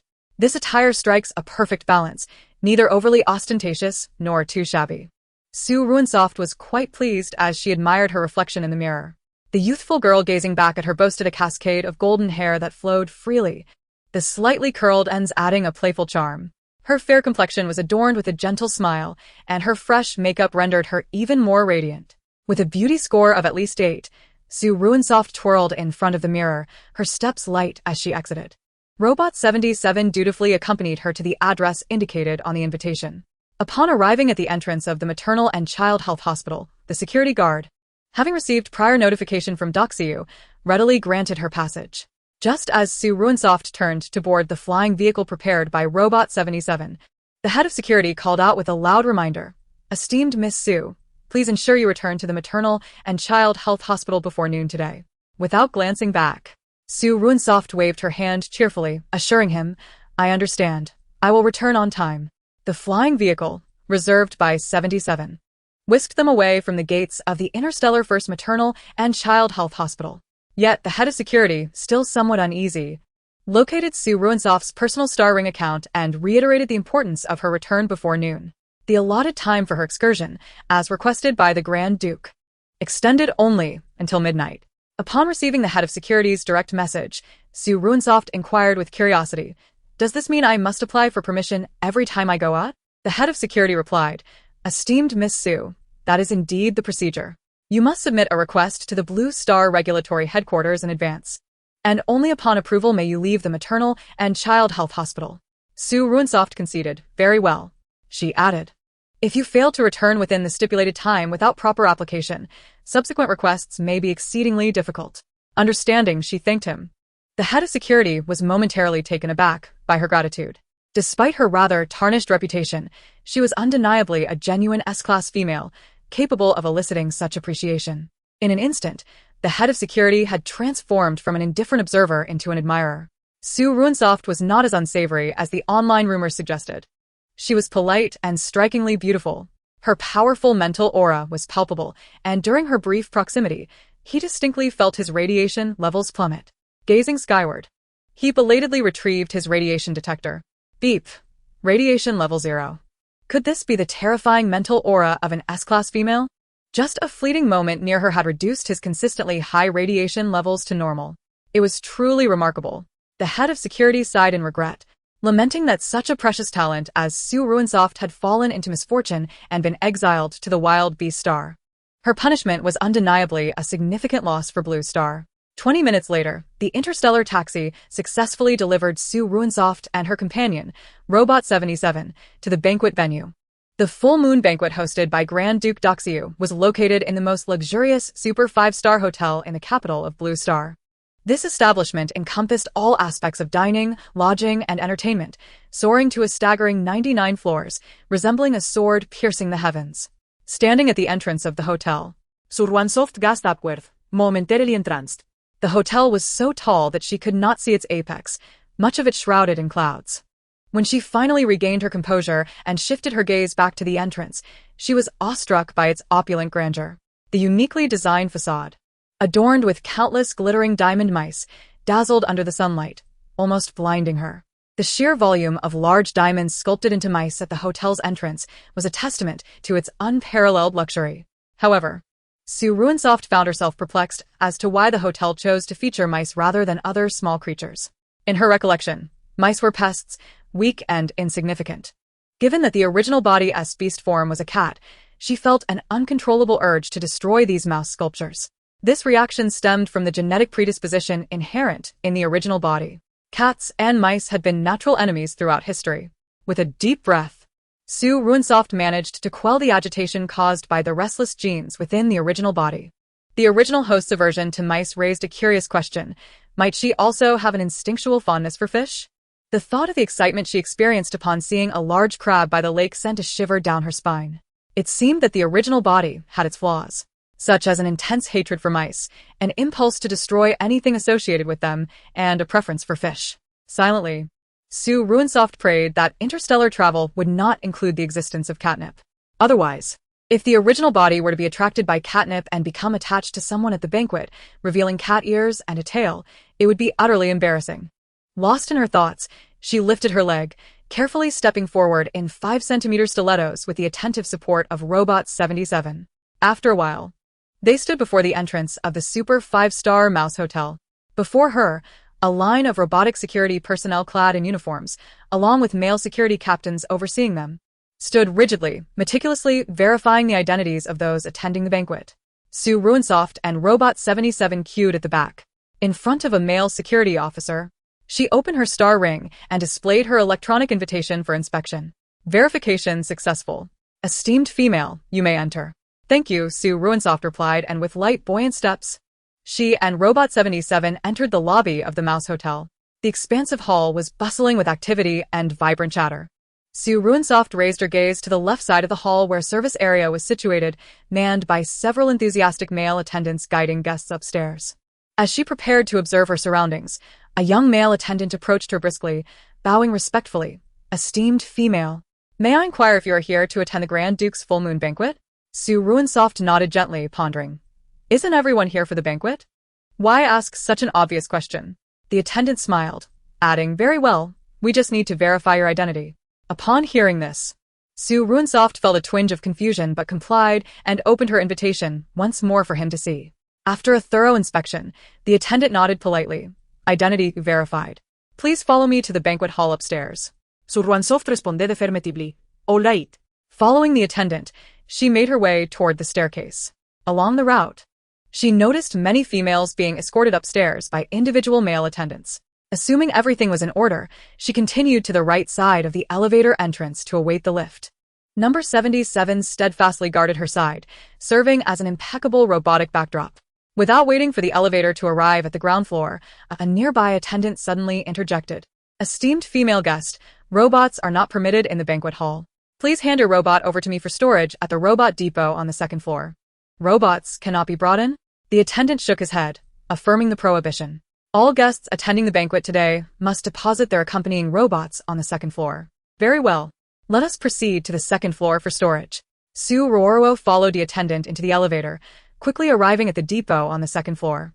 Within the expansive open lobby, numerous robots sat idly, recharging. Upon witnessing this scene, Su Ruoruo reluctantly conformed to the local customs and temporarily entrusted number 77 to this place. After storing number 77, the attendant guided her to the main banquet hall on the 33rd floor. Esteemed female guest, I can escort you only to this point. You may take your seat according to the position number indicated on your invitation. The banquet will commence promptly at 12:30. Understood. After bidding farewell to the male attendant, Su Ruoruo gracefully lifted her leg and ventured into the banquet area in search of her seat. Just as she turned, a piercing scream erupted nearby. Before she could react, a sudden chill enveloped her chest. Su Ruoruo's eyes widened in disbelief as she stood frozen in place, staring at the woman who had emitted the shriek. The woman donned a short black evening gown, her dark complexion and ample figure suggesting she weighed at least 150 pounds and barely stood 5 feet tall. Is this truly the banquet reserved for A-grade females, and is this woman before me one of them? Oh no, how dreadful. I couldn't hold onto my wine glass. The woman exclaimed anxiously. Su Ruoruo observed the glass in her hand, pondering whether it was indeed an accident. However, upon hearing the woman's next words, she furrowed her brow. Here, let me help you clean that up. The woman extended her hand, attempting to wipe the red wine stain from Su Ruoruo's chest. Her thick lips exuded a sense of greasiness that made Su Ruoruo uncomfortable. Quickly stepping back to evade the approaching hand, she felt a wave of nausea and aversion towards the woman's actions. It seemed as if the woman had ulterior motives beyond merely spilling a glass of wine.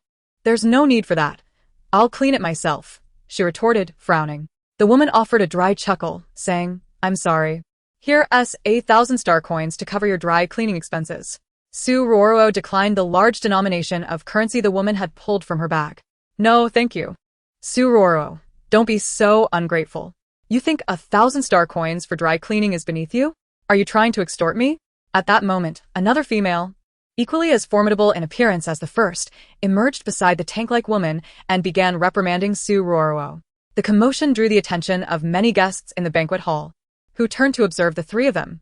Su Ruoruo had initially intended to maintain a low profile and simply wash up in the restroom, resolving the red wine stain with a dryer in minutes. However, another person had unexpectedly joined the fray. It was as if these two were conspiring together to orchestrate this scene to irritate her. Goodness. They must be resentful detractors of the original owner, deliberately setting her up. Su Ruoruo just. Suddenly, the second woman shouted loudly, Val Gold Digger. With a face like that, you're surely hoping for more cleaning fees. How disgusting. 1,000 star coins isn't enough. Su Ruoruo patiently awaited the conclusion of their performance. Refusing to indulge them, she casually snatched a tray from a passing attendant, seizing a glass of red wine and retaliating by splashing it on the woman who had doused her. Maintaining a low profile? Clearly, that is no longer an option. They are deliberately targeting me. Such childish antics were all too familiar to her from the network novels she had read on Blue Star. Oh dear, my sincerest apologies. I did that on purpose, Su Ruoruo said, placing the wine glass down. Now we're even, no need for you to cover the dry cleaning. You did that on purpose. Indeed, I did, as I just stated. The woman who had been splashed turned crimson, her dampened attire twisting her expression into one of anguish. Su Ruoruo maintained her indifferent demeanor. Don't play such childish games with me. I have little patience for them. With that, she turned and headed towards the restroom sign without a backward glance. The wine spillage was merely a facade. The true intention was to provoke her into losing composure and making a scene in the banquet hall. Such petty tricks were all too common during her time at the orphanage, where she often encountered similar schemes, ruining her clothes, stealing her toys, or sneaking sand into her meals, only to feign innocence and apologize later, leaving the victim feeling helpless and unable to voice their grievances. The director and teachers would always insist on apologies, adopting a let's make a big deal out of nothing attitude, allowing such farces to conclude unresolved. Chapter 72. The infatuation of youth. Su Ruoruo had no desire to return home sulking. She was indifferent to what transpired with those two females afterward. It was of no concern to her. The red wine stain on her chest and its stickiness needed prompt attention. She ambled into the women's restroom, located a self-cleaning machine, and swiftly dealt with the stain before making use of the built-in dryer to blow-dry her dampened attire. 15 minutes later, she exited the restroom and returned to the banquet hall, successfully locating the seat assigned to her by the invitation. Her attendance at the banquet had been somewhat coerced, and she approached it with a mindset of merely exploring and enjoying some culinary delights. Shortly after she sat down, several unremarkable females took their places at the same table. Coincidentally, the two tank-like women who had splashed her wine were seated at the adjacent table, glaring at her with malevolence. Su Ruoruo remained composed, pretending not to notice. Her gaze drifted around the banquet hall until she spotted a familiar figure. Lucius seemed to sense someone watching him, turning around to find Su Ruoruo staring intently from her seat. Lord Beast King, do not approach her. Su Ruoruo is quite wicked. Beware. She may turn you into a frenzied beast. Indeed, Lord Beast King, although Su Ruoruo possesses great talent, she is treacherous. Do not let her ensnare you. That's right. In 2 months, Su Ruoruo will leave Blue Star, never to return, so be cautious not to entangle yourself with her. Several A-grade females surrounded Lucius, offering him insistent advice. They were all eager for the favor of the Beast King, whose youth and promising potential to become the Beast Emperor made him a coveted partner. Marrying Lucius offered benefits equivalent to that of 100 ordinary beast warriors, even if he had already been with Su Ruoruo. Lucius listened to the clamor around him, a hint of dissatisfaction and irritation flickering in his deep golden eyes. Enough, you are all too noisy. Unlike ordinary males, Lucius did not adopt a subservient demeanor toward the encircling A-grade females, refusing even the most basic displays of courtesy. The females' expressions soured in response. They had never been treated in such a manner. Ignoring their shifting emotions, Lucius turned and strode purposefully toward Su Ruoruo. The sight of Lucius sitting beside Su Ruoruo only fueled their anger further. They could hardly believe that Lucius, once always genteel and courteous towards females, would raise his voice at them, the A-class females, during such a significant occasion. In the past, Lucius would never have behaved in this manner. At the very least, he would have maintained a calm demeanor in their presence. How vexing. It must be Su Ruoruo who has bewitched the Beast King, causing him to act so strangely. What kind of enchantment has Su Ruoruo cast upon the Beast King? A few females chattered amongst themselves, occasionally casting glances in Su Ruoruo's direction. Their jealousy and animosity barely concealed. Dressed in a meticulously tailored black suit, Lucius sat quietly in the empty seat beside Su Ruoruo.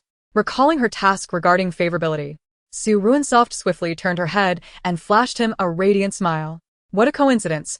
You're at this table too. Actually, I'm not at this table. I specifically came over because you are here, Lucius replied, his tone calm yet firm. Oh? What will happen when others arrive?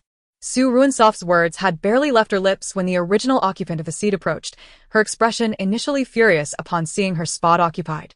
However, upon recognizing Lucius, her demeanor shifted to one of shyness. "Beast King, this is my seat." Lucius rose and inquired, "Shall we switch places?" The female, upon noticing Su Ruoruo beside him, suddenly understood Lucius's intention to sit with Su Ruoruo. Instinctively, she hesitated to refuse, not wanting to leave a poor impression on Lucius, who was likely to ascend to the position of Beast Emperor in the future. Such high-quality males were exceedingly rare, perhaps even more so than A-class females with S-level talents. The lifespan of a Beast Emperor could reach 5,000 years, while ordinary females could only live up to a century. A-class females, like herself, were limited to a maximum of 250 years. The empresses of various star nations had a chance of living to 200 years, with some exceptionally fortunate ones employing special means to extend their lives to 500 years, such as the current Empress, Duananyu.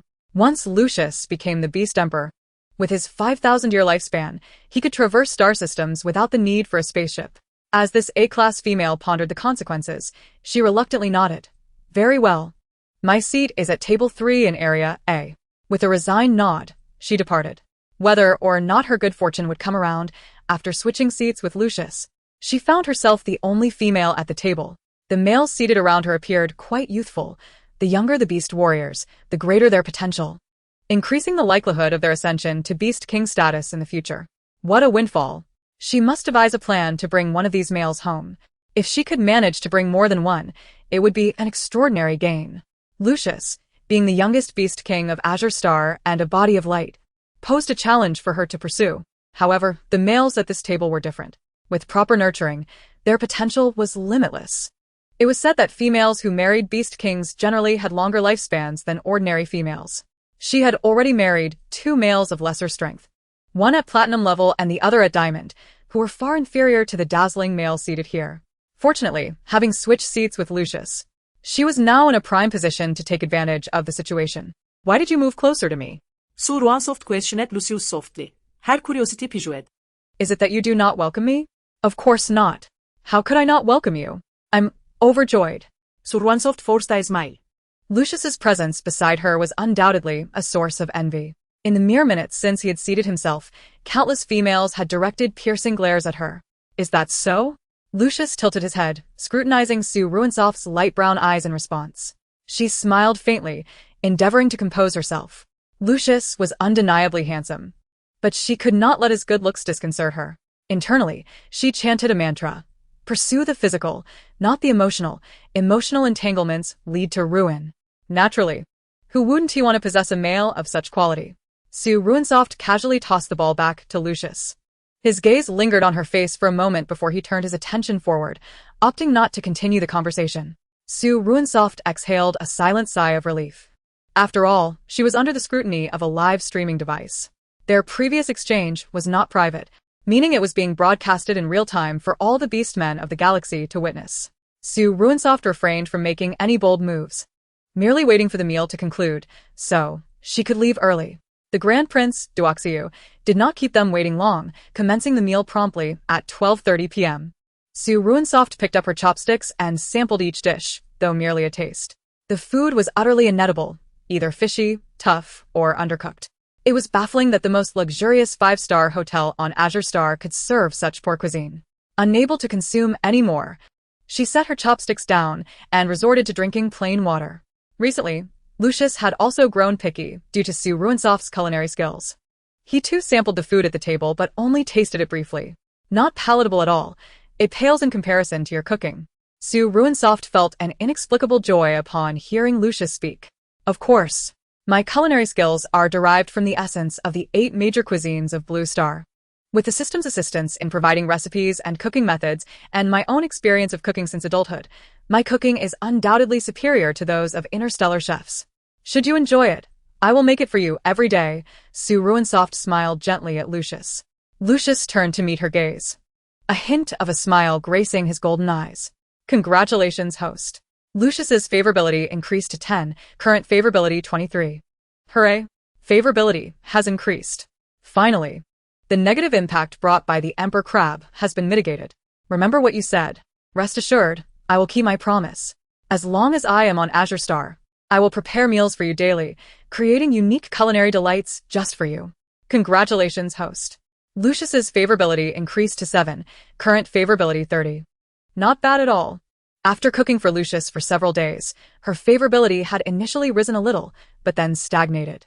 Today, by sheer chance, she had managed to elevate it significantly. Though she was reluctantly attending this banquet, the unexpectedly positive outcome felt like a delightful surprise. Su Ruoruo's mood brightened instantly, especially with Lucius's captivating aura and his chiseled, handsome face bringing her inexplicable joy. To think that such a handsome man had once been hers. The mere thought sent a thrill through her. Su Ruoruo had neglected her meal, as the food laid out was the most unappetizing she had ever encountered, but she couldn't help but fantasize while gazing at Lucius's face. What is this called? A feast for the eyes. Viewers in the live stream were perplexed, their comments brimming with questions. Wait.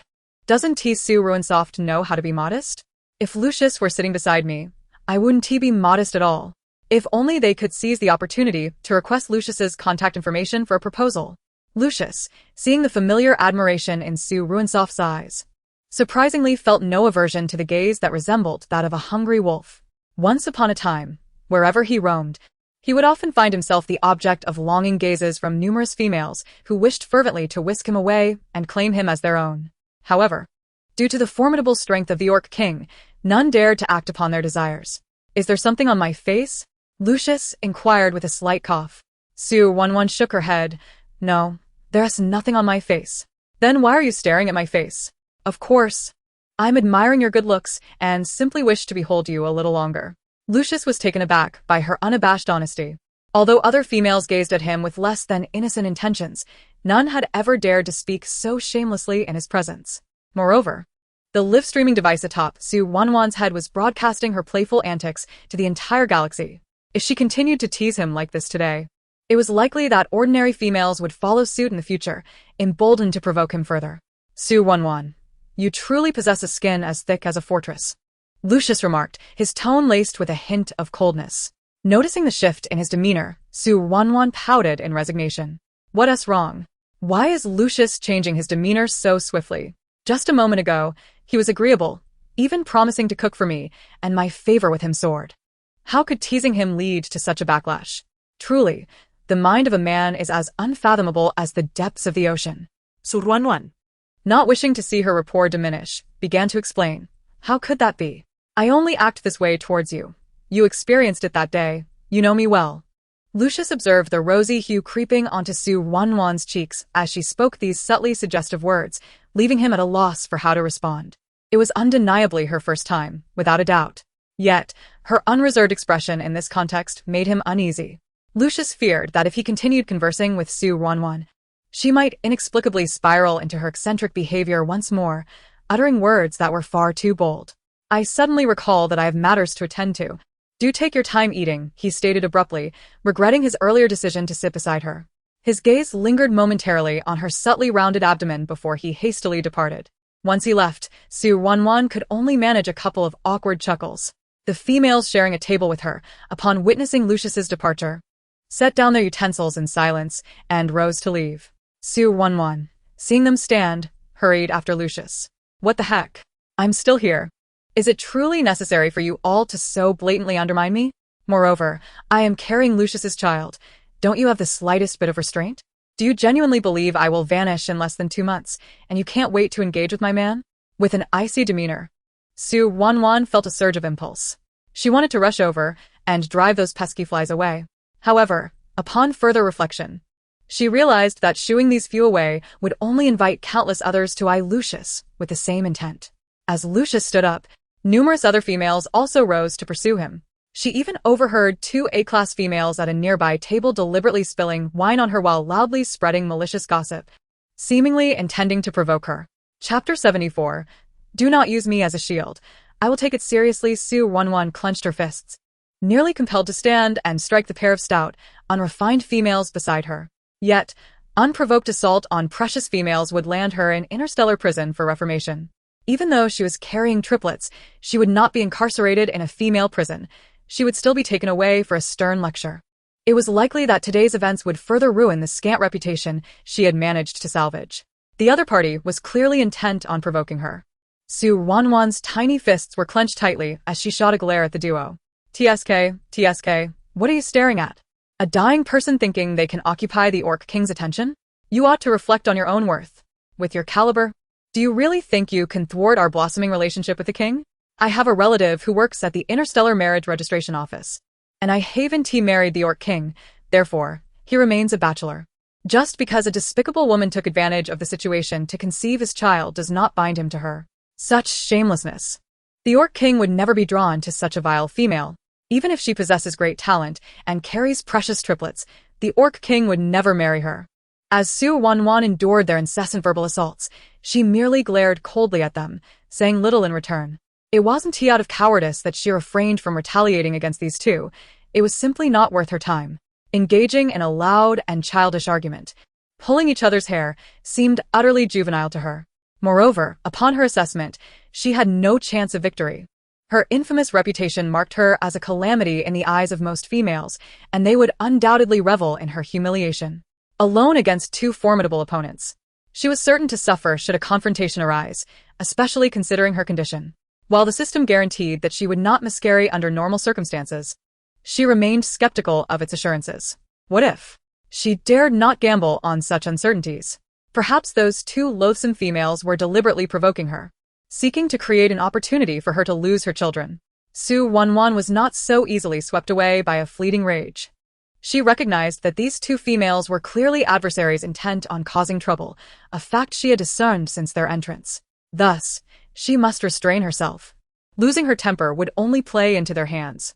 One of the females encircling her, noticing Su Ruoruo's remarkable restraint, continued to fan the flames. Indeed, who knows how Su Ruoruo stumbled upon such good fortune to spend the night with the Orc King?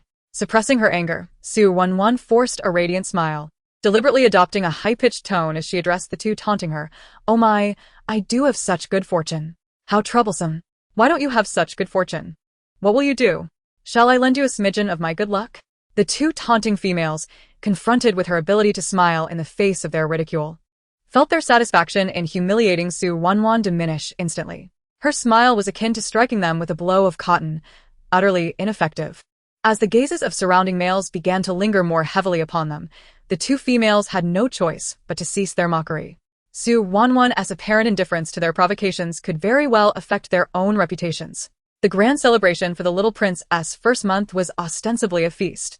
Yet they were genuinely seeking to scout high-quality Orc consorts. Observing their increasingly disheartened expressions, Su Ruoruo loosened her clenched fists, though they remained only partially relaxed. These two females were insufferable, publicly mocking her. She was determined to ensure they would regret it while maintaining her composure.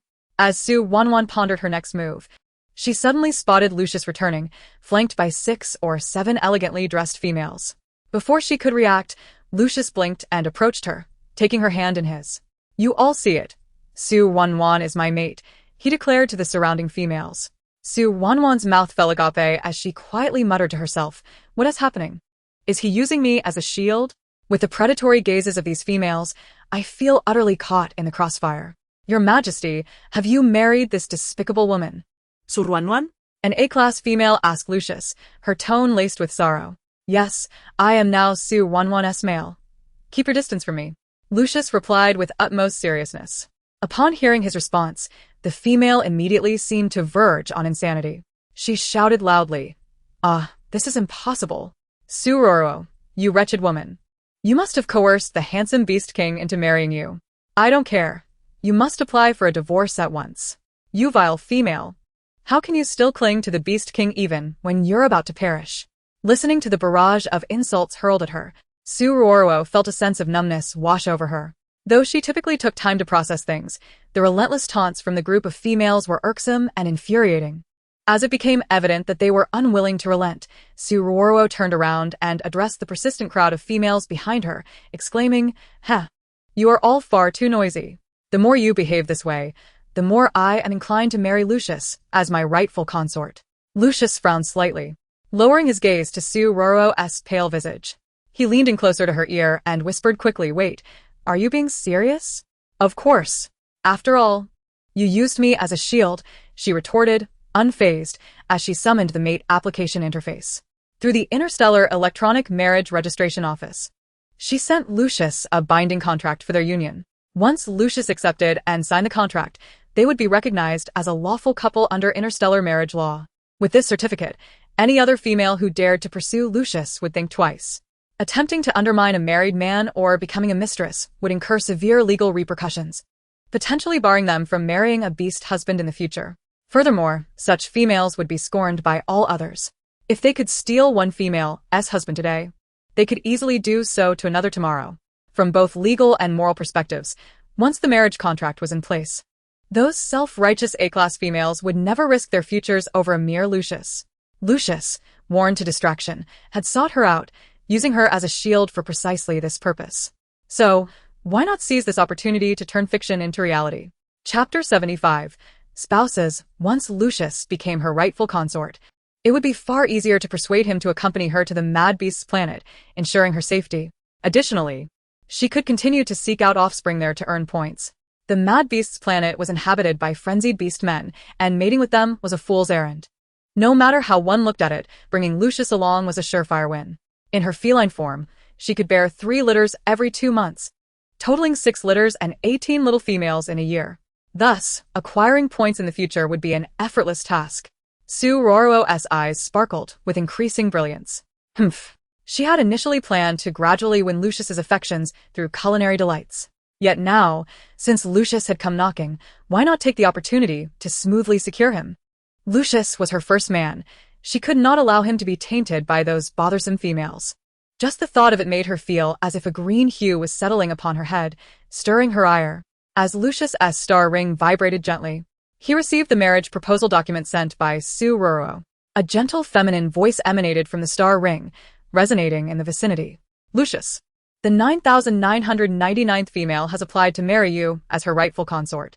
This female possesses an S-grade talent, the highest among the 9,999 applicants. Do you wish to view the marriage proposal sent by this female? As this voice echoed through the air, all nearby females halted their laughter, quietly setting down their chopsticks while turning to seek the source of the sound. Simultaneously, all the male beast warrior present cast their gazes towards Su Ruoruo. The label of an S-class female was simply irresistible to them. Marrying an S-grade female would liberate them from the troubles of excessive interstellar radiation for life. They would no longer have to plead with the females of the stars for assistance periodically. It is important to note that not all females were benevolent and selfless. Most would impose harsh conditions when providing comfort to males. However, an S-class female was different. As long as they could stay near her, for just 5 minutes each day, all radiation levels within male warriors below the rank of warrior would be instantly neutralized. Even for warrior-class beast men, a simple touch from an S-class female performing basic soothing actions would significantly lower their radiation levels. Moreover, S-class females possessed such formidable mental strength that they could assist 10 male warriors in radiation elimination in 1 day without suffering from mental exhaustion themselves. This is the rarity and power of an S-class female. They merely needed to marry her and spend a few minutes with her daily to be free from the burdens of radiation, without the need to grovel for mating rights. More importantly, for C-class females and below, achieving a complete soothing effect could only be accomplished through mating. However, C-class females typically had at least dozens of husbands. A C-class female could only engage in deep mating with 1 husband per day, after which her mental energy would deplete, necessitating a waiting period before she could soothe again. Consequently, most males who married ordinary females would have to wait a considerable time before their turn arrived. If they could not present sufficient star coins or lacked exceptional looks and skills to please the females, they would be met with refusal in their pleas for comfort. Even worse, without female comfort, they risked becoming cast-off males, facing divorce. If they could not find another female to marry and assist in reducing radiation, relying solely on interstellar radiation medications would only extend their lifespan by a maximum of 10 to 20 years. Ultimately, they would succumb to madness from excessive radiation, becoming frenzied beast men. All the single male beast warriors present at the banquet hailed from the Blue Star. Being single was the basic criterion for entering the banquet. They required females with talents not lower than A-grade. Otherwise, the radiation toxins could not be eliminated in a timely manner. Once the number of A-class females married to beast husbands increased, each male would find himself caught in a vicious cycle of trying to please the females. If they failed to earn the affection of the females, they risked becoming cast-off males. Given the option, they all wished to select Su Ruoruo, the S-class female. This was also why the original owner was impoverished yet could captivate countless beast warriors through her innate abilities. Lucius sensed the fervent gazes of the surrounding males fixated upon Su Ruoruo, and a wave of displeasure washed over him. Standing beside him, Su Ruoruo looked up at Lucius while silently praying, "Please agree. Otherwise I will truly be embarrassed today." Lucius raised his arm, activating his star ring, and disregarded the prompt, silently opening the marriage contract to review it. The nearby females trembled with fear, dreading that he might acquiesce. They had thought that Lucius was already claimed by Su Ruoruo, and now, with the possibility still open, they felt a flicker of hope. Lucius was widely recognized as the most handsome male on the Blue Star, and he was the one most likely to ascend to the position of Beast King. "Beast King, you must not agree." "I refuse. I refuse," they cried out. "You say Su Ruoruo is about to perish, so why is she so shamelessly clinging to the Beast King? What does she intend to accomplish standing there in the kitchen without cooking? The Beast King is so exceptional, youthful, and talented. Please do not be deceived by Su Ruoruo." Hearing commotion, all the females attending the banquet gravitated towards the scene. In no time, thousands of A-class females encircled the area.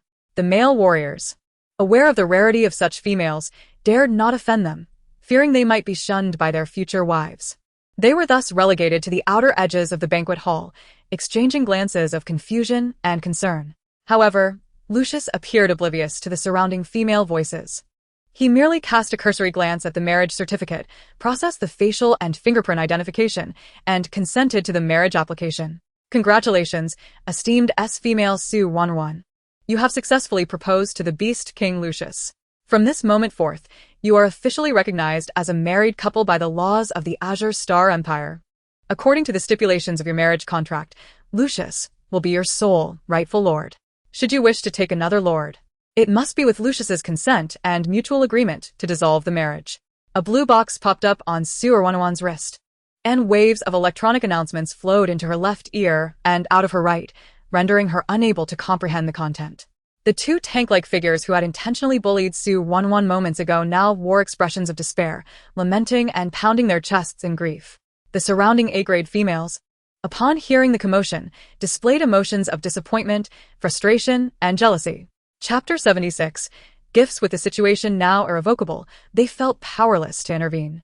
They could only pray that Su Ruoruo would meet her demise, leaving Lucius a widower, providing them another opportunity to seek his hand in marriage. "My dear wife," Lucius said, bending down to whisper earnestly in Su Ruoruo's ear. She was momentarily stunned. Did Lucius truly agree to the marriage application? With a tentative hope, she had not anticipated his genuine acceptance. Previously on the deserted island, he had completely rejected the notion. "Please refrain from addressing me as such. Simply call me by my name," Su Ruoruo replied in a soft, mellifluous tone. As a denizen of the Blue Star, Lucius's manner of addressing her sent shivers down her spine, an indescribable sensation coursing through her body. It was profoundly embarrassing. "Soft Ruoruo." Lucius gently held her small hand, his expression earnest as he declared, "From this day forth, I belong solely to you." The nearby onlookers, having just consumed an overwhelming dose of affection, felt an oppressive cloud descend upon them. Unable to bear the emotional upheaval, they silently dispersed. The females gathered around the periphery, learning through the small window on the star ring that Lucius had indeed accepted Su Ruoruo's proposal, began to scatter as well. While Lucius found himself temporarily occupied, other beast warriors still had opportunities. Many of the females cast their gazes towards the various males present at the venue. By this time, the meal was nearing its conclusion. Numerous females stood up, approaching the males they favored, inquiring about marriage proposals. The majority of beast warriors, after contemplation, opted to agree. Due to the stark imbalance in gender ratios in the interstellar realm, with far fewer females than males, the banquet hall was filled with just over 10,000 A-grade females, while the number of male beast warriors reached an astounding 100,000. This figure did not even account for those warriors who were already married.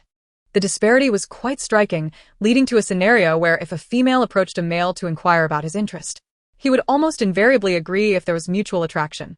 Some males, lacking in physical appeal, went unnoticed, proclaiming their substantial savings in star coins, hoping to offer a generous dowry for marriage. Many females, constrained by their own desires for luxury goods, reluctantly accepted the advances of these males. They had no intention of turning down monetary offers, even if these suitors were to wed them. It would ultimately be up to the females to decide how to handle the situation. Su Ruoruo, however, did not rise to seek a target like the other females. Her points were sufficient for her needs, and her lifespan ample. Moreover, having just wed Lucius as her rightful lord, it would be utterly disloyal to pursue other beast warriors so soon. Even in the interstellar world of beast men, such behavior was legal and compliant. Yet she could not reconcile it within her conscience. "Are you unwell?" Lucius inquired, noticing Su Ruoruo's dazed expression. She shook her head, attempting to dispel her worries. "How could I be? To marry you fills me with overwhelming joy," Su Ruoruo replied, flashing a radiant smile that revealed her pearly white teeth. She felt as though she were living in a dream. Su Ruoruo silently added that she had never anticipated his agreement. In a moment of impulsive exhilaration, she had taken this step, and she was fortunate that Lucius had consented. Otherwise, she would have become the laughingstock of all the beast men present. As she spoke, her gaze swept across the expansive banquet hall, but she did not see the guest of honor, the prince. In her homeland, by the time the banquet approached its conclusion, the host would typically circulate among the tables to greet guests and offer toasts. It seemed that such customs were absent in the interstellar realm. Lacking knowledge from the original host's memories regarding banquet etiquette, she turned to Lucius for assistance. "Now that the meal is nearly over, when can we leave?" The noise and crowd of beast men in the banquet hall were overwhelming for her. Moreover, having anticipated an exquisite dining experience at the Azure Star's most luxurious hotel, she found herself neither satisfied nor full. All she wished was to return home and have number 77 prepare a feast to satiate her hunger. "We cannot leave just yet. Shortly we will present gifts to the prince." What? Su Ruoruo's eyes widened in surprise, her expression growing increasingly perplexed. Oh no! She had forgotten to bring a gift for the banquet. Typically, gifts at such gatherings were monetary contributions, and she had intended to contribute a small amount. I did not purchase a gift. What should I do?" Lucius appeared somewhat astonished. "How could you not prepare a gift for the royal daughter's full moon celebration?" If those resentful females had discovered this, they would surely pursue her relentlessly. Having offended the prince and residing in the maternity hospital, it was certain that the prince would arrange for the females there to deal with her. Lucius glanced at his watch, then leaned down to quietly inform Su Ruoruo. "I will step out to buy something. I should be back in time for the gift presentation." With that, he reached into the pocket of his suit jacket and retrieved a small red box, roughly the size of his palm, handing it to Su Ruoruo. "Take this. When it is your table's turn during the gift presentation, you can offer this. And you? There is a jewelry store on the upper floor of the hotel. I will buy another gift and return in 10 minutes. Okay, then hurry back." "Understood." Lucius departed from Su Ruoruo's side, turning to enter the hotel elevator. Ascending directly to the 99th floor to purchase a gift for the full moon banquet, Su Ruoruo held the palm-sized red box with great curiosity about its contents. She glanced around, noticing that the males and females who had previously surrounded her were now engaged in their own conversations, with few paying her any mind. Returning to her original table, she discovered that the 5 females who had previously occupied it were no longer in sight. She scanned the area but could not find them, not even the 2 tank-like figures who had been eyeing her closely. Noticing the absence of others, Su Ruoruo quietly lowered her head and opened a small crack in the gift box to peek inside. The gap was small enough for her to see without alerting the overhead broadcast device to the contents prematurely. In a hurried glance, Su Ruoruo discerned the object within and quickly closed the box. Inside was an unassuming heart-shaped stone strung on a red cord. Had Lucius's gift been swapped? Why would he present her with such a shabby stone? Su Ruoruo found it utterly perplexing. "Host, this stone is a remarkable treasure." The system suddenly exclaimed excitedly within her consciousness. Startled by the unexpected outburst, Su Ruoruo was grateful that she had become accustomed to the system's presence over the past few days. Otherwise, she might have cried out in embarrassment in such a public setting. What could this worthless stone possibly signify? Chapter 77. A good dog does not block the path. This is a psychic energy crystal. It may be of no use to you. Why is it of no use? Host, you have already achieved S-level mental strength. This stone is of no use to you. Beyond S-level, there exists SS level and SSS level. This stone has the potential to enhance mental strength, and perhaps with it, I can elevate myself to SS level. Moreover, it is Lucius who requested that I present this as a gift for the prince's baby's full moon banquet. If I return this gift to you, what shall I do for the upcoming gift-giving event? Host, we are in this together. There is no need for deceit. Your mental strength can be augmented through points earned. Such a diminutive mental energy stone, even if given to you, will not yield a qualitative transformation at your current S level. It would be wiser to surrender it to me. I can offer you a substantial number of points in return. You can be so benevolent? To exchange a worthless stone for a considerable sum of points? Su Ruoruo was skeptical of the system's parsimonious nature.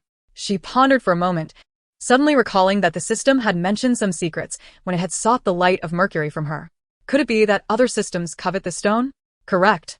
Host, you have finally exhibited some cleverness. I have seen someone in the system trading hall seeking to purchase mental energy stones. Oh, I see. How many points can you offer me? 1,000 points. Is 1,000 points what you consider a substantial amount? Host, I am not you. I can only earn points through your tasks, and I can only receive rewards after you complete them. Typically, I can only scrape a little off the top by answering your questions. For me, 1,000 points is already quite a lot. The system completely denied any benefits it had received from the light of Mercury. As long as it remained silent, Su Ruoruo would be none the wiser. 1,000 points is too meager. I demand 2,000 points. Su Ruoruo remained unconvinced of the system's goodwill and suspected it was undervaluing the stone. She decided to test the waters. After all, the system had once fetched an exorbitant price of 790,000 for the light of Mercury. Perhaps there was room for negotiation. Host, you are being exceedingly greedy. 2,000 points should be reserved for your own gifts. Upon hearing the system's response, Su Ruoruo realized that this time, the system was not trying to cheat her as it had previously. It was reasonable to conclude that Lucius, being an interstellar individual, would not value the light of Mercury, a treasure of the national empress, as highly. After a little contemplation, she felt disinclined to haggle further with the system. 1,000 points was negligible for someone with a fortune of 800,000 points. She said, "Very well, 1,000 points it shall be. I still trust your integrity. Trusting you is quite foolish. Speaking of which, if I surrender this stone, what will I do for the gift-giving event?" Host, there is no need for concern. Interstellar females are enamored with sparkling natural diamonds. A friend of mine is currently on a mission on Blue Star, where diamonds abound. I shall immediately send out a message to procure one. You're not going to deduct points for this diamond, are you? Of course not. This diamond will be gifted to you at no cost. The system secretly thought, I can acquire a diamond for just 1 point. It's quite affordable. By selling the mental energy stone, I can profit 500 points and spend 1 point to obtain the diamond, ensuring a guaranteed profit. With that, Su Ruoruo finally relaxed her guard against the system. She urged, all right, but do hurry. The gift-giving event is about to commence. Rest assured, host. You will certainly make it in time for the event. With the system's assurance, Su Ruoruo, carrying her white, plump golden ball bag, turned towards the restroom on the left side of the banquet hall. Soon, she would enter the restroom, activate the privacy shield, and conceal the diamond procured by the system in her bag, thus preventing any discerning interstellar eyes from uncovering its origin. After all, she had no way to explain the diamond's provenance.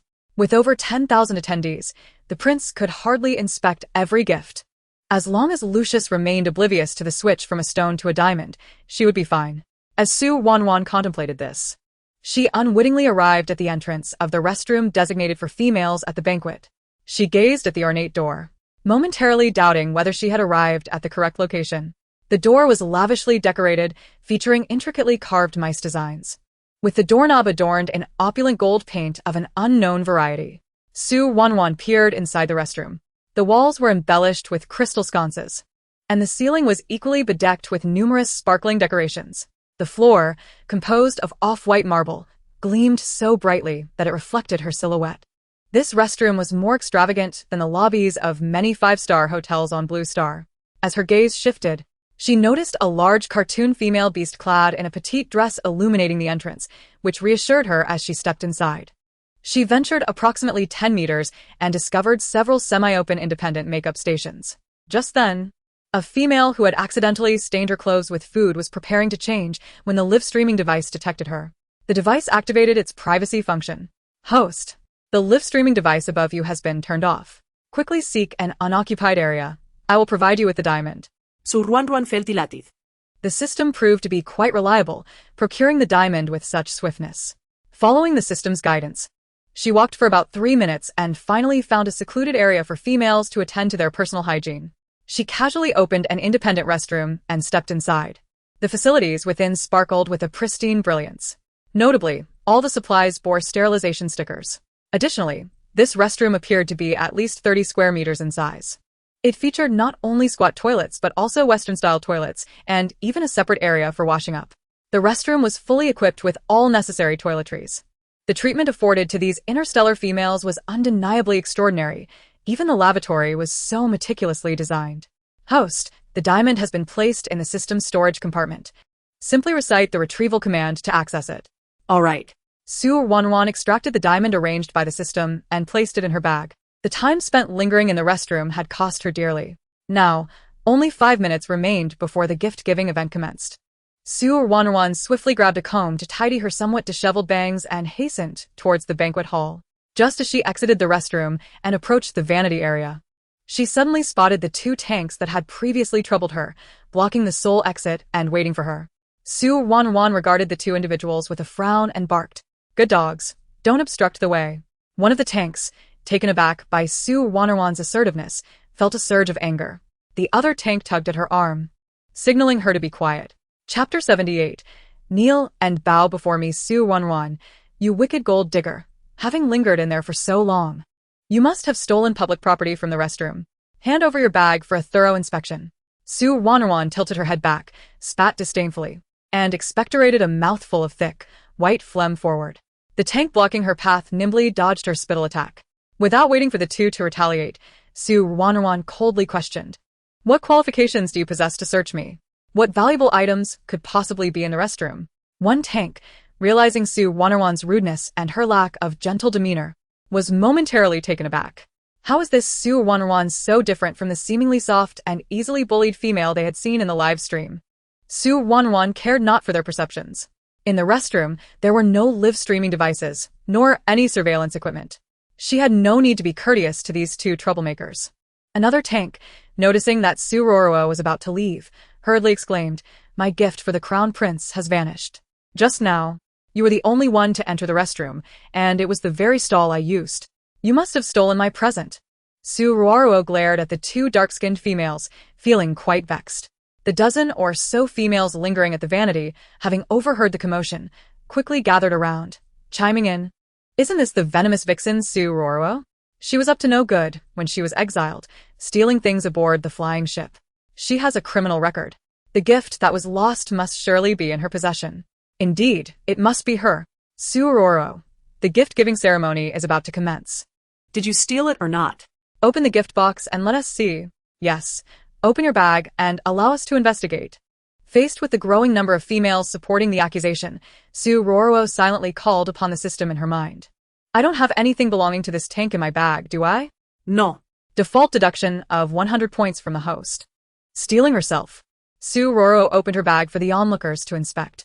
When they saw that her bag contained only a red gift box and a pack of tissues, they fell silent. "Su Ruoruo, what is this in your bag?" Rolling her eyes, Su Ruoruo retorted, "Are your eyes blind? This is the gift I prepared for the Crown Prince's baby's full moon banquet.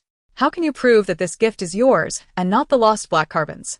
Su Ruoruo responded with a cold laugh, "And how can you make that black carbon prove that the items in my bag are hers?" One of the onlookers, aware that the gift-giving ceremony was imminent, suggested, "Black carbon. What did you lose? If what's in Su Ruoruo's bag matches your description, then she is indeed a thief." Su Ruoruo coldly regarded the females surrounding her, retorting, "What if she gets it wrong? That's simple. It would prove you didn't steal her gift. You say that so lightly. If she errs, will it just be overlooked?" At this point, Black Carbon confidently seized upon Su Ruoruo's words, seemingly waiting for this moment. "If I am incorrect, I will immediately kneel and apologize to you. But if I am right, you must also kneel and apologize to me. And in front of everyone at today's banquet, you must declare that Su Ruoruo is a despicable, lowly thief." Su Ruoruo chuckled derisively. She had already surmised what was happening. When Lucius had given her the gift box, she had sneakily peeked at its contents beneath the table. Perhaps this Black Carbon female had fortuitously seen the gift inside through a live-streaming device on some other official platform. But wait, Su Ruoruo had been live-streaming as well. And she must have broadcasted the gift purchase. If Black Carbon could guess the contents of the box, it would not be surprising. One female, spectating, remarked upon the live-streaming device above Su Ruoruo's head, "That can't be true. I've been following Su Ruoruo's stream, and there was no information about the contents of the gift box. Another female then chimed in. Listening to the surrounding females' banter, Su Ruoruo felt a cold laugh bubbling within her. Had she not surrendered that piece of mental energy crystal to the system for recycling, she might truly have been branded a thief today, and the kind that could not even defend herself. Fortunately, she was certain that the contents of the gift box were beyond their guessing. Even she did not know the color or style of the diamond ring inside. With the crowd's encouragement, Black Carbon loudly declared, "Su Ruoruo, I guessed correctly. You wouldn't dare deny it, would you?" Su Ruoruo mocked. "Of course, I will acknowledge it. I fear you may not dare to. Remember our wager. If you guess incorrectly, you must kneel and apologize to me. And you must also inform all the attendees at the banquet that you, Black Carbon, are a foolish, ignorant female who maliciously frames others as thieves of low character." Su Ruoruo, don't get too smug. Once I guess correctly, you'll have reason to weep. After saying this, Black Carbon pointed at Su Ruoruo's gift box, loudly proclaiming to those around her, inside that box is a heart-shaped mental energy crystal pendant. What? A mental energy crystal pendant? The mental energy crystal was exceedingly rare. Such stones could only be found in the debris surrounding black holes. How could Black Carbon possibly present such a precious gift to the Crown Prince? Yet, Black Carbon's family was not particularly affluent. If she had such a treasure, she would surely want to keep it for herself rather than bestow it upon the Crown Prince. Many females gazed at Black Carbon, their expressions complex. Su Ruoruo, stop talking. The gift-giving ceremony is about to begin. Open the gift box and let everyone see your disgusting, thieving face. A cold smile lingered on Su Ruoruo's lips as she retrieved the gift-wrapped box from her bag and unveiled it for the onlookers. The moment the box opened, a multitude of incandescent lights reflected off the diamond ring, casting a dazzling glow that nearly blinded the spectators. Black Carbon, seeing that the box contained an exceedingly rare, large carrot-pink diamond ring, felt her already dark complexion grow even darker. We all see it clearly now. That box contains a diamond ring, not any mental energy crystal. Black Carbon, time is of the essence. Do you wish to kneel and apologize to me now, or shall you wait until later to do so outside? And do not forget, you must inform all present that you, Black Carbon, are a vile female who enjoys framing her peers. Chapter 79. Why so calculating at this moment? Black Carbon stared at the diamond ring in the gift box, unable to believe she had guessed incorrectly. The box clearly contained a mental energy crystal. She had witnessed Lucius hand his gift box to Su Ruoruo before turning to purchase other gifts. The mental energy crystal Lucius acquired at the auction had been handled by her father, which is why she was so certain that Su Ruoruo's gift box contained the crystal. If she guessed correctly, not only would Su Ruoruo's reputation be tarnished forever, but she would also gain a mental energy crystal to enhance her own capabilities. As for presenting a gift to the Crown Prince, she had already prepared other alternatives. But she could not fathom that the gift box did not contain the mental energy crystal. This is impossible. The mental energy crystal must be on you, Black Carbon shouted, pointing at Su Ruoruo. You must have hidden the mental energy crystal in your clothing. Take off your clothes at once. Su Ruoruo scoffed. Do you not find yourself ridiculous? Is there anywhere on my person to conceal such a stone? I do not care. If you do not strip, you must be guilty. Seeing that she was truly not going to relent until proven wrong, Su Ruoruo decisively pulled down the side zipper of her dress, revealing her strapless top and safety shorts beneath. Open your eyes wide and see clearly. I have taken nothing of yours. Now I have proven my innocence, and you must fulfill the words you just spoke. Su Ruoruo gave her dress a shake and then put it back on. The females who had gathered to spectate witnessed the exchange and fell into silence. One female who had previously instigated the ruckus, sensing the tide had turned, loudly proclaimed, "The gift-giving ceremony is about to start. We should hurry back." Yes. If we're late, we might miss the ceremony and incur the Crown Prince's wrath. With the encouragement of the two females, the gathering crowd began to move toward the restroom exit. Naturally, Black Carbon sought to take this opportunity to escape. Black Carbon, you aren't thinking of fleeing, are you? Who was it that said if they guessed wrong, they would kneel and apologize to me? Black Carbon's sister, Black Coal, was unwilling to let her sister truly kneel in apology. If she did, it would be a source of great ridicule if word got out. Su Ruoruo. Why must you be so calculating in your dealings? This matter arose from a mistake made by Heighton. It was not intentional on her part. You, being magnanimous, should not hold a grudge. Instead, you ought to kneel and apologize on her behalf. The expressions of the two sisters, Heimei and Heighten, darkened considerably. They cast a disdainful glance at Su Ruoruo, treating her as though she were invisible, and promptly fled outside. Observing their hasty retreat, Su Ruoruo felt no inclination to pursue them. Given their robust physiques, any attempt to obstruct them would only result in her own injury.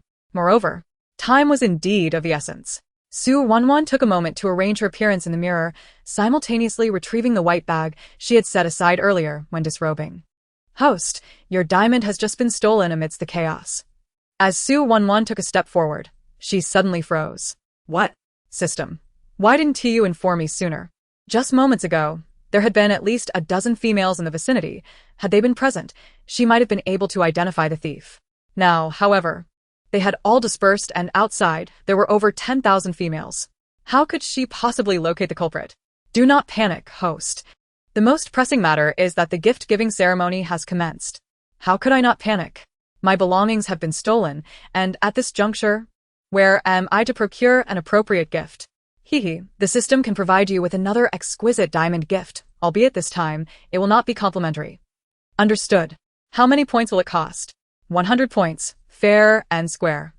With a clenched jaw, Su Ruoruo resigned herself to the situation. Fine. Deducting 100 points from the host's account, the diamond ring has been placed in the system's storage space. Simply recite the thought to retrieve it. Immediately, Su Ruoruo extracted the diamond ring. Upon opening the original gift box, she discovered it to be completely empty. Reluctantly, she placed the identical diamond ring back into the box.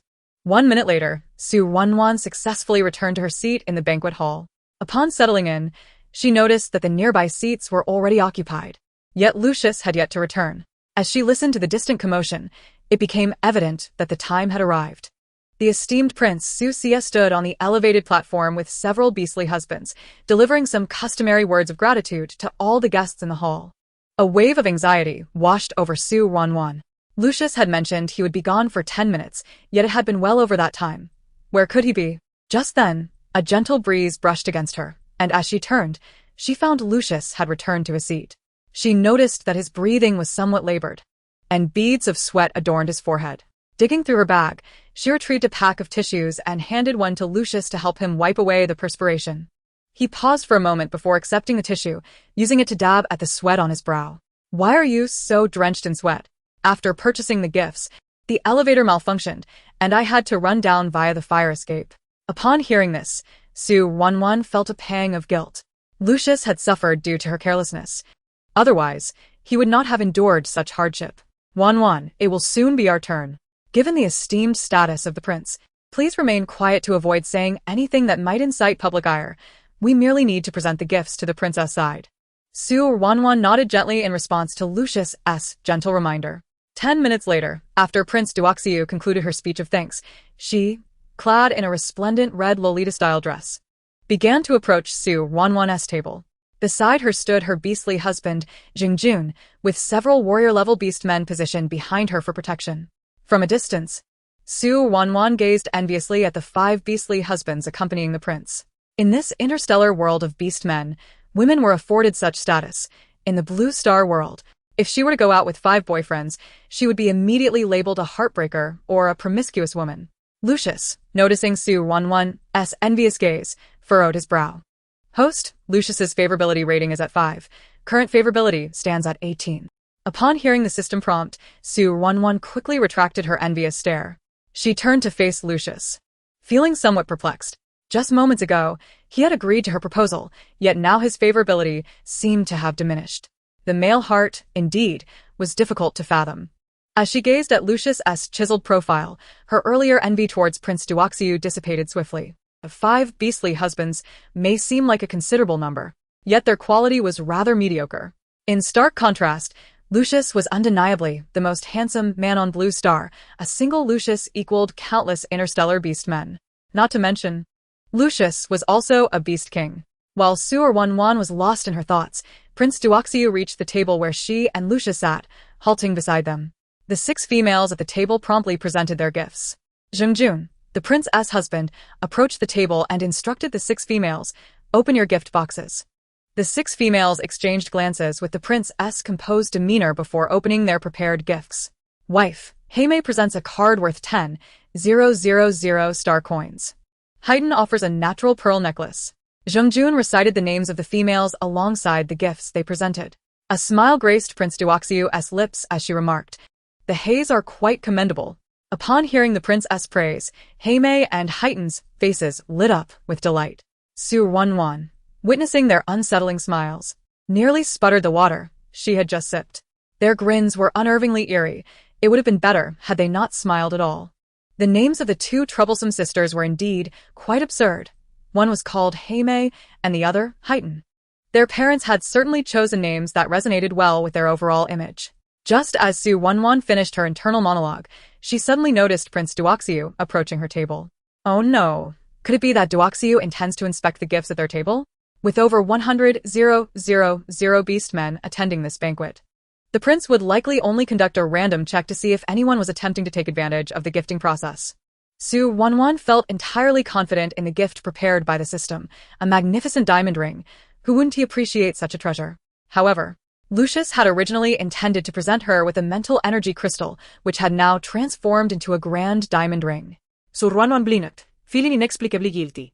As Prince Duoxiu approached Lucius, she smiled gently and inquired, "Lucius, why are you seated with these females?" "I switched seats," Lucius replied, maintaining a calm demeanor. Prince Duoxiu smiled knowingly, her gaze landing on Su Ruoruo's exquisitely fair face.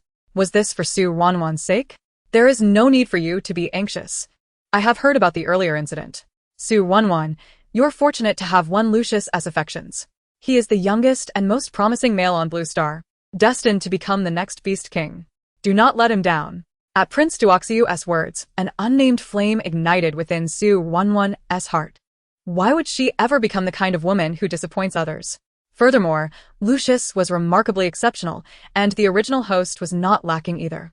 Even Prince Duoxiu herself possessed only an A-grade mental energy talent, while the original host boasted an S-grade talent, well matched with Lucius. Taking a step back, one might argue that a lasting marriage is indeed a good thing. If a marriage were to falter, divorce would be entirely normal. Why was she being unjustly labeled as someone who could betray others, rather than someone who might be wronged? It was perplexing. Even before her marriage to Lucius had commenced, she was already branded with a label of betrayal. Lucius discerned that Su Ruoruo's expression was amiss and spoke in a low, displeased tone. "Your Highness, it appears that you are overstepping your bounds. My relationship with my wife is of no concern to you. To marry a partner blessed with S-tier psychic talent is indeed a stroke of fortune for me." "Quite the contrary," Duoxiu interjected, noticing Lucius's wrathful demeanor and hastily stepping forward to defend Su Ruoruo. With a sardonic smile, she remarked, "It is indeed commendable for the youth to possess both looks and talent. However, one must be wary. An abundance of fervor may lead to self-immolation." Su Ruoruo, hearing Duoxiu's veiled threat, felt a surge of indignation.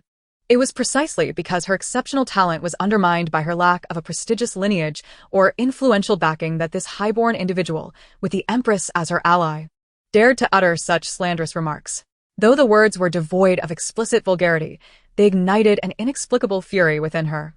Recalling that her attendance at the banquet was precipitated by the interference in her personal live stream account orchestrated by the individuals aligned with the Crown Prince, she clenched her fists, her smile a mere facade as she replied, "Your Highness speaks the truth. I shall remember it. Indeed, I will remember. You would do well to hope that I never find my footing on the Beast Star. Look at me, nearly forgetting the matter at hand." Su Ruoruo, "What gift have you prepared?" Duoxiu inquired, her gaze fixed intently upon Su Ruoruo. With Lucius's encouraging eyes upon her, Su Ruoruo retrieved the diamond ring prepared by the system. Upon seeing that the box was not the one he had selected, Lucius felt a tightening in his chest. Could something have gone awry while he was procuring the gift? Before he could ponder further, Duoxiu's beast-man husband swiftly opened the gift box. Duoxiu, confident in her scheme, anticipated the contents of the box. The item within had already been pilfered by a female subordinate she had set upon to create chaos. Her intent was to publicly disgrace Su Ruoruo, thus providing grounds to accuse her of grave disrespect. With eager anticipation, Duoxiu awaited the announcement of the results from her husband's side. The beast man, upon viewing the pink diamond ring, wore a grim expression. Prior to this event, his mistress had rehearsed how to address Su Ruoruo's supposed transgression of gifting an empty box. To his astonishment, The box contained the very pink diamond ring they had sought to disparage. Doxia's beastman husband was momentarily bewildered. The crown prince had instructed for Su Ruoruo's gift to be stolen amidst the confusion, intending to render her embarrassed. Yet here was the very same diamond ring that had been presented to them. Pink diamonds, within the interstellar context, were regarded as precious jewels. Now, To follow the previously rehearsed plan to accuse Su Ruoruo was utterly impossible. What are you waiting for? What did Su Ruoruo gift? Doxiu queried impatiently, turning her gaze toward the beast man holding the gift box. As her eyes swept over it, disbelief flickered in her expression. Noticing the identical looks of incredulity on the faces of Doxiu and her beast man husband, Su Ruoruo stifled a smirk within.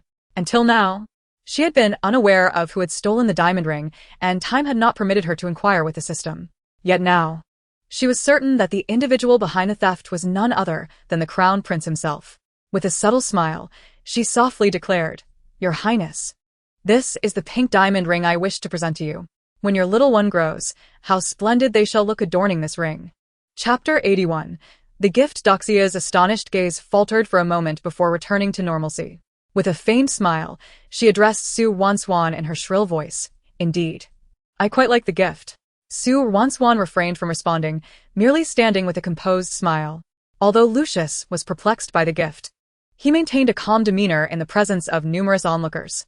The questions about why the gift was not the one he had prepared would have to wait until the banquet concluded. As Doxiu regarded the charming couple, she suddenly seemed to have an epiphany, smiling brightly as she instructed her beastman husband, "Collect all the gifts for documentation. I shall not inspect any further." With that, Doxiu turned and walked away, leaving many disappointed females behind. They had anticipated this opportunity to join the socialite circle established by the crown prince, hoping to catch his interest through a random selection of gifts and conversations. Everyone knew that the Empress election event occurred every decade. With only 2 years remaining until the next, the crown prince was the most likely candidate to ascend as the next empress. They all yearned to engage in small talk with him, to forge a connection. Many cast resentful glares at Su Ruoruo, internally blaming her for the crown prince's decision to forego further inquiries. It's all Su Ruoruo's fault. In the past, the crown prince would at least question 100 individuals, patiently engaging in conversation. Now, because of her table, he is disinclined to continue. Su Ruoruo felt a chill run down her spine as she stood before the table of A-rank or higher females, who began to hurl curses her way. A sudden sneeze escaped her, leaving her bewildered. There is no gale or rain nearby, and the temperature is quite moderate. Could someone be cursing me? Are you all right, Ruoruo? Lucius swiftly produced a napkin, offering it to her. Taking the napkin, she dabbed at her nose and replied, "I'm fine. Perhaps I caught a slight chill." Lucius's gaze fell upon the delicate straps of her attire. "I will accompany you to purchase a few new garments." Ah? There's no need. The advertisers I represent have gifted me plenty. I have sufficient clothing for my daily needs, she instinctively declined. Having lived a simple life on Blue Star for decades, she was accustomed to a minimalist wardrobe of black, white, and gray, and did not particularly enjoy shopping. Initially, she had relished the thrill of shopping, but financial constraints had forced her to watch others indulge while she remained empty-handed. Over time, she had grown accustomed to this lifestyle and embraced her minimalistic existence. Lucius, however, was resolute, softly insisting, "As your beast king husband, it is my duty to provide for you." Su Ruoruo blinked, biting her lips slightly. "I've earned a substantial amount of star coins through my live streams. I'm not lacking in funds. I can buy my clothes myself. Ruoruo, this isn't merely about money. It's an obligation I must fulfill," Lucius replied earnestly. According to Imperial Law Article 555, married males must submit their salary cards to their female partners. From the moment of marriage, all postmarital income of the male must be managed by the female. Furthermore, males are obligated to provide clothing and food corresponding to the female's talent level. Failure to meet the female's basic living needs may result in being divorced. Su Ruoruo was taken aback.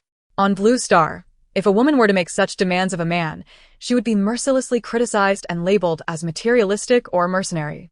Many girls, after marriage, also failed to receive their due treatment, as men resented surrendering their salary cards. Very well, she acquiesced reluctantly. Given the occasion of the crown prince's child's full moon banquet, it was a rare opportunity for her to breathe fresh air, especially with Lucius by her side for protection. A trip to the Azure Star would be pleasant, allowing her to closely examine the stellar spacecraft she intended to purchase. Although she was prohibited from acquiring a spaceship, she was determined to procure the finest quality stellar ship. Su Ruoruo gazed into the distance at the silhouette of the Crown Prince, patiently awaiting her to speak. Once the Crown Prince ascended the podium to deliver her concluding remarks, the banquet would soon come to an end. With a graceful smile, the Crown Prince approached the elevated stage of the banquet hall, microphone in hand, poised to address the gathering. Suddenly, she caught sight of her cousin Doria, along with her cousin, Dosi, striding directly towards her. Doria and Dosi were resplendently attired, making their way to the stage, standing beside Doxiu. The beastmen accompanying Doxiu recognized their identities and instinctively stepped back. "Cousin, congratulations on the birth of your precious daughter," Dosi beamed, presenting 2 gifts before Doxiu amidst the multitude of onlookers, both male and female. "One gift is from my mother for the baby, and the other is for me. I hope you will cherish them." Doxia's expression darkened, and in the presence of numerous interstellar beings, she could only maintain a composed smile, suppressing her inner turmoil. What ulterior motives did that old hag, Duananyu, harbor? It was only at the end of the banquet that she chose to send gifts. Your Majesty. The Empress is so busy with state affairs, yet she still remembers my moon celebration today. I am truly flattered, Doxia remarked, engaging in conversation with Dosi. Their words amplified through the microphone to the ears of the assembled interstellar beastmen, who began to murmur amongst themselves. It seems that the relationship between the Crown Prince and the Empress is rather amicable, contrary to the rumors of discord. Indeed, the Empress personally sent the 3rd and 7th princes to present their congratulations, which indicates a strong bond. Exactly.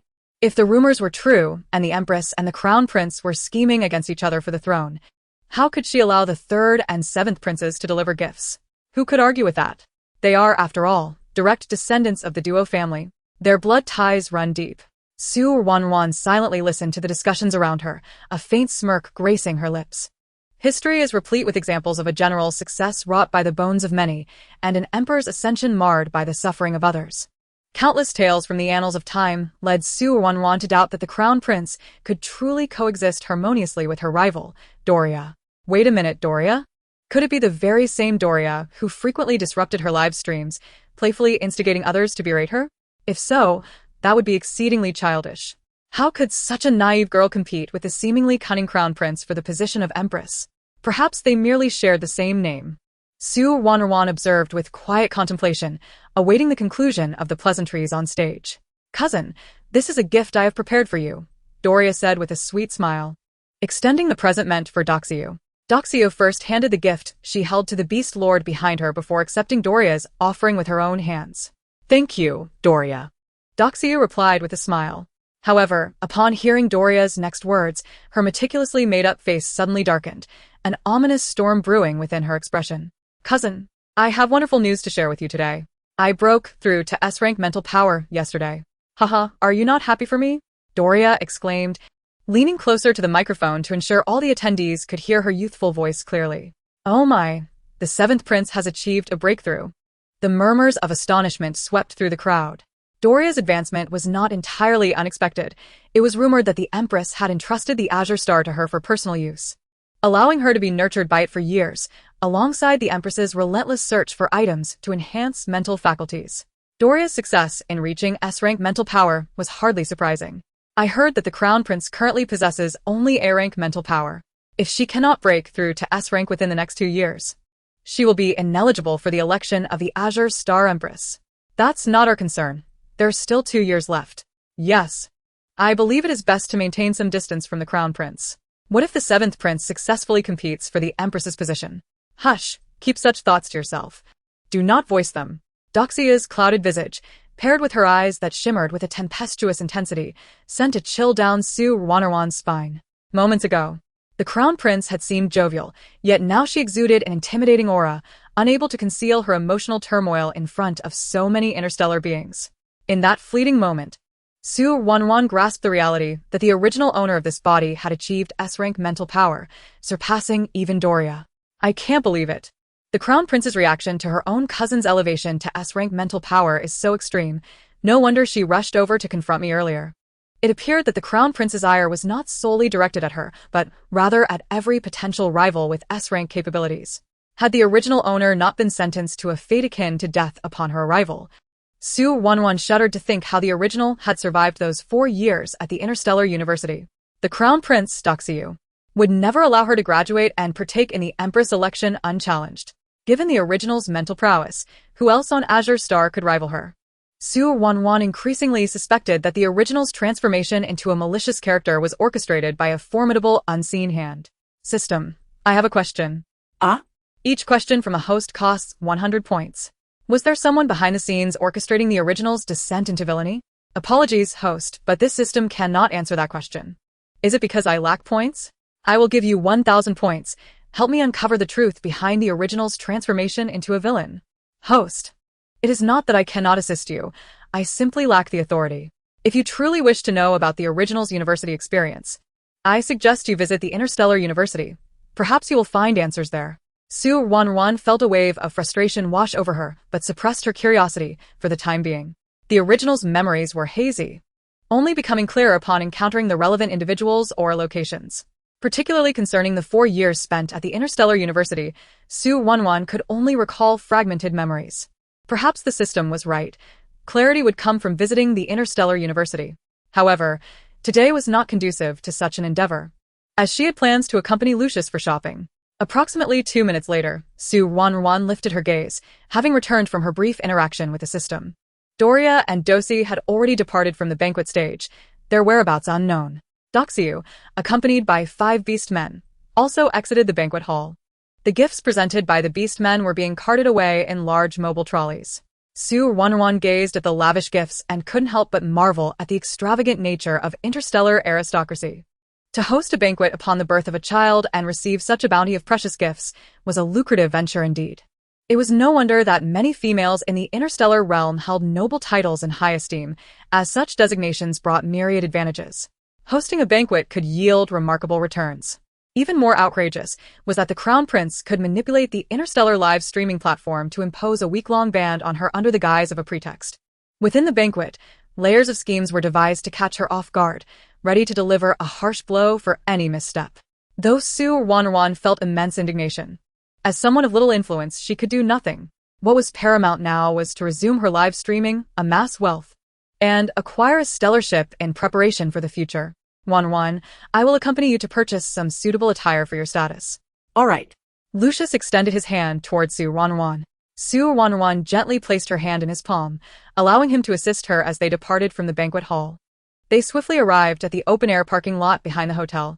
Su Ruoruo and Lucius entered his private vehicle in succession, embarking on a journey to the largest shopping center in the capital of the Azure Star Empire. 10 minutes later, Lucius accompanied Su Ruoruo to the WL Shopping Center, a venue specifically designed for the women of the interstellar realm. The shopping center was categorized into 5 tiers: S, A, B, C, D, and E, F. As they ascended via the exclusive passageway escalator, the escalator's AI, upon recognizing Su Ruoruo's psychic level as S-rank, activated slowly, transporting her and Lucius to the S-rank female exclusive floor. This was a privilege distinct to S-rank individuals. Other females unable to pass the psychic assessment within the escalator were barred from entering the S-tier domain. What if an A-rank female, possessing substantial wealth, wanted to purchase items designated for S-rank? It was simple. She could enlist the company of an S-rank psychic female to facilitate the transaction, thus acquiring S-tier goods. Su Ruoruo and Lucius proceeded directly to the S-rank shopping area. As she surveyed her surroundings, she noted the expansive and minimalist design. Each store's entrance was marked by a pristine white facade, clearly indicating the types of merchandise available within. Soft. Which color scheme do you prefer for clothing? Black, white, and gray, Su Ruoruo replied without hesitation. There's a store specializing in white apparel over there. Let us take a look. All right. Lucius and Su Ruoruo strolled towards the boutique. As Su Ruoruo walked, she found herself captivated by the vastness of this floor. The entire shopping level appeared deserted, save for herself and Lucius. The eerie tranquility of the space instilled in her a surreal sense of unreality. After a short while, they entered the white apparel boutique. Su Ruoruo curiously examined the array of garments adorned with warrior motifs. Lucius approached the store service desk to locate the intelligent navigation assistant for placing orders. Soft. Try using this to order some outfits. Su Ruoruo gazed at the silver metallic tablet, momentarily taken aback before accepting it and opening it for inspection. Such tablets were commonplace in the interstellar realm, equipped with features for virtual fitting and ordering. A scan via the star ring allowed for immediate payment. Should one wish to avoid carrying garments around, they could be delivered to their home within the city via Star Network Express service within half an hour. Quite convenient, she mused. I won't have to endure the hassle of trying on clothes repeatedly. Lucius guided Su Ruoruo to the store's lounge area. Would you like something to drink?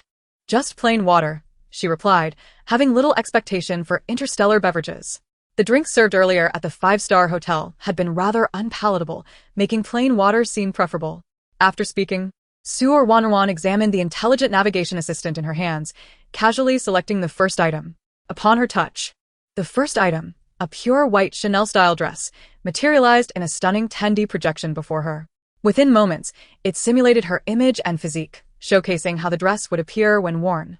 Concurrently, the projected figure patiently elaborated on the design philosophy, craftsmanship, product details, and price.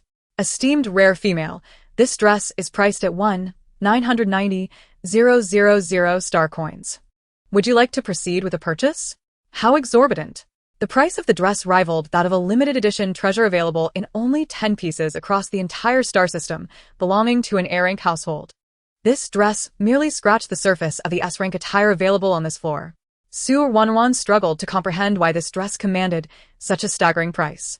It equated to the living expenses of both her and her brother, Su Xingchen, for several years. Does this dress possess any special functions? Esteemed female, it does not. Is the fabric exceptionally rare? Esteemed female, it is made of synthetic material. Then why is it so costly? This dress is uniquely crafted, taking 6 months of meticulous hand-stitching by a master designer. I would like to examine it further. Esteemed female, please hold on a moment. Just as the 10D AI completed its statement, the sound of footsteps echoed from the entrance of the store. Su Ruoruo looked up to see a robot that had previously been stationed by the door. Following its programmed protocol, it retrieved the Chanel-style dress, carefully placing it on a pristine white clothing tray before her on a spacious coffee table. Su Ruoruo picked up the dress, scrutinizing the cuffs, collar, and hem. After her inspection, she glanced down at her ordinary attire. The contrast revealed the superior craftsmanship, fit, and the sheen and texture of the fabric were indeed unparalleled.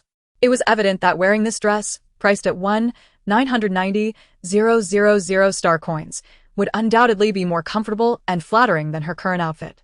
Noticing Su Ruoruo's mesmerized gaze fixed on the dress, Lucius spoke to the projection AI. This one is exquisite. I shall take it. Very well. Please scan the QR code in the bottom right corner to complete the transaction. Without waiting for Su Ruoruo to respond, Lucius raised his star ring and secured the purchase of the 1,990,000 star coin dress. Soft, do you wish to wear this dress as you leave? Or should I have it packaged for you to change at home? Su Ruoruo's eyes glistened with emotion, and after a moment's thought, she replied, How about I try it on first? She was curious to see if the dress would look as stunning on her as it did on the model. There's a fitting room over there. Do you need help trying it on? Lucius inquired earnestly, half squatting beside her. No, I can manage on my own, she insisted, before taking the clothing tray and stepping through the door marked fitting room. A few minutes later, Su Ruoruo emerged from the fitting room, taking slow strides. Lucius gazed upon her with unmasked astonishment. Beneath the bright lights, Su Ruoruo's skin appeared radiant and fair as snow, her golden hair cascading behind her in a disheveled yet pure and untouchable beauty. When her hazel eyes, tinged with a hint of gold, fluttered, it was as though an angel had descended from the heavens. Lucius, how does it look? It looks marvelous, he affirmed with a nod. Really? Indeed, it is truly beautiful. Su Ruoruo approached the large floor mirror placed within the shop.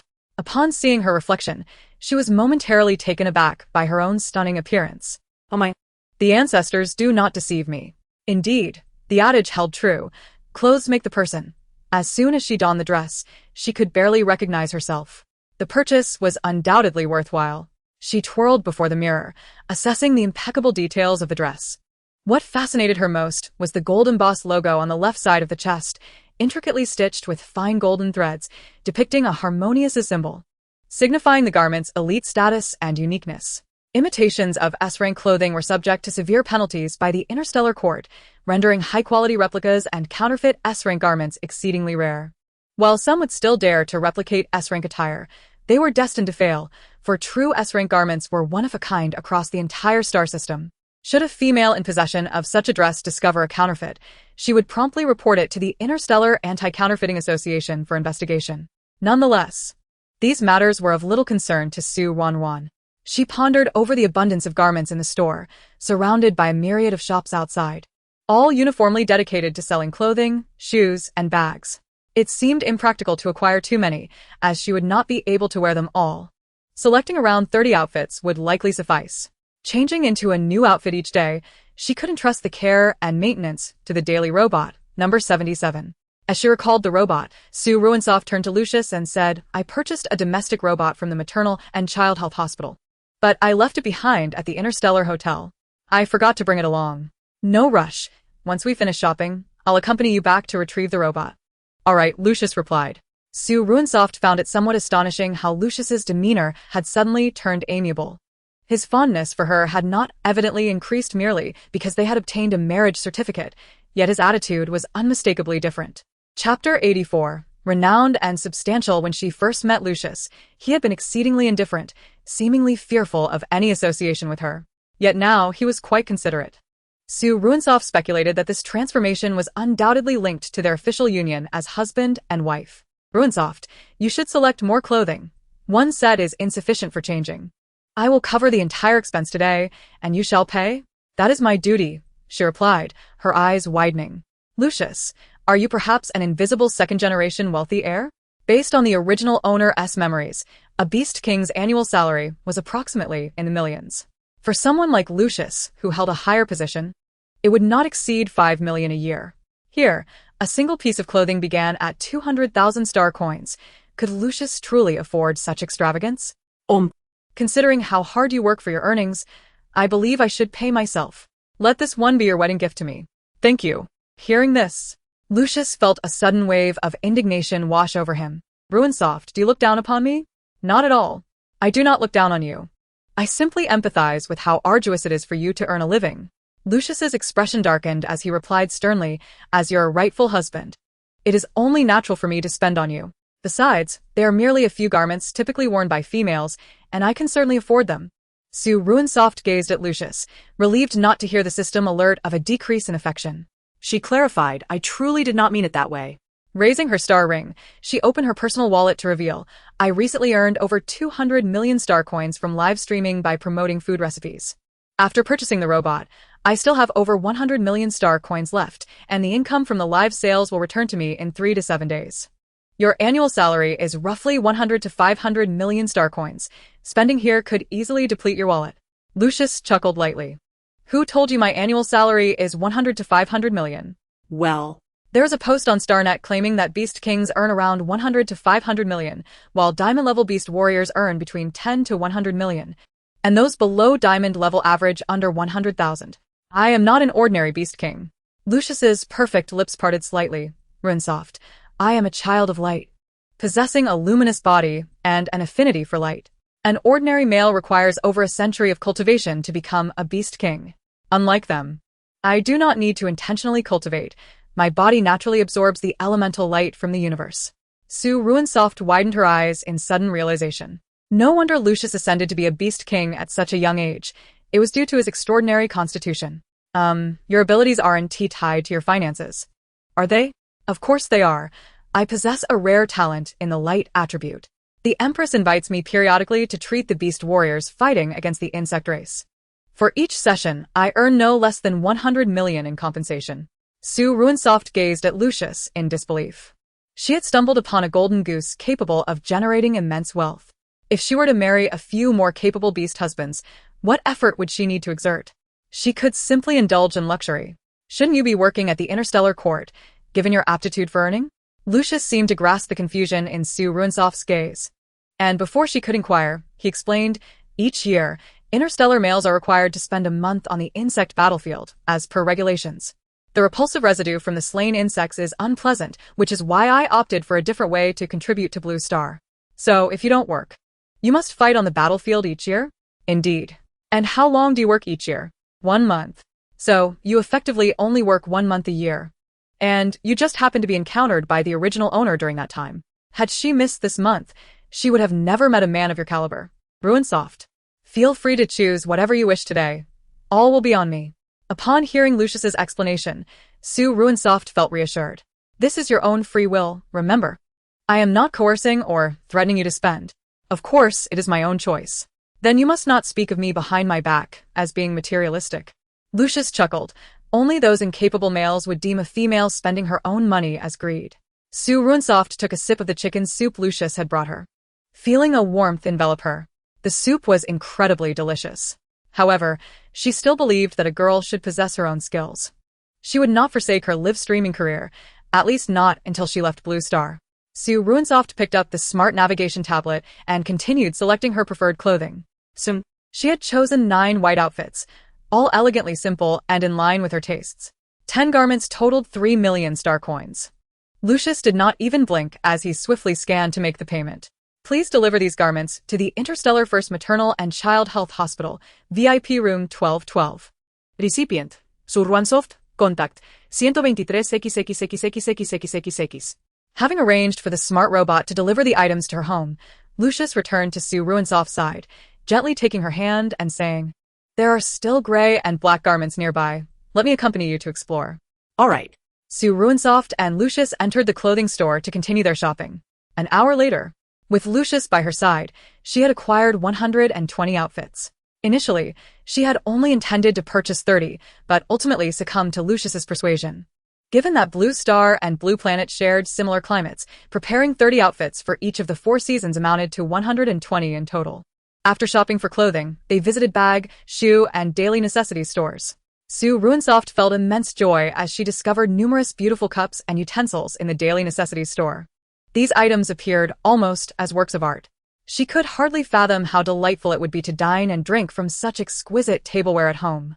Ruoruo. Are you feeling tired? Chapter 85. Allow me to properly teach her. Hearing Lucius's melodious voice, Su Ruoruo felt her cheeks flush as she gently nodded, responding in a soft, sweet voice. Not tired, just a bit of leg soreness. Upon hearing these words, Lucius, without further ado, lifted Su Ruoruo into his arms, whispering softly, "I shall carry you to the resting area for brief respite." Su Ruoruo's petite face flushed with warmth as she contemplated. They were already married, having shared everything, so a mere embrace would pose no issue. Thus, she gently nodded, allowing Lucius to carry her to the resting area to relax. They soon arrived at the designated spot, where Lucius gently placed Su Ruoruo onto the sofa to rest. "Stay here and wait for me. I shall fetch you some food and drink," he instructed. All right. Su Ruoruo obediently responded. Lucius, with his strikingly handsome visage, had become increasingly tender and considerate since he had agreed to be her mate just a few hours prior. This transformation filled Su Ruoruo's heart with a bliss akin to savoring strawberry ice cream, sweet and delightful. Overcome with joy, Su Ruoruo couldn't help but smile foolishly, silently reflecting, "Had I known that marrying Lucius would render him so gentlemanly and gentle, I should have secured him during our time on the island. Alas, it is a pity that his fondness for me has not increased." As Su Ruoruo indulged in her daydreams, she was suddenly drawn to the sound of hurried footsteps nearby. The noise indicated that a considerable number of people were approaching. Curious, she blinked her long eyelashes and turned her gaze toward the entrance of the resting area. In the blink of an eye, a throng of individuals burst into the space, and at the center of the crowd stood none other than the 7th princess, Doria. Realization dawned on Su Ruoruo. Doria had recently revealed at the banquet hosted by her elder brother, the Grand Prince Doxiu, that she had ascended her psychic power to S rank. This announcement prompted several A-rank females present to flock to Doria, eager to cultivate a friendship that might grant them access to the shopping levels exclusive to S-rank psychics. Typically, these A-rank females faced considerable difficulty entering such venues, as only the Empress occasionally brought along a few A-rank noble females during her visits, and those were often from collateral lines. Today, a rare opportunity presented itself, and they all hoped Doria would allow them to accompany her for some shopping. Young and flattered by their attention, Doria readily agreed to bring them along. These females, coming from affluent backgrounds, expressed their gratitude by gifting Doria an S-rank outfit each, collectively worth a staggering 1 million star coins. Doria beamed with joy, feeling a happiness she had not experienced in quite some time. Not only had she outshone her cousin today, but she had also earned the privileges exclusive to S-rank females and received luxurious clothing worth a fortune, an amount that represented 10 months of her allowance. Doria, Remember your promise to buy only 3 outfits. You've already purchased 5. Admonished the third prince, Doxiu, holding up the spoils of Doria's shopping spree with a frown. Oh, dear brother, mother rewarded me with 5 million star coins to spend on clothes, jewelry, and bags. I've only spent 3 million. Doxiu, with a serious expression, gently urged. Can't you save some star coins for investments in your studies at the Interstellar University? Study. You are such a nag, always urging me to hit the books. Doria pouted. I need relaxation too. The 4 A-rank females nearby exchanged glances, their eyes sparkling as they momentarily surveyed the handsome Doxiu before discreetly averting their gaze, chiming in. Third prince, the 7th princess has just come of age. Buying a few more elegant outfits is hardly excessive. With her beauty, how can she not have an ample wardrobe? Indeed. They all chimed in, rallying to Doria's defense. Their support for Doria was, in truth, an effort to aid themselves. The area was vast, and they had yet to explore many shops or capture enough photos and videos. This rare opportunity to enter was not to be squandered. Doxiu's expression turned grave as he glanced at the star ring on his wrist, then fixed his gaze upon Doria, stating in an uncompromising tone, You must return home with me by 6 o'clock at the latest. Doria, observing her brother's serious demeanor, nodded with resignation. I understand. Should you fail to comply, I will inform mother of your shopping excursion with 4 A-rank females in the S-rank privilege store. Oh no, please don't. I promise to keep my word. Doria turned to the 4 females behind her and asked, Are you all tired? Should we take a break or continue shopping? Let's continue shopping. I'm not tired, came the enthusiastic reply. Time was precious. Fatigue was irrelevant. I'm not tired at all. How could I be? Haha, I'm no fragile F-rank female. A few hours of shopping is nothing. With the agreement of her companions, Doria swiftly bypassed the resting area and headed toward the shops behind. Just as she was about to cross the threshold, she caught a glimpse of a golden flash. Doria halted abruptly, turning back to peer into the resting area. To her astonishment, she spotted Lucius. If Lucius was here, then Su Ruoruo must be as well. Doria's gaze swept the surroundings until she finally settled on Su Ruoruo, who was seated on a sofa in the resting area. Their eyes met, and an uncontrollable urge surged within Doria to confront Su Ruoruo. Quick as lightning, Doxiu intervened, grabbing Doria and pulling her outside the resting area. Brother, what are you doing? Can't you see? That shameless, malicious girl, Su Ruoruo, is here shopping too. She's wearing a luxurious S-rank outfit. She doesn't deserve it. Doria shrieked in outrage. The 4 A-rank females exchanged sidelong glances, their lips pressed tightly together. They opted for silence, wary of drawing attention to themselves, even though they too harbored a desire to confront Su Ruoruo, especially given that 2 among them had previously clashed with her at the banquet. However, with Lucius shielding Su Ruoruo, they knew that confronting her would yield no benefit and could very well result in retaliation from Lucius. Had Lucius not been present, they would have surely encouraged Doria to act. Alas. Brother, don't hold me back. I must teach Su Ruoruo a lesson today. Chapter 86, Dog Food Doria. Have you forgotten what I told you at home? Doria's exuberance suddenly doused, as if splashed with cold water. Doxiu, observing her regain composure, finally released his hold on her. Doria, always remember your own standing. Doria watched as Lucius offered Su Ruoruo a sip of juice, fighting the impulse to strike her. Calm down. He is merely a beast king. Once I ascend to become the Empress of Azure Star, I shall find a beast king far superior to Lucius. Brother, I'm off to shop now. With her composure regained, Doria turned and walked toward the shops, followed closely by the 4 A-rank females eager to accompany her. Doxiu, watching them depart, settled into a seat near the entrance of the resting area to order a meal. Meanwhile, Su Ruoruo savored her self-created blue star recipe of tomato, egg, and beef fried rice, accompanied by freshly squeezed strawberry juice. After swallowing a mouthful of rice, she gestured toward another portion of egg fried rice beside her and quietly said, You should eat too. I'll feed you until you finish. Su Ruoruo hastily waved her hands, insisting no. Lucius furrowed his brow and inquired, Do you not wish for me to care for you? It's not that, she replied. I am accustomed to dining alone, and do not require your assistance. Lucius felt a pang of disappointment. Feeding Su Ruoruo was a quintessential act of care for a male, a customary behavior accepted within interstellar marital relations. This intimate act allowed him proximity to her, enabling the pure energy of her spiritual essence to provide him with ongoing, stable mental solace. Having married Su Ruoruo, He could no longer seek comfort from other females. To touch another would be a betrayal of their union. However, abstaining from contact would lead to a gradual increase in the interstellar radiation levels within him, ultimately resulting in a state of mental disarray. The remedy lay in consuming interstellar anti-radiation medication. Yet, overindulgence in such medication would accumulate toxins, hindering his future ascension to become a beast-man emperor. Noticing Lucius's sudden despondency, Su Ruoruo felt a bit flustered. She had merely declined to be treated like a baby. Why had Lucius become so melancholic? The men of the interstellar beast-man world puzzled her immensely. Lucius, truly, it is unnecessary for you to trouble yourself. I am fully capable of feeding myself. Only infants require feeding. I am not a child. Su Ruoruo smiled as she expressed her viewpoint. A flicker of confusion appeared in Lucius's eyes. At that moment, Drozyu, who had been observing, could not suppress a chuckle. Hearing his laughter, Su Ruoruo turned towards Lucius with curiosity. Is what I said truly amusing? Lucius nodded, soft Ruan. Regardless of whether you are a child or not, I must feed you. What? What reasoning is this? Su Ruoruo was utterly bewildered. Not merely feeding you.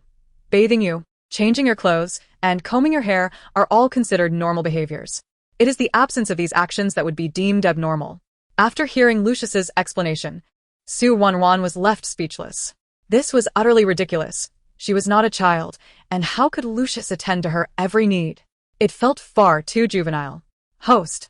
In the interstellar beastman world, once a female and male marry, these actions are considered routine behaviors, akin to how individuals on your blue star require daily sustenance and hydration. Neglecting them over time could lead to dire consequences. System. How does this even relate to life and death? Host, do you not recall? The interstellar radiation levels are quite high here. Females must provide males with mental solace, and males routinely feeding females, grooming them, and bathing them are all forms of such comforting behavior. His contact with you allows him to draw from your natural magnetic field, offering him substantial mental solace. If you refuse, it equates to denying him mental respite, and over time, Lucius will succumb to mental disarray due to excessive radiation levels. But that cannot be. Lucius managed perfectly well for over 20 years before encountering me. The interstellar system has hospitals that recruit female individuals of C rank and above annually to assist unmarried males with mental solace. To avoid suspicion. This solace is provided anonymously and is of the most basic nature, typically involving placing a male in a completely sealed room with a female possessing high spiritual energy, allowing the male to benefit from the female's magnetic field to reduce radiation levels. Furthermore, the interstellar realm has developed anti-radiation pills to aid males in resisting radiation, though excessive consumption of these pills does have side effects. So that is the case. Su Ruoruo, still in a daze after her conversation with the system, turned to Lucius and offered a slight smile. I apologize. I was unaware of these customs. This is my first marriage, and I possess little experience. Upon hearing this, Lucius's previously gloomy demeanor brightened considerably. Su Ruoruo did not reject him. She merely did not comprehend that after marriage, males are expected to cater to the daily needs of females. Congratulations, host. Lucius's affection level is now 10. Current affection level is 28. Shall I continue to feed you? Lucius asked, seeking confirmation. Su Ruoruo gently nodded. Yes, but let me have a sip of water first. Eating without drinking is a bit choking. Lucius then reached for a nearby strawberry juice, inserted a straw, and offered it to her lips. Drink slowly, do not choke. Su Ruoruo's cheeks flushed as she took a hearty sip of the chilled strawberry juice. Lucius continued to feed her until she was satisfied. Then, he picked up a napkin to wipe away the remnants from her lips. Well, I've finished, now you should eat. Otherwise, the fried rice will get cold. Very well. Lucius glanced at the fried rice, then looked at Su Ruoruo with hopeful eyes. The ever-watchful system noted Su Ruoruo's rather slow reaction and reminded her once more. Host, Lucius desires for you to feed him. What? Me? Feed him? Indeed. Look at his expression. Does it not plainly indicate his desire for you to feed him? Why should I feed him? To increase affection levels. When a female feeds a male, it is considered a high-level form of comfort, and males perceive it as a special reward from the female, which elicits great excitement. Upon hearing that this would enhance her affection level, Su Ruoruo quickly grasped a spoonful of rice and gently said to Lucius, "Let me feed you." Lucius's deep, bluish-green eyes sparkled with delight, and he appeared exceedingly elated. Congratulations. Host, Lucius's affection level is now 10. Current affection level is 38. As the system announced, Su Ruoruo's smile grew even brighter. She lifted the spoon, scooped a generous portion of fried rice, and placed it into Lucius's mouth. Chapter 87. Custom wedding rings. At that moment, Lucius resembled a compliant porcelain doll, obediently opening his mouth to accept Su Ruoruo's offering. Drozyu, who had been a silent observer, felt overwhelmed by the abundance of dog food being served. He maintained a stoic expression while consuming his own ordered meal, which comprised 3 items: tomato, egg and beef fried rice, chilled strawberry juice, and claw crab leg meat. Ever since he had tasted the culinary delights prepared by Su Ruoruo, he could no longer stomach the fare offered in interstellar restaurants. Her recipes were a resounding triumph in the culinary desert of the interstellar realm, rendering him utterly unable to refuse. While dining was one matter, he had not forgotten the task his mother had assigned him. Su Ruoruo must perish. Only then could he ensure that Yaya would triumph in the upcoming Empress selection competition on Blue Star in 2 years. Drozyu silently finished his meal, seated himself aside, and began attending to his duties through the star ring. Not far behind him, Su Ruoruo and Lucius concluded their meal and resumed their shopping hand in hand. Exiting the lounge area, they wandered a little further until they encountered Drolia, surrounded by 4 females. Su Ruoruo cast a glance her way and promptly avoided that particular shop. The store sign was vibrant, and from a distance, she could see that the garments displayed were a kaleidoscope of colors. Based on her years of aesthetic experience on Blue Star, such a color scheme was quite discerning. One misstep, and one might resemble a gaudy, multicolored rooster. The attire was alluring, yet not in a beautiful manner. It seemed more like a desperate attempt to attract attention. It reminded Su Ruoruo of the clown performers she had seen during her time working at an amusement park, ridiculous, clad in such patchwork hues. Noticing her avoidance of the store, Lucius tentatively asked, "Soft Ruan, if you like the clothing from this shop, there is no need to shy away. I will protect you, and they cannot harm you." "I do not like it." After Su Ruoruo's response, she took Lucius's hand and led him into a jewelry store. Inside, there was a circular transparent display case filled with an array of sparkling jewelry. Among them were rings reminiscent of diamonds, which caught Su Ruoruo's eye. She immediately located the ordering guide for the rings and opened it to view the details. Starfall gold matching rings, customizable with engraving and free DIY options. "Lucius, shall we purchase this?" Su Ruoruo recalled the customs of Blue Star, where no wedding could be complete without wedding bands. "As long as you like it." "I do," she replied. With both hands, Su Ruoruo interacted with the guide, inputting the desired DIY design. The options for the DIY patterns were abundant. Remembering her beast form as a cat and Lucius's as a tiger, both belonging to the feline family, she decided to customize a design featuring a cat and a tiger playfully together, engraved on the Starfall gold rings. Inside the rings, she wished to inscribe their birthdays and wedding anniversary. Glancing at the interstellar time on her wrist, which read Galactic Year 20,000, June 10th, she realized that today marked the day she had inadvertently proposed to Lucius. She planned to engrave this date, followed by their birthdays, hers on July 7th and Lucius's on January 1st. After completing her free DIY, she submitted the application. Soon after, the approval came through, displaying a payment of 9.99 million star coins. Su Ruoruo's mouth fell open in astonishment, as if she could swallow an egg. What on earth? Why is this ring so expensive? "Lucius, is Starfall gold really that costly?" Lucius patiently explained in his gentle voice. "Starfall gold originates from an extraterrestrial domain beyond the galaxy, a region untouched by mining. To acquire Starfall gold, one must venture into the extraterrestrial domain, which is the most perilous existence in the entire cosmos. Even the Beastman Emperor may not return alive from such a journey. According to research from the Interstellar Science Institute, Starfall gold is the most resilient metal in the universe. Because of its rarity and durability, it is utilized in the power cores of spacecraft. The material of this ring could be fashioned into the power core of a spaceship." Su Ruoruo gazed incredulously at the 2 silver rings projected by the guide, exclaiming, "Such a small amount of material can actually serve as the core material for a spacecraft?" Indeed. If the core of a spaceship is not made from Starfall gold, the intelligent algorithm system would be destroyed by the pressure of spatial fluctuations. Su Ruoruo softly mused. So that's how it is. No wonder this material is so expensive. Wearing such a ring would be akin to carrying the power core of a spaceship with you.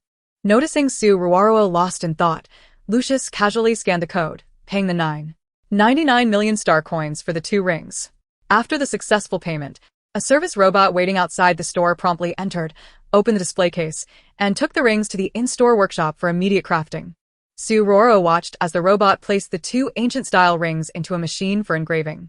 A few minutes later, the robot returned, presenting the rings to Su Ruoruo.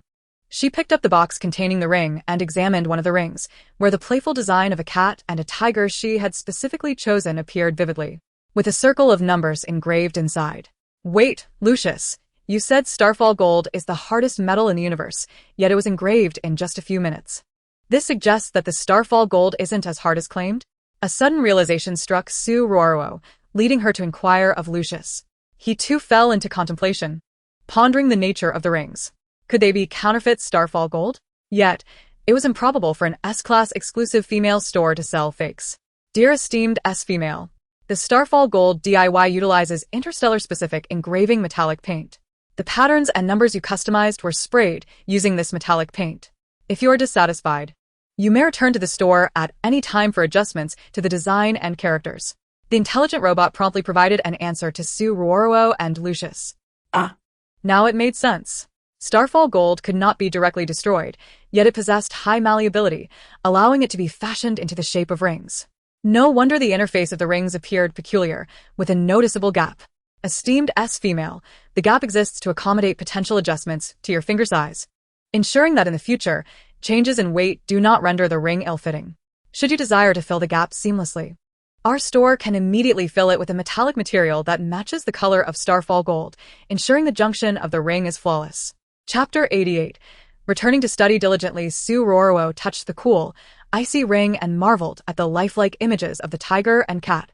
Shaking her head as she said, "No need. This is just fine. Lucius, extend your left hand." Puzzled, Lucius complied, extending his left hand towards her. Su Ruoruo took one of the rings and gently slid it onto Lucius's ring finger. She watched as the ring shimmered with a silvery glow against the prominent knuckles of his finger, filling her with delight. "What is this? A ring for me?" Lucius asked, a hint of disbelief in his voice. "Yes, do you not like it?" I really like it. When I was very young, I heard a legend that two lovers must present each other with matching rings. Couples adorned with such rings are destined for happiness." Lucius's lips parted slightly, trembling as he asked, "You mean two lovers?" "Indeed. Is there a problem?" Ding. "Congratulations, host." Lucius's affection increased by 20, current affection level, 48. Su Ruoruo suddenly heard the system's notification, her pupils constricting in surprise. Oh my, that affection level increased so rapidly. How could Lucius, this capricious man, suddenly have such a high affinity? "Ruoruo, shall I put one on you?" Hearing Lucius's deep, husky voice, Su Ruoruo nodded numbly, uncontrollably extending her right hand. Lucius effortlessly grasped her delicate, fair fingers, as if holding a rare treasure, and gently slid the newly purchased Starfall Gold ring onto her right hand's ring finger. After adorning her with the ring, he gazed at her pale hand, leaning down to place a soft kiss at the junction of her knuckles. Then he lifted his head, meeting Su Ruoruo's moist gaze. She was taken aback by his gesture. He had actually kissed the space between her fingers. How utterly embarrassing. Su Ruoruo's cheeks flushed. Especially under Lucius's tender, deep green-blue gaze, her cheeks uncontrollably heating up. His actions made her feel as though she were a cherished princess, cradled in gentle hands. This kind of affectionate treatment was something she had never experienced in her 30 years of life. It was overwhelmingly intoxicating, especially being cared for by such a tall, handsome, and youthful man. How much would it cost to receive such treatment at a Prince Charming establishment? Ugh. How could those men at such places even compare to Lucius? He was pure and devoted, having shown such warmth only to her. Those other men were fickle and insincere, lacking Lucius's striking handsomeness. In that realm, she would have to pay the men, whereas Lucius, in this interstellar world, willingly spent on her and cherished her like a treasure. This treatment felt unreal. So much, so that Su Ruoruo wanted to punch herself to confirm she wasn't dreaming. "Ruoruo, take a look again. Are there any other accessories you fancy?" Zura. Su Ruoruo snapped back to reality from Lucius's gentle entrapment, her gaze sweeping over the array of jewelry displayed in the counter. Jewelry is composed of various materials such as pearls, diamonds, agate, and interstellar precious metals. Some of these unique materials possess certain benefits for the body. Su Ruoruo selected a 3-piece jewelry set crafted from silver-white interstellar precious metals. "One set will suffice," she mused to herself. contemplating how this versatile silver hue would complement her recently chosen ensemble of black, white, and gray tones without any discord. What about these pieces? Lucius inquired, noticing her single purchase while gesturing towards the nearby pearl, agate, and diamond selections. Su Ruoruo gently shook her head. One set was ample. Acquiring more would only exacerbate her indecision when coordinating outfits. Selecting just one set meant she could wear it daily without expending too much time or energy. Upon hearing this, Lucius refrained from further persuading her to purchase additional jewelry. As you wish. Should you find something you adore in the future, simply let me know, and I will accompany you on a shopping outing. All right, Su Ruoruo replied with a cheerful nod. With Lucius, her formidable bodyguard, by her side, the prospect of leisurely exploring the local interstellar culture sounded delightful. I will settle the bill and then adorn you with these pieces, Lucius stated, scanning the payment QR code and completing the transaction of 990,000 star coins for the intricately carved cat-themed necklace, earrings, and bracelet. Once payment was finalized, the robotic attendant opened the display case and retrieved the jewelry, handing it to Lucius. As Lucius unwrapped the jewelry box and adorned Su Ruoruo with each piece, she examined the sparkling cat bracelet, then turned to the mirror in the display case to admire the cat-shaped earrings and the pendant necklace resting on her neck. Wow. This is simply exquisite. With the jewelry enhancing her appearance, paired with her elegant white Chanel-style dress, she radiated an air of sophistication. Soft. You should also change your shoes, Lucius suggested. Okay, she replied. He then took her hand and purchased several pairs of everyday shoes and bags, all in classic black, white, and gray tones, tailored to her preferences.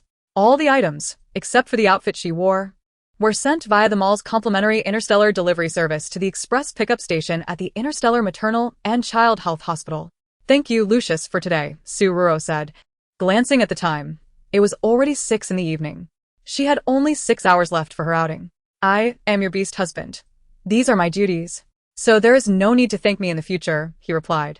All right then, would you prefer to continue shopping? Or should I escort you back to the hospital for some rest? She whispered. There is still time. I'll accompany you to explore the entertainment areas of the mall. Lucius proposed. Entertainment areas? She asked eagerly. Yes, there are some delightful recreational facilities. Would you like to have a look? Su Ruoruo nodded vigorously. Seeing her enthusiasm, Lucius took her small hand and led her to the dedicated elevator for the SVIP passage downstairs. As they departed, Doria followed Dosiu, adhering to their prior arrangement, leaving the S-Class female-exclusive shopping floor. Upon reaching the mall's first floor, Dosiu's gaze caught sight of Lucius and Su Ruoruo. Though he discreetly averted his eyes and told Doria, I instructed the butler to take you home to study. He is waiting at the entrance for you to go. What about you, brother? She queried. I have matters to attend to, he replied with a hint of sternness. Fearful of Dosiu reporting to their mother, Doria reluctantly made her way towards the mall's exit. Once she left, the 4 A-class females who had been following her surrounded Dosiu. Your Highness, it's getting late. May I treat you to dinner? One asked. Me too. Another chimed in. Dosiu frowned at the 4 females, who were as bothersome as summer cicadas, and coldly responded, I have matters to attend to. Feel free to do as you wish. With that, he ignored their astonished expressions and walked away in a particular direction, soon disappearing into the elevator entrance of the mall. The 4 females exchanged glances, and the Cole sisters gazed at Dosiu's graceful figure, his striking cobalt blue hair stirring a sense of longing within them. Dosiu had already reached adulthood, and reliable sources indicated that his prowess was at peak brilliance, poised to break through to the Beast King level at any moment. Moreover, he was the son of Empress Duananyu, favored and trusted above all by her. Many females coveted Dosiu, yet none dared to approach him with any force. Ordinary beast warriors were easily swayed, but Dosiu's unique status made him difficult to approach, and even more challenging to propose to, especially considering his recent indifference towards them. The 2 females who were closer to the Cole sisters merely stole a greedy glance at Dosiu before looking away. Having already wed their rightful husbands, they could not offer Dosiu the title of a legitimate spouse. Dosiu's noble identity as the Empress's son made it impossible for them to persuade her to let them marry him without providing him with a rightful title. Coco, Tana, we should head back, one of the sisters suggested. Yes, goodbye, they replied, departing after bidding farewell to the 2 A-class females. The 2 A-class females had secured their rightful husbands, yet the Cole sisters had not. For years, they had proposed to numerous beast warriors, only to be met with rejection. Only those of lower ranks, with meager talent and volatile mentalities, would agree to be their husbands. Despite their high mental prowess, their outward appearances, deemed unattractive among A-class females, coupled with their short and stout physiques, rendered them less appealing to males. Consequently, they struggled to secure a quality beast husband. Understanding each other silently, the Cole sisters boarded the elevator that Do Si-yu had taken. Once inside, they pressed every floor button, separating to seek out Do Si-yu's presence. Soon, Cole found him quietly seated in a corner of a restaurant. Excited, she messaged Tana to hurry over and act as if they had encountered him by chance. Before long, the Cole sisters entered the restaurant. As they approached Do Si-yu, their peripheral vision caught sight of Lucius and Su Ruoruo dining in the hall ahead. "What is that insufferable female doing here?" the Cole sisters murmured, momentarily stunned before exchanging glances and choosing not to dwell on it further. Though Su Ruoruo was detestable, her beauty and impressive mental prowess overshadowed their own shortcomings, igniting feelings of jealousy and disdain within them.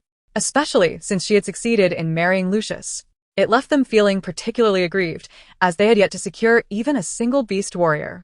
Observing Lucius's gentle demeanor towards Su Ruoruo, they suppressed their simmering jealousy and redirected their attention to Do Si-yu. His looks were nearly on par with Lucius's, exuding a unique aristocratic aura that Lucius lacked. Appearing cold and severe like an iceberg. With such charisma, Do Si-yu emerged as the second most sought-after candidate for a beast husband in the entire Blue Star. The Cole sisters were reluctant to let this opportunity slip away. It was rare for them to encounter Do Si-yu, who typically frequented the Star Palace and seldom ventured out, let alone linger in public spaces. They sought every opportunity to ingratiate themselves, yet found none. Today, with such a splendid chance at hand, they resolved to muster their courage and make an attempt. Perhaps Do Si-yu would perceive their uniqueness compared to other females and, in a moment of revelation, fall in love with their inner beauty. The sisters of Black Coal, buoyed by excitement and wearing cheerful expressions, momentarily disregarded Su Ruoruo, who was dining nearby, and boldly approached Do Si-yu's table, unceremoniously taking a seat directly across from him. "Your Highness, what a coincidence. You two have chosen this restaurant for your meal."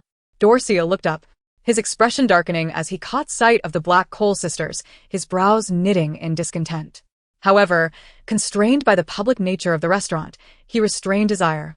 He believed he had already made his sentiments clear to the two sisters at the entrance, who, he wondered, had instilled such unwarranted confidence in them to persist in their pursuit. "I dislike being disturbed while dining," Do Si-yu coldly addressed the sisters.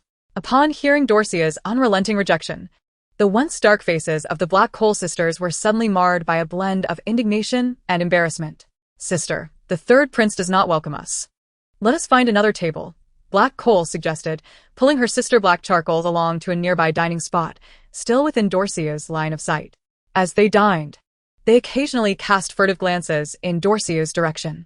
Amidst their meal, they whispered in tones only they could hear, "Sister, the third prince is truly lacking in regard for us. His status is indeed exalted, yet we are not without merit. As A-class females, we are certainly worthy of a distinguished beastman warrior of his caliber. Why does he look down upon us?" Black Charcoal vented her dissatisfaction towards her sister, her cheeks growing flushed with anger as her breath became increasingly heated. "Sister, why are you silent?" Black Coal, with a sinister smile, replied, "Do you see Su Ruoruo over there?" Black Charcoal, puzzled, glanced at Su Ruoruo and nodded slightly. "What about her? On that desolate island, she managed to tame the once haughty Ice Mountain Beast King, Lucius, compelling him to submit to her and even accept her proposal. Sister, are you suggesting?"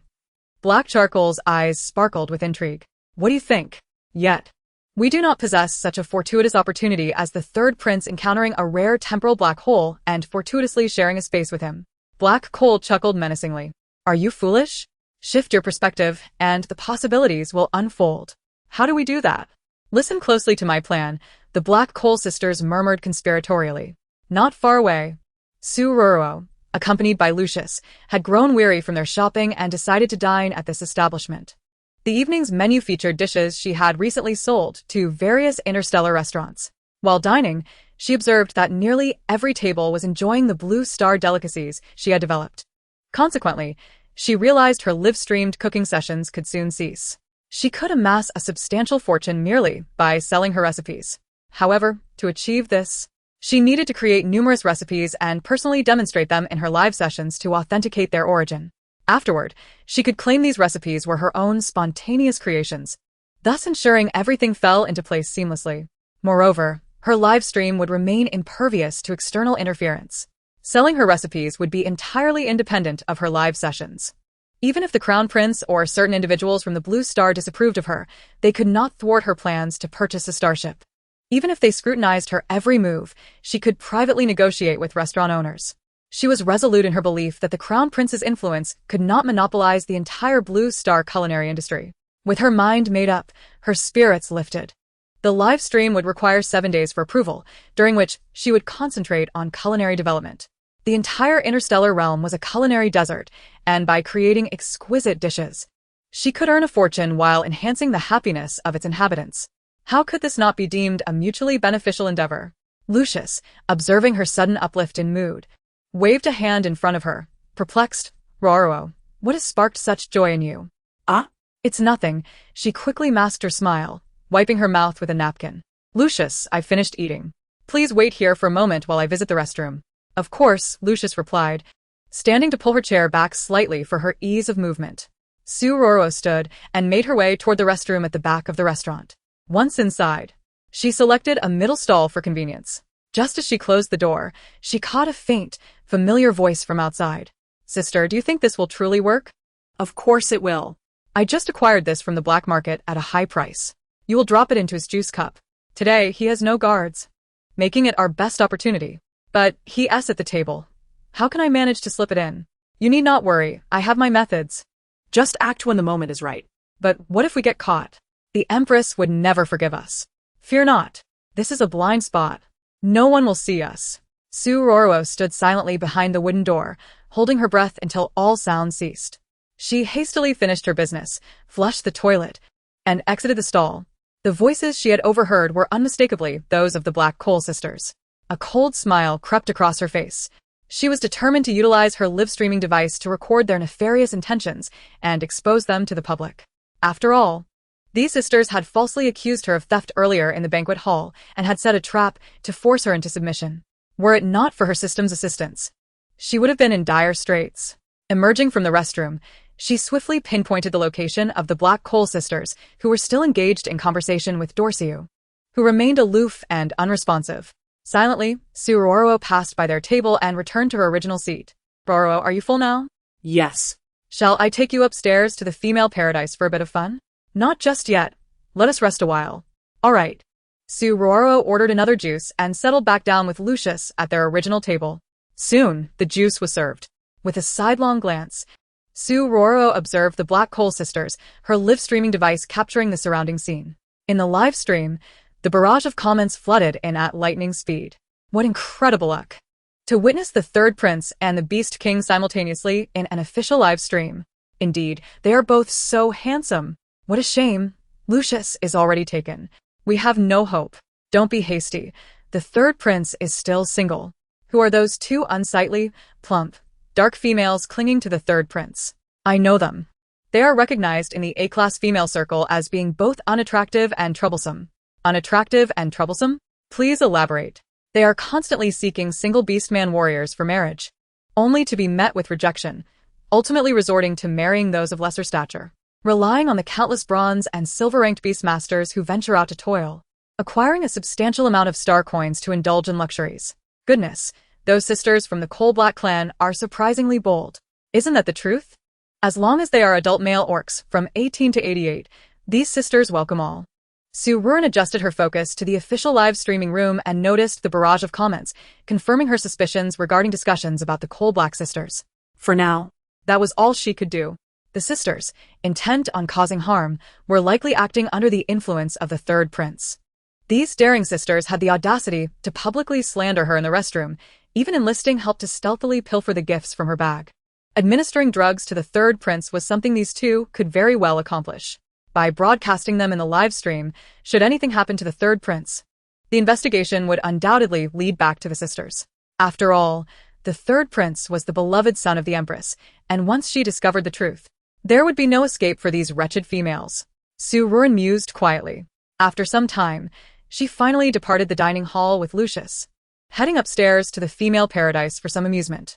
Upon witnessing their exit, Ruoruo confirmed that Lucius had no intention of clandestinely smuggling Su Ruoruo to another planet, and thus turned his attention back to the bothersome coal-black sisters. "Begone. Do not make me repeat myself." Ruoruo's voice was as frigid as polar ice, emanating an eerie chill. Chapter 91. Do not cry. The coal-black sisters exchanged a glance, their expressions turning apologetic as they addressed Ruoruo. "We apologize, Your Highness. We have admired you for a long time and merely wish to draw closer. Since you are unwilling, we shall take our leave." With that, the sisters turned and departed the dining hall without a backward glance. As Ruoruo watched the two bothersome females exit, his fury gradually subsided into calm. He glanced at the half-eaten meal on the table, hastily finished it, and rose to leave the dining hall. Since he had not gleaned any intentions of Lucius planning to escape with Su Ruoruo, there was no need to continue trailing them.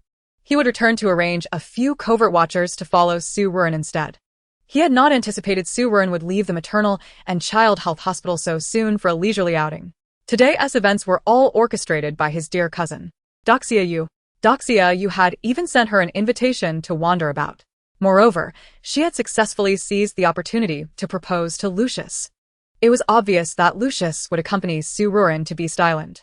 The plan to eliminate Su Ruoruo discreetly had just become more complicated. Suddenly, Ruoruo recalled the batch of combat robots Su Ruoruo had purchased, and a sinister smirk crept across his lips. "Lucius? Beast King? Since you are so blind to the situation as to side with Su Ruoruo, this is a consequence of your own making. Such a young and gifted Beast King is truly a pity. However, you have obstructed my family's path to the Empress's throne, which has been passed down for over 5 centuries. You must perish." Ruoruo chuckled, but the smile abruptly froze on his face. He suddenly felt the surge of male hormones within him, the unique beastly transformation of rodent-like orcs beginning to manifest. Sharp claws sprouted from his long fingers. How could this sudden upheaval occur? Panic set in as Ruoruo grabbed his star ring to call for his guards. "Your Highness, how may we assist you?" Ruoruo attempted to summon his guards, yet he found his lips trembling, unable to articulate a single coherent word. "Your Highness, what is amiss?" Just as he was bewildered and attempted to communicate with his bodyguards, the coal-black sisters unexpectedly emerged from the side, swiftly terminating his star ring communication and supporting his arms left and right. With their proximity, infused with their innate female mental energy, Ruoruo felt his turbulent beastly state begin to ease. However, his body remained limp, devoid of any strength. "Your Highness, what troubles you?" What? "Your Highness, you seem unwell. Shall we escort you back to the Star Palace?" Back to the Star Palace? Ruoruo had more to say, but darkness enveloped him, and he collapsed unconscious while standing. The coal-black sisters, having sensed his condition, had premeditatedly dragged him toward the upper-level female paradise. Upon entering the female paradise, the sisters quickened their pace. They had secured a resting room adjacent to the paradise. Once they brought Ruoruo inside, their mission would be accomplished. Ruoruo had just connected with the guard team, and they would soon arrive. Therefore, they needed to act swiftly to secure Ruoruo. Once the deed was done, the guard's arrival would be futile. Meanwhile, Su Ruoruo, joyfully bouncing on a trampoline in the female paradise, suddenly spotted the coal-black sisters assisting Ruoruo. Su Ruoruo furoret harbrov. It seemed that these two sisters had indeed succeeded in drugging him. The third prince truly was reckless, so easily falling prey to their schemes. Su Ruoruo's recollection of being ensnared by the sisters in the restroom resurfaced, and she suddenly understood. The sisters had been plotting all along, which explained why Ruoruo had fallen victim. Moreover, being in a public place, who would suspect that these sisters would audaciously attempt to drug the son of the Empress right in front of everyone? Should she intervene? As Su Ruoruo twisted and leaped through the air, surrounded by the cheerful sounds of other females, she felt conflicted. While Ruoruo was not particularly likable, she did not wish to see the sisters, who had offended her, achieve their aspirations. Observing their demeanor, it was evident they intended to engage in nefarious acts against Ruoruo. Su Ruoruo promptly ceased her trampoline antics and descended from the play area. She hurried to the male rest area in search of Lucius, but after a thorough search, he was nowhere to be found. Su Ruoruo quickly sent Lucius a message. "Where are you?" "In the restroom. What's up?" "I just saw 2 females attempting to harm the third prince. You must come quickly." "All right, give me 2 minutes, I'll be right there." "Okay." Su Ruoruo waited in the male rest area, her gaze fixated on the far end of the area. She saw the coal-black sisters turn into a corridor and felt a surge of urgency. Su Ruoruo activated her star ring, running while sharing her location with Lucius. Hurry over. After sending the location message, Su Ruoruo dashed after the coal-black sisters. She pursued them for a while, finally catching sight of the sisters dragging Doruzu into a guest room in the female rest area. Su Ruoruo hurriedly followed them inside, but she was too late. She had lost track of Doruzu and the coal-black sisters. Panic began to set in. At that moment, having received Su Ruoruo's message, Lucius swiftly exited the restroom and returned to the male rest area. He activated his star ring, locating the coordinates Su Ruoruo had sent, and moved in that direction. However, just as he took a few steps, a young girl with twin ponytails dressed in a Lolita dress suddenly appeared before him, blocking his path. Lucius, what a coincidence. There's no time like the present. Let's have a drink together since we've finally met. No need. I have matters to attend to, Lucius replied, attempting to bypass Dolia to find Su Ruoruo. Dolia, incensed, immediately began to feign tears. While Lucius, don't forget, you're my preordained fiancé.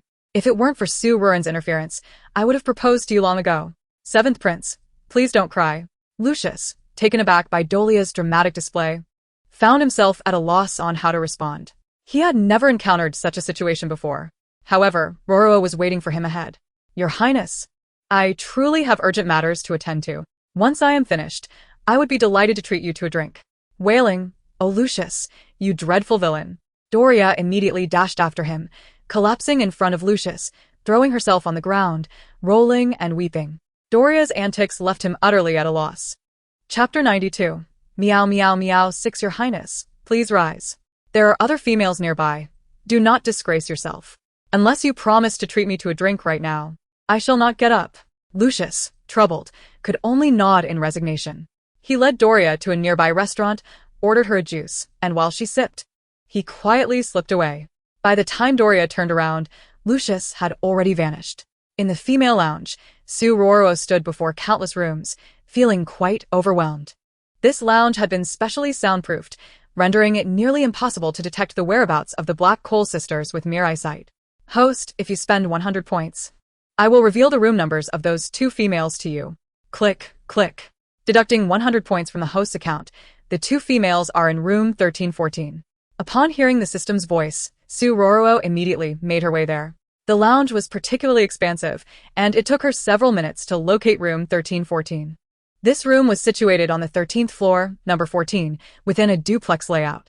As she reached the door, a tremor ran through the star ring above her head. Oh, where are you? I am at the door of the female lounge, room 1314. Hurry up. Okay. Seeing Lucius's response eased Su Ruoruo's anxiety considerably. She merely needed to wait at the door until Lucius arrived, find a way to open it, and rescue Dosius. Meanwhile, the live stream device above Su Ruoruo was broadcasting her every action. What is Su Ruoruo doing? Why is she standing at the door of the female lounge? No idea. Same question. As the comments flooded in, Su Ruoruo suddenly noticed the door to room 1314 opening. The Black Coal sisters emerged, their hair disheveled, clothes askew, resembling frightful apparitions. Upon spotting Su Ruoruo, they exchanged glances and, without waiting for her reaction, used their natural bulk to push her into the room. Su Ruoruo was momentarily stunned, quickly reaching for the door handle to confront the sisters. wait. You two, dressed like that, obviously just got done with something.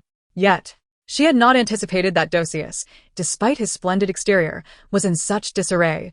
Within 10 minutes, the sisters had completed their conquest. Why were they fleeing in such haste? In the midst of her thoughts, a massive blue mouse suddenly pounced on her, knocking her to the ground. Staring at the enormous blue rodent, Su Ruoruo was struck with terror, instinctively exclaiming, "Meow meow meow? Oh my, a ghost. What a huge mouse. Meow meow meow? Why are its eyes so red?" Wait a moment. She had witnessed the Black Coal sisters ushering Dosius inside. How could a gigantic mouse appear in here? Could this mouse be the third Prince Dosius? Dosius's claws pressed down on Su Ruoruo's shoulder, his crimson eyes clouded, overwhelmed by confusion. He instinctively sensed that the 2 females he had found so repugnant had fled. Why had another female suddenly entered the room? "Let go of me, Your Highness. I am here to rescue you. Please do not harm a good person." Fearing he would mistakenly injure her, Su Ruoruo promptly clarified her intentions. Upon hearing her voice, Dosius's murky crimson gaze gradually shifted to a lighter blue.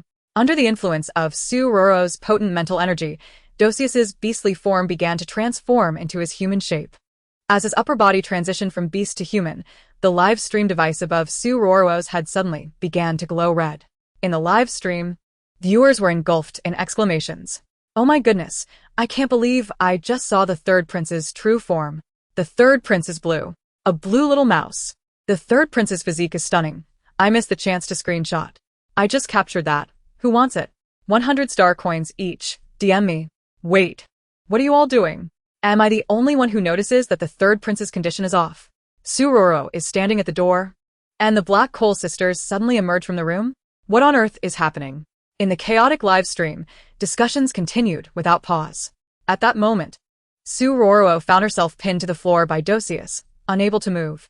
His light blue eyes, tinged with crimson, regarded her with confusion once more. Who are you? Su Ruoruo widened her eyes, obediently focusing solely on Dosius's face, not daring to glance lower. His clothing had been torn to shreds during his transformation, and fragments lay scattered around her on the floor. I am Su Ruoruo. "I am here to save you." As she spoke, she twisted her body, attempting to escape Dosius's grasp. Noticing her movements, Dosius pressed down harder on her shoulders, his legs instinctively pinning her flailing calves. Leaning down, he maintained a push-up position, bringing his handsome face closer to hers.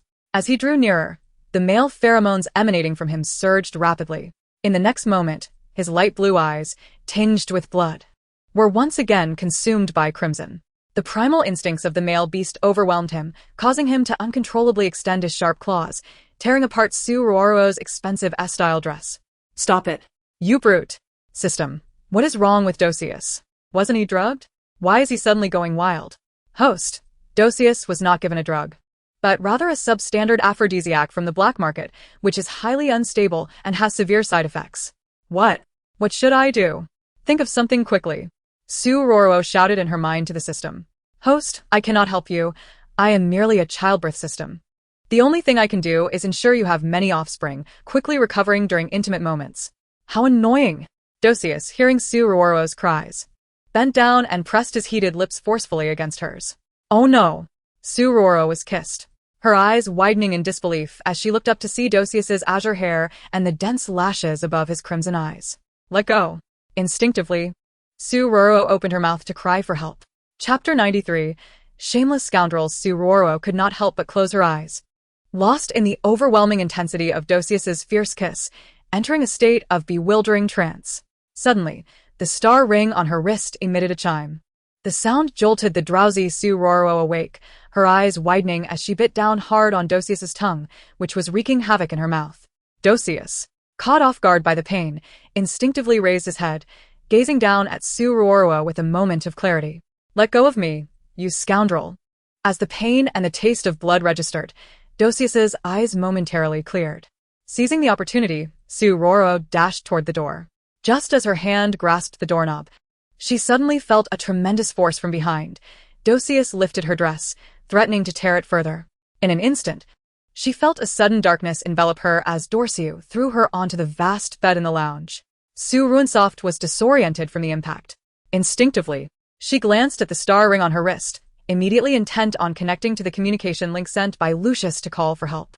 However, Dorsiu was exceedingly swift. Finding the sound of the star ring unbearable, he, consumed by a frenzy, forcefully ripped it from Su Ruoruo's wrist. With a firm grip, he crushed the star ring, which emitted a sharp crack before shattering into two pieces upon his release. Regaining her composure, Su Ruoruo lifted her gaze to find Dorsiu's eyes had transformed into a blazing crimson. Terror gripped her, causing her to tremble uncontrollably. System, help. This man can't possibly intend to kill me, can he? Host, there's a possibility of that. What should I do? System, please respond. Alas. As Su Ruoruo awaited a reply from the system, Dorsiu seized her once more, hurling her back onto the bed with force. Goodness. This is utterly violent. I feel as if I'm about to be thrown to my demise. Before Su Ruoruo could voice her protest, Dorsiu leaned closer, intensifying her fear. No, please don't do this. Your Highness, please understand, I am the malicious and unscrupulous Su Ruoruo, the most nefarious female of Azure Star. Spare me. If you let me go, I shall promptly find you another female. They would undoubtedly be eager to alleviate your troubles. Listening to Su Ruoruo's dulcet, cat-like pleas only inflamed the heat within Dorsiu. With a hint of crimson blood staining his lips, he advanced towards her. Help! This is murder. Outside the female lounge, Lucius stood at the entrance, straining to hear the commotion within, but the privacy of the space rendered him unable to discern anything. After careful consideration, he detected the presence of 4 beastmen outside the lounge door. Among them, 2 auras were unmistakably familiar, one belonging to the third Prince Dorsiu and the other to Su Ruoruo. The remaining 2 were the sense of female beastmen. Suddenly, it dawned on Lucius that earlier in the female lounge hallway, he had encountered 2 unremarkable females with disheveled appearances. They must be the ones. The location displayed by Su Ruoruo's star ring had vanished from the 13th floor. Moreover, after attempting to call her, the connection abruptly ceased. Could Su Ruoruo's disappearance be related to those 2 females? Had they imprisoned her? Considering this possibility, and unable to contact Su Ruoruo, he turned to descend the stairs to interrogate the 2 females he had just passed. Upon reaching the female amusement area, he lifted his gaze to see the 2 females being questioned by 2 of Dorsia's guards. It was indeed them. The lingering scent of Su Ruoruo mingled with theirs. Lucius strode purposefully towards them as Dorsia's guards interrogated them. Have you seen the third prince? Sister Heighten, terrified from the earlier frenzy of Dorsiu, trembled and stuttered, unable to utter a word. In contrast, Sister Heimei appeared to be prepared, responding flatly. We saw him in the dining hall. We invited the third prince to dine, but he declined. And then, where did the third prince go? Heimei feigned impatience, raising her voice. Are you questioning me? I am a precious A-grade female. Even if you are the third prince's guards, you lack the right to interrogate me like this. Seeing Heimei handle the situation with composure, Heighten gradually calmed down, her trembling subsiding. Earlier, they had eagerly stripped off their clothes, hoping to engage in an intimate encounter with Dorsiu. Who would have anticipated that the previously unconscious Dorsiu would suddenly go berserk and attack them? In a panic to save themselves, the 2 sisters had fled through the door, only to find Su Ruoruo standing right there. They had intended to send her in as a sacrificial lamb. In a state of frenzy, the beast man had lost all rationality, driven solely by a thirst for blood. After the slaughter, he could very well turn into a mad beast. With Su Ruoruo as a scapegoat, sending her in meant that if she died, they would escape blame, leaving no evidence behind. They could easily claim that Su Ruoruo had seduced the third prince, leading him to madness, regardless of whether he would eventually be saved. After all, Su Ruoruo would bear the brunt of the blame. As they descended, Heimei had already cautioned her sister to remain silent, assuring her that she would handle everything. Indeed, just after they arrived downstairs, they encountered Dorsia's guards, who were pursuing them for questioning. Apologies, we are merely conducting a routine inquiry. Heimei barked, have you finished your questions? If so, step aside. We have matters to attend to. The guards, constrained by the sisters' A-grade status, had no choice but to let them pass. Lucius, observing their attempt to leave, promptly called out, Wait, have you seen Su Ruoruo? Upon hearing this, Heighten's previously calm demeanor turned pale once more. Ironically, her dark complexion concealed her fear well.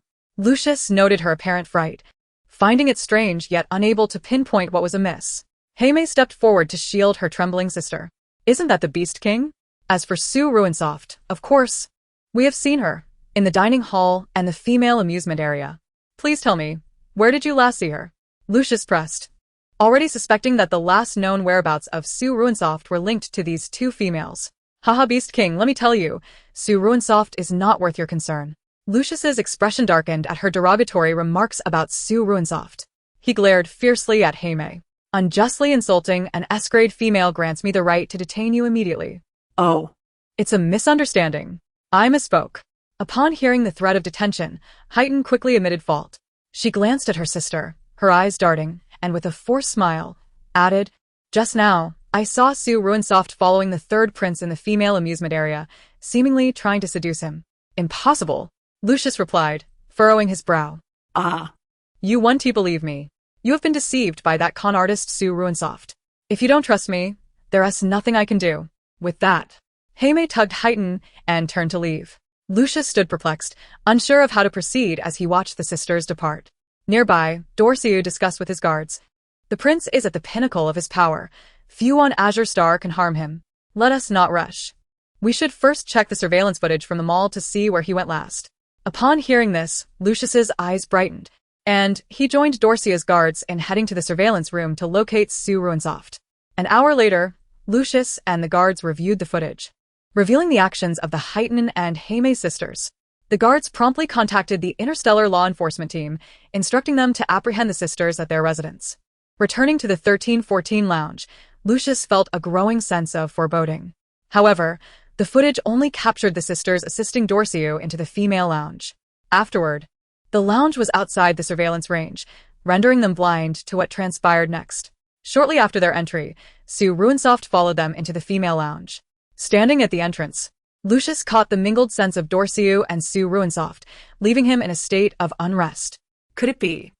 No, it was inconceivable.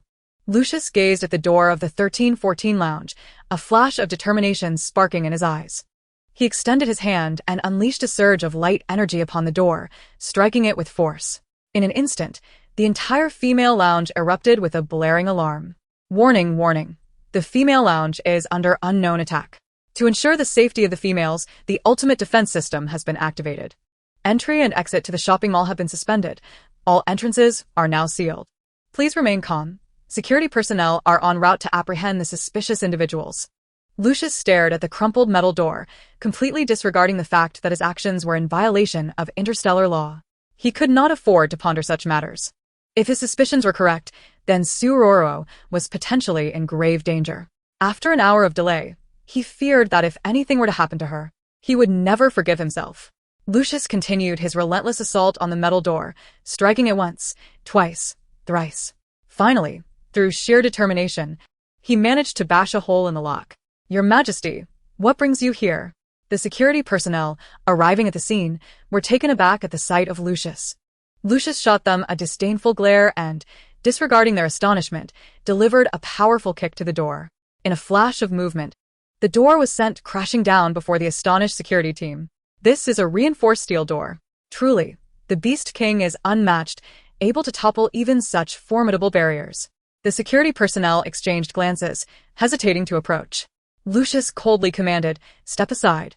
Without waiting for their response, he strode into the room. "Host, are you ready? If you delay any longer, Lucius will come in." All right. Su Ruoruo scrambled to find the remnants of her torn dress to cover herself, retreating to a corner to catch her breath. The horrific bruises and internal injuries she bore had long since healed thanks to the medication she had taken. Upon hearing the system alert, she rushed to the restroom in the lounge to wash away the lingering scent of Duoziu. She did not wish to deceive Lucius, however. She was equally reluctant for him to witness the violation she had suffered at Duoziu's hands. Such a sight would surely sadden him. Although it was an unfortunate incident, she wished to spare Lucius the pain of seeing her in such a state. The day he had spent with her had warmed her heart, and she did not wish to hurt him. Thus, with the system's assistance, she opted to weave a benevolent lie. Just as she settled down, Lucius, through his keen sense of smell, quickly located her presence. He approached her, assessing her condition. Upon seeing that her only injury was a torn garment and that she remained unharmed, albeit unconscious, his anxiety finally eased. As long as she was safe, that was all that mattered. Noticing Su Ruoruo's state of undress, Lucius swiftly found a modest sleepwear set prepared for females in the lounge. He gently lifted the unconscious Su Ruoruo and carried her to the restroom to change her clothes. Once she was dressed, the surveillance device atop her head detected safety and resumed its function. Lucius then cradled her in his arms and strode towards the exit. Just as he was about to cross the threshold, he glanced back at Duoziu, who lay unconscious beneath the blanket. He then cast a lingering look at Su Ruoruo, a hint of unnoticeable sorrow flickering in his eyes. Yet he said nothing. He was aware that Su Ruoruo's little charade could not deceive him. He chose not to confront her, for he had long accepted that he could not be her sole companion. He merely did not expect the revelations of this day to unfold so rapidly. In silence, Lucius carried Su Ruoruo away from the shopping mall, directing his steps towards the villa he had purchased in the Imperial City.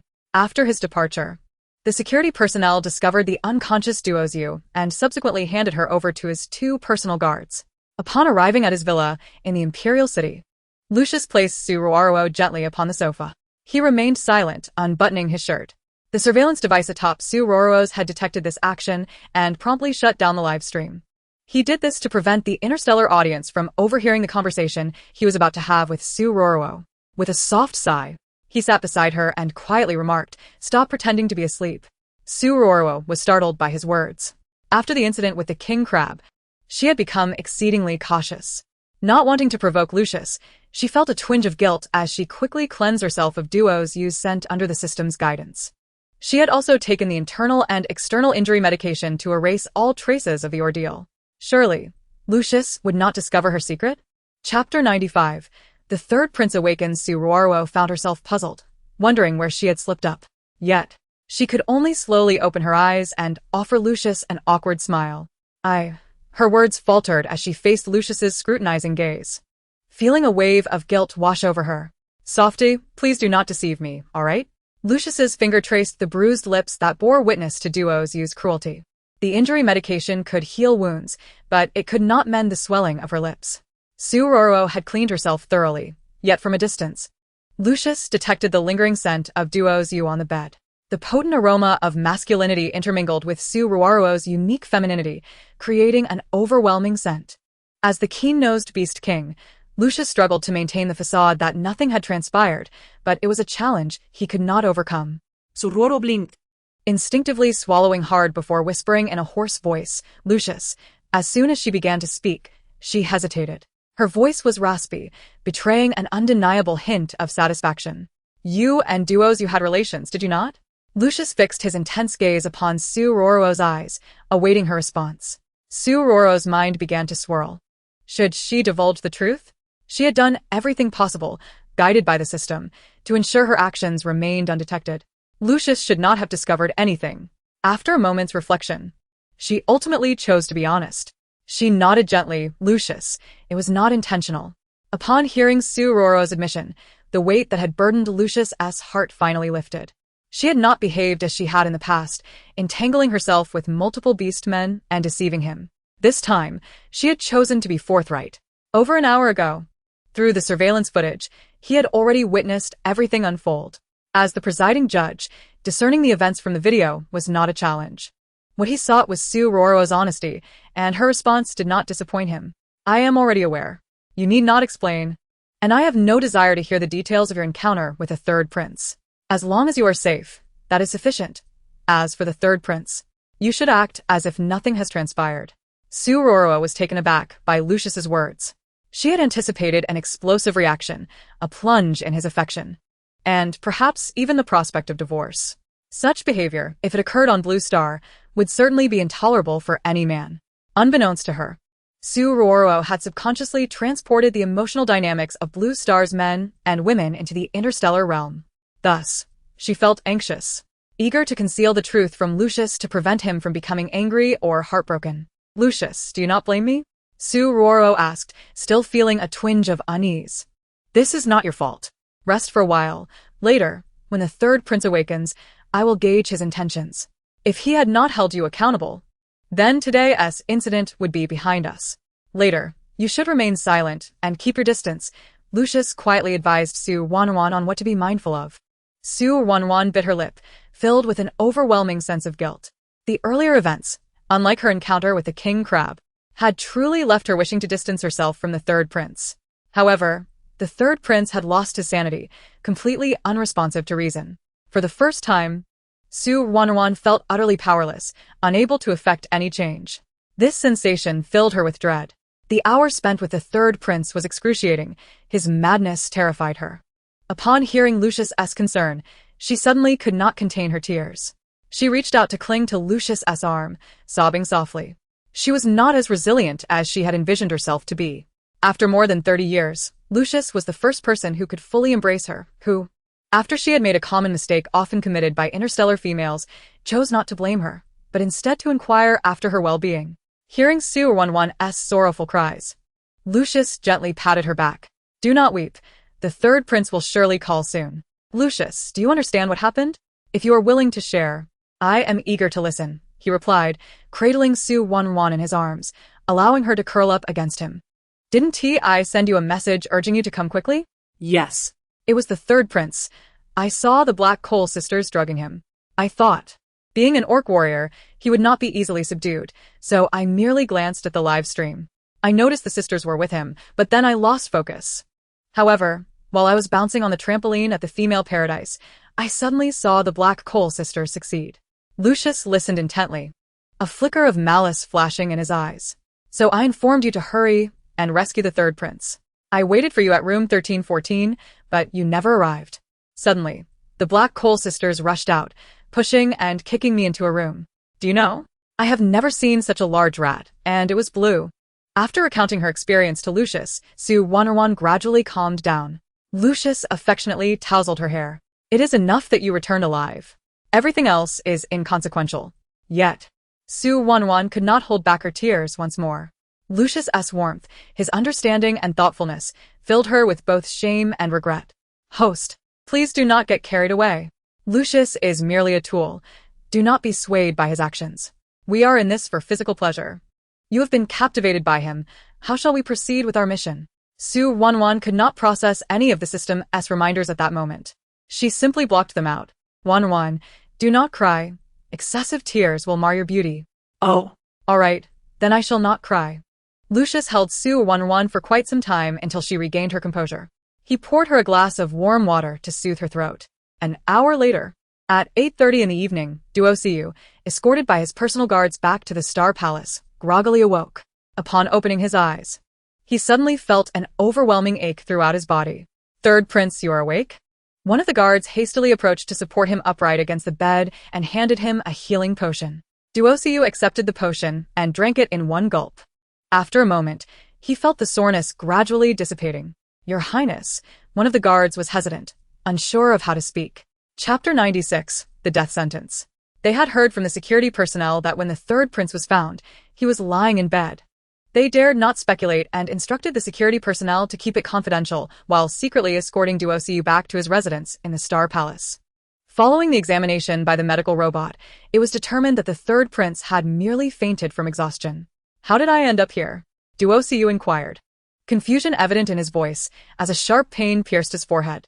Countless memories pieced together a coherent picture. He recalled the events in the female lounge, and his face turned pale, his lips devoid of color. The two females who drugged you have been apprehended. They are currently held in the inquiry room. Drugged? It turned out he had been subjected to foul play. Duosiu recalled the Black Coal sisters who had relentlessly pursued him in the dining hall and gritted his teeth. Take me to see them. Your Highness, your health is stable now. Who else knows about what transpired today? Duosiu suddenly fixed a sharp gaze on the two guards who had escorted him back. Your Highness, only we, as well as Su Ruoruo and Lucius, are aware. Additionally, those two females may also know. Taking a deep breath, Duosiu activated his star ring to check for messages. Lucius had not contacted him. That could wait.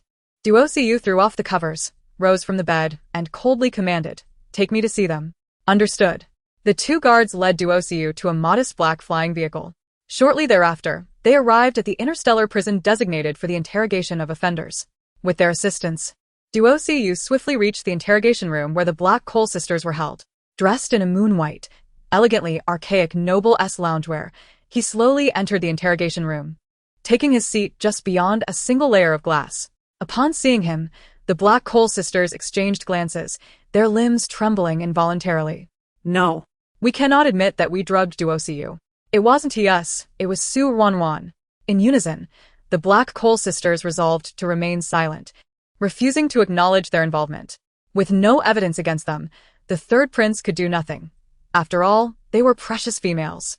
Duosiu sat quietly for a moment, his gaze fixed on the trembling Black Coal sisters. It was only when he noticed beads of sweat forming on their foreheads that he approached the glass and asked them with an indifferent tone, "What drug did you administer to me in the restaurant?" The Black Coal sisters immediately grew flustered. Black Coal regained her composure first and replied loudly, "Drugged? What drug? We know nothing. Is your Highness jesting?" One of the guards beside Duosiu promptly produced printed photographs from the restaurant captured by the public cameras. The images clearly showed Black Coal administering the drug into Duosiu's juice while he conversed with her sister. Faced with such irrefutable evidence, the Black Coal sisters became even more distressed. Now, tell me, what drug did you give me? Duosiu's tone bore a hint of impatience. The Black Coal sisters remained tight-lipped, and the younger sister, Black Charcoal, was so frightened that she covered her mouth with her hands. The drug was acquired by older sister black coal from the black market. She had no idea what it was. Noticing the younger sister's anomaly, Duosi swiftly shifted his focus to her. Speak up. If you cooperate, I may consider letting you off, Duosi said, a faint smile gracing his lips. Unable to withstand the pressure, and seeing the undeniable evidence in the photographs, Black Charcoal promptly confessed, Your Highness, that drug was bought by my sister from the black market. I had no knowledge of what it was. It was my sister who instructed me to put the drug in your cup. Everything was her doing. In the interstellar realm, females were more precious than males, enjoying a superior status. This exalted position was built upon the adoration of males, founded on their battles against the insectoid races and interstellar monsters, safeguarding the stars. They held significant authority in choosing their mates. However, the interstellar males could not simply abduct them at will. The Empire's laws had clearly stipulated regulations regarding such actions. I must express that without the consent of the male, administering drugs to him with the intent of coercion constitutes a grievous offense. Should irrefutable evidence be gathered, the punishment could extend to a term of 310 years of imprisonment, contingent upon the severity of the circumstances. Of course, the possibility exists for them to seek forgiveness from the male, if he is willing to overlook the transgression and resolve the matter privately. The dire consequences of incarceration may be averted. However, given the current demeanor of the third prince, it is evident that he harbors no intention of letting this matter slide. The two sisters are likely to face a minimum sentence of 3 years. 3 long years without the company of the males they cherish, confined to a cell where they will endure agricultural labor under the harsh rays of the interstellar sun, further darkening their already dusky skin. The sisters, known as the Black Coal Sisters, are loath to suffer such indignities. Upon hearing the interrogation, Black Coal, in her anger, revealed all that she knew. What infuriated her further was the realization that Black Char had used her as a shield, pushing her forward to take the brunt of the blame. Are you the elder sister, Black Coal? Queried Dorstew, shifting her attention to Black Coal, who could only nod in resignation. With her sister having confessed, there was little point in her continued defiance. Very well, splendid. Dorstew suddenly laughed, a sound that sent shivers down the spines of the nearby guards. For it was a well-known fact that the third prince rarely smiled, and each time he did, calamity followed. What kind of drug did you procure from the black market? After a brief stammer, Black Coal recognized that evasion was futile. Once Dorstew accessed her star ring, the purchase records would be laid bare. Thus, she reluctantly admitted, I acquired a male aphrodisiac from the black market. Having obtained the desired information, Dorstew instructed the guards, bind them and take them away. Your Highness, you cannot bind us. We are precious class A females. We merely attempted to drug you. We did not assault you. You cannot impose such punishment. Black Coal protested vehemently. Dorstew's 2 beastly guards swiftly entered the interrogation room, binding the sisters and sealing their mouths with silencing strips. Despite their desperate struggles, it became painfully clear that their efforts were in vain. Dorstew smiled coldly at the sisters, then commanded the guards, throw them into the den of the feral beasts. Understood. Moments later, Dorstew, the guards, and the Black Coal Sisters arrived at the detention area housing the feral beasts. Dorstew stood outside the cell, coldly observing as the guards shoved the sisters into the den. Chapter 97. A break through the air was rent with the simultaneous screams of the 2 sisters, only to be swiftly silenced. The frenzied beasts within the cell had detected the scent of flesh, and with gleeful anticipation, they pounced upon the sisters, tearing them asunder. Witnessing the brutal demise of the sisters, Dorstew let out a soft chuckle before turning to leave without a backward glance. Now was the time to converse with Lucius. Under the cover of night, Dorstew, accompanied by 2 guards, made his way to the villa where Lucius resided. Ding dong, ding dong. Upon hearing the urgent ringing of the doorbell, Lucius frowned as he observed through the surveillance monitor that the visitor was Dorstew. Meanwhile, Su Ruoruo, who had just settled her nerves, was once again startled by Dorstew's icy visage. Ruoruo, do not be afraid. Please go upstairs and wait for me. I shall handle this, Lucius instructed. Ruoruo nodded gently. Be careful. Once she had ascended and secured the door, Lucius rose to personally greet Dorstew at the entrance. Upon entering, Dorstew surveyed the living room and directly inquired, Where's Su Ruoruo? Your Highness, why are you so eager to see my wife? What's the matter? Lucius replied, refusing to feign ignorance. Lucius, do not play coy with me. Bring Su Ruoruo out, Dorstew insisted. Lucius remained resolute. Your Highness, Ruoruo has been severely frightened. Whatever the issue, You should discuss it with me. At this, Dorstu recalled Su Ruoruo's terrified expression, causing him to tighten his already swollen lips. What transpired in the lounge today, I expect you to convey to Su Ruoruo. Under no circumstances should this information be leaked. Dorstu's tone was grave. You need not worry, Ruoruo, and I will not speak of it indiscriminately. However, can you guarantee that those around you will remain silent? Dorstu's azure eyes glinted with a cruel smile. That is of no concern to you. Just ensure that Su Ruoruo keeps her lips sealed. With that, Dorstu hastily departed the villa, flanked by his 2 guards. Once in the vehicle, one of the guards spoke up. Your Highness, rest assured. All security personnel who encountered Lucius and Su Ruoruo today have been dispatched to the outer realms to combat the insectoid forces. Reports from the front indicate that this team was torn to shreds upon arrival. Excellent, Dorstu praised, his gaze suddenly fixating on his 2 guards, causing them to feel a chill. Ultimately, he averted his gaze, his voice low and cold. You have accompanied me since childhood. If I discover that you have reported today as events to my mother, he chuckled darkly, you are well aware of my temperament. We would never betray you, even if it cost us our lives.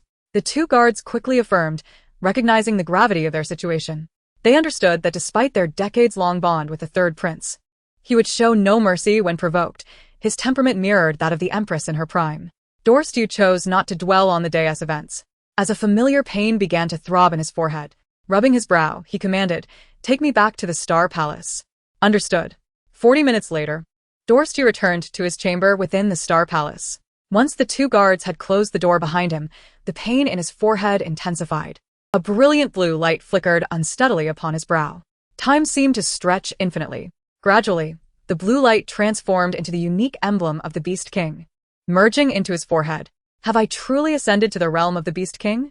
Dorstu marveled, incredulous as he reached to touch his brow. Moving to the mirror, he attempted to channel his beastly power. Instantly, the blue mark of the Beast King shone brightly once more upon his forehead. It was genuine. He had indeed transcended to the rank of Beast King. Given his A-level talent, achieving such a breakthrough was no trivial matter. He had cut the time needed to ascend to the Beast King level by at least half, compared to a typical A-grade beastman. This was nothing short of astounding. Reflecting on the day's occurrences, he realized that he had ingested the inferior substance procured by the Black Coal Sisters from the black market. Could this breakthrough to the Beast King level be linked to that illicit drug? Without hesitation, Dorstu accessed the Star Network and anonymously purchased the prohibited substance mentioned by Black Coal. Rest assured, this drug is entirely devoid of side effects. I sold a batch today and the sales are soaring. Do you know who the buyer was? How could I possibly know? All transactions here are anonymous. Though I could tell she was a female. How could you tell? She spoke haughtily, reminiscent of the mannerisms exhibited by those high-talent, psychic females. Moreover, only females would come here to purchase such a drug, as it is effective solely on males. After completing his order, Dorstu chose not to engage further with the seller, contemplating the drug's effects. He would procure it and find a guard to test it, thus uncovering its true nature. Regarding Su Ruoruo, the mere thought of the events that transpired in the lounge caused Dorstu's mind to become clouded once more. No matter how diligently he attempted to recall the incidents, he was left with a singular image of Su Ruoruo, utterly terrified, pleading for help. Beyond that, his memory failed him entirely. Casting a glance at the order, he noted that it would not arrive for another half-hour. Seizing the opportunity, he retreated to the bathroom to freshen up. He shed the light blue homeware donned by his 2 bodyguards and entered the spacious bathroom, where warm water cascaded from the showerhead. Standing beneath the spray, he took a towel to dry his body. Upon finishing and approaching the sink, he was suddenly taken aback by his reflection in the mirror. His chest and neck bore numerous sharp claw marks, resembling those made by a cat. Perhaps due to the remarkable healing abilities of his beastly physique, he had not felt a thing until now. The wounds had already reached a semi-healed state, devoid of any pain. Were it not for the mirror, he would have remained oblivious to these marks. A sense of dread washed over Dorstu. The Black Coal Sisters and Su Ruoruo. Could it be that these 3 had? No, it was impossible. The marks on his body, judging by their appearance, were inflicted by a single individual. So, who among the Black Coal Sisters and Su Ruoruo had violated him? Disturbed, Dorstu returned to his bedroom. Once he had changed his clothes, the aphrodisiac he ordered had also arrived. He promptly summoned a bodyguard and arranged for an experiment involving a Mercury female. The Mercury females having fallen into the hands of the Azure Star people, held a status lower than even the least gifted male beasts. Chapter 98. Greed likewise. If an Azure Star female were unfortunate enough to be captured by the Mercury people, her status would plummet to that of these Mercury females, becoming a captive of a hostile star. Entering the Mercury captivity cell with the bodyguard, Suyu instructed, "Drink this cup of water." The bodyguard hesitated not at all, raising the cup to his lips and swallowing, before stepping into the chamber housing the Mercury female beasts. No sooner had he entered than he felt his entire body grow weak and limp. Moments later, his physique began to exhibit beastly characteristics akin to that of a mouse. The Mercury beasts within the room recoiled in fear, terrified of being discovered by him. After several minutes, Suyu's bodyguard began to spiral into madness, wreaking havoc in the cramped quarters. Before long, he spotted a Mercury female cowering in the corner. With the soothing influence of the female's mental energy, the beastly transformation gradually subsided. At that moment, bloodshot eyes filled with desperation emerged. Help me. I am a noble female of Mercury. I do not wish to die." Suyu stood silently at the glass door of the room, observing the commotion within. Approximately an hour later, his personal bodyguard collapsed, unconscious. Meanwhile, the Mercury beast lay on the ground, covered in bruises, teetering between life and death. Suyu instructed another nearby bodyguard to check on the situation. "Understood." Soon, the guard dragged his comrade out. Supporting the other, he reported, "The Mercury female is gravely injured and requires immediate medical attention. Make the necessary arrangements, and remember to monitor her closely. Once she regains consciousness, pay attention to any unusual changes. If anything arises, notify me immediately." "Understood." Having given his directives, Suyu turned and departed. Back in his study, he stood before his desk, brow furrowed in contemplation, lost in silence. What had truly transpired in the lounge? Who had inflicted those claw marks upon him? The Black Coal sisters? Impossible. The surveillance footage indicated they had fled. While they had left in disarray, their clothing remained intact. Instead, it was Su Ruoruo. Rubbing his temples, Suyu sank into a chair in his study, struggling to quell the turmoil within. He activated his star ring and accessed the official live stream. The broadcast regarding Su Ruoruo had been set to private. After observing the stream for a while, he switched off the star ring and returned to his bedroom to rest. That night, his slumber was far from restful. He dreamt of Su Ruoruo, pitifully calling for help beneath him. At the Interstellar Maternal and Child Health Hospital, VIP room 1212, Su Ruoruo lay in bed, her long lashes fluttering slightly, beads of sweat forming on her forehead. No, please, don't. She suddenly awoke with a start, shaken from her nightmare. Upon recognizing her familiar surroundings, she exhaled deeply in relief. "Master, did you have a bad dream?" inquired the ever-watchful number 77, stepping forward. I'm fine. "Master, breakfast has been prepared according to your preferences." All right. Su Ruoruo threw off the covers and got out of bed, clad in a cool bandeau and boxer shorts. She had chosen this attire to prevent the live stream from activating above her head. There were policies in place, and she was determined to devise her own countermeasures. With the current live streaming sales under review, she opted to utilize this time for calm reflection. Streaming had not proven lucrative. It was far better to shut down the stream and enjoy a moment of privacy and tranquility in her personal life. After a quick wash, she sat down at the dining table for breakfast. On the table lay a sandwich and fried egg set prepared by number 77, accompanied by green tea. While tea existed in the cosmos, milk was a rarity, so she settled for green tea to invigorate herself. After sipping some warm water, she began her meal. Once she finished breakfast, her new star ring buzzed with a message from Lucius. "Ruoruo, are you awake?" Upon receiving the message, Su Ruoruo promptly replied, "Just finished breakfast." "So have I," Lucius responded, but then fell silent, unsure of what else to say.